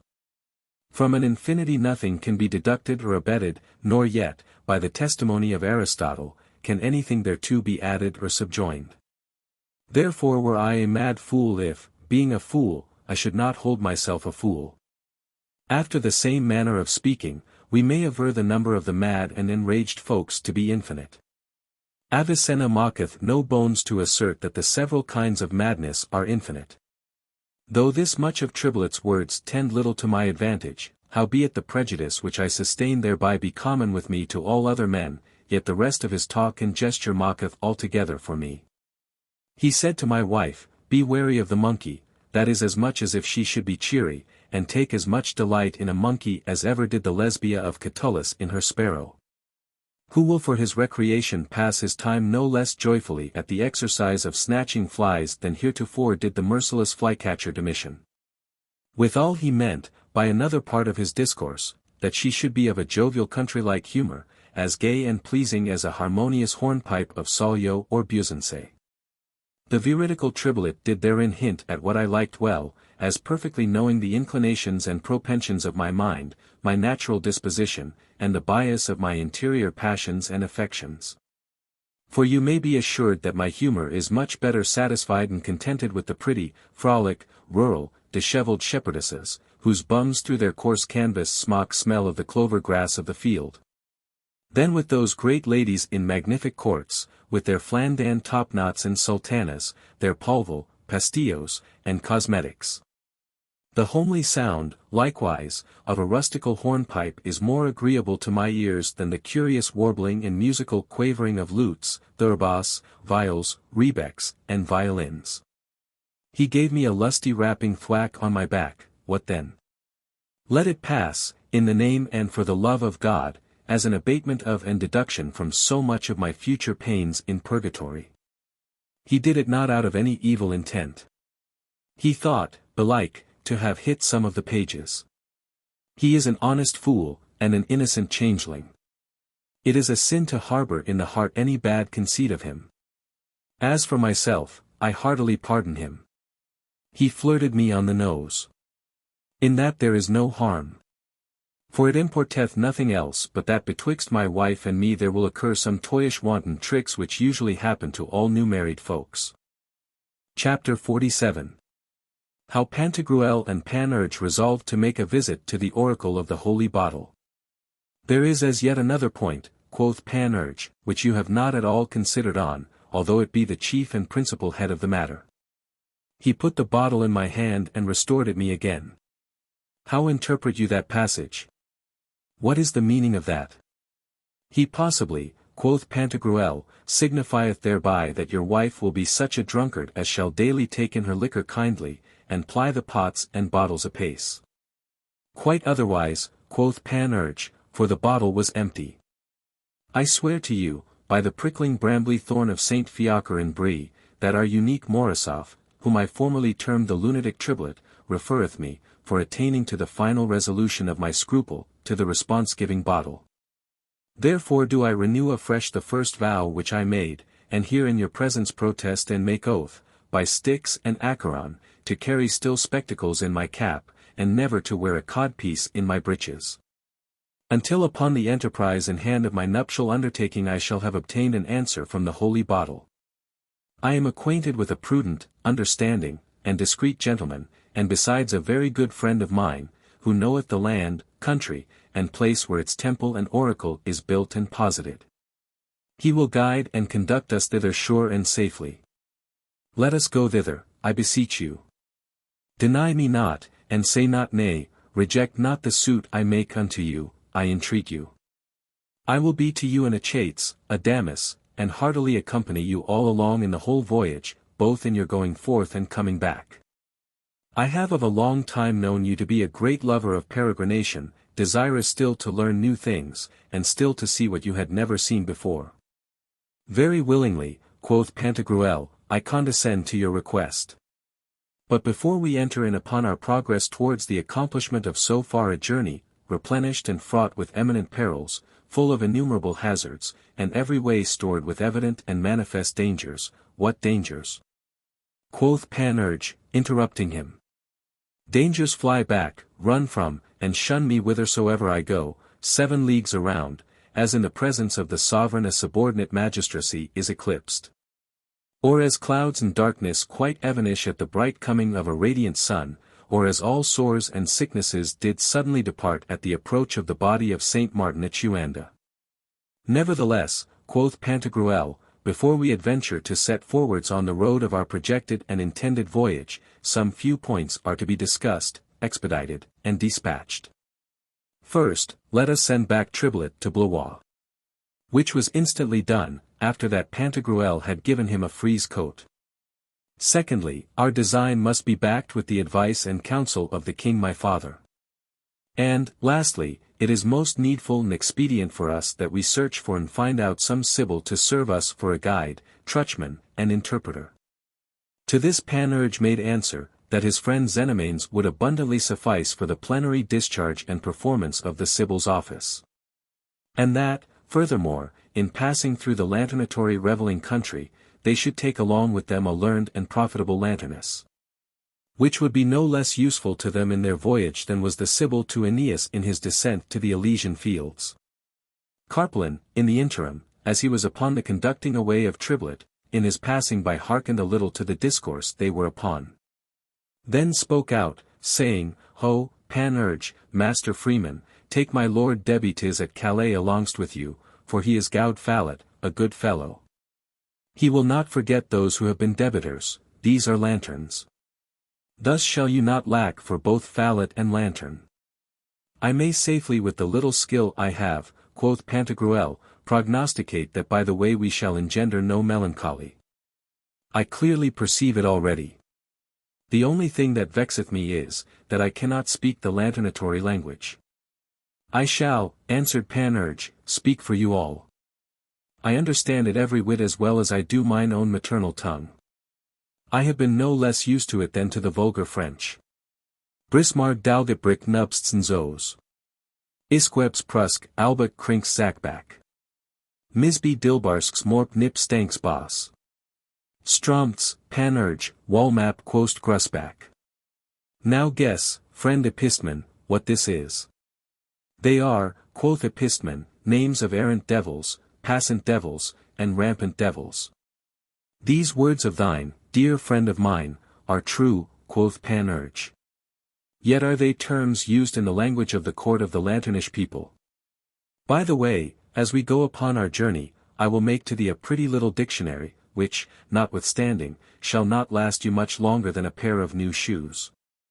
Thou shalt have learned it sooner than thou canst perceive the dawning of the next subsequent morning. What I have said in the foregoing tetrastic is thus translated out of the lanternish tongue into our vulgar dialect. All miseries attended me, whilst I a lover was, and had no good thereby. Of better luck the married people tell. Panurge is one of those, and knows it well. There is little more, then, quoth Pantagruel, to be done, but that we understand what the will of the king my father will be therein, and purchase his consent. Chapter 48. How Gargantua showeth that the children ought not to marry without the special knowledge and advice of their fathers and mothers. No sooner had Pantagruel entered in at the door of the great hall of the castle, than that he encountered full but with the good honest Gargantua coming forth from the council board, unto whom he made a succinct and summary narrative of what had passed and occurred, worthy of his observation, in his travels abroad, since their last interview. Then, acquainting him with the design he had in hand, besought him that it might stand with his goodwill and pleasure to grant him leave to prosecute and go through stitch with the enterprise which he had undertaken. The good man Gargantua, having in one hand 2 great bundles of petitions endorsed and answered, and in the other some remembrancing notes and bills, to put him in mind of such other requests of supplicants, which, albeit presented, had nevertheless been neither read nor heard, he gave both to Ulrich Gallet, his ancient and faithful master of requests. Then drew aside Pantagruel, and, with a countenance more serene and jovial than customary, spoke to him thus, I praise God, and have great reason so to do, my most dear son, that he hath been pleased to entertain in you a constant inclination to virtuous actions. I am well content that the voyage which you have motioned to me be by you accomplished, but withal I could wish you would have a mind and desire to marry, for that I see you are of competent years. Panurge in the meanwhile was in a readiness of preparing and providing for remedies, salves, and cures against all such lets, obstacles, and impediments as he could in the height of his fancy conceive might by Gargantua be cast in the way of their itinerary design. Is it your pleasure, most dear father, that you speak? Answered Pantagruel. For my part, I have not yet thought upon it. In all this affair I wholly submit and rest in your good liking and paternal authority. For I shall rather pray unto God that he would throw me down stark dead at your feet, in your pleasure, than that against your pleasure I should be found married alive. I never yet heard that by any law, whether sacred or profane, yea, amongst the rudest and most barbarous nations in the world, it was allowed and approved of that children may be suffered and tolerated to marry at their own goodwill and pleasure, without the knowledge, advice, or consent asked and had thereto of their fathers, mothers, and nearest kindred. All legislators, everywhere upon the face of the whole earth, have taken away and removed this licentious liberty from children, and totally reserved it to the discretion of the parents. My dearly beloved son, quoth Gargantua, I believe you, and from my heart thank God for having endowed you with the grace of having both a perfect notice of and entire liking to laudable and praiseworthy things. And that through the windows of your exterior senses he hath vouchsafed to transmit unto the interior faculties of your mind nothing but what is good and virtuous. For in my time there hath been found on the continent a certain country, wherein are I know not what kind of Pastaforian mole-catching priests, who, albeit averse from engaging their proper persons into a matrimonial duty, like the pontifical flamens of Cybele in Phrygia, as if they were capons, and not cocks full of lasciviousness, salacity, and wantonness, who yet have, nevertheless, in the matter of conjugal affairs, taken upon them to prescribe laws and ordinances to married folks. I cannot goodly determine what I should most abhor, detest, loathe, and abominate, whether the tyrannical presumption of those dreaded sacerdotal mole-catchers, who, not being willing to contain and coop up themselves within the grates and trellises of their own mysterious temples, do deal in, meddle with, obtrude upon, and thrust their sickles into harvests of secular businesses quite contrary and diametrically opposite to the quality, state, and condition of their callings, professions, and vocations. Or the superstitious stupidity and senseless scrupulousness of married folks, who have yielded obedience, and submitted their bodies, fortunes, and estates to the discretion and authority of such odious, perverse, barbarous, and unreasonable laws. Nor do they see that which is clearer than the light and splendor of the morning star, how all these nuptial and connubial sanctions, statutes, and ordinances have been decreed, made, and instituted for the sole benefit, profit, and advantage of the flaminal mists and mysterious flamens, and nothing at all for the good, utility, or emolument of the silly hoodwinked married people. Which administereth unto others a sufficient cause for rendering these churchmen suspicious of iniquity, and of an unjust and fraudulent manner of dealing, no more to be connived at nor countenanced. After that it be well weighed in the scales of reason, than if with a reciprocal temerity the laics, by way of compensation, would impose laws to be followed and observed by those mists and flamens. How they should behave themselves in the making and performance of their rites and ceremonies, and after what manner they ought to proceed in the offering up and immolating of their various oblations, victims, and sacrifices. Seeing that, besides the decimation and tithe-hailing of their goods, they cut off and take parings, shreddings, and clippings of the gain proceeding from the labor of their hands and sweat of their brows, therewith to entertain themselves the better.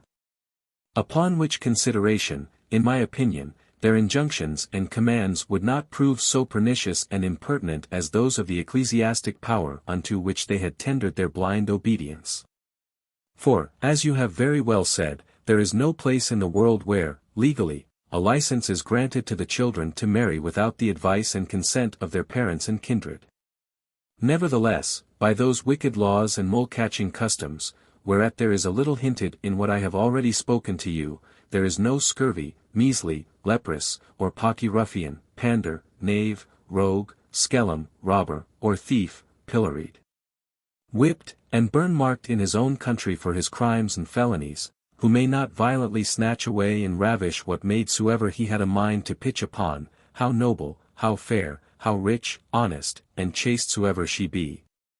And that out of the house of her own father, in his own presence, from the bosom of her mother, and in the sight and despite of her friends and kindred looking on a so woeful spectacle. Provided that the rascal villain be so cunning as to associate unto himself some mystical flamen, who, according to the covenant made betwixt them two, shall be in hope some day to participate of the prey.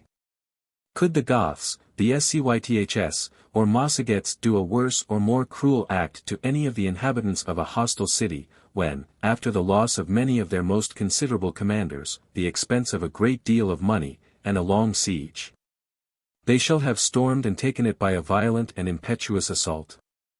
May not these fathers and mothers, think you, be sorrowful and heavy-hearted when they see an unknown fellow, a vagabond stranger, a barbarous lout, a rude cur, rotten, fleshless, putrefied, scraggy, boily, botchy, poor, A forlorn caitiff and miserable sneak, by an open rapt snatch away before their own eyes their so fair, delicate, neat, well-behaviored, richly provided for and healthful daughters, on whose breeding and education they had spared no cost nor charges, by bringing them up in an honest discipline to all the honorable and virtuous employments becoming one of their sex descended of a noble parentage.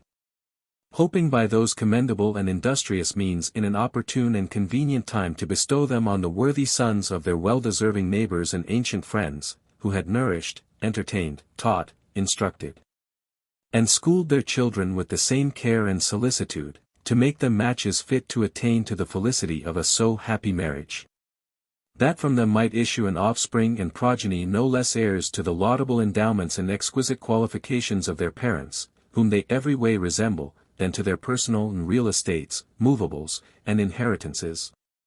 How doleful, triste, and clangorous would such a sight and pageantry prove unto them! You shall not need to think that the colloquimation of the Romans and their confederates at the decease of Germanicus Drusus was comparable to this lamentation of theirs. Neither would I have you to believe that the discomfort and anxiety of the Lacedaemonians, when the Greek Helen, by the perfidiousness of the adulterous Trojan, Paris, was privily stolen away out of their country, was greater or more pitiful than this ruthful and deplorable colligency of theirs. You may very well imagine that Ceres at the ravishment of her daughter Proserpina was not more attristed, sad, nor mournful than they. Trust me, and your own reason, that the loss of Osiris was not so regrettable to Isis, nor did Venus so deplore the death of Adonis, nor yet did Hercules so bewail the straying of Hylas. Nor was the rapt of Polyxena more throbbingly resented and condoled by Priamus and Hecuba, than this aforesaid accident would be sympathetically bemoaned, grievous, ruthful, and anxious to the woefully desolate and disconsolate parents. Notwithstanding all this, the greater part of so vilely abused parents are so timorous and afraid of devils and hobgoblins, and so deeply plunged in superstition, that they dare not gainsay nor contradict, much less oppose and resist those unnatural and impious actions, when the mole-catcher hath been present at the perpetrating of the fact, and a party contractor and covenanter in that detestable bargain. What do they do then? They wretchedly stay at their own miserable homes, destitute of their well-beloved daughters, the fathers cursing the days and the hours wherein they were married, and the mothers howling and crying that it was not their fortune to have brought forth abortive issues when they happened to be delivered of such unfortunate girls. And in this pitiful plight spend at best the remainder of their time with tears and weeping for those their children, of and from whom they expected, and, with good reason, should have obtained and reaped, in these latter days of theirs, joy and comfort. Other parents there have been, so impatient of that affront and indignity put upon them and their families, that, transported with the extremity of passion, in a mad and frantic mood, through the vehemency of a grievous fury in raging sorrow, have drowned, hanged, killed, and otherwise put violent hands on themselves. Others, again, of that parental relation have, upon the reception of the like injury, been of a more magnanimous and heroic spirit, who, in imitation and at the example of the children of Jacob revenging upon the Sycomites the rapt of their sister Dinah, having found the rascally ruffian in the association of his mystical mole-catcher closely and in hugger-mugger conferring, parleying, and coming with their daughters, for the suborning, corrupting, depraving, perverting, and enticing these innocent unexperienced maids unto filthy lewdnesses, have, without any further advisement on the matter, cut them instantly into pieces, and thereupon forthwith thrown out upon the fields their so dismembered bodies, to serve for food unto the wolves and ravens. Upon the chivalrous, bold, and courageous achievement of a so valiant, stout, and manlike act, the other mole-catching SYMMYSTS have been so highly incensed, and have so chafed, fretted, and fumed thereat, that, bills of complaint and accusations having been in a most odious and detestable manner put in before the competent judges, the arm of secular authority hath with much importunity and impetuosity been by them implored and required. They proudly contending that the servants of God would become contemptible if exemplary punishment were not speedily taken upon the persons of the perpetrators of such an enormous, horrid, sacrilegious, crying, heinous, and execrable crime. Yet neither by natural equity, by the law of nations, nor by any imperial law whatsoever, hath there been found so much as one rubric, paragraph, point, or tittle, by the which any kind of chastisement or correction hath been adjudged due to be inflicted upon any for their delinquency in that kind. Reason opposeth, and nature is repugnant. For there is no virtuous man in the world who both naturally and with good reason will not be more hugely troubled in mind, hearing of the news of the rapt, disgrace, ignominy, and dishonour of his daughter, than of her death.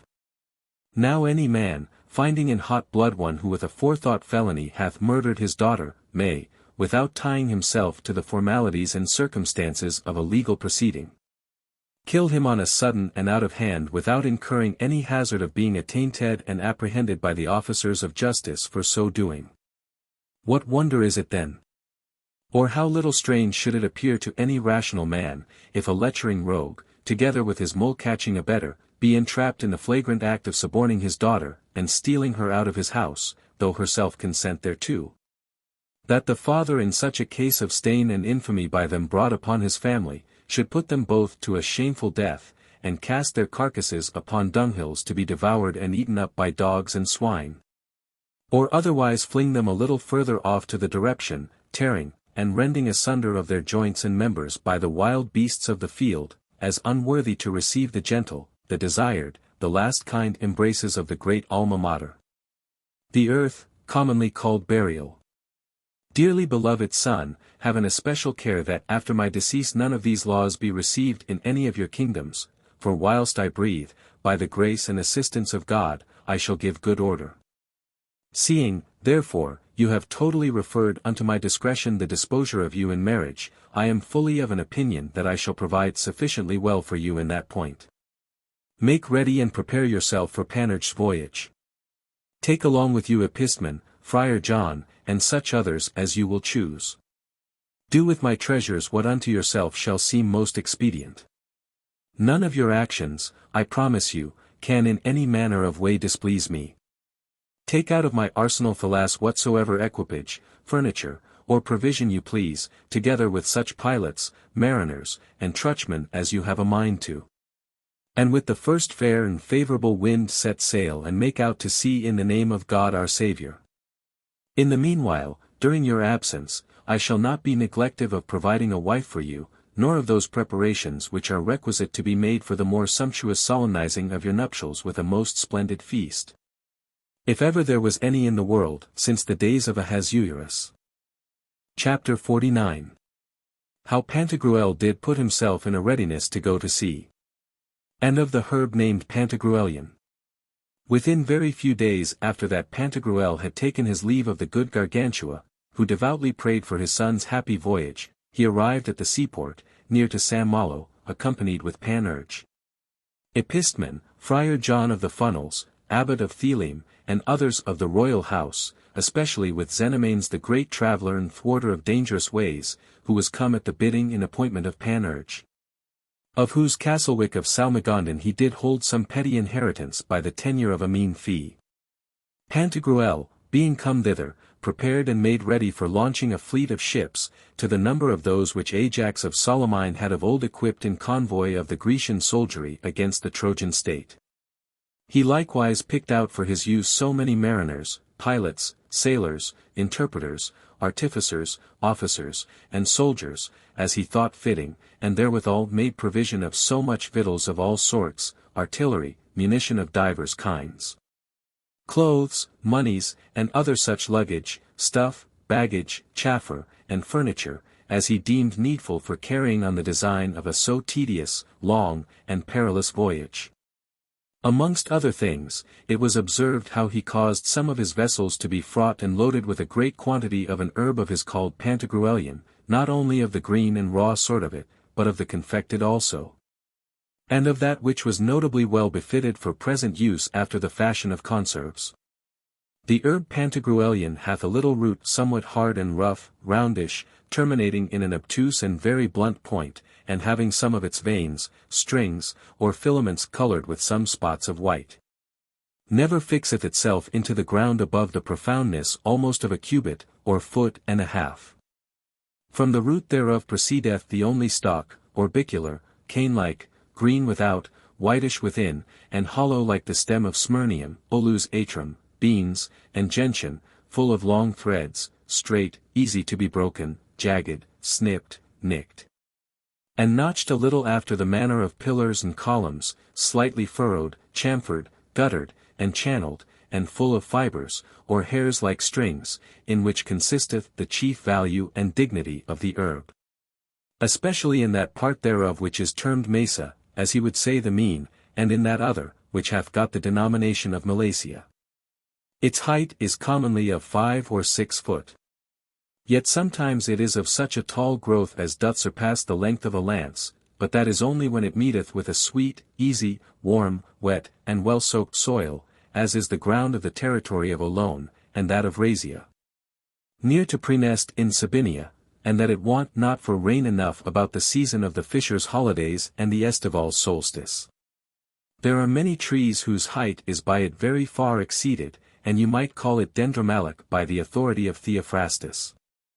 The plant every year perisheth, the tree neither in the trunk, root, bark, or boughs being durable. From the stalk of this Pantagruelian plant there issue forth several large and great branches, whose leaves have thrice as much length as breadth, always green, roughish, and rugged like the orcanet, or Spanish bugloss, hardish, slit round about like unto a sickle, or as the saxifragum, betony, and finally ending as it were in the points of a Macedonian spear, or of such a lancet as surgeons commonly make use of in their phlebotomizing tiltings. The figure and shape of the leaves thereof is not much different from that of those of the ash tree, or of agrimony. The herb itself being so like the Eupatorian plant that many skilful herbalists have called it the domestic Eupator, and the Eupator the wild Pantagruelian.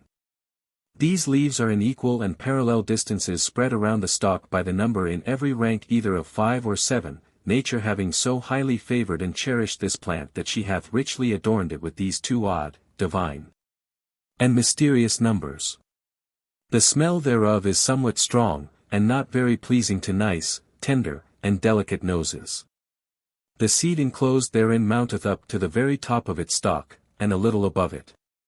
This is a numerous herb, for there is no less abundance of it than of any other whatsoever. Some of these plants are spherical, some rhomboid, and some of an oblong shape, and all of those either black, bright-colored, or tawny, rude to the touch, and mantled with a quickly blasted away coat. Yet such a one as is of a delicious taste and savour to all shrill and sweetly singing birds, such as linnets, goldfinches, larks, canary birds, yellowhammers, and others of that airy chirping choir. But it would quite extinguish the natural heat and procreative virtue of the cements of any man who would eat much and often of it. And although that of old amongst the Greeks there was certain kinds of fritters and pancakes, buns and tarts, made thereof, which commonly for a liquorish daintiness were presented on the table after supper to delight the palate and make the wine relished the better. Yet is it of a difficult concoction, and offensive to the stomach. For it engendereth bad and unwholesome blood, and with its exorbitant heat woundeth them with grievous, hurtful, smart, and noisome vapours. And, as in divers plants and trees there are 2 sexes, male and female, which is perceptible in laurels, palms, cypresses, oaks, holmes, the daffodil, mandrake, fern, the agaric, mushroom, birthwort, turpentine, pennyroyal, peony, rose of the mount, and many other such like. Even so in this herb there is a male which beareth no flower at all, yet it is very copious of and abundant in seed. There is likewise in it a female, which hath great store and plenty of whitish flowers, serviceable to little or no purpose, nor doth it carry in its seed of any worth at all, at least comparable to that of the male. It hath also a larger leaf, and much softer than that of the male, nor doth it altogether grow to so great a height. This Pantagruelian is to be sown at the first coming of the swallows, and is to be plucked out of the ground when the grasshoppers begin to be a little hoarse. Chapter 50. How the famous Pantagruelian ought to be prepared and wrought. The herb Pantagruelian, in September, under the autumnal equinox, is dressed and prepared several ways, according to the various fancies of the people and diversity of the climates wherein it groweth. The first instruction which Pantagruel gave concerning it was to divest and despoil the stalk and stem thereof of all its flowers and seeds, to macerate and mortify it in pond, pool, or lake water. Which is to be made run a little for 5 days together, properly, lake water, which is to be made stagnant, not current, for 5 days together. If the season be dry and the water hot, or for full 9 or 12 days if the weather be cloudish and the water cold. Then must it be parched before the sun till it be drained of its moisture. After this it is in the shadow, where the sun shines not, to be peeled and its rind pulled off. Then are the fibres and strings thereof to be parted, wherein, as we have already said, consisteth its prime virtue, price, and efficacy, and severed from the woody part thereof, which is unprofitable. And serveth hardly to any other use than to make a clear and glistering blaze, to kindle the fire, and for the play, pastime, and disport of little children, to blow up hogs' bladders and make them rattle. Many times some use is made thereof by tippling sweet-lipped bibbers, who out of it frame quills and pipes, through which they with their liquor-attractive breath suck up the new dainty wine from the bung of the barrel. Some modern Pantagruelists, to shun and avoid that manual labor which such a separating and partitional work would of necessity require, employ certain cataractic instruments, composed and formed after the same manner that the froward, pettish, and angry Juno did hold the fingers of both her hands interwovenly clenched together when she would have hindered the childbirth delivery of Alcmena at the nativity of Hercules. And athwart those cataracts they break and bruise to very trash the woody parcels, thereby to preserve the better the fibres, which are the precious and excellent parts. In and with this sole operation do these acquiesce and are contented, who, contrary to the received opinion of the whole earth, and in a manner paradoxical to all philosophers, gain their livelihoods backwards, and by recoiling. But those that love to hold it at a higher rate, and prize it according to its value, for their own greater profit do the very same which is told us of the recreation of the 3 fatal sister Parsi, or of the nocturnal exercise of the noble Circe. Or yet of the excuse which Penelope made to her fond wooing youngsters and effeminate courtiers during the long absence of her husband Ulysses.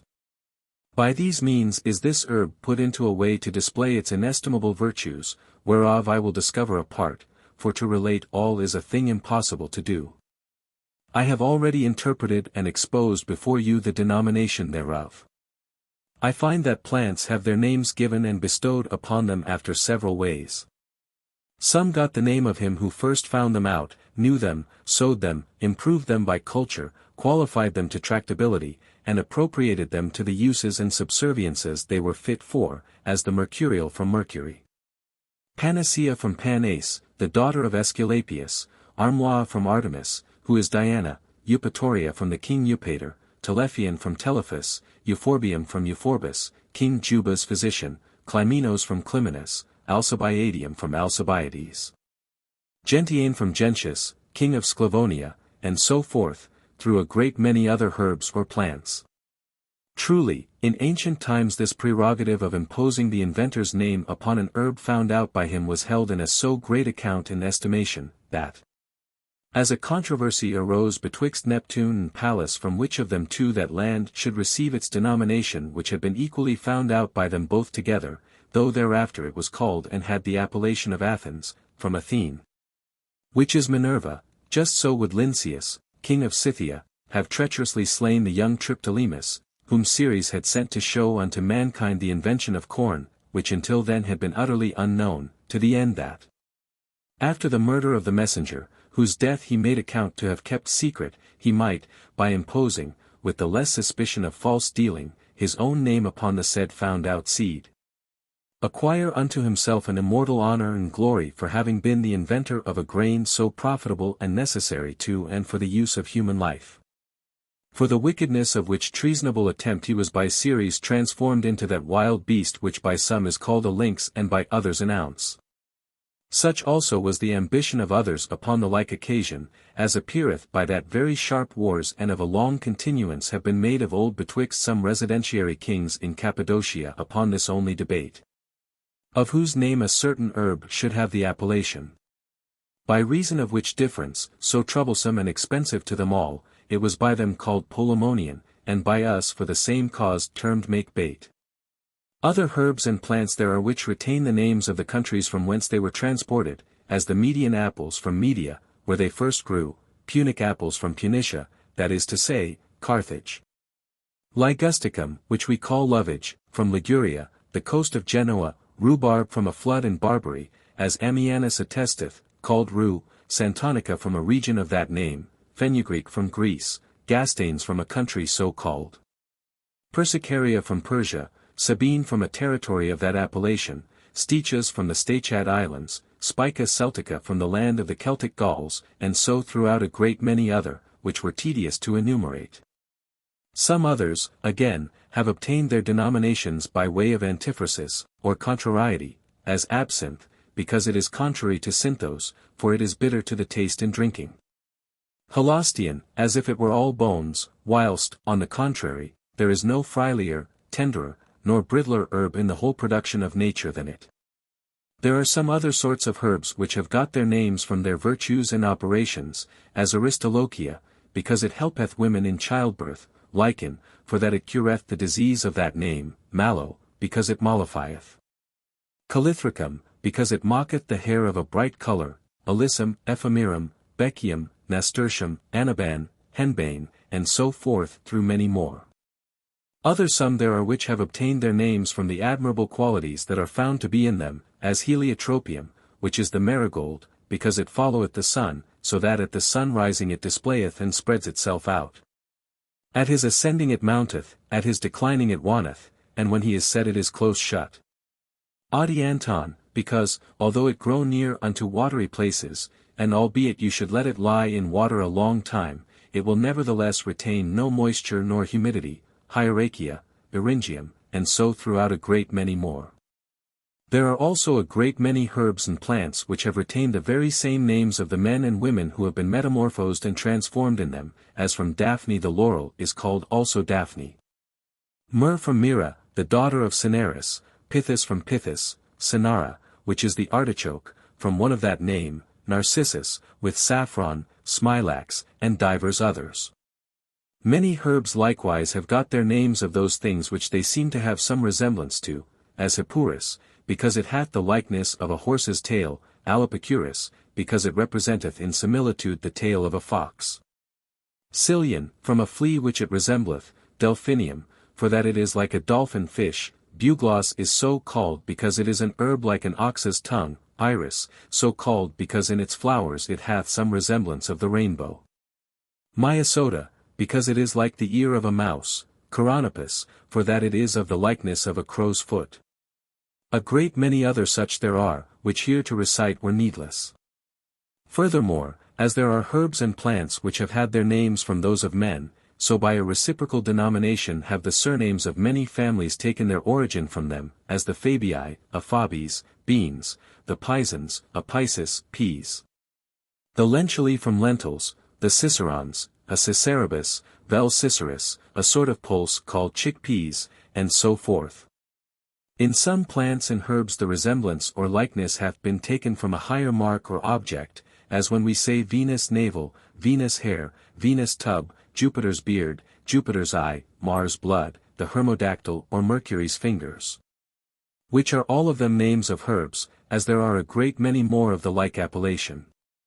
Others, again, have received their denomination from their forms, such as the trefoil, because it is three-leaved, Pentaphyllon, for having 5 leaves, Serplet, because it creepeth along the ground.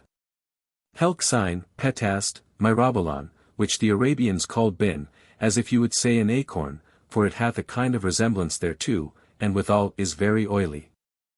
Chapter 51. Why it is called Pantagruelian, and of the admirable virtues thereof.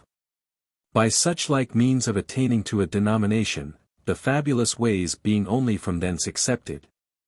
For the Lord forbid that we should make use of any fables in this a so veritable history, is this herb called Pantagruelian, for Pantagruel was the inventor thereof. I do not say of the plant itself, but of a certain use which it serves for, exceeding odious and hateful to thieves and robbers, unto whom it is more contrarious and hurtful than the strangleweed and chokefitch is to the flax. The cat's tail to the brakes, the sheavegrass to the mowers of hay, the fitches to the chickney peas, the darnel to barley, the hatchet fitch to the lentil pulse, the antramium to the beans, tares to wheat, ivy to walls. The water lily to lecherous monks, the birchen rod to the scholars of the College of Navarre in Paris, colewort to the vine tree, garlic to the lodestone, onions to the sight, fern seed to women with child, willow grain to vicious nuns. The yew tree shade to those that sleep under it, wolf's bane to wolves and lizards, the smell of fig tree to mad bulls, hemlock to goslings, purslane to the teeth, or oil to trees. For we have seen many of those rogues, by virtue and right application of this herb, finish their lives short and long, after the manner of Phyllis, queen of Thracia, of Bonosus, emperor of Rome, of Amida, King Latinus's wife, of Iphis, Autolycus. Lycamb, Arachne, Phaedra, Leda, Achaeus, king of Lydia, and many thousands more, who were chiefly angry and vexed at this disaster therein, that, without being otherwise sick or evil disposed in their bodies, by a touch only of the Pantagruelian they came on a sudden to have the passage obstructed, and their pipes, through which were wont to bolt so many jolly sayings and to enter so many luscious morsels, stopped. More cleverly than ever could have done the squinancy. Others have been heard most woefully to lament, at the very instant when Atropos was about to cut the thread of their life, that Pantagruel held them by the gorge. But, well-a-day, it was not Pantagruel, he never was an executioner. It was the Pantagruelian, manufactured and fashioned into an halter, and serving in the place and office of a cravat. In that, verily, they solecized and spoke improperly, unless you would excuse them by a trope, which alloweth us to posit the inventor in the place of the thing invented, as when Ceres is taken for bread, and Bacchus put instead of wine. I swear to you here, by the good and frolic words which are to issue out of that wine bottle which is cooling below in the copper vessel full of fountain water, that the noble Pantagruel never snatched any man by the throat. Unless it was such a one as was altogether careless and neglective of those obviating remedies which were preventive of the thirst to come. It is also termed Pantagruelian by a similitude. For Pantagruel, at the very first minute of his birth, was no less tall than this herb is long whereof I speak unto you, his measure having been then taken the more easy that he was born in the season of the great drought. When they were busiest in the gathering of the said herb, to wit, at that time when Icarus's dog, with his fiery bawling and barking at the sun, mocketh the whole world troglodytic, and enforceth people everywhere to hide themselves in dens and subterranean caves. It is likewise called Pantagruelian because of the notable and singular qualities, virtues, and properties thereof. For as Pantagruel hath been the idea, pattern, prototype, an exemplary of all jovial perfection and accomplishment, in the truth whereof I believe there is none of you gentlemen drinkers that putteth any question, so in this Pantagruelian have I found so much efficacy and energy, so much completeness and excellency, so much exquisiteness and rarity, and so many admirable effects and operations of a transcendent nature, that if the worth and virtue thereof had been known when those trees, by the relation of the prophet, made election of a wooden king to rule and govern over them, it without all doubt would have carried away from all the rest the plurality of votes and suffrages. Shall I yet say more? If Oxylus, the son of Aureus, had begotten this plant upon his sister Hamadryas, he had taken more delight in the value and perfection of it alone than in all his 8 children. So highly renowned by our ablest mythologians that they have sedulously recommended their names to the never-failing tuition of an eternal remembrance. The eldest child was a daughter, whose name was Vine, the next born was a boy, and his name was Fig Tree, the third was called Walnut Tree, the fourth Oak, the fifth Sorbapple Tree, the sixth Ash, the seventh Poplar, and the last had the name of Elm, who was the greatest surgeon in his time. I shall forbear to tell you how the juice or sap thereof, being poured and distilled within the ears, killeth every kind of vermin that by any manner of putrefaction cometh to be bred and engendered there, and destroyeth also any whatsoever other animal that shall have entered in thereat. If, likewise, you put a little of the said juice within a pail or bucket full of water, you shall see the water instantly turn and grow thick therewith as if it were milk curds. Whereof the virtue is so great that the water thus curd is a present remedy for horses subject to the colic, and such as strike at their own flanks.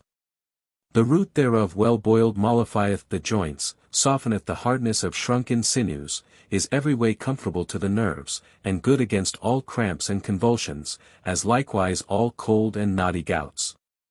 If you would speedily heal a burning, whether occasioned by water or fire, apply thereto a little raw Pantagruelian, that is to say, take it so as it cometh out of the ground, without bestowing any other preparation or composition upon it.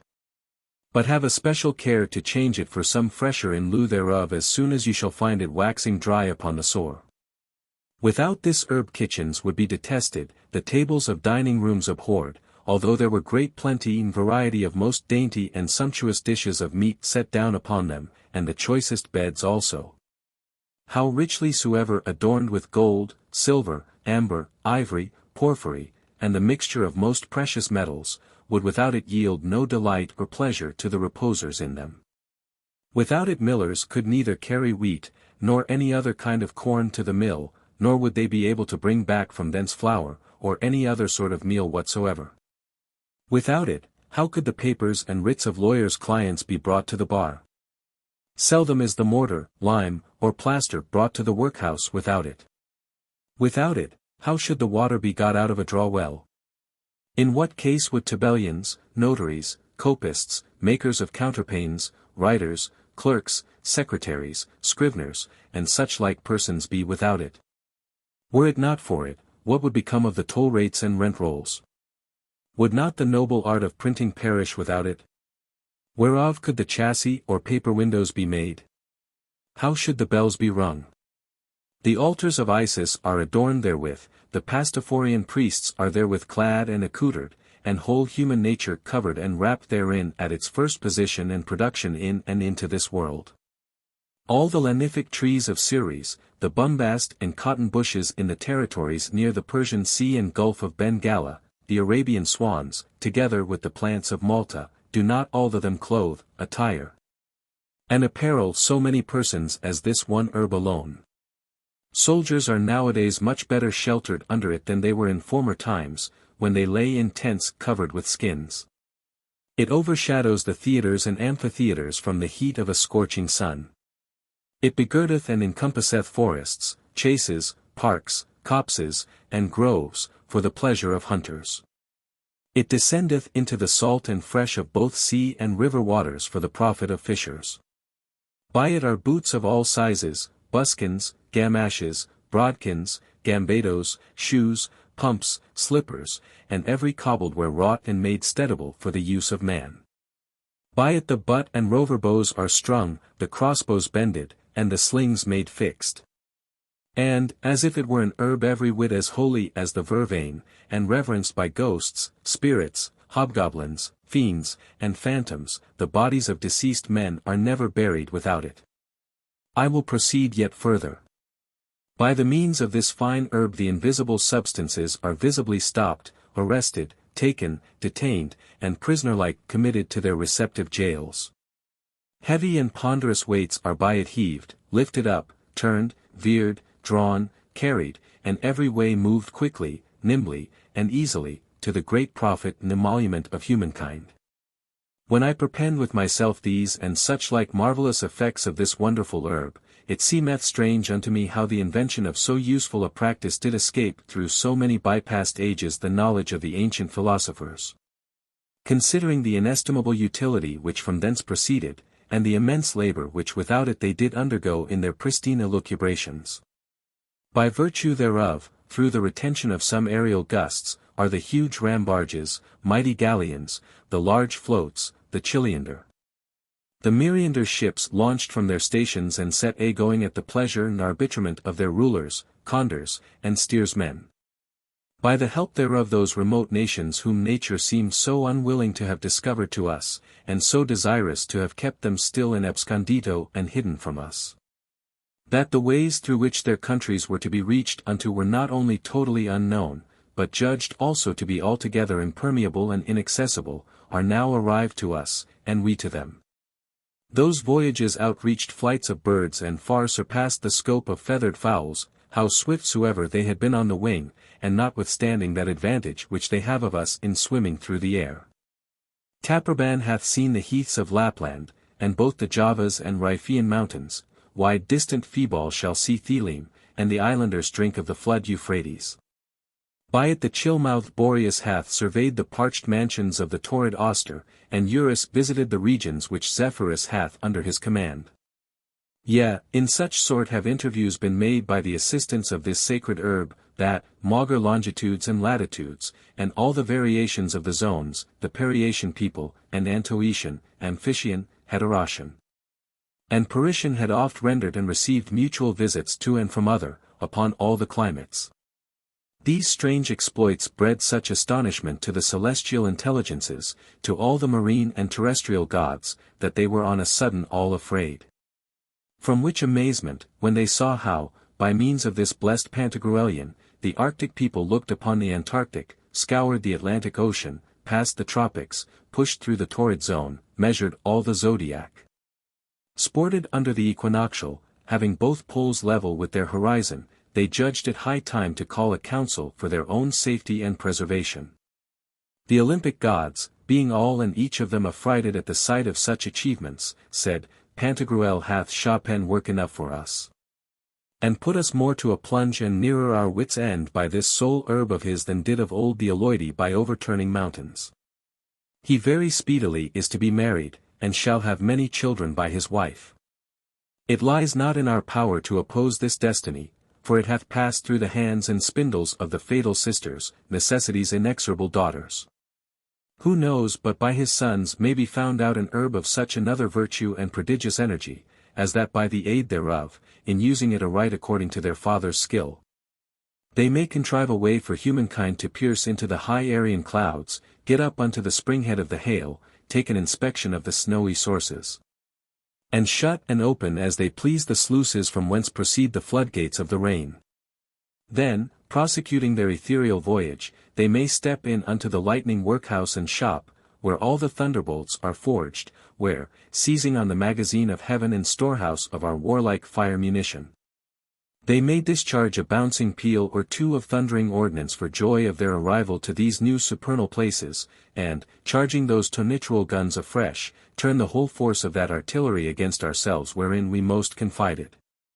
Then is it like they will set forward to invade the territories of the moon, whence, passing through both Mercury and Venus, the sun will serve them for a torch, to show the way from Mars to Jupiter and Saturn. We shall not then be able to resist the impetuosity of their intrusion, nor put a stoppage to their entering in at all, whatever regions, domiciles, or mansions of the spangled firmament they shall have any mind to see, to stay in, to travel through for their recreation. All the celestial signs together, with the constellations of the fixed stars, will jointly be at their devotion then. Some will take up their lodging at the Ram, some at the Bull, and others at the Twins. Some at the Crab, some at the Lion Inn, and others at the Sign of the Virgin, some at the Balance, others at the Scorpion, and others will be quartered at the Archer. Some will be harbored at the Goat, some at the Water Pourer's Sign, some at the Fishes, some will lie at the Crown, some at the Harp, some at the Golden Eagle and the Dolphin. Some at the Flying Horse, some at the Ship, some at the Great, some at the Little Bear, and so throughout the glistening hostelries of the whole twinkling asteristic welkin. There will be sojourners come from the earth, who, longing after the taste of the sweet cream, of their own skimming off, from the best milk of all the dairy of the galaxy, will set themselves at table down with us, drink of our nectar and ambrosia, and take to their own beds at night for wives and concubines our fairest goddesses, the only means whereby they can be deified. A junto hereupon being convocated, the better to consult upon the manner of obviating a so dreadful danger, Jove, sitting in his presidential throne, asked the votes of all the other gods, which, after a profound deliberation amongst themselves on all contingencies, they freely gave at last, and then resolved unanimously to withstand the shocks of all whatsoever sublunary assaults. Chapter 52. How a certain kind of Pantagruelian is of that nature that the fire is not able to consume it. I have already related to you great and admirable things. But, if you might be induced to adventure upon the hazard of believing some other divinity of this sacred Pantagruelian, I very willingly would tell it you. Believe it, if you will, or otherwise, believe it not, I care not which of them you do, they are both alike to me. It shall be sufficient for my purpose to have told you the truth, and the truth I will tell you. But to enter in thereat, because it is of a naggy, difficult, and rugged access, this is the question which I ask of you. If I had put within this bottle 2 pints, the one of wine and the other of water, thoroughly and exactly mingled together, how would you unmix them? After what manner would you go about to sever them, and separate the one liquor from the other, in such sort that you render me the water apart, free from the wine, and the wine also pure, without the intermixture of 1 drop of water? And both of them in the same measure, quantity, and taste that I had embottled them? Or, to state the question otherwise. If your carmen and mariners, entrusted for the provision of your houses with the bringing of a certain considerable number of tuns, puncheons, pipes, barrels, and hogsheads of Graves wine, or of the wine of Orleans, Beaune, and Miravos, should drink out the half, and afterwards with water fill up the other empty halves of the vessels as full as before, as the Limousians used to do in their carriages by wains and carts of the wines of Argentan and Saint-Galtier. After that, how would you part the water from the wine, and purify them both in such a case? I understand you well enough. Your meaning is, that I must do it with an ivy funnel. That is written, it is true, and the verity thereof explored by 1,000 experiments. You have learned to do this feat before, I see it. But those that have never known it, nor at any time have seen the like, would hardly believe that it were possible. Let us nevertheless proceed. But put the case, we were now living in the age of Sylla, Marius, Caesar, and other such Roman emperors, or that we were in the time of our ancient Druids, whose custom was to burn and calcine the dead bodies of their parents and lords. And that you had a mind to drink the ashes or cinders of your wives or fathers in the infused liquor of some good white wine, as Artemisia drunk the dust and ashes of her husband Mausolus. Or otherwise, that you did determine to have them reserved in some fine urn or reliquary pot. How would you save the ashes apart, and separate them from those other cinders and ashes into which the fuel of the funeral and bustuary fire hath been converted? Answer, if you can. By my figgins, I believe it will trouble you so to do. Well, I will dispatch, and tell you that, if you take of this celestial Pantagruelian so much as is needful to cover the body of the defunct, and after that you shall have enwrapped and bound therein as hard and closely as you can the corpse of the said deceased persons, and sewed up the folding sheet with thread of the same stuff, throw it into the fire. How great or ardent soever it be, it matters not a straw, the fire through this Pantagruelian will burn the body and reduce to ashes the bones thereof, and the Pantagruelian shall be not only not consumed nor burnt, but also shall neither lose 1 atom of the ashes enclosed within it, nor receive 1 atom of the huge bustuary heap of ashes resulting from the blazing conflagration of things combustible laid round about it, but shall at last, when taken out of the fire, be fairer, whiter, and much cleaner than when you did put it in at first. Therefore it is called asbeston, which is as much to say as incombustible. Great plenty is to be found thereof in Carpathia, as likewise in the climate Giacenes, at very easy rates. Oh, how rare and admirable a thing it is, that the fire which devoureth, consumeth, and destroyeth all such things else, should cleanse, purge, and whiten this sole Pantagruelian Carpathian asbeston. If you mistrust the verity of this relation, and demand for further confirmation of my assertion a visible sign, as the Jews and such incredulous infidels used to do, take a fresh egg, and orbicularly, or rather ovally, enfold it within this divine Pantagruelian. When it is so wrapped up, put it in the hot embers of a fire, how great or ardent soever it be, and having left it there as long as you will, you shall at last, at your taking it out of the fire, find the egg roasted hard, and as it were burnt, without any alteration, change, mutation, or so much as a calefaction of the sacred Pantagruelian. For less than 1,000,000 of pounds sterling, modified, taken down, and immoderated to the 12th part of 1 fourpence halfpenny farthing, you are able to put it to a trial and make proof thereof. Do not think to overmatch me here, by paragoning with it in the way of a more eminent comparison the salamander. That is a fib. For, albeit a little ordinary fire, such as is used in dining rooms and chambers, gladden, cheer up, exhilarate, and quicken it, yet may I warrantably enough assure that in the flaming fire of a furnace it will, like any other animated creature, be quickly suffocated, choked, consumed, and destroyed. We have seen the experiment thereof, and Galen many ages ago hath clearly demonstrated and confirmed it, lib 3, De Temperamentis, and Dioscorides maintaineth the same doctrine, lib 2. Do not here instance in competition with this sacred herb the feather alum or the wooden tower of Piraeus, which Lucius Sylla was never able to get burnt. For that Archelaus, governor of the town for Mithridates, king of Pontus, had plastered it all over on the outside with the said alum. Nor would I have you to compare therewith the herb which Alexander Cornelius called Aenum, and said that it had some resemblance with that oak which bears the mistletoe. And that it could neither be consumed nor receive any manner of prejudice by fire nor by water, no more than the mistletoe, of which was built, said he, the so renowned ship Argos. Search where you please for those that will believe it. I in that point desire to be excused. Neither would I wish you to parallel therewith, although I cannot deny but that it is of a very marvellous nature, that sort of tree which groweth alongst the mountains of Briansun and Ambron, which produceth out of his root the good agaric. From its body it yieldeth unto us a so excellent rosin, that Galen hath been bold to equal it to the turpentine. Upon the delicate leaves thereof it retaineth for our use that sweet heavenly honey which is called the manna, and, although it be of a gummy, oily, fat, and greasy substance, it is, notwithstanding, unconsumable by any fire. It is in Greek and Latin called larix. The Albanese name is melts. The Antinorides and Venetians term it larege. Which gave occasion to that castle in Piedmont to receive the denomination of Larignum, by putting Julius Caesar to a stand at his return from amongst the Gauls. Julius Caesar commanded all the yeomen, boors, hinds, and other inhabitants in, near unto, and about the Alps and Piedmont, to bring all manner of victuals and provision for an army to those places which on the military road he had appointed to receive them for the use of his marching soldiery. To which ordinance all of them were obedient, save only those as were within the garrison of Larignum, who, trusting in the natural strength of the place, would not pay their contribution.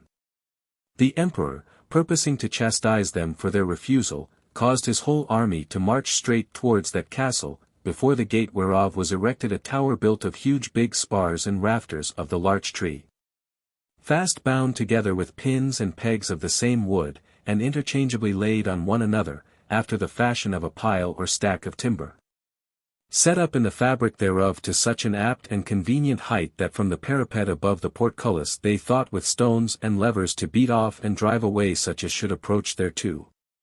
When Caesar had understood that the chief defence of those within the castle did consist in stones and clubs, and that it was not an easy matter to sling, hurl, dart, throw, or cast them so far as to hinder the approaches, he forthwith commanded his men to throw great store of bavins, faggots, and fascines round about the castle, and when they had made the heap of a competent height, to put them all in a fair fire, which was thereupon incontinently done.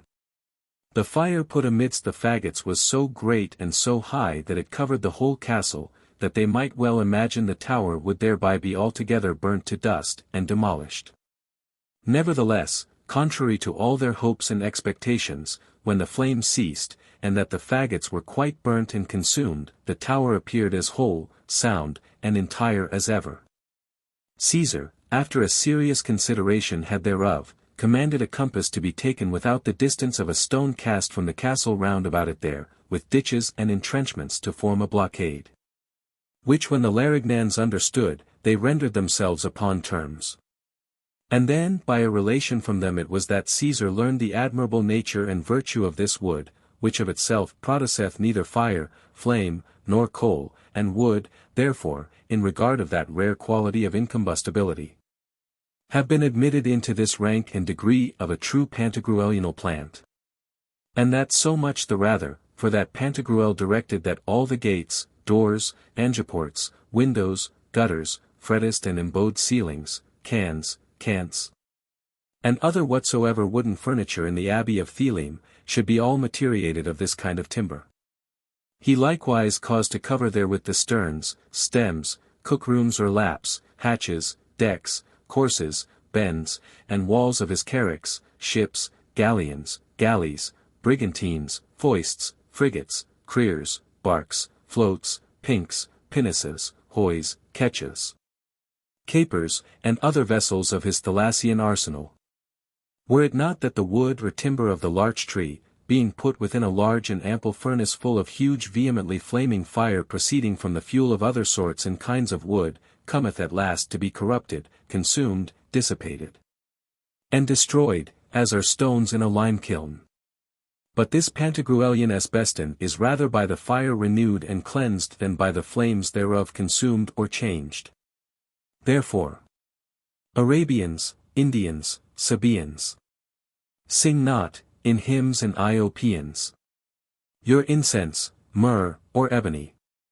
Come here, a nobler plant to see, and carry home, at any rate, some seed, that you may propagate. If in your soil it takes, to heaven, 1,000 thanks be given. And say with France, it goodly goes, where the Pantagruelian grows. End of Book 3. Book 4. The Translator's Preface. Reader, I don't know what kind of a preface I must write to find thee courteous, an epithet too often bestowed without a cause. The author of this work has been as sparing of what we call good nature, as most readers are nowadays. So I am afraid his translator and commentator is not to expect much more than has been showed them. What's worse, there are but two sorts of taking prefaces, as there are but two kinds of prologues to plays, for Mr. Bayes was doubtless in the right when he said that if thunder and lightning could not fright an audience into complaisance, the sight of the poet with a rope about his neck might work them into pity. Some, indeed, have bullied many of you into applause, and railed at your faults that you might think them without any. And others, more safely, have spoken kindly of you, that you might think, or at least speak, as favorably of them, and be flattered into patience. Now, I fancy, there's nothing less difficult to attempt than the first method. For, in this blessed age, 'tis as easy to find a bully without courage, as a whore without beauty, or a writer without wit, though those qualifications are so necessary in their respective professions. The mischief is, that you seldom allow any to rail besides yourselves, and cannot bear a pride which shocks your own. As for wheedling you into a liking of a work, I must confess it seems the safest way. But though flattery pleases you well when it is particular, you hate it, as little concerning you, when it is general. Then we Knights of the Quill are a stiff-necked generation, who as seldom care to seem to doubt the worth of our writings, and their being liked, as we love to flatter more than one at a time. And had rather draw our pens, and stand up for the beauty of our works, as some errant fools used to do for that of their mistresses, to the last drop of our ink. And truly this submission, which sometimes wheedles you into pity, as seldom decoys you into love, as the awkward cringing of an antiquated fop, as moneyless as he is ugly, affects an experienced fair one. Now we as little value your pity as a lover his mistresses, well satisfied that it is only a less uncivil way of dismissing us. But what if neither of these two ways will work upon you, of which doleful truth some of our playwrights stand so many living monuments? Why, then, truly I think on no other way at present but blending the two into one. And, from this marriage of huffing and cringing, there will result a new kind of careless medley, which, perhaps, will work upon both sorts of readers, those who are to be hectored, and those whom we must creep to. At least, it is like to please by its novelty, and it will not be the first monster that has pleased you when regular nature could not do it. If uncommon worth, lively wit, and deep learning, wove into wholesome satire, a bold, good, and vast design admirably pursued, truth set out in its true light, and a method how to arrive to its oracle, can recommend a work. I am sure this has enough to please any reasonable man. The 3 books published some time since, which are in a manner an entire work, were kindly received, yet, in the French, they come far short of these 2, which are also entire pieces. For the satire is all general here, much more obvious, and consequently more entertaining. Even my long explanatory preface was not thought improper.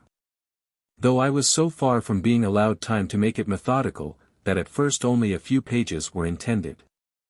Yet as fast as they were printed I wrote on, till it proved at last like one of those towns built little at first, then enlarged, where you see promiscuously an odd variety of all sorts of irregular buildings. I hope the remarks I give now will not please less, for, as I have translated the work which they explain, I had more time to make them, though as little to write them.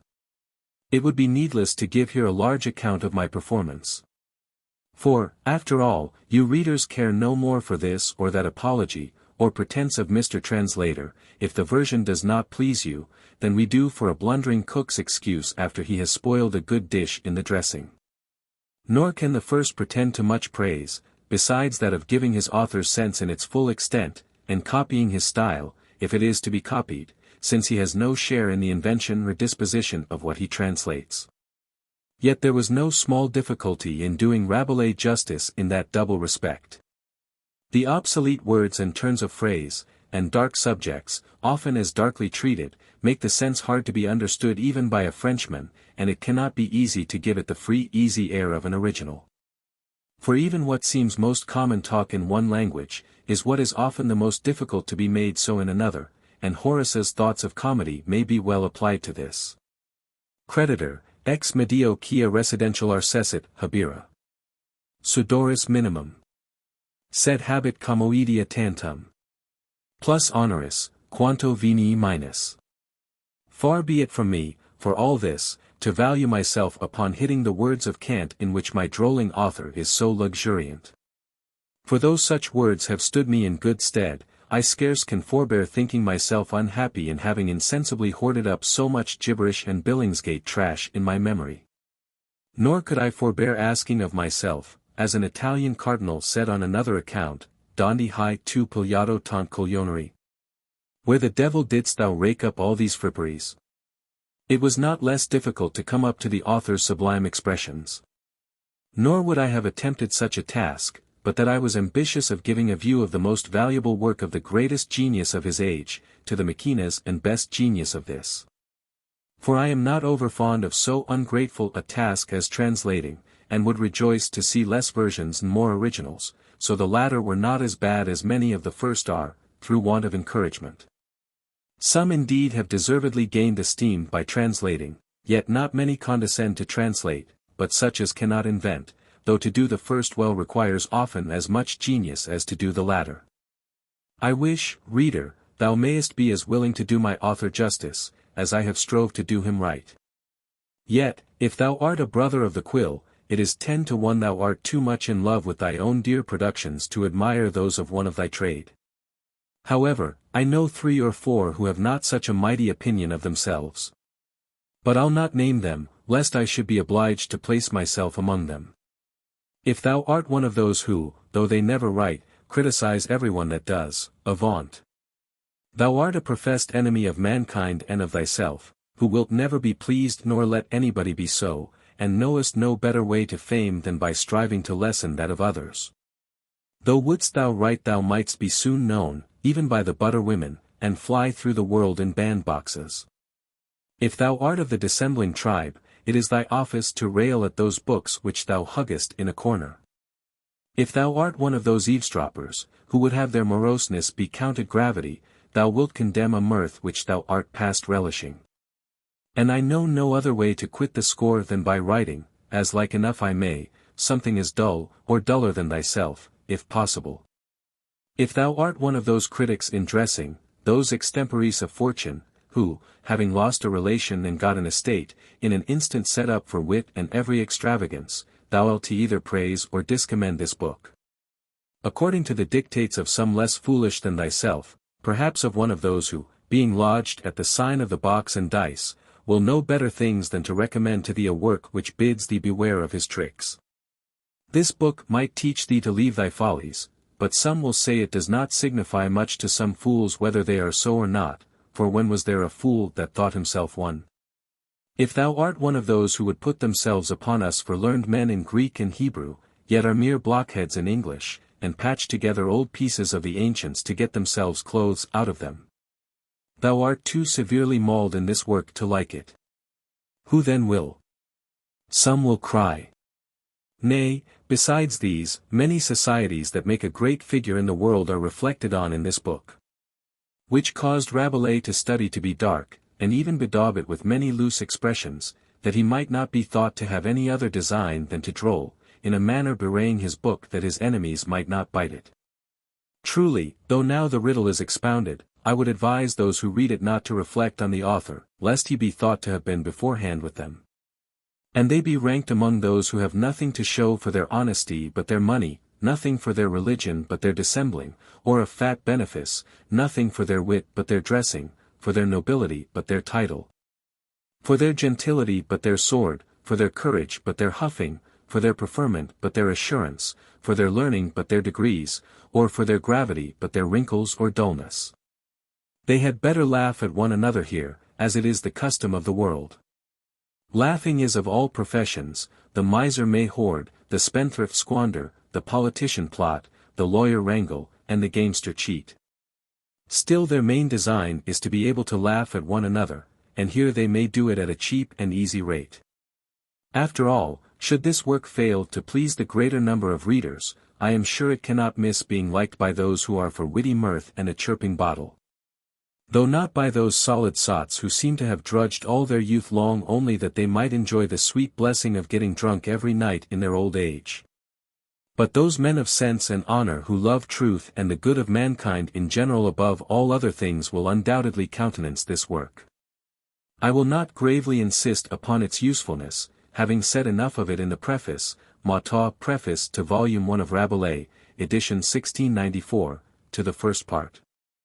I will only add, that as Homer in his Odyssey makes his hero wander 10 years through most parts of the then known world, so Rabelais, in a 3 months' voyage, makes Pantagruel take a view of almost all sorts of people and professions. With this difference, however, between the ancient mythologist and the modern, that while the Odyssey has been compared to a setting sun in respect to the Iliad's, Rabelais' last work, which is this voyage to the oracle of the bottle, by which he means truth, is justly thought his masterpiece, being wrote with more spirit, salt, and flame, than the first part of his works. At near 70 years of age, his genius, far from being drained, seemed to have acquired fresh vigor and new graces the more it exerted itself, like those rivers which grow more deep, large, majestic, and useful by their course. Those who accuse the French of being as sparing of their wit as lavish of their words will find an Englishman in our author. I must confess indeed that my countrymen and other southern nations temper the one with the other in a manner as they do their wine with water, often just dashing the latter with a little of the first. Now here men love to drink their wine pure. Nay, sometimes it will not satisfy unless in its very quintessence, as in brandies, though an excess of this betrays want of sobriety, as much as an excess of wit betrays a want of judgment. But I must conclude, lest I be justly taxed with wanting both. I will only add, that as every language has its peculiar graces, seldom or never to be acquired by a foreigner, I cannot think I have given my author those of the English in every place. But as none compelled me to write, I fear to ask a pardon which yet the generous temper of this nation makes me hope to obtain. Albinus, a Roman, who had written in Greek, desired in his preface to be forgiven his faults of language. But Cato asked him in derision whether any had forced him to write in a tongue of which he was not an absolute master. Lucullus wrote a history in the same tongue, and said he had scattered some false Greek in it to let the world know it was the work of a Roman. I will not say as much of my writings, in which I study to be as little incorrect as the hurry of business and shortness of time will permit. But I may better say, as Tully did of the history of his consulship, which he also had written in Greek, that what errors may be found in the diction are crept in against my intent. Indeed, Livius Andronicus and Terence, the one a Greek, the other a Carthaginian, wrote successfully in Latin, and the latter is perhaps the most perfect model of the purity and urbanity of that tongue.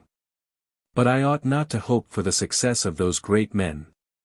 Yet am I ambitious of being as subservient to the useful diversion of the ingenious of this nation as I can, which I have endeavored in this work, with hopes to attempt some greater tasks if ever I am happy enough to have more leisure. In the meantime it will not displease me, if it is known that this is given by one who, though born and educated in France, has the love and veneration of a loyal subject for this nation, one who, by a fatality, which with many more made him say, Nos patrium fugimus et dulcia linquimus arva, is obliged to make the language of these happy regions as natural to him as he can, and thankfully say with the rest, under this Protestant government. Deus nobis haec otia fecit. The author's epistle dedicatory. To the most illustrious Prince and most reverend Lord Odette, Cardinal de Chastillon. You know, most illustrious Prince, how often I have been, and am daily pressed and required by great numbers of eminent persons, to proceed in the Pantagruelian fables. They tell me that many languishing, sick, and disconsolate persons, perusing them, have deceived their grief, passed their time merrily, and been inspired with new joy and comfort. I commonly answer that I aimed not at glory and applause when I diverted myself with writing, but only designed to give by my pen, to the absent who labor under affliction, that little help which at all times I willingly strive to give to the present that stand in need of my art and service. Sometimes I at large relate to them how Hippocrates in several places, and particularly in Lib 6. Epidem. Describing the institution of the physician his disciple, and also Cyranus of Ephesus, Oribasius, Galen, Haliabas, and other authors, have descended to particulars, in the prescription of his motions, deportment, looks, countenance, gracefulness, civility, cleanliness of face, clothes, beard, hair, hands, mouth, even his very nails. As if he were to play the part of a lover in some comedy, or enter the lists to fight some enemy. And indeed the practice of physic is properly enough compared by Hippocrates to a fight, and also to a farce acted between three persons, the patient, the physician, and the disease. Which passage has sometimes put me in mind of Julia's saying to Augustus her father. One day she came before him in a very gorgeous, loose, lascivious dress, which very much displeased him, though he did not much discover his discontent. The next day she put on another, and in a modest garb, such as the chaste Roman ladies wore, came into his presence. The kind father could not then forbear expressing the pleasure which he took to see her so much altered, and said to her, "Oh, how much more this garb becomes and is commendable in the daughter of Augustus." But she, having her excuse ready, answered, "This day, sir, I dressed myself to please my father's eye, yesterday, to gratify that of my husband." Thus disguised in looks and garb, nay even, as formerly was the fashion, with a rich and pleasant gown with 4 sleeves, which was called Phelonium according to Petrus Alexandrinus in 6. Epidem. A physician might answer to such as might find the metamorphosis indecent, "Thus have I accoutred myself, not that I am proud of appearing in such a dress, but for the sake of my patient, whom alone I wholly design to please, and no wise offend or dissatisfy." There is also a passage in our father Hippocrates, in the book I have named, which causes some to sweat, dispute, and labor. Not indeed to know whether the physician's frowning, discontented, and morose Cottonian look render the patient sad, and his joyful, serene, and pleasing countenance rejoice him, for experience teaches us that this is most certain. But whether such sensations of grief or pleasure are produced by the apprehension of the patient observing his motions and qualities in his physician, and drawing from thence conjectures of the end and catastrophe of his disease. As, by his pleasing look, joyful and desirable events, and by his sorrowful and unpleasing air, sad and dismal consequences. Or whether those sensations be produced by a transfusion of the serene or gloomy, aerial or terrestrial, joyful or melancholic spirits of the physician into the person of the patient, as is the opinion of Plato, Averroes, and others. Above all things, the foresighted authors have given particular directions to physicians about the words, discourse, and converse which they ought to have with their patients. Everyone aiming at one point, that is, to rejoice them without offending God, and in no wise whatsoever to vex or displease them. Which causes Herophilus much to blame the physician Callianax, who, being asked by a patient of his, "Shall I die?" impudently made him this answer: "Patroclus died, whom all allow, by much a better man than you." Another, who had a mind to know the state of his distemper, asking him, after our merry Padlin's way, "Well, doctor, does not my water tell you I shall die? He foolishly answered, No. If Latona, the mother of those lovely twins, Phoebus and Diana, begot thee. Galen, Lib 4, Comment. 6, Epidem. Blames much also Quintus his tutor, who, a certain nobleman of Rome, his patient, saying to him, You have been at breakfast, my master, your breath smells of wine, answered arrogantly, Yours smells of fever. Which is the better smell of the two, wine or a putrid fever? But the calumny of certain cannibals, misanthropes, perpetual eavesdroppers, has been so foul and excessive against me, that it had conquered my patience, and I had resolved not to write one jot more. For the least of their detractions were that my books are all stuffed with various heresies, of which, nevertheless, they could not show one single instance. Much, indeed, of comical and facetious fooleries, neither offending God nor the king, and truly I own they are the only subject and only theme of these books, but of heresy not a word, unless they interpreted wrong. And against all use of reason in common language, would I had rather suffer 1,000 deaths, if it were possible, than have thought. As who should make bread to be stone, a fish to be a serpent, and an egg to be a scorpion. This, my lord, emboldened me once to tell you, as I was complaining of it in your presence, that if I did not esteem myself a better Christian than they show themselves towards me, and if my life, writings, words, nay thoughts, betrayed to me one single spark of heresy, or I should in a detestable manner fall into the snares of the spirit of detraction, Diabolos, who, by their means, raises such crimes against me. I would then, like the phoenix, gather dry wood, kindle a fire, and burn myself in the midst of it. You were then pleased to say to me that King Francis, of eternal memory, had been made sensible of those false accusations. And that having caused my books, mine, I say, because several, false and infamous, have been wickedly laid to me, to be carefully and distinctly read to him by the most learned and faithful anagnost in this kingdom. He had not found any passage suspicious. And that he abhorred a certain envious, ignorant, hypocritical informer, who grounded a mortal heresy on an N put instead of an M by the carelessness of the printers. As much was done by his son, our most gracious, virtuous, and blessed sovereign, Henry, whom heaven long preserve. So that he granted you his royal privilege and particular protection for me against my slandering adversaries. You kindly condescended since to confirm me these happy news at Paris, and also lately, when you visited my Lord Cardinal du Bellay, who, for the benefit of his health, after a lingering distemper, was retired to St.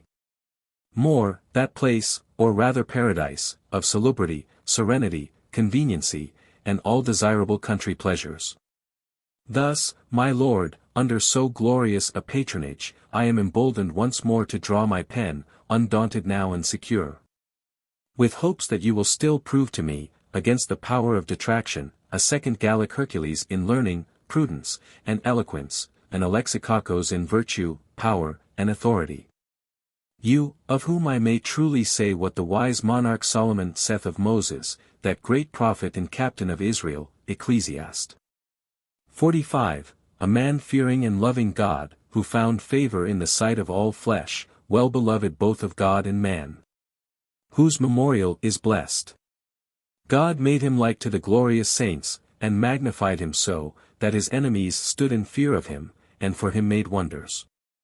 Made him glorious in the sight of kings, gave him a commandment for his people, and by him showed his light, he sanctified him in his faithfulness and meekness, and chose him out of all men. By him he made us to hear his voice, and caused by him the law of life and knowledge to be given. Accordingly, if I shall be so happy as to hear anyone commend those merry composures, they shall be adjured by me to be obliged and pay their thanks to you alone. As also to offer their prayers to heaven for the continuance and increase of your greatness. And to attribute no more to me than my humble and ready obedience to your commands, for by your most honorable encouragement you at once have inspired me with spirit and with invention. And without you my heart had failed me, and the fountainhead of my animal spirits had been dry. May the Lord keep you in his blessed mercy. My Lord. Your most humble, and most devoted servant. Francois Rabelais, Physician. Paris, this 28th of January, MDLII. The author's prologue. Good people, God save and keep you. Where are you? I can't see you. Stay, I'll saddle my nose with spectacles. Oh, oh. 'Twill be fair anon, I see you. Well, you have had a good vintage, they say. This is no bad news to Frank, you may swear. You have got an infallible cure against thirst, rarely performed of you, my friends. You, your wives, children, friends, and families are in as good case as hearts can wish. It is well, it is as I would have it, God be praised for it, and if such be his will, may you long be so. For my part, I am thereabouts, thanks to his blessed goodness. And by the means of a little Pantagruelism, which you know is a certain jollity of mind, pickled in the scorn of fortune, you see me now hale and cheery, as sound as a bell, and ready to drink, if you will. Would you know why I'm thus, good people? I will even give you a positive answer, such is the Lord's will, which I obey and revere, it being said in his word, in great derision to the physician neglectful of his own health, Physician, heal thyself. Galen had some knowledge of the Bible, and had conversed with the Christians of his time, as appears Lib 11. De usu partium, Lib 2. De differentiis pulsuum, Cap. 3, and Ibid Lib 3. Cap. 2, and Lib de rerum affectibus, if it be Galen's. Yet, 'twas not for any such veneration of Holy Writ that he took care of his own health. No, it was for fear of being twitt with the saying so well known among physicians. Iatros alon autos elkisi bruon. He boasts of healing poor and rich. Yet is himself all over itch. This made him boldly say, that he did not desire to be esteemed a physician, if from his 28th year to his old age he had not lived in perfect health, except some ephemerous fevers, of which he soon rid himself. Yet he was not naturally of the soundest temper, his stomach being evidently bad. Indeed, as he saith, Lib 5, de sanitate tuenda, that physician will hardly be thought very careful of the health of others who neglects his own. Asclepiades boasted yet more than this. For he said that he had articled with fortune not to be reputed a physician if he could be said to have been sick since he began to practice physic to his latter age, which he reached, lusty in all his members and victorious over fortune. Till at last the old gentleman unluckily tumbled down from the top of a certain ill-propped and rotten staircase, and so there was an end of him. If by some disaster health is fled from your worships to the right or to the left, above or below, before or behind, within or without, far or near, on this side or the other side, wheresoever it be, may you presently, with the help of the Lord, meet with it. Having found it, may you immediately claim it, seize it, and secure it. The law allows it, the king would have it so, nay, you have my advice for it. Neither more nor less than the lawmakers of old did fully empower a master to claim and seize his runaway servant wherever he might be found. Odds bodikins, is it not written and warranted by the ancient customs of this noble, so rich, so flourishing realm of France, that the dead seizes the quick? See what has been declared very lately in that point by that learned, wise, courteous, humane and just civilian, Andrew Turrequot, one of the judges in the most honorable court of Parliament at Paris. Health is our life, as Ariphron the Sicyonian wisely has it, without health life is not life, it is not living life, abios bios, bios abiotos. Without health life is only a languishment and an image of death. Therefore, you that want your health, that is to say, that are dead, seize the quick, secure life to yourselves, that is to say, health. I have this hope in the Lord, that he will hear our supplications, considering with what faith and zeal we pray, and that he will grant this our wish because it is moderate and mean. Mediocrity was held by the ancient sages to be golden, that is to say, precious, praised by all men, and pleasing in all places. Read the sacred Bible, you will find the prayers of those who asked moderately were never unanswered. For example, little dapper Zacchaeus, whose body and relics the monks of St. Garlic, near Orleans, boast of having, and nickname him Saint Sylvanus, he only wished to see our blessed Saviour near Jerusalem. It was but a small request, and no more than anybody then might pretend to. But alas! He was but low-built, and one of so diminutive a size, among the crowd, could not so much as get a glimpse of him. Well then he struts, stands on tiptoes, bustles, and bestirs his stumps, shoves and makes way, and with much ado clambers up a sycamore. Upon this, the Lord, who knew his sincere affection, presented himself to his sight, and was not only seen by him, but heard also, nay, what is more, he came to his house and blessed his family. One of the sons of the prophets in Israel felling wood near the river Jordan, his hatchet forsook the helve and fell to the bottom of the river.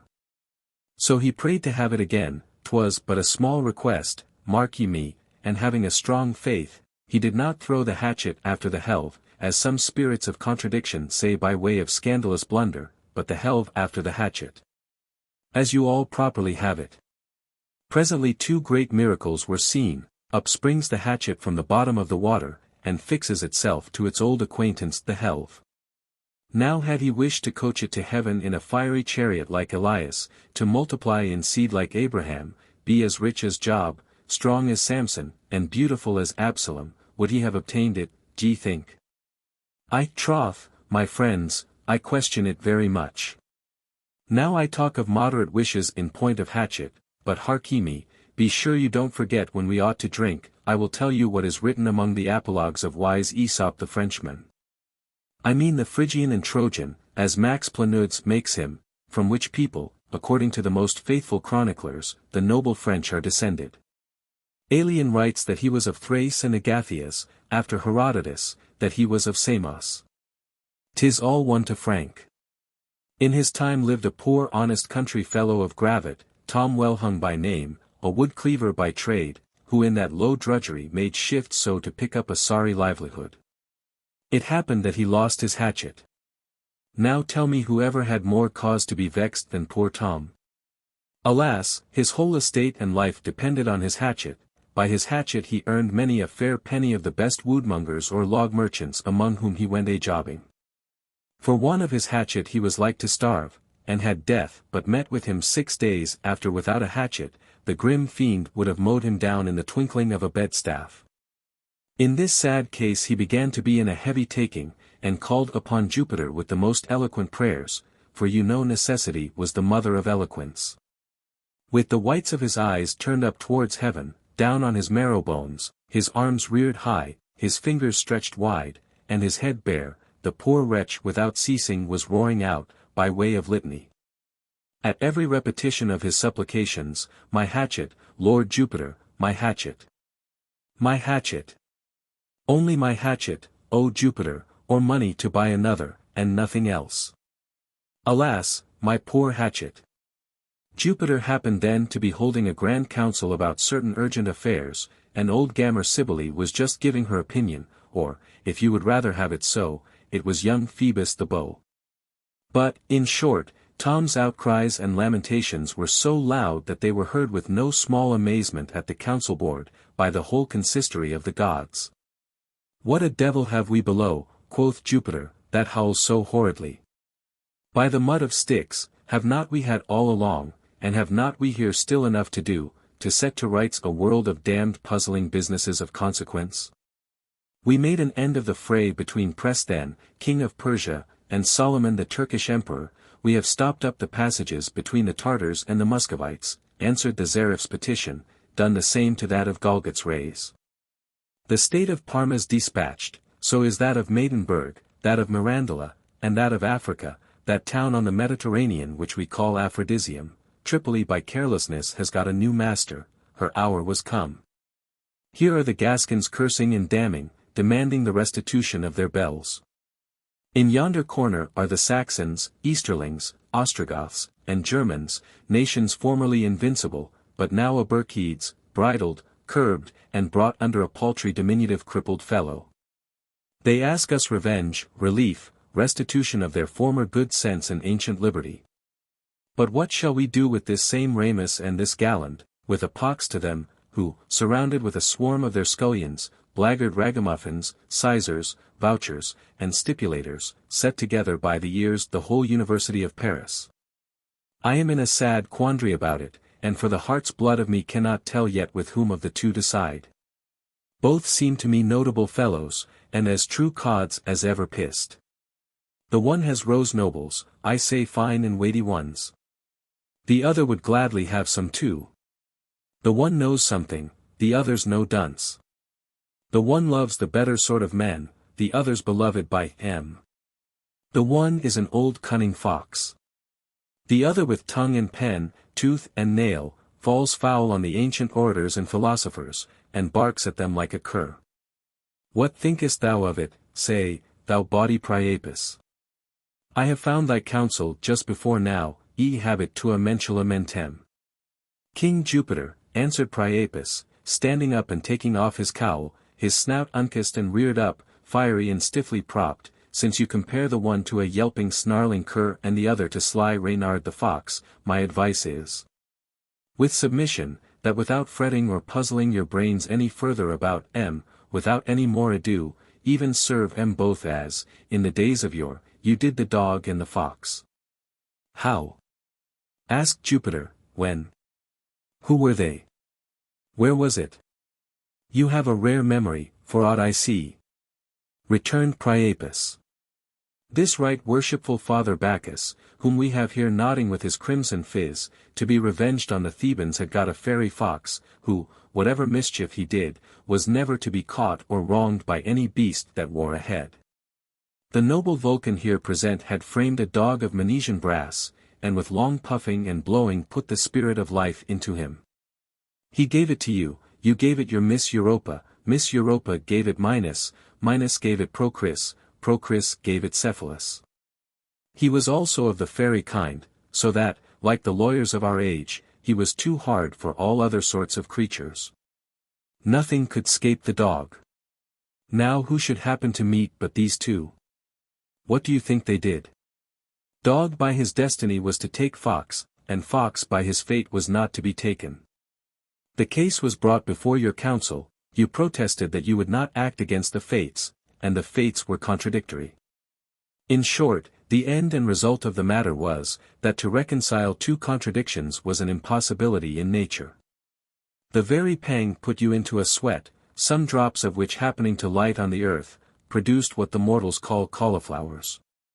All our noble consistory, for want of a categorical resolution, were seized with such a horrid thirst, that above 78 hogsheads of nectar were swillied down at that sitting. At last you took my advice, and transmogrified them into stones. And immediately got rid of your perplexity, and a truce with thirst was proclaimed through this vast Olympus. This was the year of flabby cods, near to Messus, between Thebes and Chalcis. After this manner, it is my opinion that you should petrify this dog and this fox. The metamorphosis will not be incongruous, for they both bear the name of Peter. And because, according to the Limousin proverb, to make an oven's mouth there must be 3 stones, you may associate them with Master Peter du Coinet, whom you formerly petrified for the same cause. Then those 3 dead pieces shall be put in an equilateral trigone somewhere in the great temple at Paris, in the middle of the porch, if you will, there to perform the office of extinguishers, and with their noses put out the lighted candles, torches, tapers, and flambeaux. Since, while they lived, they still lighted, Balak-like, the fire of faction, division, Balak sex, and wrangling among those idle bearded boys, the students. And this will be an everlasting monument to show that those puny self-conceited pedants, Balak framers, were rather contemned than condemned by you. Dixie, I have said my say.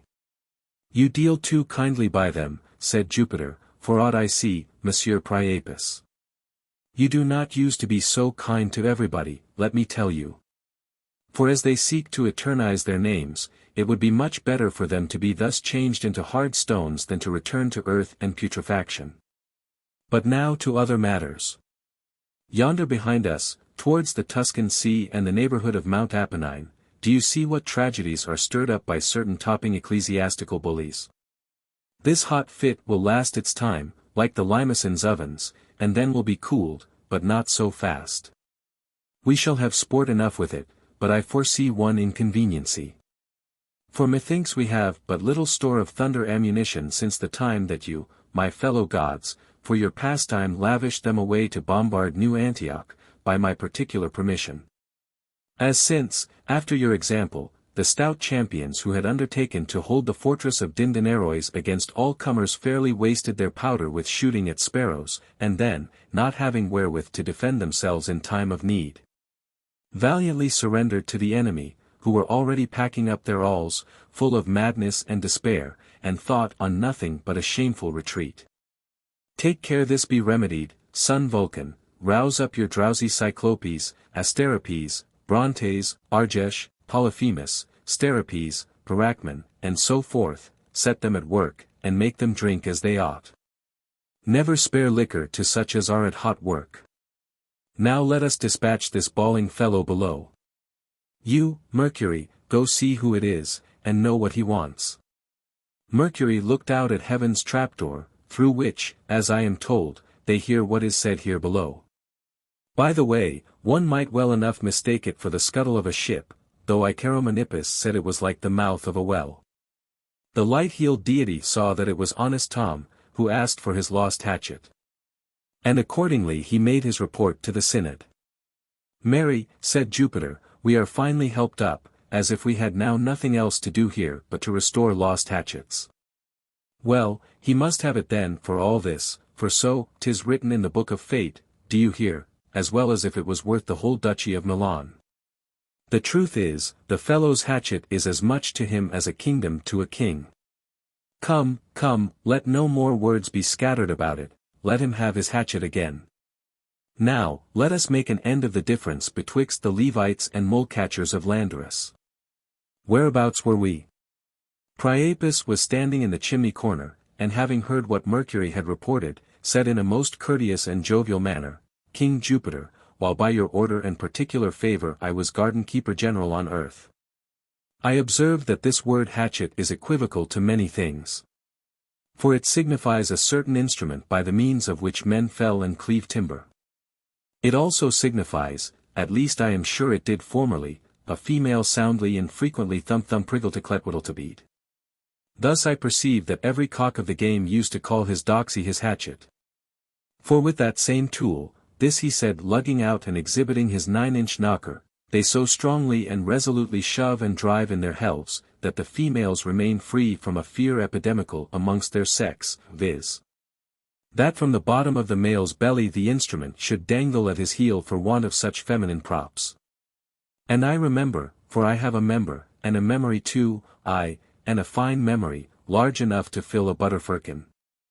I remember, I say, that one day of Tubuluster, Horn Fair, at the festivals of Goodman Vulcan in May, I heard Josquin des Prez, Alcagan, Hobrecht, Agricola, Brummel, Camelin, Vigoris, de la Fage, Bruyère, Priories, Seguin, de la Rue, Midi, Molu, Mouton, Gascogny, Loiset, Compere, Pennet, Fevin, Rouzy, Richard Fort, Rousseau, Concilian, Constancio Festi, Jacques Burcan, melodiously singing the following catch on a pleasant green. Long John to bed went to his bride, and laid a mallet by his side. What means this mallet, John? Saith she. Why? 'Tis to wedge thee home, quoth he. Alas! Cried she, the man's a fool. What need you use a wooden tool? When lusty John does to me come, he never shoves but with his bum. 9 Olympiads, and an intercalary year after, I have a rare member, I would say memory. But I often make blunders in the symbolization and collegance of those two words. I heard Adrian Villard, Gombert, Jane Quinn, Arcadet, Claudin, Certain, Manchicourt, Auxerre, Villiers, Sandrin, Sawyer, Hesdin, Morales, Passero, Mail, Mailert, Jacotin, Herteur, Verdelot, Carpentras, Laradier, Cadillac, Doublet, Vermont, Buttiler, Lupi, Pagnier, Millet, Dumoulin, Allaire, Marat, Morpain, Gendra, and other merry lovers of music, in a private garden, under some fine shady trees. Round about a bulwark of flagons, gammons, pasties, with several coated quails, and laced mutton, waggishly singing. Since tools without their hafts are useless lumber, and hatchets without helves are of that number, that one may go in t'other, and may match it. I'll be the helve, and thou shalt be the hatchet. Now would I know what kind of hatchet this bawling Tom wants. This threw all the venerable gods and goddesses into a fit of laughter, like any microcosm of flies, and even set limping Vulcan hopping and jumping smoothly 3 or 4 times for the sake of his dear. Come, come, said Jupiter to Mercury, run down immediately, and cast at the poor fellow's feet 3 hatchets, his own, another of gold, and a third of massy silver, all of one size. Then having left it to his will to take his choice, if he take his own, and be satisfied with it, give him the other 2, if he take another, chop his head off with his own, and henceforth serve me all those losers of hatchets after that manner. Having said this, Jupiter, with an awkward turn of his head, like a jackanapes swallowing of pills, made so dreadful a fizz that all the vast Olympus quaked again. Heaven's foot messenger, thanks to his low-crowned narrow-brimmed hat, his plume of feathers, heel pieces, and running stick with pigeon wings, flings himself out at heaven's wicket, through the idle deserts of the air. And in a trice nimbly alights upon the earth, and throws at friend Tom's feet the 3 hatchets, saying unto him, Thou hast bawled long enough to be dry. Thy prayers and request are granted by Jupiter, see which of these 3 is thy hatchet, and take it away with thee. Well hung lifts up the golden hatchet, peeps upon it, and finds it very heavy. Then staring on Mercury, cries, Codzaux, this is none of mine, I won't hot, the same he did with the silver one, and said, 'Tis not this neither, you may e'en take them again. At last he takes up his own hatchet, examines the end of the helve, and finds his mark there. Then, ravished with joy, like a fox that meets some straggling poultry, and sneering from the tip of the nose, he cried, By the mass, this is my hatchet, Master God. If you will leave it me, I will sacrifice to you a very good and huge pot of milk brimful, covered with fine strawberries, next Ides of May. Honest fellow, said Mercury, I leave it thee, take it. And because thou hast wished and chosen moderately in point of hatchet, by Jupiter's command I give thee these 2 others, thou hast now wherewith to make thyself rich, be honest. Honest Tom gave Mercury a whole cartload of thanks, and revered the most great Jupiter. His old hatchet he fastens close to his leathern girdle, and girds it above his breech like Martin of Cambray. The 2 others, being more heavy, he lays on his shoulder. Thus he plods on, trudging over the fields, keeping a good countenance amongst his neighbours and fellow parishioners, with one merry saying or other after Patalin's way. The next day, having put on a clean white jacket, he takes on his back the 2 precious hatchets and comes to Chinon, the famous city, noble city, ancient city, the first city in the world. According to the judgment and assertion of the most learned Massorets. At Chinon he turned his silver hatchet into fine testons, crown pieces, and other white cash, his golden hatchet into fine angels, curious ducats, substantial ritters, spankers, and rose nobles. Then with them purchases a good number of farms, barns, houses, outhouses, thatched houses, stables, meadows, orchards, fields, vineyards, woods, arable lands, pastures, ponds, mills, gardens, nurseries, oxen, cows, sheep, goats, swine, hogs, asses, horses, hens, cocks, capons, chickens, geese, ganders, ducks, drakes, and a world of all other necessaries, and in a short time became the richest man in the country, nay, even richer than that limping scrape-good Maulevrier. His brother Bumpkins, and the other yeomen and countryputs thereabouts, perceiving his good fortune, were not a little amazed, insomuch that their former pity of poor Tom was soon changed into an envy of his so great and unexpected rise. And as they could not for their souls devise how this came about, they made it their business to pry up and down, and lay their heads together, to inquire, seek, and inform themselves by what means, in what place, on what day, what hour, how, why, and wherefore, he had come by this great treasure. At last, hearing it was by losing his hatchet, ha, said they, was there no more to do but to lose a hatchet to make us rich? Mum for that, 'tis as easy as pissing a bed, and will cost but little. Are then at this time the revolutions of the heavens, the constellations of the firmament, and aspects of the planets such, that whosoever shall lose a hatchet shall immediately grow rich? Ha, ha, ha. By Jove, ye shall e'en be lost, an't please you, my dear hatchet. With this they all fairly lost their hatchets out of hand. The devil of one that had a hatchet left, he was not his mother's son that did not lose his hatchet. No more was wood felled or cleaved in that country through want of hatchets. Nay, the Aesopian apologue even saith that certain petty country gents of the lower class, who had sold well hung their little mill and little field to have wherewithal to make a figure at the next muster. Having been told that his treasure was come to him by that only means, sold the only badge of their gentility, their swords, to purchase hatchets to go lose them, as the silly clodpates did, in hopes to gain store of chink by that loss. You would have truly sworn they had been a parcel of your petty spiritual usurers, Rome-bound, selling their all, and borrowing of others, to buy store of mandates, a pennyworth of a new-made pope. Now they cried out and brayed, and prayed and bawled, and lamented, and invoked Jupiter, my hatchet. My hatchet. Jupiter, my hatchet. On this side, my hatchet. On that side, my hatchet. Ho, ho, ho, ho, Jupiter, my hatchet. The air round about rung again with the cries and howlings of these rascally losers of hatchets. Mercury was nimble in bringing them hatchets, to each offering that which he had lost, as also another of gold, and a third of silver. Every he still was for that of gold, giving thanks in abundance to the great giver, Jupiter. But in the very nick of time that they bowed and stooped to take it from the ground, whip, in a trice, Mercury lopped off their heads, as Jupiter had commanded, and of heads thus cut off the number was just equal to that of the lost hatchets.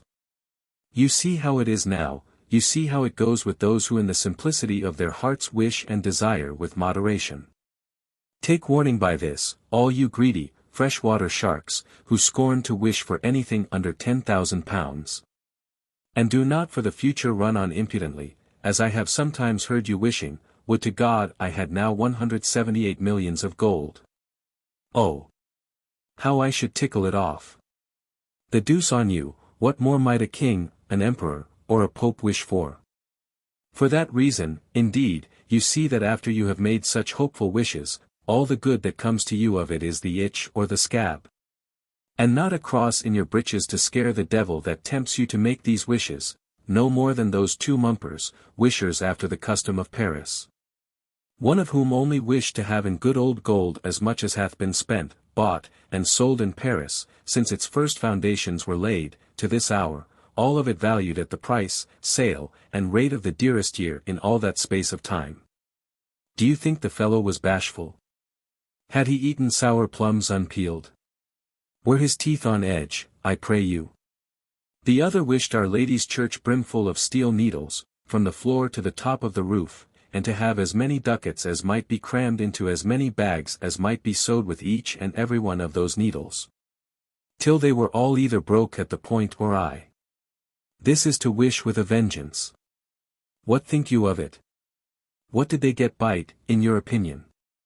Why at night both my gentlemen had kibed heels, a tetter in the chin, a churchyard cough in the lungs, a catarrh in the throat, a swinging boil at the rump. And the devil of one musty crust of a brown George the poor dogs had to scour their grinders with. Wish therefore for mediocrity, and it shall be given unto you, and over and above yet, that is to say, provided you bestir yourself manfully, and do your best in the meantime. Ay, but say you, God might as soon have given me 78,000 as the 13th part of 1/2, for he is omnipotent, and 1,000,000 of gold is no more to him than 1 farthing. Oh, ho! Pray tell me who taught you to talk at this rate of the power and predestination of God, poor silly people. Peace, tush, st, st, st. Fall down before his sacred face and own the nothingness of your nothing. Upon this, O ye that labor under the affliction of the gout, I ground my hopes, firmly believing, that if so it pleases the divine goodness, ye shall obtain health, since you wish and ask for nothing else, at least for the present. Well, stay yet a little longer with half an ounce of patience. The Genoese do not use, like you, to be satisfied with wishing health alone, when after they have all the livelong morning been in a brown study, talked, pondered, ruminated. And resolved in the counting houses of whom and how they may squeeze the ready, and who by their craft must be hooked in, wheedled, bubbled, sharped, overreached, and choused. They go to the exchange, and greet one another with a Sanita e Guadagno, Messer. Health and gain to you, sir. Health alone will not go down with the greedy curmudgeons, they over and above must wish for gain, with a pox to I, and for the fine crowns, or scudi di guadagn, whence, heaven be praised. It happens many a time that the silly wishers and wooders are balked, and get neither.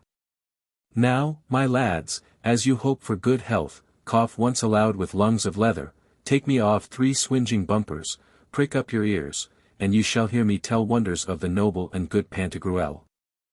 Chapter 1. How Pantagruel went to sea to visit the oracle of Bacbuc, alias the Holy Bottle. In the month of June, on Vesta's holiday, the very numerical day on which Brutus, conquering Spain, taught its strutting dons to truckle under him. And that niggardly miser Crassus was routed and knocked on the head by the Parthians, Pantagruel took his leave of the good Gargantua, his royal father. The old gentleman, according to the laudable custom of the primitive Christians, devoutly prayed for the happy voyage of his son and his whole company, and then they took shipping at the port of Thalassa. Pantagruel had with him Panurge, Friar John de Ontimers, alias of the Funnels, Epistman, Gymnast, Eusthenes, Rhizotome, Carpelin, cum multis aliis, his ancient servants and domestics. Also Xenomanes, the great traveller, who had crossed so many dangerous roads, dikes, ponds, seas, and so forth, and was come some time before, having been sent for by Panurge. For certain good causes and considerations him thereunto moving, he had left with Gargantua, and marked out, in his great and universal hydrographical chart, the course which they were to steer to visit the oracle of the Holy Bottle Bacbuc. The number of ships were such as I described in the third book, convoyed by a like number of triremes, men of war, galleons, and feluccas, well-rigged, caulked, and stored with a good quantity of Pantagruelian. All the officers, dragoman, pilots, captains, mates, boatswains, midshipmen, quartermasters, and sailors, met in the Thalamige, Pantagruel's principal flag ship, which had in her stern for her ensign a huge large bottle. Half silver well polished, the other half gold enamelled with carnation. Whereby it was easy to guess that white and red were the colours of the noble travellers, and that they went for the word of the bottle. On the stern of the second was a lantern like those of the ancients, industriously made with diaphanous stone, implying that they were to pass by Lantern Land. The third ship had for her device a fine deep china ewer. The fourth, a double-handed jar of gold, much like an ancient urn. The fifth, a famous can made of sperm of emerald. The sixth, a monk's mumping bottle made of the 4 metals together. The seventh, an ebony funnel, all embossed and wrought with gold after the Tauschic manner. The eighth, an ivy goblet, very precious, inlaid with gold. The ninth, a cup of fine Abhorreth gold. The 10th, a tumbler of aromatica golac, you call it lignum aloes, edged with Cyprian gold, after the Azamine make. The 11th, a golden vine tub of mosaic work. The 12th, a runlet of unpolished gold, covered with a small vine of large Indian pearl of topiarian work. Insomuch that there was not a man, however in the dumps, musty, sour-looked, or melancholic he were, not even excepting that blubbering winner Heraclitus, had he been there, but seeing this noble convoy of ships and their devices, must have been seized with present gladness of heart, and, smiling at the conceit, have said that the travellers were all honest topers, true pitchermen, and have judged by a most sure prognostication that their voyage, both outward and homeward bound, would be performed in mirth and perfect health. In the Thalamige, where was the general meeting, Pantagruel made a short but sweet exhortation, wholly backed with authorities from Scripture upon navigation.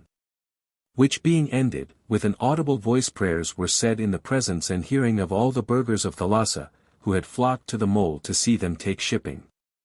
After the prayers was melodiously sung a psalm of the holy King David, which begins, When Israel went out of Egypt, and that being ended, tables were placed upon deck, and a feast speedily served up. The Thalassians, who had also borne a chorus in the psalm, caused store of belly timber to be brought out of their houses. All drank to them, they drank to all. Which was the cause that none of the whole company gave up what they had eaten, nor were sea-sick, with a pain at the head and stomach. Which inconveniency they could not so easily have prevented by drinking, for some time before, salt water, either alone or mixed with wine. Using quinces, citron peel, juice of pomegranates, sourish sweetmeats, fasting a long time, covering their stomachs with paper, or following such other idle remedies as foolish physicians prescribe to those that go to sea. Having often renewed their tipplings, each mother's son retired on board his own ship, and set sail all so fast with a merry gale at southeast. To which point of the compass the chief pilot, James Brayer by name, had shaped his course, and fixed all things accordingly. Foreseeing that the oracle of the holy bottle lay near Cathay, in the Upper India, his advice, and that of Xenomanes also, was not to steer the course which the Portuguese use, while sailing through the torrid zone, and Cape Bona Speranza. At the south point of Africa, beyond the equinoctial line, and losing sight of the northern pole, their guide, they make a prodigious long voyage. But rather to keep as near the parallel of the said India as possible, and to tack to the westward of the said pole, so that winding under the north, they might find themselves in the latitude of the port of Olone, without coming nearer it for fear of being shut up in the frozen sea. Whereas, following this canonical turn, by the said parallel, they must have that on the right to the eastward, which at their departure was on their left. This proved a much shorter cut. For without shipwreck, danger, or loss of men, with uninterrupted good weather, except one day near the island of the Macrians, they performed in less than 4 months the voyage of Upper India, which the Portuguese, with 1,000 inconveniences and innumerable dangers, can hardly complete in 3 years. And it is my opinion, with submission to better judgments, that this course was perhaps steered by those Indians who sailed to Germany, and were honorably received by the king of the Swedes, while Quintus Metella's Celer was proconsul of the Gauls. As Cornelius Nepos, Pomponius Mela, and Pliny after them tell us. Chapter 2. How Pantagruel bought many rarities in the island of Metamothe. That day and the 2 following they neither discovered land nor anything new. For they had formerly sailed that way, but on the 4th they made an island called Metamothe, of a fine and delightful prospect, by reason of the vast number of lighthouses and high marble towers in its circuit, which is not less than that of Canada. Pantagruel, inquiring who governed there, heard that it was King Philophanes, absent at that time upon account of the marriage of his brother Philothemen with the infanta of the kingdom of Enges. Hearing this, he went ashore in the harbour, and while every ship's crew watered, passed his time in viewing divers pictures, pieces of tapestry, animals, fishes, birds, and other exotic and foreign merchandises, which were along the walks of the mole and in the markets of the port. For it was the 3rd day of the great and famous fair of the place, to which the chief merchants of Africa and Asia resorted. Out of these Friar John bought him 2 rare pictures, in one of which the face of a man that brings in an appeal was drawn to the life, and in the other a servant that wants a master, with every needful particular, action, countenance, look, gait, feature, and deportment, being an original by Master Charles Charmois, principal painter to King Megistus. And he paid for them in the court fashion, with conge and grimace. Panurge bought a large picture, copied and done from the needlework formerly wrought by Philomela, showing to her sister Progny how her brother-in-law Tyrus had by force handsold her copyhold, and then cut out her tongue that she might not, as women will, tell tales. I vow and swear by the handle of my paper lantern that it was a gallant, a mirific, nay, a most admirable piece. Nor do you think, I pray you, that in it was the picture of a man playing the beast with 2 backs with a female. This had been too silly and gross. No, it was another guy's thing, and much plainer. You may, if you please, see it at Theleum, on the left hand as you go into the high gallery. Epistemon bought another, wherein were painted to the life the ideas of Plato and the atoms of Epicurus. Rhizotome purchased another, wherein Echo was drawn to the life. Pantagruel caused to be bought, by Gymnast, the life and deeds of Achilles, in 78 pieces of tapestry, 4 fathom long, and 3 fathom broad, all of Phrygian silk, embossed with gold and silver. The work beginning at the nuptials of Peleus and Thetis, continuing to the birth of Achilles, his youth, described by Statius Papinius, his warlike achievements, celebrated by Homer, his death and obsequies, written by Ovid and Quintus Calaber, and ending at the appearance of his ghost, and Polyxena's sacrifice, rehearsed by Euripides. He also caused to be bought 3 fine young unicorns, one of them a male of a chestnut color, and 2 grey dappled females. Also a Tauran, whom he bought of a Scythian of the Gelans country. A Tauran is an animal as big as a bullock, having a head like a stag, or a little bigger, 2 stately horns with large branches, cloven feet, hair long like that of a furred muscovite, I mean a bear, and a skin almost as hard as steel armor.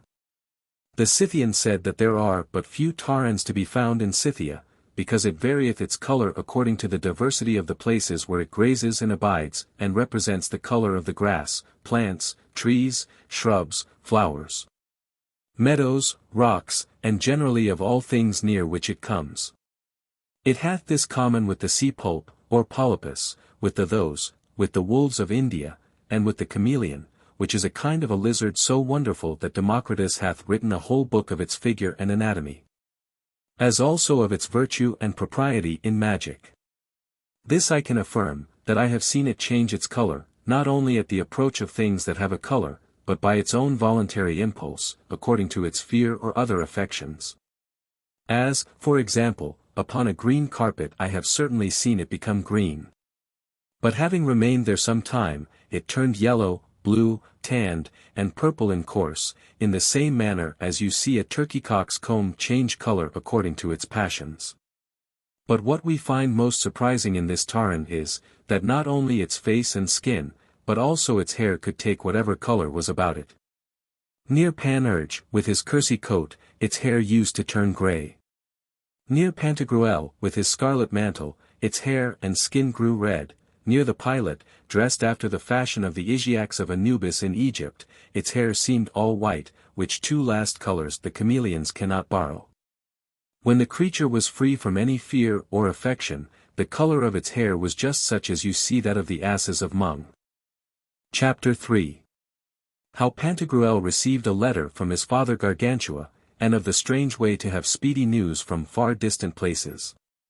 While Pantagruel was taken up with the purchase of those foreign animals, the noise of 10 guns and culverins, together with a loud and joyful cheer of all the fleet, was heard from the mole. Pantagruel looked towards the haven, and perceived that this was occasioned by the arrival of one of his father Gargantua's selaces, or advice boats, named the Caledonia. Because on the stern of it was carved in Corinthian brass a sea swallow, which is a fish as large as a dare fish of Laird, all flesh, without scale, with cartilaginous wings, like a bat's, very long and broad, by the means of which I have seen them fly about 3 fathom above water, about a bowshot. At Marseilles 'tis called l'Endole. And indeed that ship was as light as a swallow, so that it rather seemed to fly on the sea than to sail. Malicorne, Gargantua's esquire carver, was come in her, being sent expressly by his master to have an account of his son's health and circumstances, and to bring him credentials. When Malicorne had saluted Pantagruel, before the prince opened the letters, the first thing he said to him was, "Have you here the gozal, the heavenly messenger?" "Yes, sir," said he, "here it is swaddled up in this basket." It was a grey pigeon, taken out of Gargantua's dove house, whose young ones were just hatched when the advice boat was going off. If any ill fortune had befallen Pantagruel, he would have fastened some black ribbon to his feet.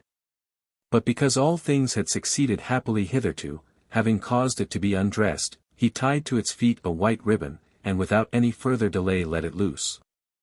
The pigeon presently flew away, cutting the air with an incredible speed, as you know that there is no flight like a pigeon's, especially when it hath eggs or young ones, through the extreme care which nature hath fixed in it to relieve and be with its young. Insomuch that in less than 2 hours it compassed in the air the long tract which the advice boat, with all her diligence, with oars and sails, and a fair wind, could not go through in less than 3 days and 3 nights. and was seen as it went into the dove-house in its nest. Whereupon Gargantua, hearing that it had the white ribbon on, was joyful and secure of his son's welfare. This was the custom of the noble Gargantua and Pantagruel when they would have speedy news of something of great concern, as the event of some battle, either by sea or land, the surrendering or holding out of some strong place, the determination of some difference of moment, the safe or unhappy delivery of some queen or great lady, the death or recovery of their sick friends or allies, and so forth. They used to take the gozle, and had it carried from one to another by the post, to the places whence they desired to have news. The gozle, bearing either a black or white ribbon, according to the occurrences and accidents, used to remove their doubts at its return, making in the space of 1 hour more way through the air than 30 postboys could have done in one natural day. May not this be said to redeem and gain time with a vengeance, think you? For the like service, therefore, you may believe as a most true thing that in the dove-houses of their farms there were to be found all the year-long store of pigeons hatching eggs or rearing their young, which may be easily done in aviaries and volaries by the help of saltpetre and the sacred herb vervain. The gozle being let fly, Pantagruel perused his father Gargantua's letter, the contents of which were as followeth. My dearest son, the affection that naturally a father bears a beloved son is so much increased in me by reflecting on the particular gifts which by the divine goodness have been heaped on thee, that since thy departure it hath often banished all other thoughts out of my mind, leaving my heart wholly possessed with fear lest some misfortune has attended thy voyage. For thou knowest that fear was ever the attendant of true and sincere love. Now because, as Hesiod saith, a good beginning of anything is the half of it, or, well begun's half done, according to the old saying. To free my mind from this anxiety I have expressly dispatched Malicorn, that he may give me a true account of thy health at the beginning of thy voyage. For if it be good, and such as I wish it, I shall easily foresee the rest.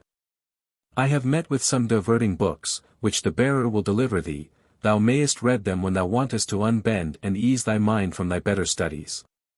He will also give thee at large the news at court. The peace of the Lord be with thee. Remember me to Panurge, Friar John, Epistemon, Xenomanes, Gymnast, and thy other principal domestics. Dated at our paternal seat, this 13th day of June. Thy father and friend, Gargantua. Chapter 4. How Pantagruel writ to his father Gargantua, and sent him several curiosities. Pantagruel, having perused the letter, had a long conference with the esquire Malicorn. Insomuch that Panurge, at last interrupting them, asked him, Pray, sir, when do you design to drink? When shall we drink? When shall the worshipful esquire drink? What a devil! Have you not talked long enough to drink? It is a good motion, answered Pantagruel, go, get us something ready at the next inn, I think 'tis the Centaur. In the meantime he writ to Gargantua as followeth, to be sent by the aforesaid esquire. Most gracious father, as our senses and animal faculties are more discomposed at the news of events unexpected, though desired, even to an immediate dissolution of the soul from the body, than if those accidents had been foreseen, so the coming of Malicorn hath much surprised and disordered me. For I had no hopes to see any of your servants, or to hear from you, before I had finished our voyage, and contented myself with the dear remembrance of your august majesty, deeply impressed in the hindmost ventricle of my brain, often representing you to my mind. But since you have made me happy beyond expectation by the perusal of your gracious letter, and the faith I have in your esquire hath revived my spirits by the news of your welfare, I am as it were compelled to do what formerly I did freely. That is, first to praise the blessed Redeemer, who by his divine goodness preserves you in this long enjoyment of perfect health. Then to return you eternal thanks for the fervent affection which you have for me your most humble son and unprofitable servant. Formerly a Roman, named Furnius, said to Augustus, who had received his father into favor, and pardoned him after he had sided with Antony, that by that action the emperor had reduced him to this extremity, that for want of power to be grateful, both while he lived and after it, he should be obliged to be taxed with ingratitude. So I may say, that the excess of your fatherly affection drives me into such a strait, that I shall be forced to live and die ungrateful. Unless that crime be redressed by the sentence of the Stoics, who say that there are 3 parts in a benefit, the one of the giver, the other of the receiver, the third of the remunerator. And that the receiver rewards the giver when he freely receives the benefit and always remembers it, as, on the contrary, that man is most ungrateful who despises and forgets a benefit. Therefore, being overwhelmed with infinite favors, all proceeding from your extreme goodness, and on the other side wholly incapable of making the smallest return, I hope at least to free myself from the imputation of ingratitude. Since they can never be blotted out of my mind. And my tongue shall never cease to own that to thank you as I ought transcends my capacity. As for us, I have this assurance in the Lord's mercy and help, that the end of our voyage will be answerable to its beginning, and so it will be entirely performed in health and mirth. I will not fail to set down in a journal a full account of our navigation, that at our return you may have an exact relation of the whole. I have found here a Scythian taran, an animal strange and wonderful for the variations of color on its skin and hair, according to the distinction of neighboring things. It is as tractable and easily kept as a lamb. Be pleased to accept of it. I also send you 3 young unicorns, which are the tamest of creatures. I have conferred with the esquire, and taught him how they must be fed. These cannot graze on the ground by reason of the long horn on their forehead, but are forced to browse on fruit trees, or on proper racks, or to be fed by hand, with herbs, sheaves, apples, pears, barley, rye, and other fruits and roots. Being placed before them. I am amazed that ancient writers should report them to be so wild, furious, and dangerous, and never seen alive. Far from it, you will find that they are the mildest things in the world, provided they are not maliciously offended.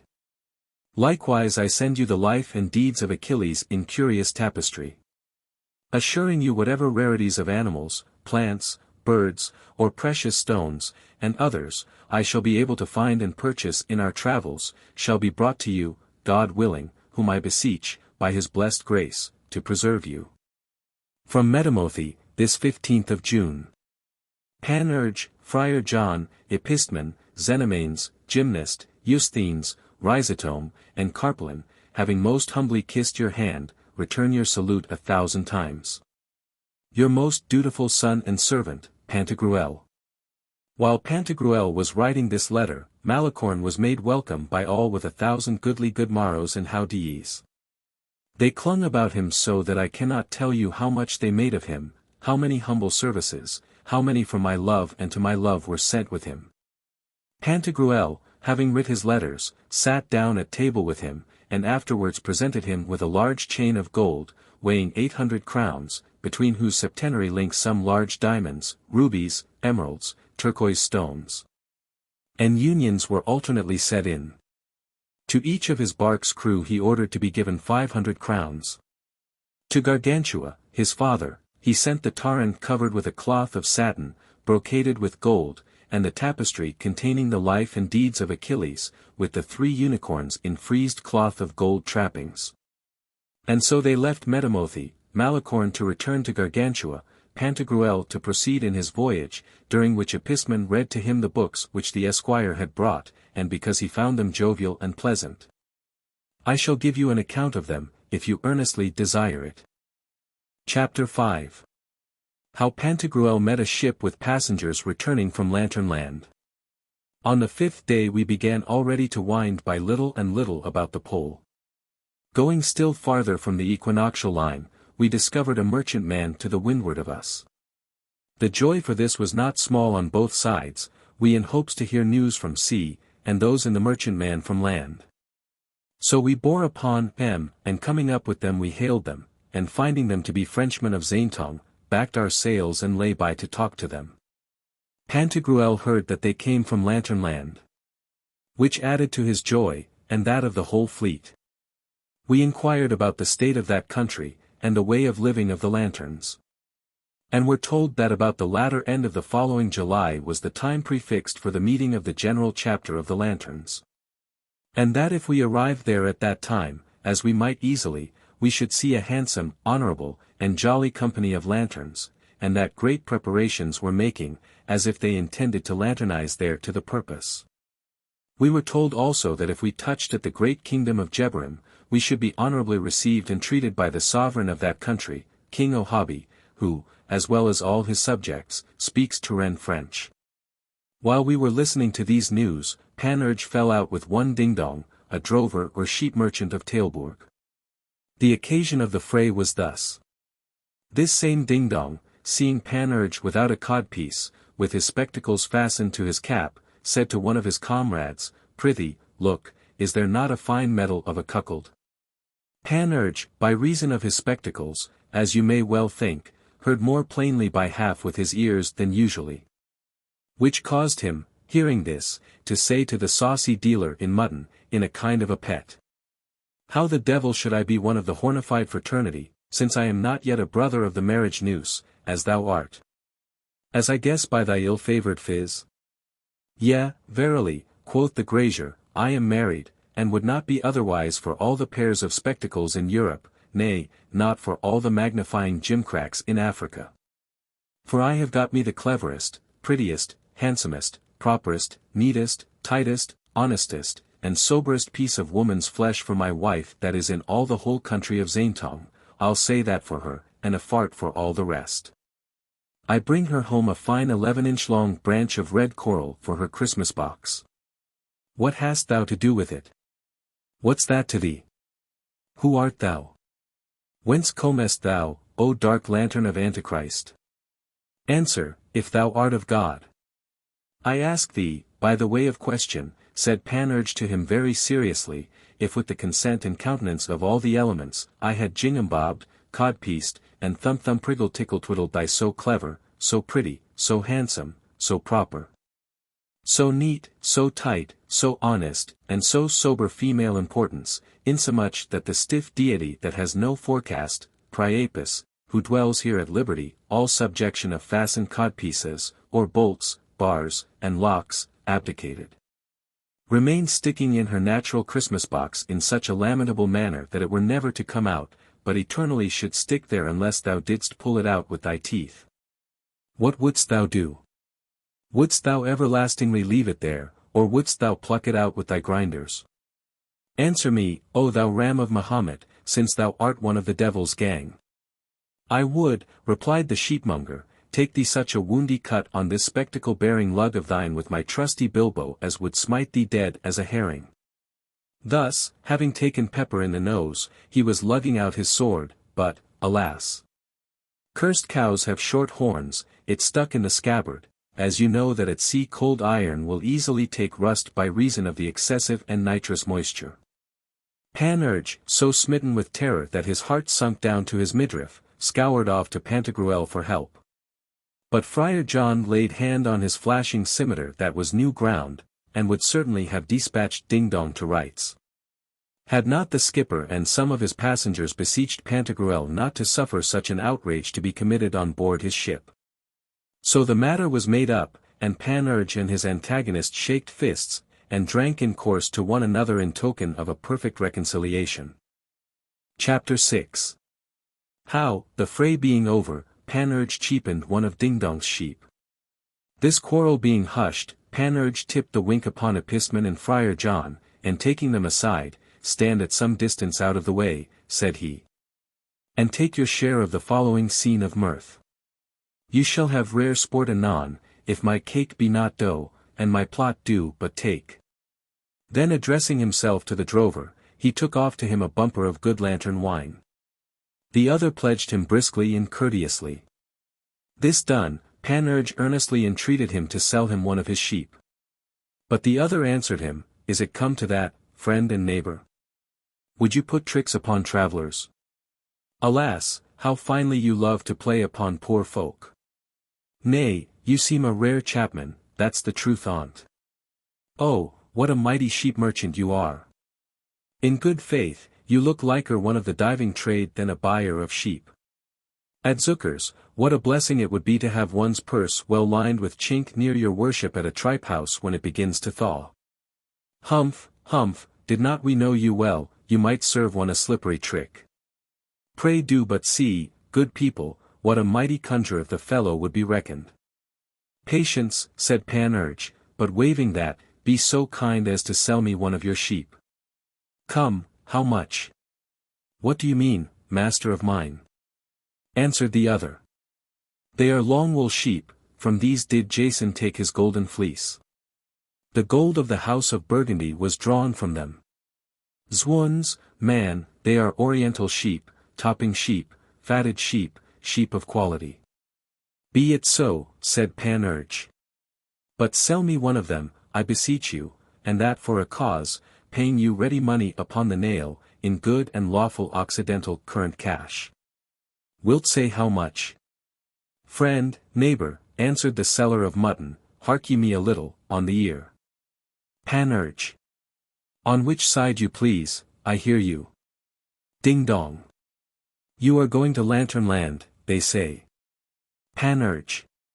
Yea, verily. Ding dong. To see fashions? Panurge. Even so. Ding dong. And be merry? Panurge. And be merry. Ding dong. Your name is, as I take it, Robin Mutton. Panurge. As you please for that, sweet sir. Ding dong. Nay, without offence. Panurge. So I would have it. Ding dong. You are, as I take it, the king's jester, aren't you? Panurge. I, anything. Ding dong. Give me your hand, humph, humph, you go to see fashions, you are the king's jester, your name is Robin Mutton. Do you see this same ram? His name, too, is Robin. Here, Robin, Robin, Robin. Bia, Bia, Bia. Hath he not a rare voice? Panurge. Ay, marry has he, a very fine and harmonious voice. Ding dong. Well, this bargain shall be made between you and me, friend and neighbor. We will get a pair of scales, then you Robin Mutton shall be put into one of them, and Tup Robin into the other. Now I will hold you a peck of bush oysters that in weight, value, and price he shall outdo you, and you shall be found light in a very numerical manner as when you shall be hanged and suspended. Patience, said Panurge. But you would do much for me and your whole posterity if you would chaffer with me for him, or some other of his inferiors. I beg it of you, good your worship, be so kind. Hark ye, friend of mine, answered the other. With the fleece of these your fine Rouen cloth is to be made, your Leominster superfine wool is mine arse to it, mere flock in comparison. Of their skins the best cordovan will be made, which shall be sold for Turkey in Montelimart, or for Spanish leather at least. Of the guts shall be made fiddle and harp strings that will sell as dear as if they came from Munican or Aquileia. What do you think on't, ha? If you please, sell me one of them, said Panurge, and I will be yours for ever. Look, here's ready cash. What's the price? This he said exhibiting his purse stuffed with new Henricuses. Chapter 7. Which if you read you'll find how Panurge bargained with Ding Dong. Neighbor, my friend, answered Ding Dong, they are meat for none but kings and princes. Their flesh is so delicate, so savory, and so dainty that one would swear it melted in the mouth. I bring them out of a country where the very hogs, God be with us, live on nothing but myrobalans. The sows in the sties when they lie in, saving the honor of this good company, are fed only with orange flowers. But, said Panurge, drive a bargain with me for one of them, and I will pay you for it like a king, upon the honest word of a true Trojan. Come, come, what do you ask? Not so fast, Robin, answered the trader. These sheep are lineally descended from the very family of the ram that wafted Phrixus and Helle over the sea since called the Hellespont. A pox on't, said Panurge, you are Clericus Validissens. Ita is a cabbage, and Vir a leek, answered the merchant. But, ho Robin, you don't understand that gibberish, do you? Now I think on't, over all the fields where they piss, corn grows as fast as if the Lord had pissed there, they need neither be tilled nor dunged. Besides, man, your chemists extract the best saltpetre in the world out of their urine. Nay, with their very dung, with reverence be it spoken, the doctors in our country make pills that cure 78 kinds of diseases, the least of which is the evil of Saint Eutropius of Zanes, from which, good Lord, deliver us. Now what do you think on't, neighbor, my friend? The truth is, they cost me money, that they do. Cost what they will, cried Panurge, trade with me for one of them, paying you well. Our friend, quoth the quack-like sheepman, do but mind the wonders of nature that are found in those animals, even in a member which one would think were of no use. Take me but these horns, and bray them a little with an iron pestle, or with an andiron, which you please, it is all one to me, then bury them wherever you will, provided it be where the sun may shine, and water them frequently. In a few months I'll engage you will have the best asparagus in the world, not even excepting those of Ravenna. Now, come and tell me whether the horns of your other knights of the bull's feather have such a virtue and wonderful propriety. Patience, said Panurge. I don't know whether you be a scholar or no, pursued Ding Dong. I have seen a world of scholars, I say great scholars, that were cuckolds, I'll assure you. But hark you me, if you were a scholar, you should know that in the most inferior members of those animals, which are the feet, there is a bone, which is the heel, the astragalus, if you will have it so, wherewith. And with that of no other creature breathing, except the Indian ass and the Dorcades of Libya, they used in old times to play at the royal game of dice, whereat Augustus the emperor won above 50,000 crowns one evening. Now such cuckolds as you will be hanged ere you get half so much at it. Patience, said Panurge, but let us dispatch. And when, my friend and neighbor, continued the canting sheep-seller, shall I have duly praised the inward members, the shoulders, the legs, the knuckles, the neck, the breast, the liver, the spleen, the tripes, the kidneys, the bladder, wherewith they make footballs. The ribs, which serve in Pygmyland to make little crossbows to pelt the cranes with cherry stones, the head, which with a little brimstone serves to make a miraculous decoction to loosen and ease the belly of costive dogs. A turd on't, said the skipper to his preaching passenger, what a fiddle-faddle have we here. There is too long a lecture by half, sell him if thou wilt, if thou won't, don't let the man lose more time. I hate a gibble-gabble and a rimble-ramble talk. I am for a man of brevity. I will, for your sake, replied the holder forth, but then he shall give me 3 livres, French money, for each pick and choose. It is a woundy price, cried Panurge. In our country I could have 5, nay 6, for the money, see that you do not overreach me, master. You are not the first man whom I have known to have fallen, even sometimes to the endangering, if not breaking, of his own neck, for endeavouring to rise all at once. A murrain seize thee for a blockhead booby, cried the angry seller of sheep. By the worthy vow of Our Lady of Charu, the worst in this flock is 4 times better than those which the Caraxians in Tudetania, a country of Spain, used to sell for a gold talent each. And how much dost thou think, thou Hibernian fool, that a talent of gold was worth? Sweet sir, you fall into a passion, I see, returned Panurge. Well, hold, here is your money. Panurge, having paid his money, chose him out of all the flock a fine topping ram, and as he was hauling it along, crying out and bleating, all the rest, hearing and bleating in concert, stared to see whither their brother ram should be carried. In the meanwhile the drover was saying to his shepherds, Ah! How well the knave could choose him out a ram, the whoreson has skill in cattle. On my honest word, I reserved that very piece of flesh for the Lord of Cancale, well knowing his disposition. For the good man is naturally overjoyed when he holds a good-sized handsome shoulder of mutton, instead of a left-handed racket, in one hand, with a good sharp carver in the other. God wot, how he belabours himself then. Chapter 8. How Panurge caused Ding Dong and his sheep to be drowned in the sea.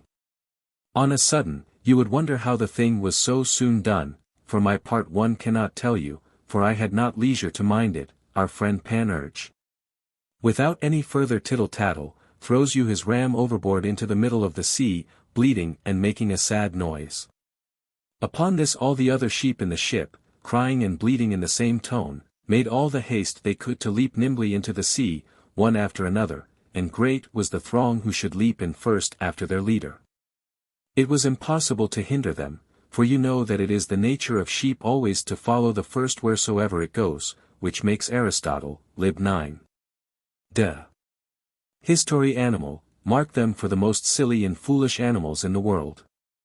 Ding Dong, at his wit's end, and stark staring mad, as a man who saw his sheep destroy and drown themselves before his face, strove to hinder and keep them back with might and main. But all in vain, they all one after t'other frisked and jumped into the sea, and were lost. At last he laid hold on a huge sturdy one by the fleece, upon the deck of the ship, hoping to keep it back, and so save that and the rest. But the ram was so strong that it proved too hard for him, and carried its master into the herring pond in spite of his teeth, where it is supposed he drank somewhat more than his fill. So that he was drowned, in the same manner as one-eyed Polyphemus' sheep carried out of the den Ulysses and his companions. The like happened to the shepherds and all their gang, some laying hold on their beloved tup, this by the horns, t'other by the legs, a third by the rump, and others by the fleece. Till in fine they were all of them forced to sea, and drowned like so many rats. Panurge, on the gunwale of the ship, with an oar in his hand, not to help them you may swear, but to keep them from swimming to the ship and saving themselves from drowning. Preached and canted to them all the while like any little friar, Oliver, Maillard, or another friar John Burgess. Laying before them rhetorical commonplaces concerning the miseries of this life and the blessings and felicity of the next. Assuring them that the dead were much happier than the living in this vale of misery, and promised to erect a stately cenotaph and honorary tomb to every one of them on the highest summit of Mount Cenis at his return from Lanternland. Wishing them, nevertheless, in case they were not yet disposed to shake hands with this life, and did not like their salt liquor, they might have the good luck to meet with some kind whale which might set them ashore safe and sound on some blessed land of Gotham, after a famous example. The ship being cleared of Ding Dong and his tups, is there ever another sheepish soul left lurking on board? Cried Panurge. Where are those of Toby Lamb and Robin Ram that sleep while the rest are feeding? Faith, I can't tell myself. This was an old coaster's trick. What think'st of it, Friar John, ha? Rarely performed, answered Friar John, only methinks that as formerly in war, on the day of battle, a double pay was commonly promised the soldiers for that day. For if they overcame, there was enough to pay them, and if they lost, it would have been shameful for them to demand it, as the cowardly foresters did after the battle of Cerezoles. Likewise, my friend, you ought not to have paid your man, and the money had been saved. A fart for the money, said Panurge, have I not had above 50,000 pounds worth of sport? Come now, let's be gone, the wind is fair. Hark you me, my friend John, never did man do me a good turn, but I returned, or at least acknowledged it. No, I scorn to be ungrateful, I never was, nor ever will be. Never did man do me an ill one without ruing the day that he did it, either in this world or the next. I am not yet so much a fool neither. Thou damn'st thyself like any old devil, quoth Friar John, it is written, mihi vindictum, and matter of breviary, mark ye me, Mata adds unnecessarily, by way of explanation, that's holy stuff. Chapter 9. How Pantagruel arrived at the island of Enison, and of the strange ways of being akin in that country. We had still the wind at south-southwest, and had been a whole day without making land. On the third day, at the fly's uprising, which, you know, is some 2 or 3 hours after the sun's, we got sight of a triangular island, very much like Sicily for its form and situation. It was called the Island of Alliances. The people there are much like your carrot-pated Poitevins, save only that all of them, men, women, and children, have their noses shaped like an ace of clubs. For that reason the ancient name of the country was Enison. They were all akin, as the mayor of the place told us, at least they boasted so. You people of the other world esteem it a wonderful thing that, out of the family of the Fabii at Rome, on a certain day, which was the 13th of February, at a certain gate, which was the Porta Carmentalis, since named Celerata, formerly situated at the foot of the Capitol, between the Tarpeian rock and the Tiber, marched out against the Vayantes of Etruria 306 men bearing arms, all related to each other, with 5,000 other soldiers. Every one of them their vassals, who were all slain near the river Cremra, that comes out of the lake of Beccano. Now from this same country of Enisin, in case of need, above 300,000, all relations and of one family, might march out. Their degrees of consanguinity and alliance are very strange. For being thus akin and allied to one another, we found that none was either father or mother, brother or sister, uncle or aunt, nephew or niece, son-in-law or daughter-in-law, godfather or godmother, to the other. Unless, truly, a tall flat-nosed old fellow, who, as I perceived, called a little shitten-arsed girl of 3 or 4 years old, father, and the child called him daughter. Their distinction of degrees of kindred was thus: a man used to call a woman, my lean bit, the woman called him, my porpoise.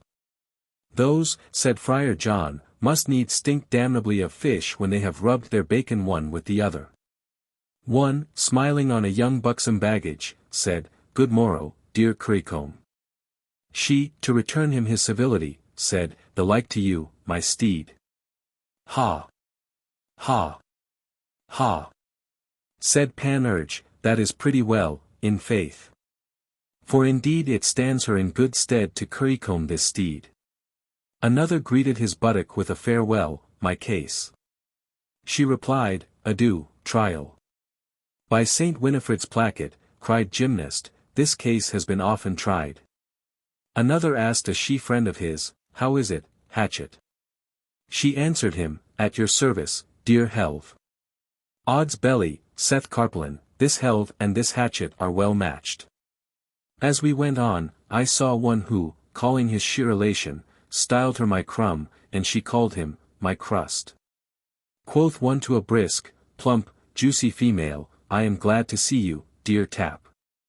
So am I to find you so merry, sweet spigot, replied she.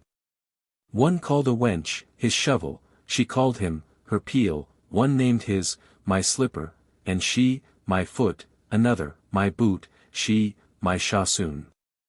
In the same degree of kindred, one called his, my butter, she called him, my eggs. And they were akin just like a dish of buttered eggs. I heard one call his, my tripe, and she him, my faggot. Now I could not, for the heart's blood of me, pick out or discover what parentage, alliance, affinity, or consanguinity was between them, with reference to our custom, only they told us that she was faggot's tripe. Tripe de faggot means the smallest sticks in a faggot. Another, complimenting his convenient, said, Yours, my shell, she replied, I was yours before, sweet oyster. I reckon, said Carpelin, she hath gutted his oyster. Another long-shanked ugly rogue, mounted on a pair of high-heeled wooden slippers, meeting a strapping, fusty, squab dowdy, says he to her, How is my top?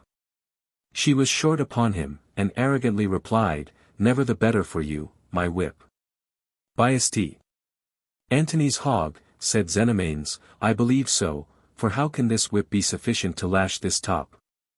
A college professor, well provided with cod, and powdered and prinked up, having a while discoursed with a great lady, taking his leave with these words, Thank you, sweetmeat, she cried, there needs no thanks, sour sauce.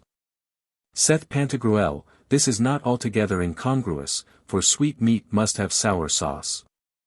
A wooden loggerhead said to a young wench, It is long since I saw you, bag, all the better, cried she, pipe. Set them together, said Panurge, then blow in their arses, it will be a bagpipe. We saw, after that, a diminutive humpbacked gallant, pretty near us, taking leave of a sheer relation of his, thus, Fare thee well, friend Hole. She reparteed, Save thee, friend Peg. Quoth Friar John, what could they say more, were he all peg and she all hole?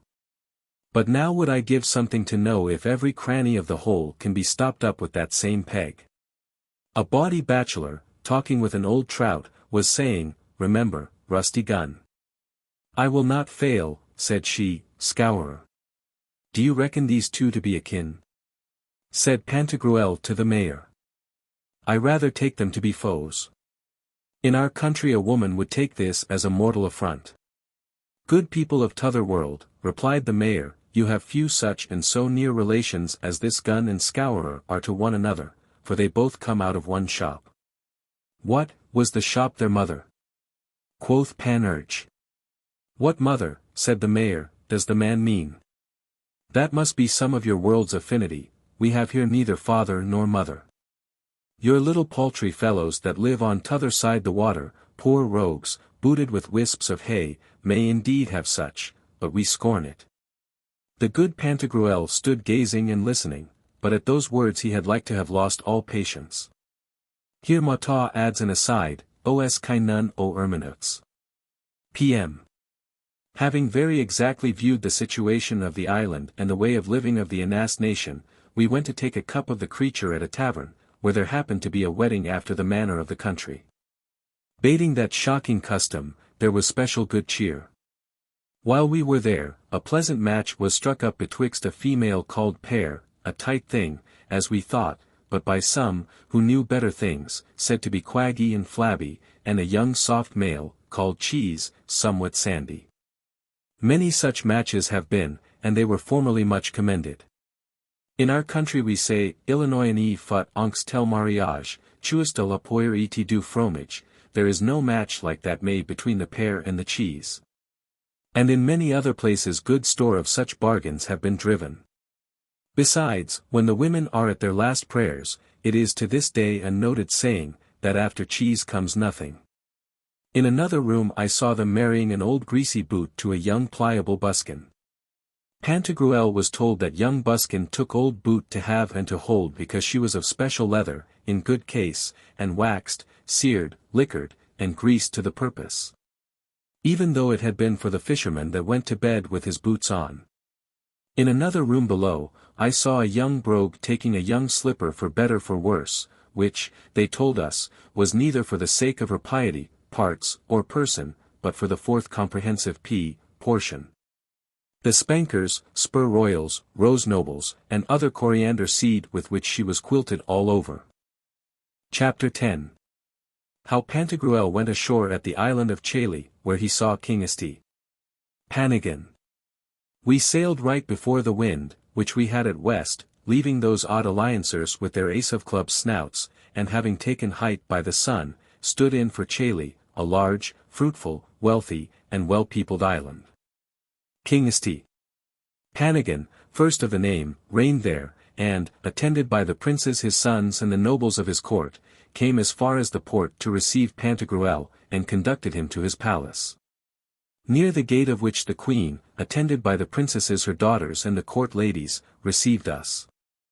Panagan directed her and all her retinue to salute Pantagruel and his men with a kiss, for such was the civil custom of the country. And they were all fairly bussed accordingly, except Friar John, who stepped aside and sneaked off among the king's officers. Panagan used all the entreaties imaginable to persuade Pantagruel to tarry there that day and the next. But he would needs be gone, and excused himself upon the opportunity of wind and weather, which, being oftener desired than enjoyed, ought not to be neglected when it comes. Panagan, having heard these reasons, let us go, but first made us take off some 25 or 30 bumpers each. Pantagruel, returning to the port, missed Friar John, and asked why he was not with the rest of the company. Panurge could not tell how to excuse him, and would have gone back to the palace to call him, when Friar John overtook them, and merrily cried, "Long live the noble Panagan! As I love my belly, he minds good eating, and keeps a noble house and a dainty kitchen. I have been there, boys. Everything goes about by dozens. I was in good hopes to have stuffed my puddings there like a monk." "What? Always in a kitchen, friend?" said Pantagruel. "By the belly of St. Crankupon," quoth the friar, "I understand the customs and ceremonies which are used there much better than all the formal stuff, antique postures, and nonsensical fiddle-faddle that must be used with those women, magni magna, shitencum shita. Cringes, grimaces, scrapes, bows, and congees. Double honors this way, triple salutes that way, the embrace, the grasp, the squeeze, the hug, the leer, the smack, beso las manos de vostra merce, de vostra maesta. You are most terrabin, terabas, stront, that's downright Dutch. Why all this ado? I don't say but a man might be for a bit by the by and away, to be doing as well as his neighbours, but this little nasty cringing and courtesying made me as mad as any March devil. You talk of kissing ladies. By the worthy and sacred frock I wear, I seldom venture upon it, lest I be served as was the Lord of Gyarcaroas. What was it? Said Pantagruel, I know him. He is one of the best friends I have. He was invited to a sumptuous feast, said Friar John, by a relation and neighbour of his, together with all the gentlemen and ladies in the neighbourhood. Now some of the latter expecting his coming, dressed the pages in women's clothes, and finified them like any babies, then ordered them to meet my lord at his coming near the drawbridge. So the complimenting monsieur came, and there kissed the petticoat lads with great formality. At last the ladies, who minded passages in the gallery, burst out with laughing, and made signs to the pages to take off their dress. Which the good lord having observed, the devil a bit he durst make up to the true ladies to kiss them, but said, that since they had disguised the pages, by his great-grandfather's helmet, these were certainly the very footmen and grooms still more cunningly disguised. Odds fish, de Jurandi, why do not we rather remove our humanities into some good warm kitchen of God, that noble laboratory, and there admire the turning of the spits, the harmonious rattling of the jacks and fenders. Criticize on the position of the lard, the temperature of the potages, the preparation for the dessert, and the order of the wine service. Beati immaculati in via matter of breviary, my masters. Chapter 11. Why monks love to be in kitchens.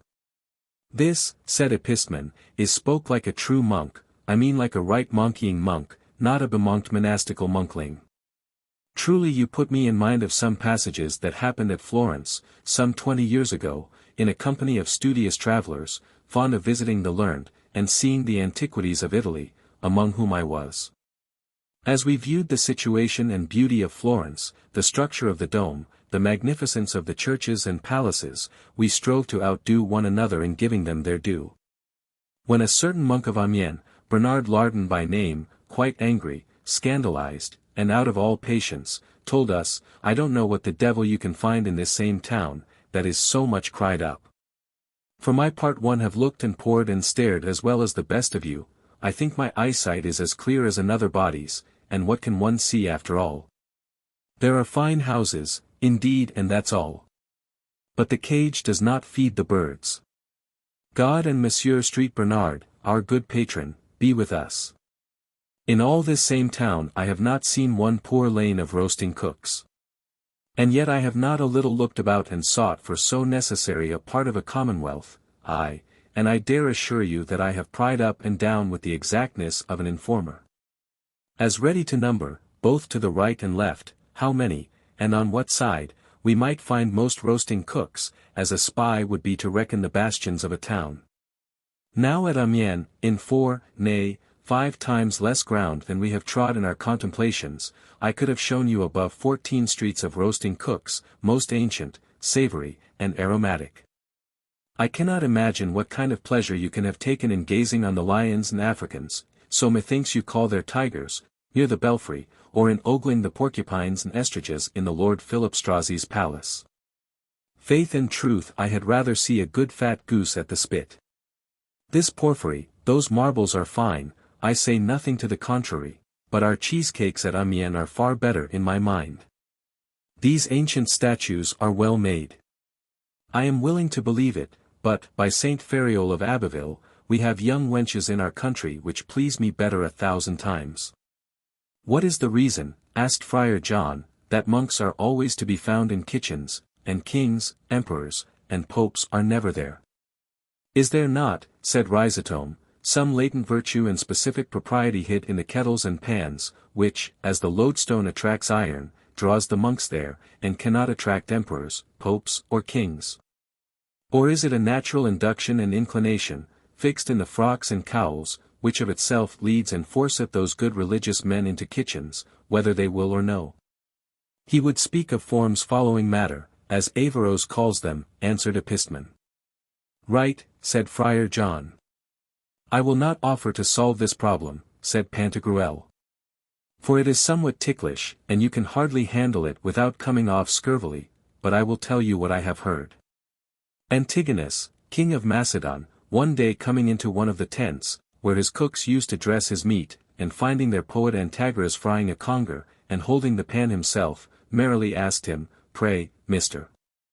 Poet, was Homer frying congers when he wrote the deeds of Agamemnon? Antagoras readily answered, But do you think, sir, that when Agamemnon did them he made it his business to know if any in his camp were frying congers?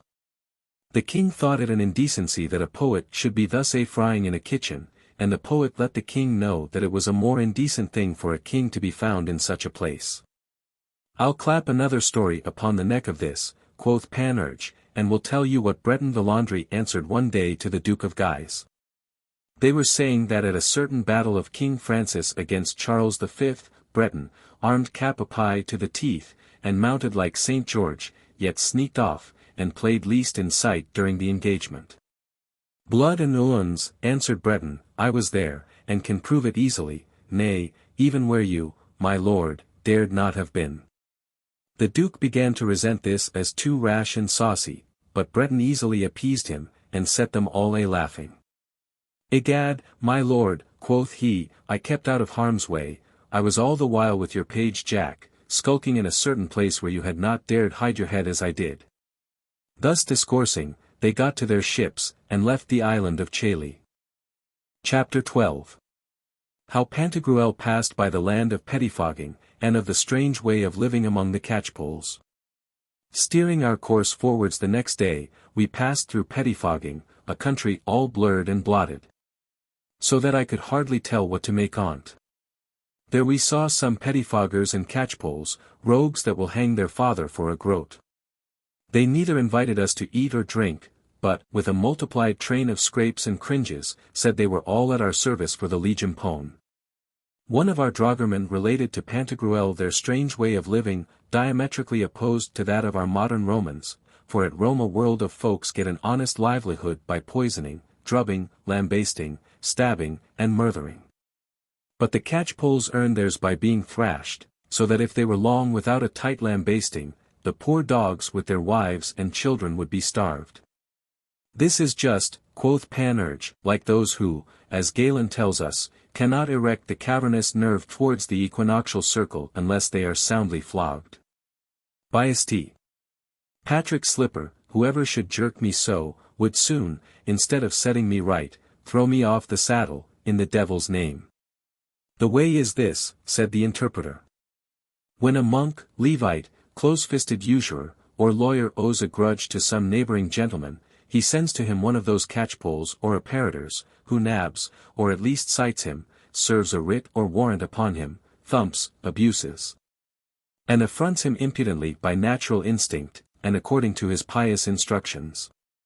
Insomuch, that if the gentleman hath but any guts in his brains, and is not more stupid than a gyron frog, he will find himself obliged either to apply a faggot stick or his sword to the rascal's jobbernoll, give him the gentle lash, or make him cut a caper out at the window, by way of correction.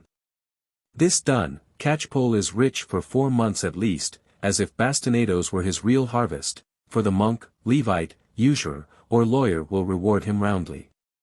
And my gentleman must pay him such swinging damages that his acres must bleed for it, and he be in danger of miserably rotting within a stone doublet, as if he had struck the king. Quoth Panurge, I know an excellent remedy against this used by the Lord of Bache. What is it? Said Pantagruel.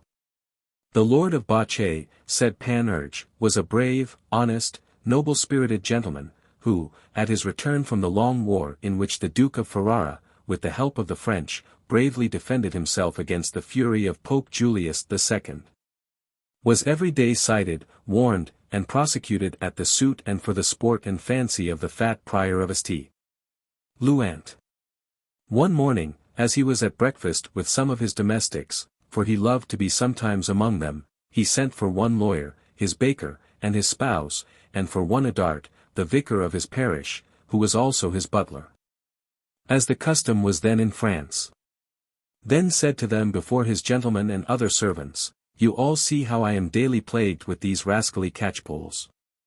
Truly, if you do not lend me your helping hand, I am finally resolved to leave the country, and go fight for the Sultan, or the devil, rather than be thus eternally teased.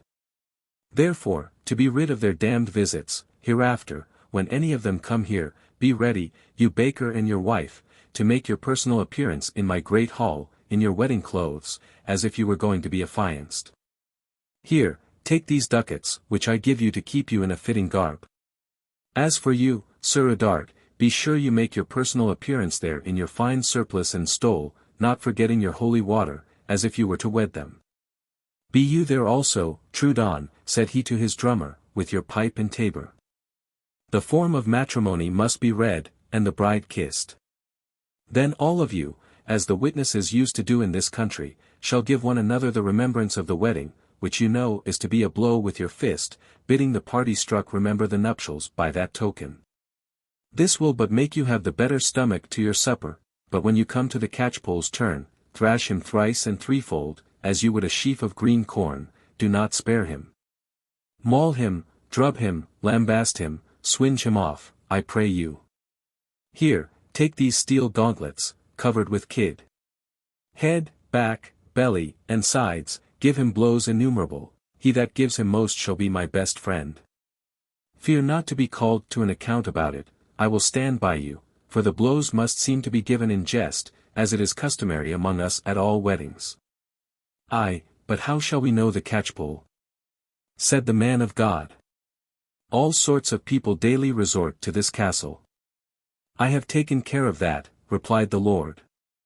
When some fellow, either on foot, or on a scurvy jade, with a large broad silver ring on his thumb, comes to the door, he is certainly a catchpole. The porter having civilly let him in, shall ring the bell, then be all ready, and come into the hall, to act the tragicomedy whose plot I have now laid for you. That numerical day, as chance would have it, came an old fat ruddy catchpole.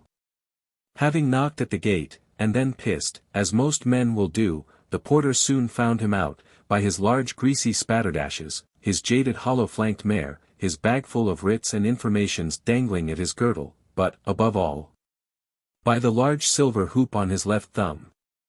The porter was civil to him, admitted him in kindly, and rung the bell briskly. As soon as the baker and his wife heard it, they clapped on their best clothes, and made their personal appearance in the hall, keeping their gravities like a new-made judge. The dominie put on his surplice and stole, and as he came out of his office, met the catchpole, had him in there, and made him suck his face a good while the gauntlets were drawing on all hands. And then told him, you are come just in pudding time, my lord is in his right cue. We shall feast like kings anon, here is to be swinging doings, we have a wedding in the house, here, drink and cheer up, pull away. While these two were at it hand to fist, Bacche, seeing all his people in the hall in their proper equipage, sends for the vicar. Udart comes with the holy water pot, followed by the catchpole, who, as he came into the hall, did not forget to make good store of awkward cringes, and then served Bacche with a writ. Bacche gave him grimace for grimace, slipped an angel into his mutton fist, and prayed him to assist at the contract in ceremony, which he did. When it was ended, thumps and fisticuffs began to fly about among the assistants.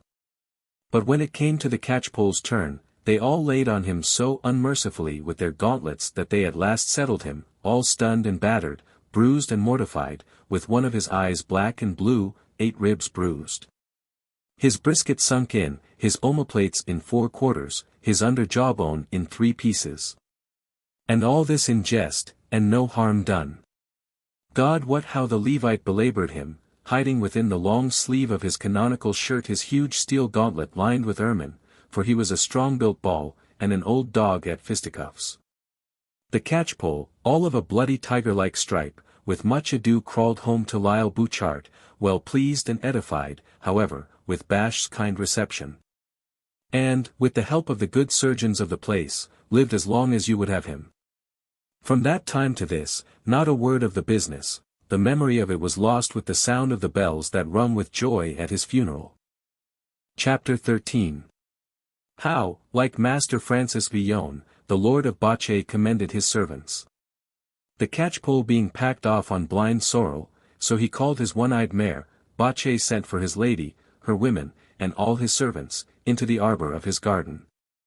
Had wine brought, attended with good store of pasties, hams, fruit, and other table ammunition, for a nuncheon, drank with them joyfully, and then told them this story.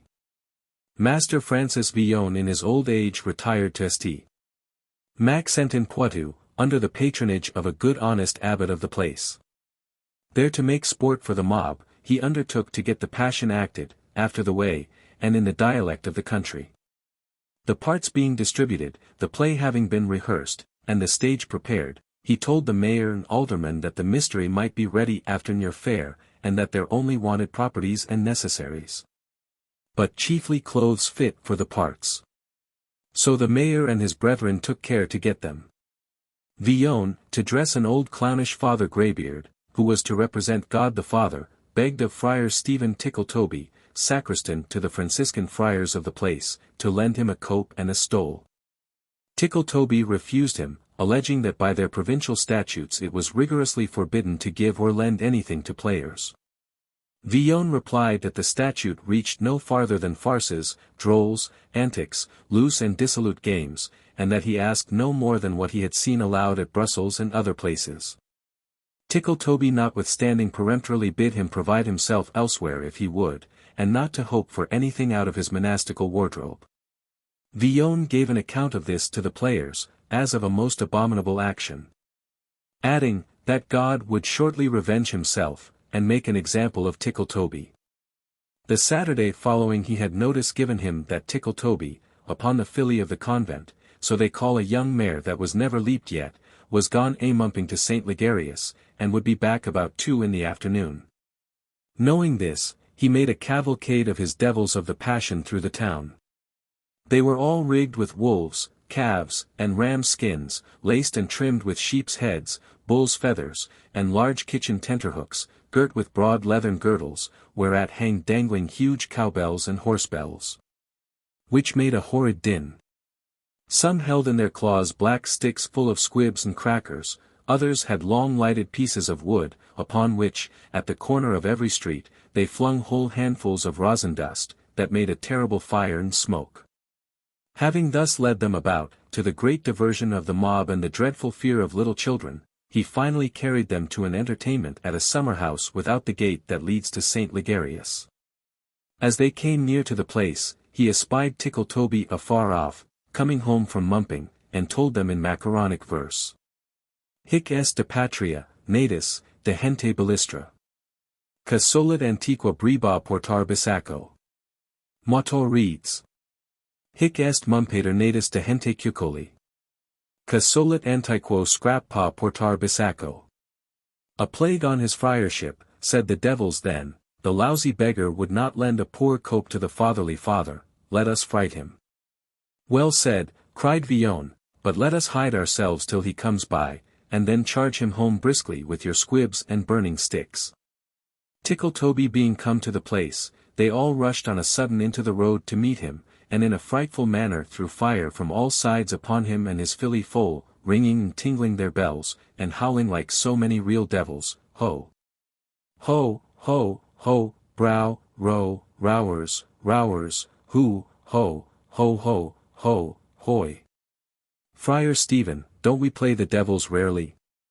The filly was soon scared out of her 7 senses, and began to start, to funk it, to squirt it, to trot it, to fart it, to bound it, to gallop it, to kick it, to spurn it, to calcitrate it, to wince it, to frisk it, to leap it, to curvet it. With double jerks, and bum motions. Insomuch that she threw down Tickletoby, though he held fast by the tree of the pack saddle with might and main. Now his straps and stirrups were of cord. And on the right side his sandals were so entangled and twisted that he could not for the heart's blood of him get out his foot. Thus he was dragged about by the filly through the road, scratching his bare breech all the way. She still multiplying her kicks against him, and straying for fear over hedge and ditch, insomuch that she trepanned his thick skull so that his cockle brains were dashed out near the Hosanna or High Cross. Then his arms fell to pieces, one this way and the other that way, and even so were his legs served at the same time. Then she made a bloody havoc with his puddings. And being got to the convent, brought back only his right foot and twisted sandal, leaving them to guess what was become of the rest. Villon, seeing that things had succeeded as he intended, said to his devils, "You will act rarely, gentlemen devils, you will act rarely, I dare engage you'll top your parts. I defy the devils of Saumur, Douai, Montmorillon, Langes, St.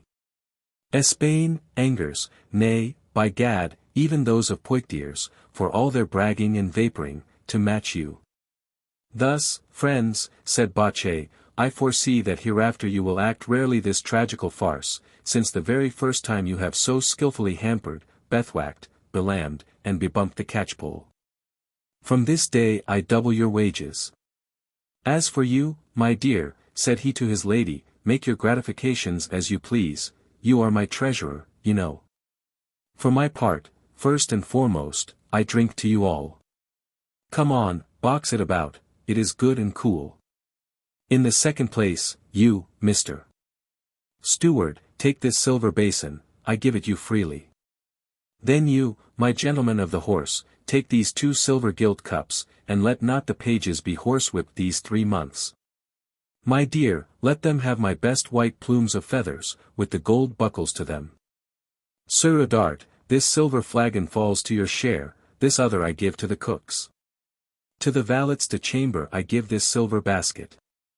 To the grooms, this silver gilt boat, to the porter, these 2 plates, to the hostlers, these 10 porringers. Trudon, take you these silver spoons and this sugar box. You, footman, take this large salt. Serve me well, and I will remember you. For, on the word of a gentleman, I had rather bear in war 100 blows on my helmet in the service of my country than be once cited by these knavish catchpoles merely to humour this same gorbelied prior. Chapter 14. A further account of catchpoles who were drubbed at Bash's house. For days after another young, long-shanked, raw-boned catchpole coming to serve Bachet with a writ at the fat prior's request. Was no sooner at the gate but the porter smelt him out and rung the bell. At whose second pull all the family understood the mystery. Lawyer was kneading his dough, his wife was sifting meal, Udart was toping in his office, the gentlemen were playing at tennis, the Lord Bachet at in and out with my lady. The waiting men and gentlewomen at push-pin, the officers at lanterlot, and the pages at hot cockles, giving one another smart bangs. They were all immediately informed that a catchpole was housed. Upon this Udart put on his sacerdotal, and Lawyer and his wife their nuptial badges, Trudon piped it, and then tabred it like mad, all made haste to get ready, not forgetting the gauntlets. Bachet went into the outward yard.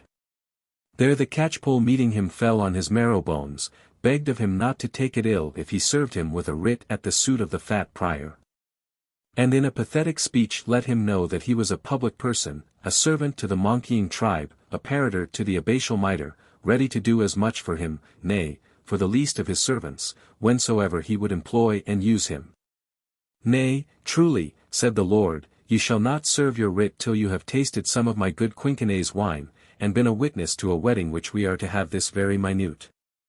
Let him drink and refresh himself, added he, turning towards the Levitical butler, and then bring him into the hall. After which, Catchpole, well stuffed and moistened, came with a dart to the place where all the actors in the farce stood ready to begin. The sight of their game set them a-laughing, and the messenger of mischief grinned also for company's sake. Then the mysterious words were muttered to and by the couple, their hands joined, the bride bussed, and all besprinkled with holy water. While they were bringing wine and kickshaws, thumps began to trot about by dozens. The catchpole gave the Levite several blows. Udart, who had his gauntlet hid under his canonical shirt, draws it on like a mitten, and then, with his clenched fist, souse he fell on the catchpole and mauled him like a devil. The junior gauntlets dropped on him likewise like so many battering rams. Remember the wedding by this, by that, by these blows, said they.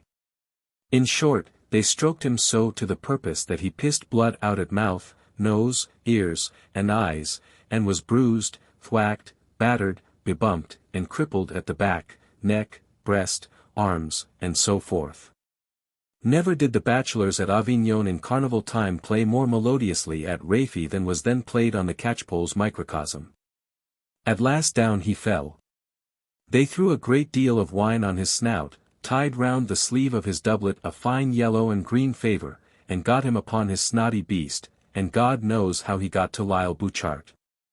Where I cannot truly tell you whether he was dressed and looked after or no, both by his spouse and the able doctors of the country, for the thing never came to my ears.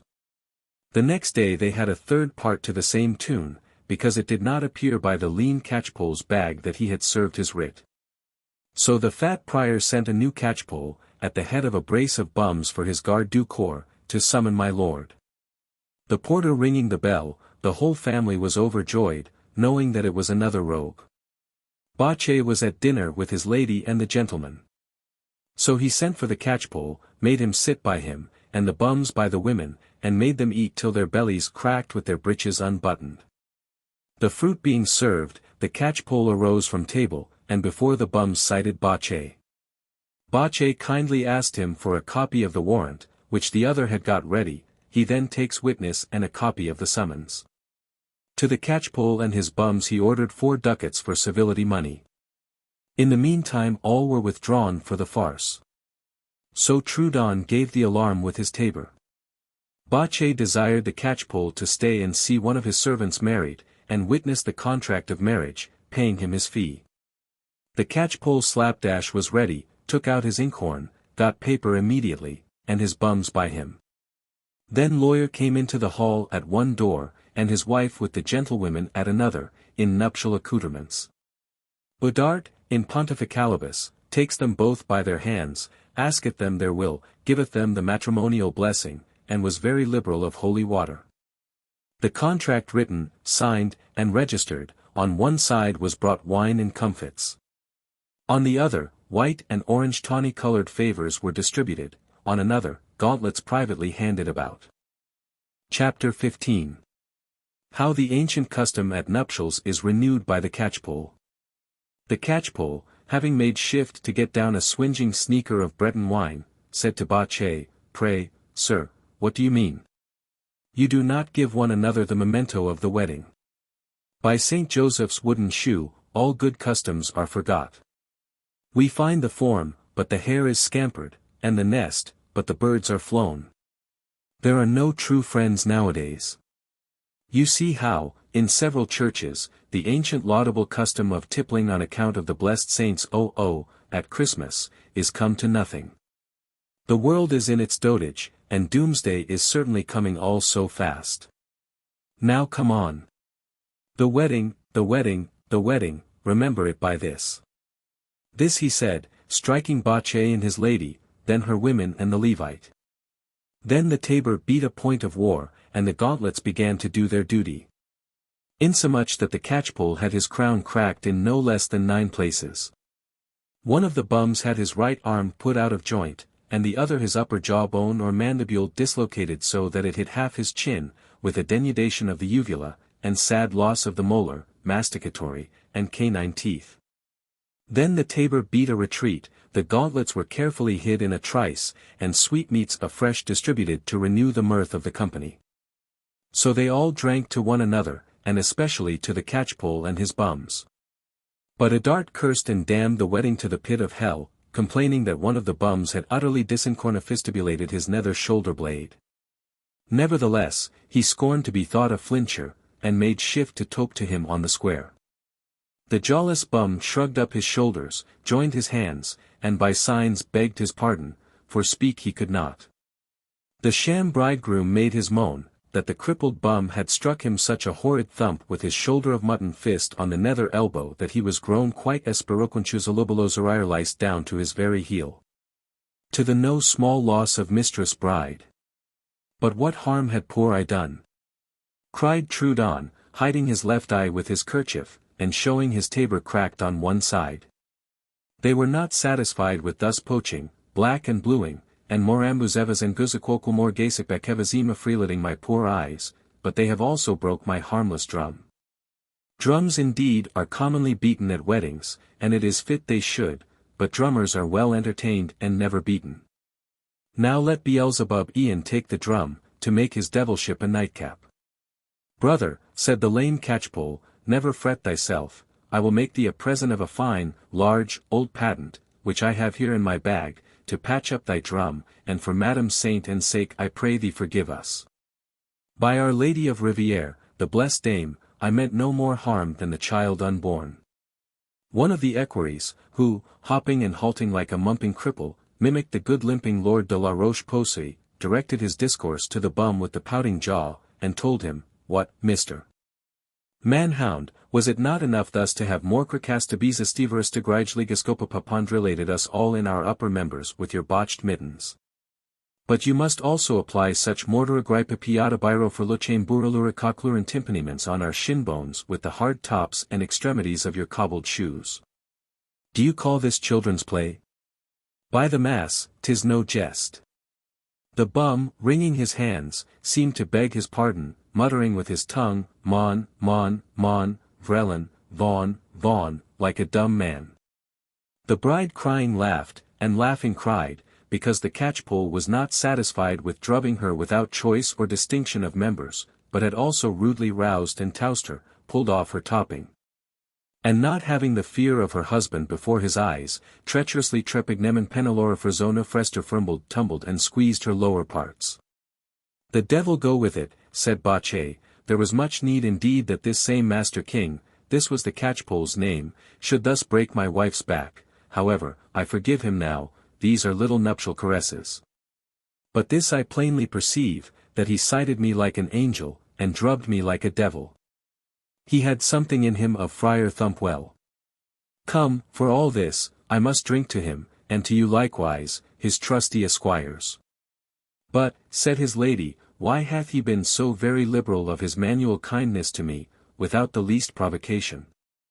I assure you, I by no means like it, but this I dare say for him, that he hath the hardest knuckles that ever I felt on my shoulders.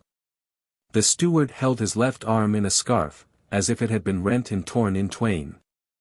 I think it was the devil, said he, that moved me to assist at these nuptials, shame on ill luck. I must needs be meddling with a pox, and now see what I have got by the bargain, both my arms are wretchedly engulavezenmasked and bruised. Do you call this a wedding? By St. Bridget's tooth, I had rather be at that of a Tom T. D. man. This is, oh, my word, even just such another feast as was that of the Lapithae, described by the philosopher of Samosata. One of the bums had lost his tongue. The other two, though they had more need to complain, made their excuse as well as they could, protesting that they had no ill design in this dumbfounding, begging that, for goodness' sake, they would forgive them. And so, though they could hardly budge a foot, or wag along, away they crawled. About a mile from Bash Seat, the catchpole found himself somewhat out of sorts. The bums got to Lyle Bouchard, publicly saying that since they were born they had never seen an honester gentleman than the Lord of Bachet, or civiller people than his, and that they had never been at the like wedding, which I verily believe. But that it was their own faults if they had been tickled off, and tossed about from post to pillar, since themselves had began the beating. So they lived I cannot exactly tell you how many days after this. But from that time to this it was held for a certain truth that Bash's money was more pestilential, mortal, and pernicious to the catchpoles and bums than were formerly the aurum thalassonum and the Stygian horse to those that possessed them. Ever since this he lived quietly, and Bash's wedding grew into a common proverb. Chapter 16. How Friar John made trial of the nature of the catchpoles. This story would seem pleasant enough, said Pantagruel, were we not to have always the fear of God before our eyes. It had been better, said Epistemon, if those gauntlets had fallen upon the fat prior. Since he took a pleasure in spending his money partly to vex Bachet, partly to see those catchpoles banged, good lusty thumps would have done well on his shaved crown, considering the horrid concussions nowadays among those puny judges.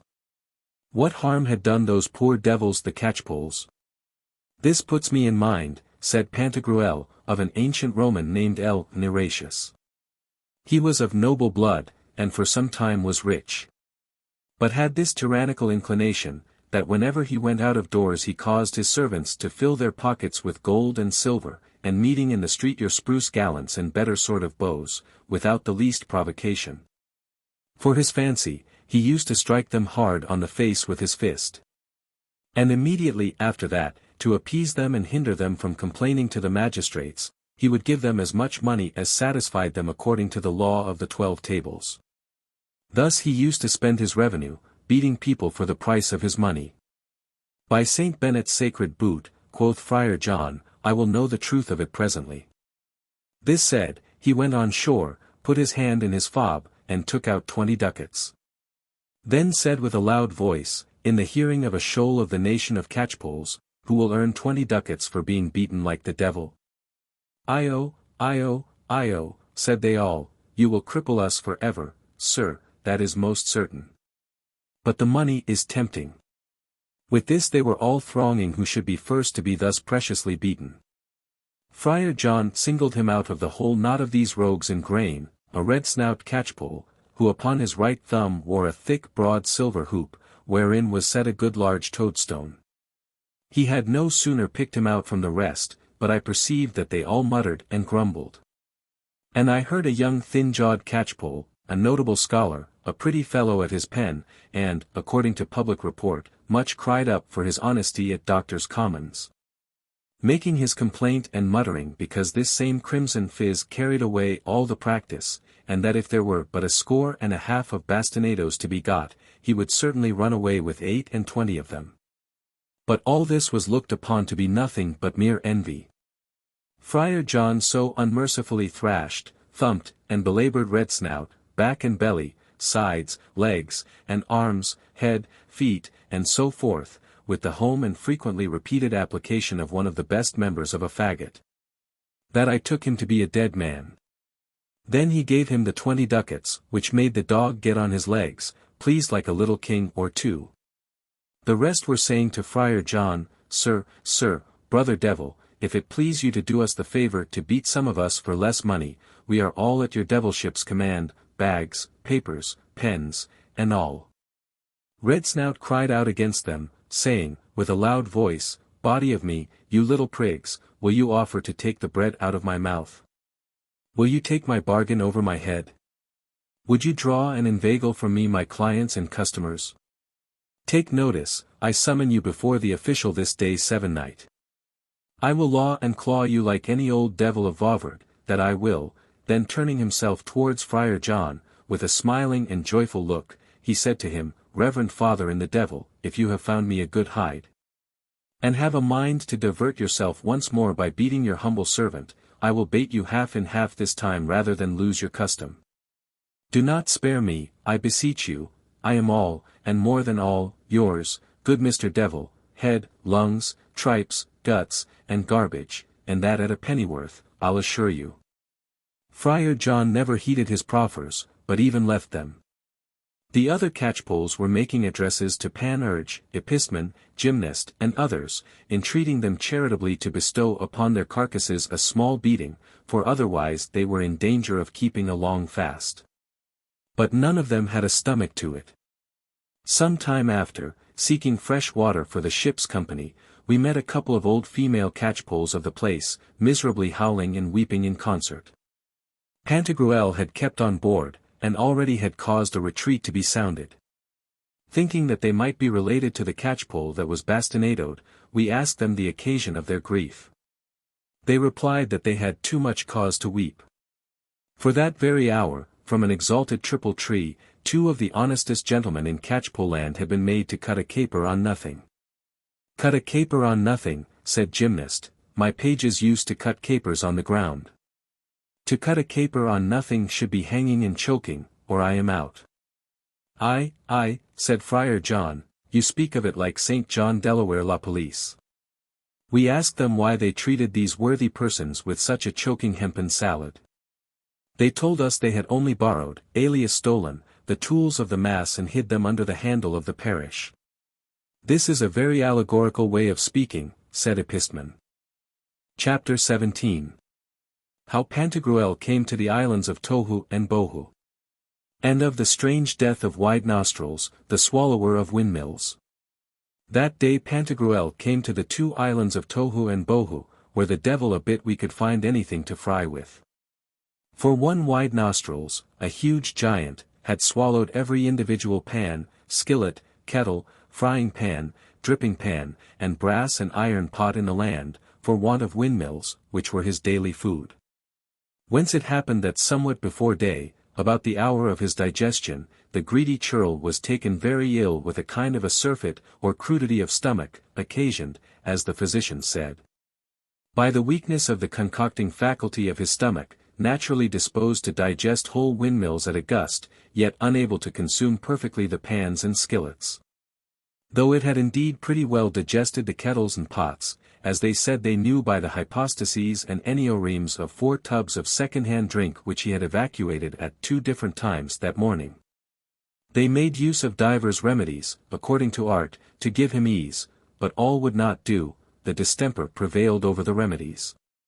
Insomuch that the famous wide nostrils died that morning of so strange a death that I think you ought no longer to wonder at that of the poet Aeschylus. It had been foretold him by the soothsayers that he would die on a certain day by the ruin of something that should fall on him. The fatal day being come in its turn, he removed himself out of town, far from all houses, trees, rocks, or any other things that can fall and endanger by their ruin, and strayed in a large field, trusting himself to the open sky. There very secure, as he thought, unless indeed the sky should happen to fall, which he held to be impossible. Yet they say that the larks are much afraid of it, for if it should fall, they must all be taken. The Celts that once lived near the Rhine, they are our noble valiant French, in ancient times were also afraid of the skies falling. For being asked by Alexander the Great what they feared most in this world, hoping well they would say that they feared none but him, considering his great achievements, they made answer that they feared nothing but the skies falling.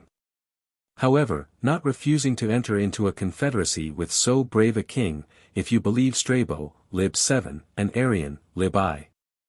Plutarch also, in his book of the face that appears on the body of the moon, speaks of one Pheneces, who very much feared the moon should fall on the earth, and pitied those that live under that planet, as the Ethiopians and Taprobanians. If so heavy a mass ever happened to fall on them, and would have feared the like of heaven and earth had they not been duly propped up and borne by the Atlantic pillars, as the ancients believed, according to Aristotle's testimony, lib. 5, Metaphes. Notwithstanding all this, poor Aeschylus was killed by the fall of the shell of a tortoise, which falling from betwixt the claws of an eagle high in the air, just on his head, dashed out his brains. Neither ought you to wonder at the death of another poet, I mean old jolly Anacreon, who was choked with a grape stone. Nor at that of Fabius the Roman praetor, who was choked with a single goat's hair as he was supping up a porringer of milk. Nor at the death of that bashful fool, who by holding in his wind, and for want of letting out a bum gunshot, died suddenly in the presence of the Emperor Claudius. Nor at that of the Italian buried on the Via Flaminia at Rome, who in his epitaph complains that the bite of a she-puss on his little finger was the cause of his death. Nor of that of Q. Licanius Bassus, who died suddenly of so small a prick with a needle on his left thumb that it could hardly be discerned.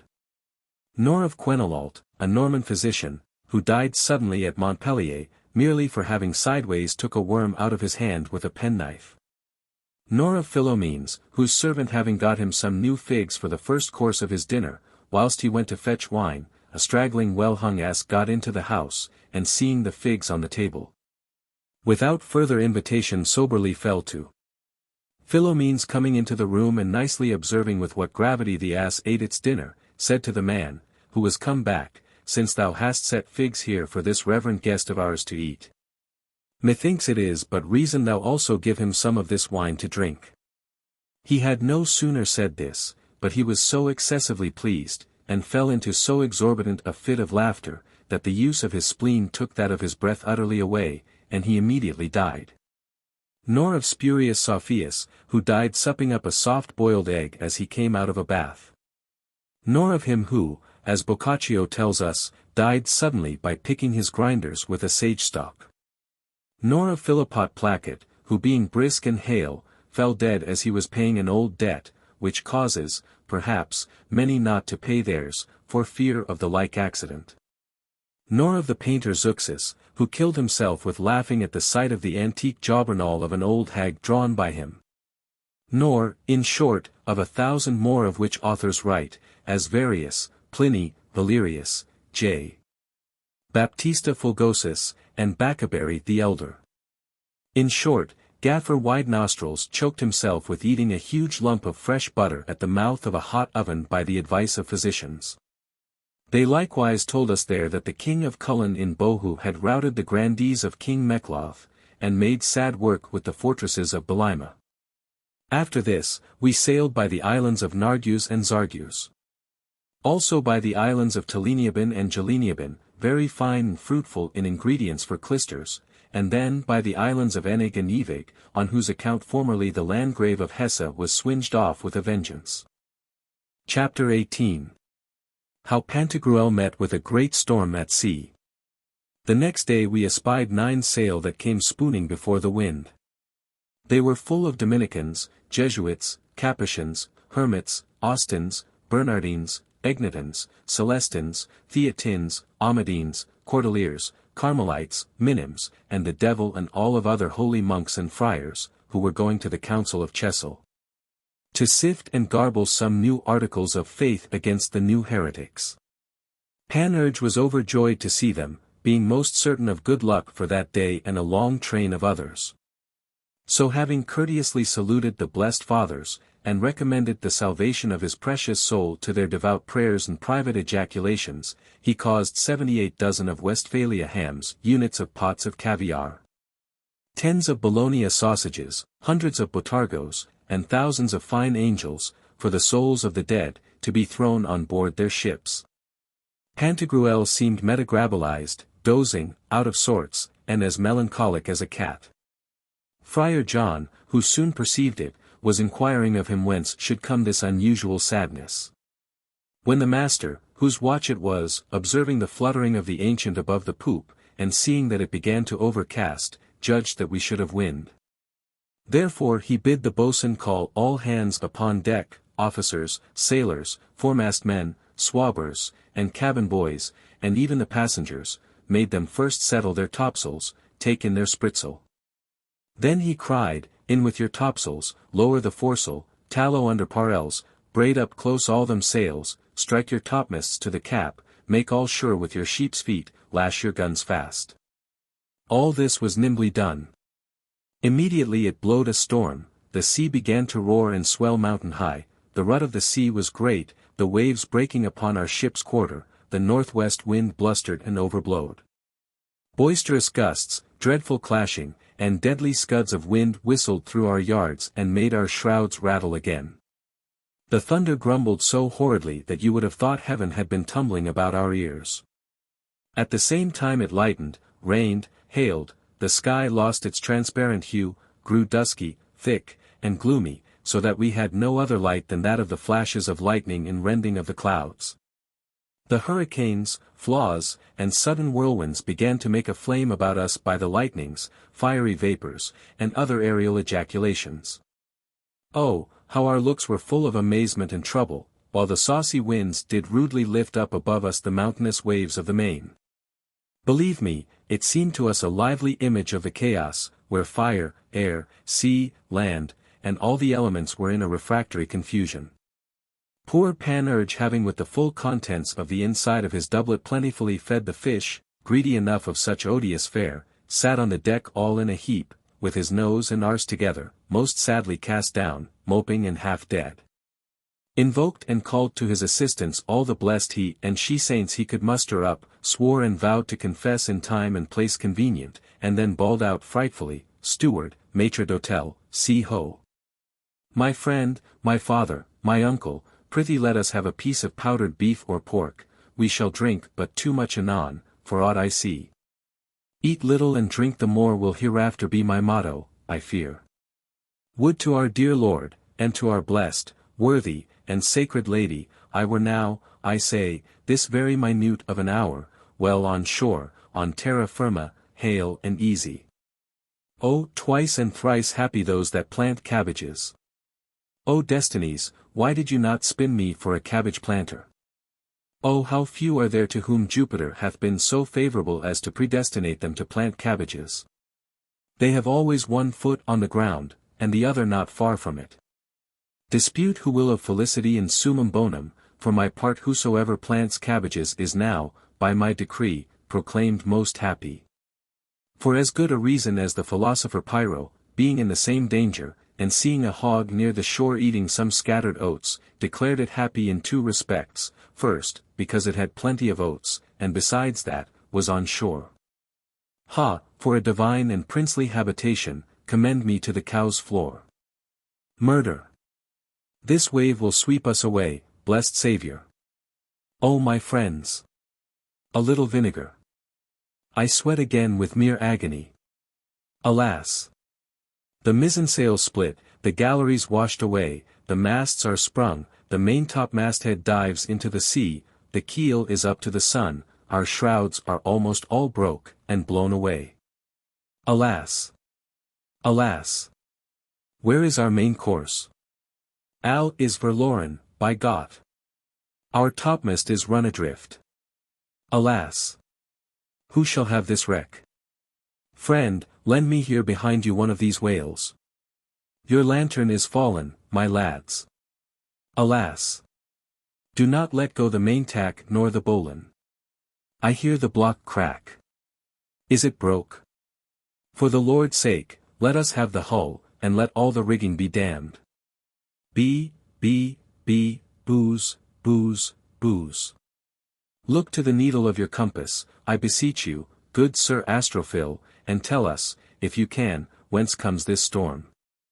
My heart's sunk down below my midriff. By my troth, I am in a sad fright, boo, booze, I am lost forever. I kite myself for mere madness and fear. Boo, auto to ti. Boo,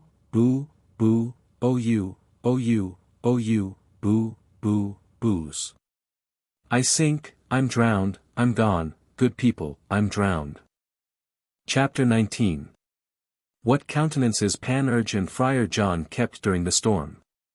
Pantagruel, having first implored the help of the great and almighty deliverer, and prayed publicly with fervent devotion, by the pilot's advice held tightly the mast of the ship. Friar John had stripped himself to his waistcoat, to help the seamen. Epistemon, Ponocrates, and the rest did as much. Panurge alone sat on his breech upon deck, weeping and howling. Friar John espied him going on the quarter-deck, and said to him, Odzuns. Panurge the calf, Panurge the winner, Panurge the brayer, would it not become thee much better to lend us here a helping hand than to lie lowing like a cow, as thou dost, sitting on thy stones like a bald-breeched baboon? Booze, returned Panurge, Friar John, my friend, my good father, I am drowning, my dear friend. I drown. I am a dead man, my dear father in God, I am a dead man, my friend, your cutting hanger cannot save me from this, alas. Alas. We are above Ella. Above the pitch, out of tune, and off the hinges. Booze. Alas. We are now above G sol re ut. I sink, ha, my father, my uncle, my all. The water is got into my shoes by the collar. Booze, payish, who, he, ha, I drown. Alas. Who,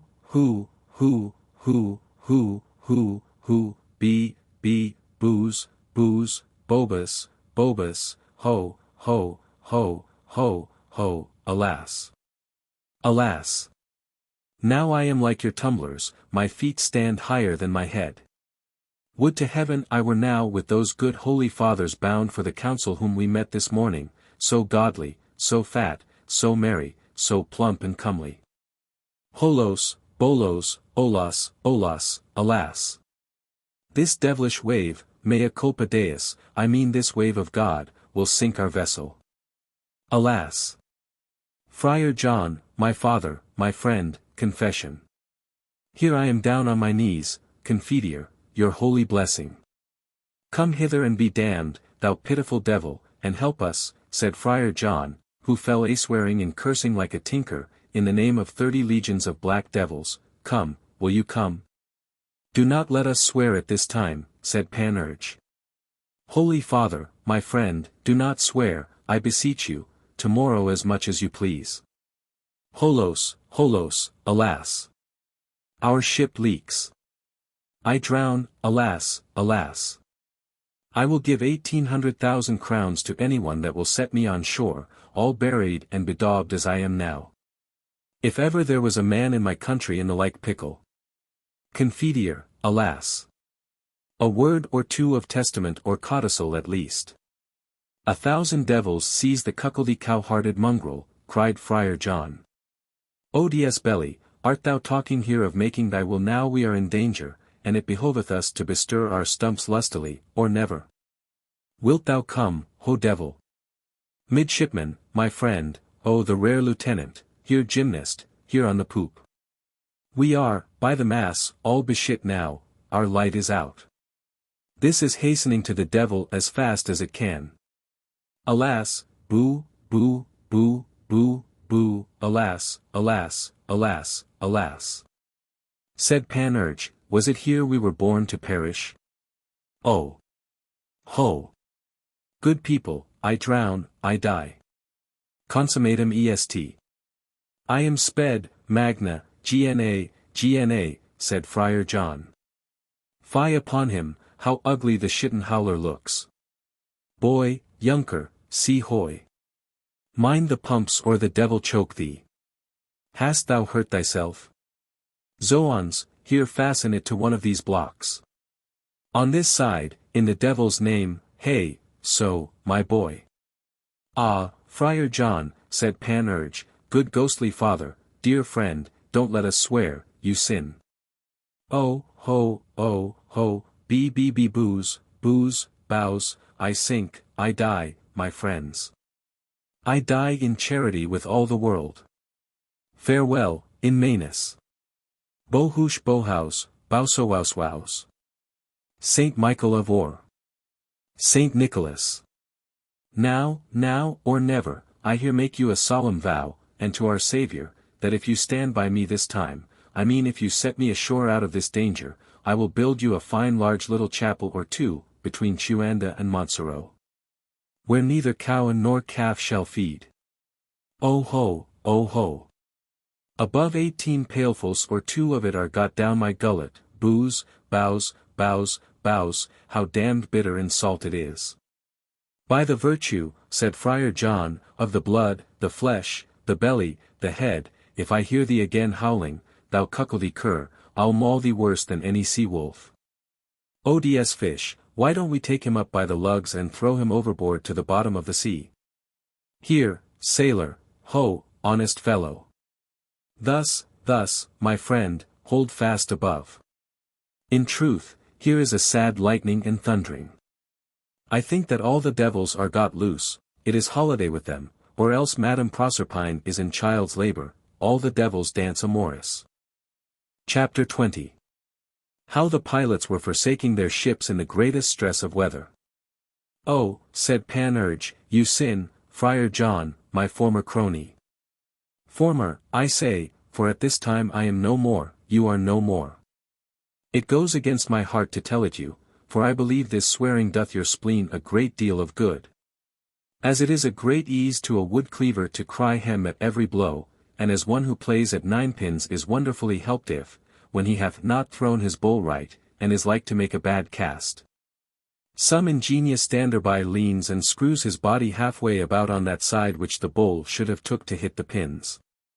Nevertheless, you offend, my sweet friend. But what do you think of eating some kind of cabarotidos? Wouldn't this secure us from this storm? I have read that the ministers of the gods Cabri, so much celebrated by Orpheus, Apollonius, Pherecydes, Strabo, Pausanias, and Herodotus were always secure in time of storm. He dotes, he raves, the poor devil. 1,000, 1,000,000, nay, 100,000,000 of devils seize the hornified dodipole. Lends a hand here, ho, tiger, wouldst thou? Here, on the starboard side. ODS me, thou buffalo's head stuffed with relics, what ape's paternoster art thou muttering and chattering here between thy teeth? That devil of a sea-calf is the cause of all this storm, and is the only man who doth not lend a helping hand. By G, if I come near thee, I'll fetch thee out by the head and ears with a vengeance, and chastise thee like any tempestative devil. Here, mate, my lad, hold fast, till I have made a double knot. O brave boy! Would to heaven thou wert abbot of Talamus, and that he that is were guardian of Crowley. Hold, brother Ponocrates, you will hurt yourself, man. Epistman, prithee stand off out of the hatchway. Methinks I saw the thunder fall there but just now. Con the ship, so ho, mind your steerage. Well said, thus, steady, keep her thus, get the longboat clear, steady. ODS fish, the beakhead is staved to pieces. Grumble, devils, fart, belch, shite, the wave. If this be weather, the devil's a ram. Nay, by G, a little more would have washed me clear away into the current. I think all the legions of devils hold here their provincial chapter, or are polling, canvassing, and wrangling for the election of a new rector. Starboard, well said. Take heed, have a care of your noddle, lad, in the devil's name. So ho, starboard, starboard. Booze, cried Panurge, booze, booze, I am lost. I see neither heaven nor earth, of the four elements we have here only fire and water left. Booze. Would it were the pleasure of the worthy divine bounty that I were at this present hour in the close at Seoul, or at Innocence the pastry cook over against the painted wine vault at Chinon, though I were to strip to my doublet, and bake the petty pasties myself. Honest man, could not you throw me ashore? You can do a world of good things, they say. I give you all Salmigondinois, and my large shore full of whelks, cockles, and periwinkles, if, by your industry, I ever set foot on firm ground. Alas, alas! I drown. Hark ye, my friends, since we cannot get safe into port, let us come to an anchor in some road, no matter whither. Drop all your anchors, let us be out of danger, I beseech you. Here, honest tar, get you into the chains, and heave the lead, and please you. Let us know how many fathom water we are in. Sound, friend, in the Lord Harry's name. Let us know whether a man might here drink easily without stooping. I am apt to believe one might. Helm a lee, ho, cried the pilot. Helm a lee, a hand or two at the helm, about ships with her, helm a lee, helm a lee. Stand off from the leech of the sail. Ho! Belay, here make fast below. Ho, helm a lee, lash sure the helm a lee, and let her drive. Is it come to that? Said Pantagruel, our good Saviour then help us. Let her lie under the sea, cried James Briar, our chief mate, let her drive. To prayers, to prayers. Let all think on their souls, and fall to prayers, nor hope to escape but by a miracle. Let us, said Panurge, make some good pious kind of vow, alas, alas, alas. Boo, booze, oh ho, let us make a pilgrim. Come, let every man club his penny towards it, come on. Here, on this side, said Friar John, in the devil's name. Let her drive, for the Lord's sake unhang the rudder.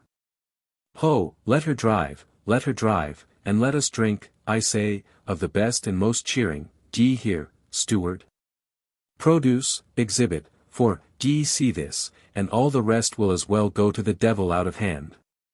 A pox on that wind-broker Aeolus, with his fluster-blusters. Sirrah, page, bring me here my drawer, for so he called his breviary, stay a little here, Hall, friend, thus. Oddsons, here is a deal of hail and thunder to no purpose. Hold fast above, I pray you. When have we All Saints' Day? I believe it is the unholy holiday of all the devil's crew. Alas! Said Panurge, Friar John damns himself here as black as buttermilk for the nonce. Oh, what a good friend I lose in him. Alas, alas! This is another gatspout than last year's. We are falling out of Scylla into Charybdis. Oh ho!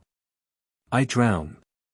Confiteor, one poor word or two by way of testament, Friar John, my ghostly father, good Mr. Abstractor, my crony, my achates, Xenomanes, my all. Alas!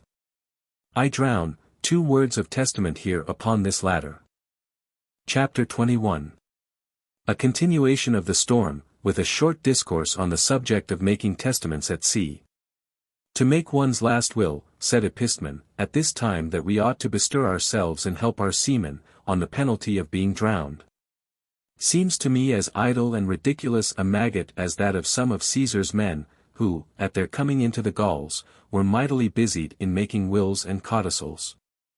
Bemoaned their fortune and the absence of their spouses and friends at Rome, when it was absolutely necessary for them to run to their arms and use their utmost strength against Ariovistus their enemy. This also is to be as silly as that jolt-headed loblolly of a carter, who, having laid his wagon fast in a slough, down on his marrow bones was calling on the strong-backed deity, Hercules, might and main, to help him at a dead lift. But all the while forgot to goad on his oxen and lay his shoulder to the wheels, as it behoved him. As if a Lord have mercy upon us alone would have got his cart out of the mire.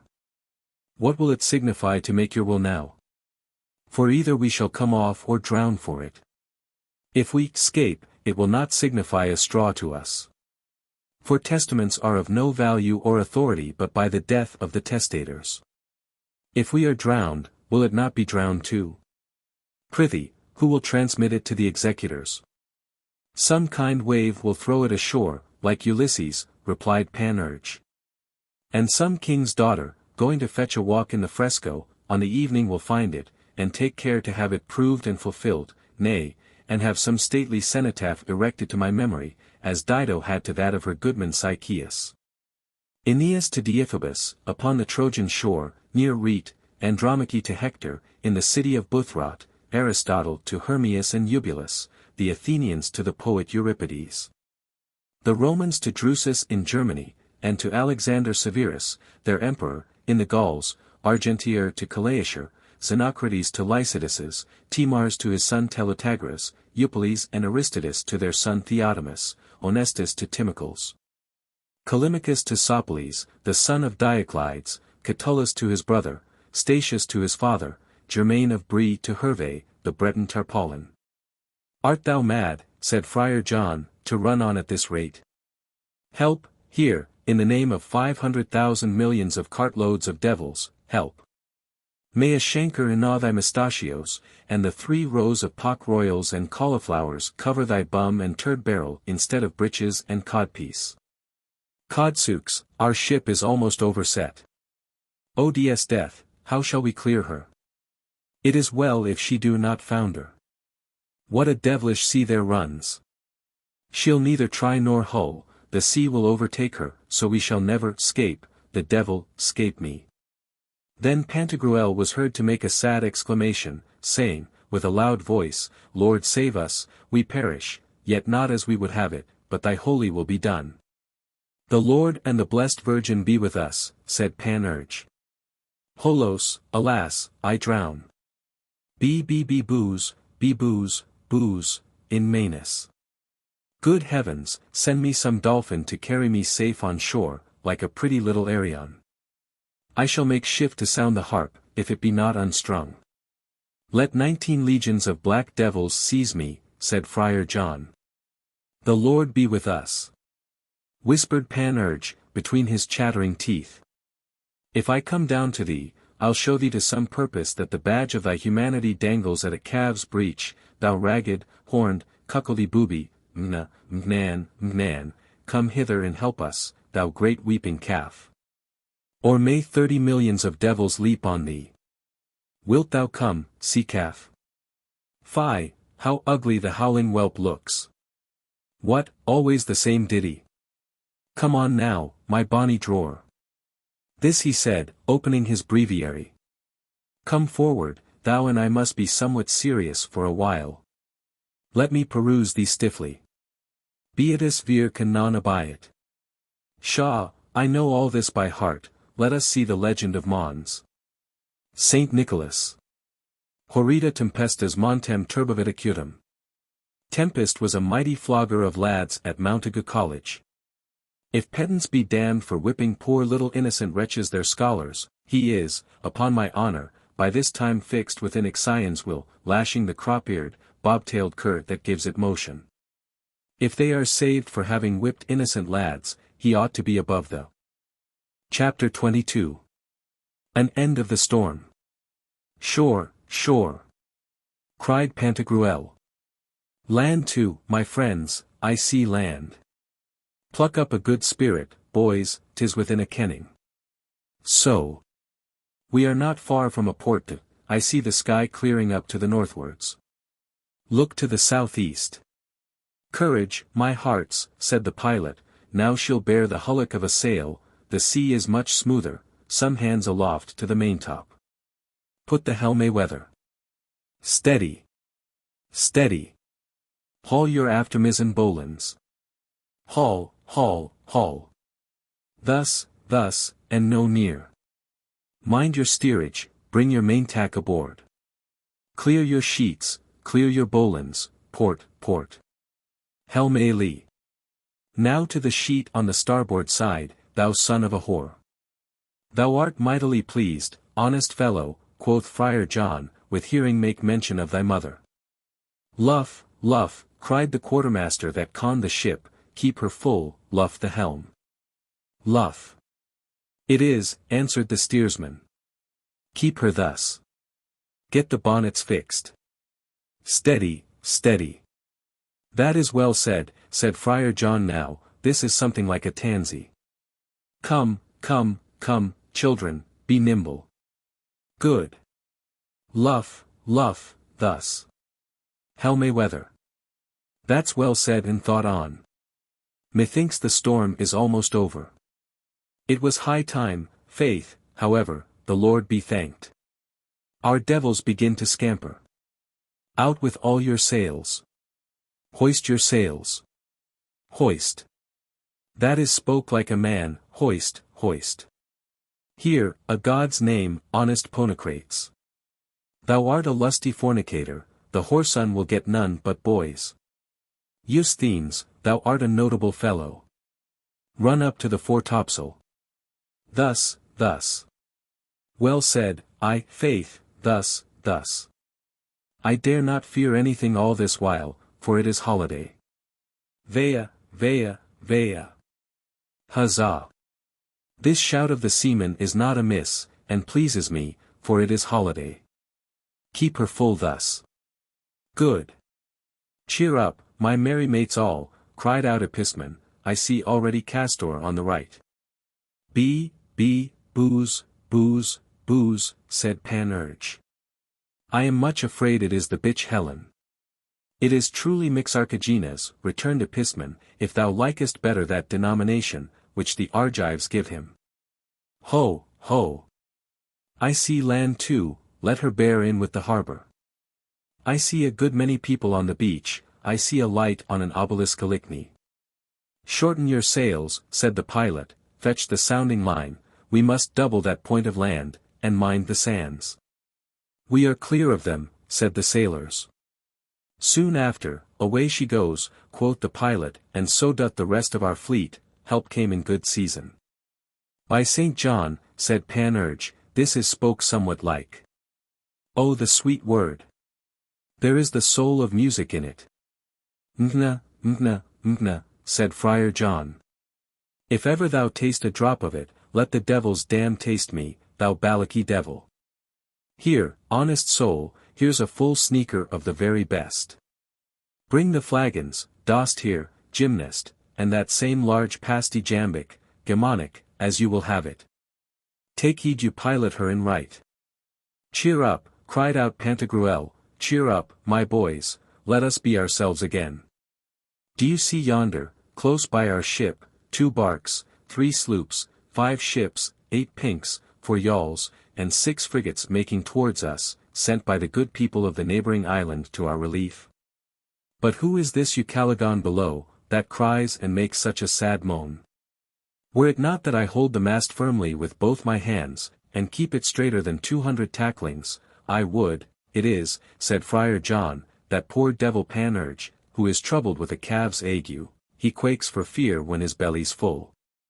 If, said Pantagruel, he hath been afraid during this dreadful hurricane and dangerous storm, provided, waving that, he hath done his part like a man, I do not value him a jot the less for it.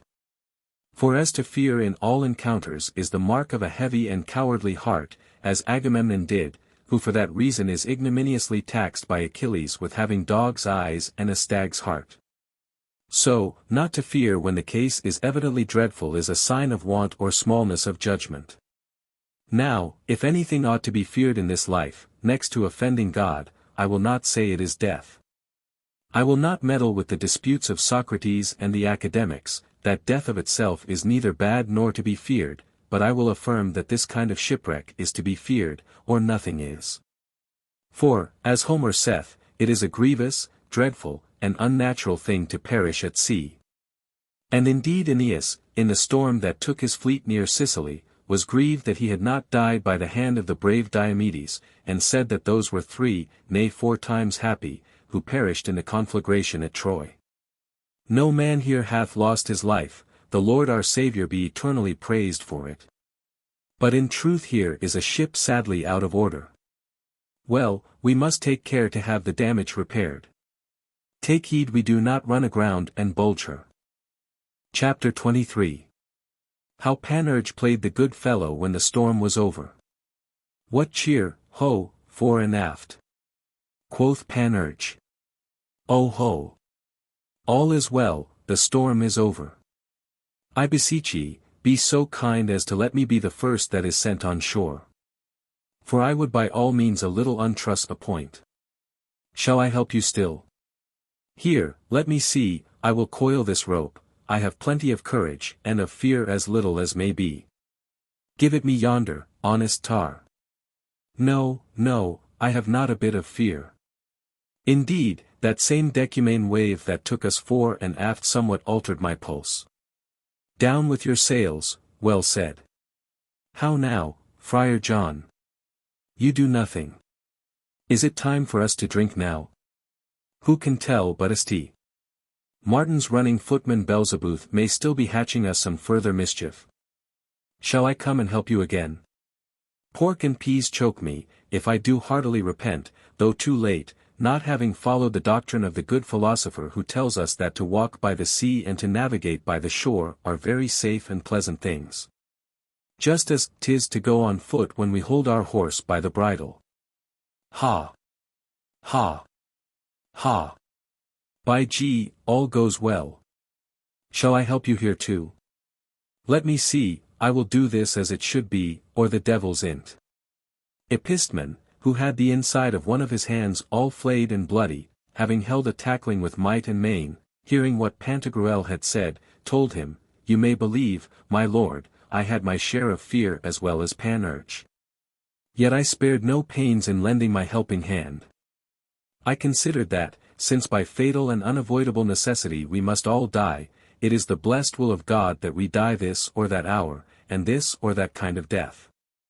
Nevertheless, we ought to implore, invoke, pray, beseech, and supplicate him, but we must not stop there, it behoveth us also to use our endeavours on our side, and, as the Holy Writ saith, to cooperate with him. You know what C. Flaminius, the consul, said when by Hannibal's policy he was penned up near the lake of Perouse, alias Thrasymene. Friends, said he to his soldiers, you must not hope to get out of this place barely by vows or prayers to the gods. No, 'tis by fortitude and strength we must escape and cut ourselves away with the edge of our swords through the midst of our enemies. Sallust likewise makes M. Porcius Cato say this, the help of the gods is not obtained by idle vows and womanish complaints, 'tis by vigilance, labor, and repeated endeavors that all things succeed according to our wishes and designs. If a man in time of need and danger is negligent, heartless, and lazy, in vain he implores the gods, they are then justly angry and incensed against him. The devil take me, said Friar John, I'll go his halves, quoth Panurge, if the clothes of Seville had not been all gathered, vintaged, gleaned, and destroyed.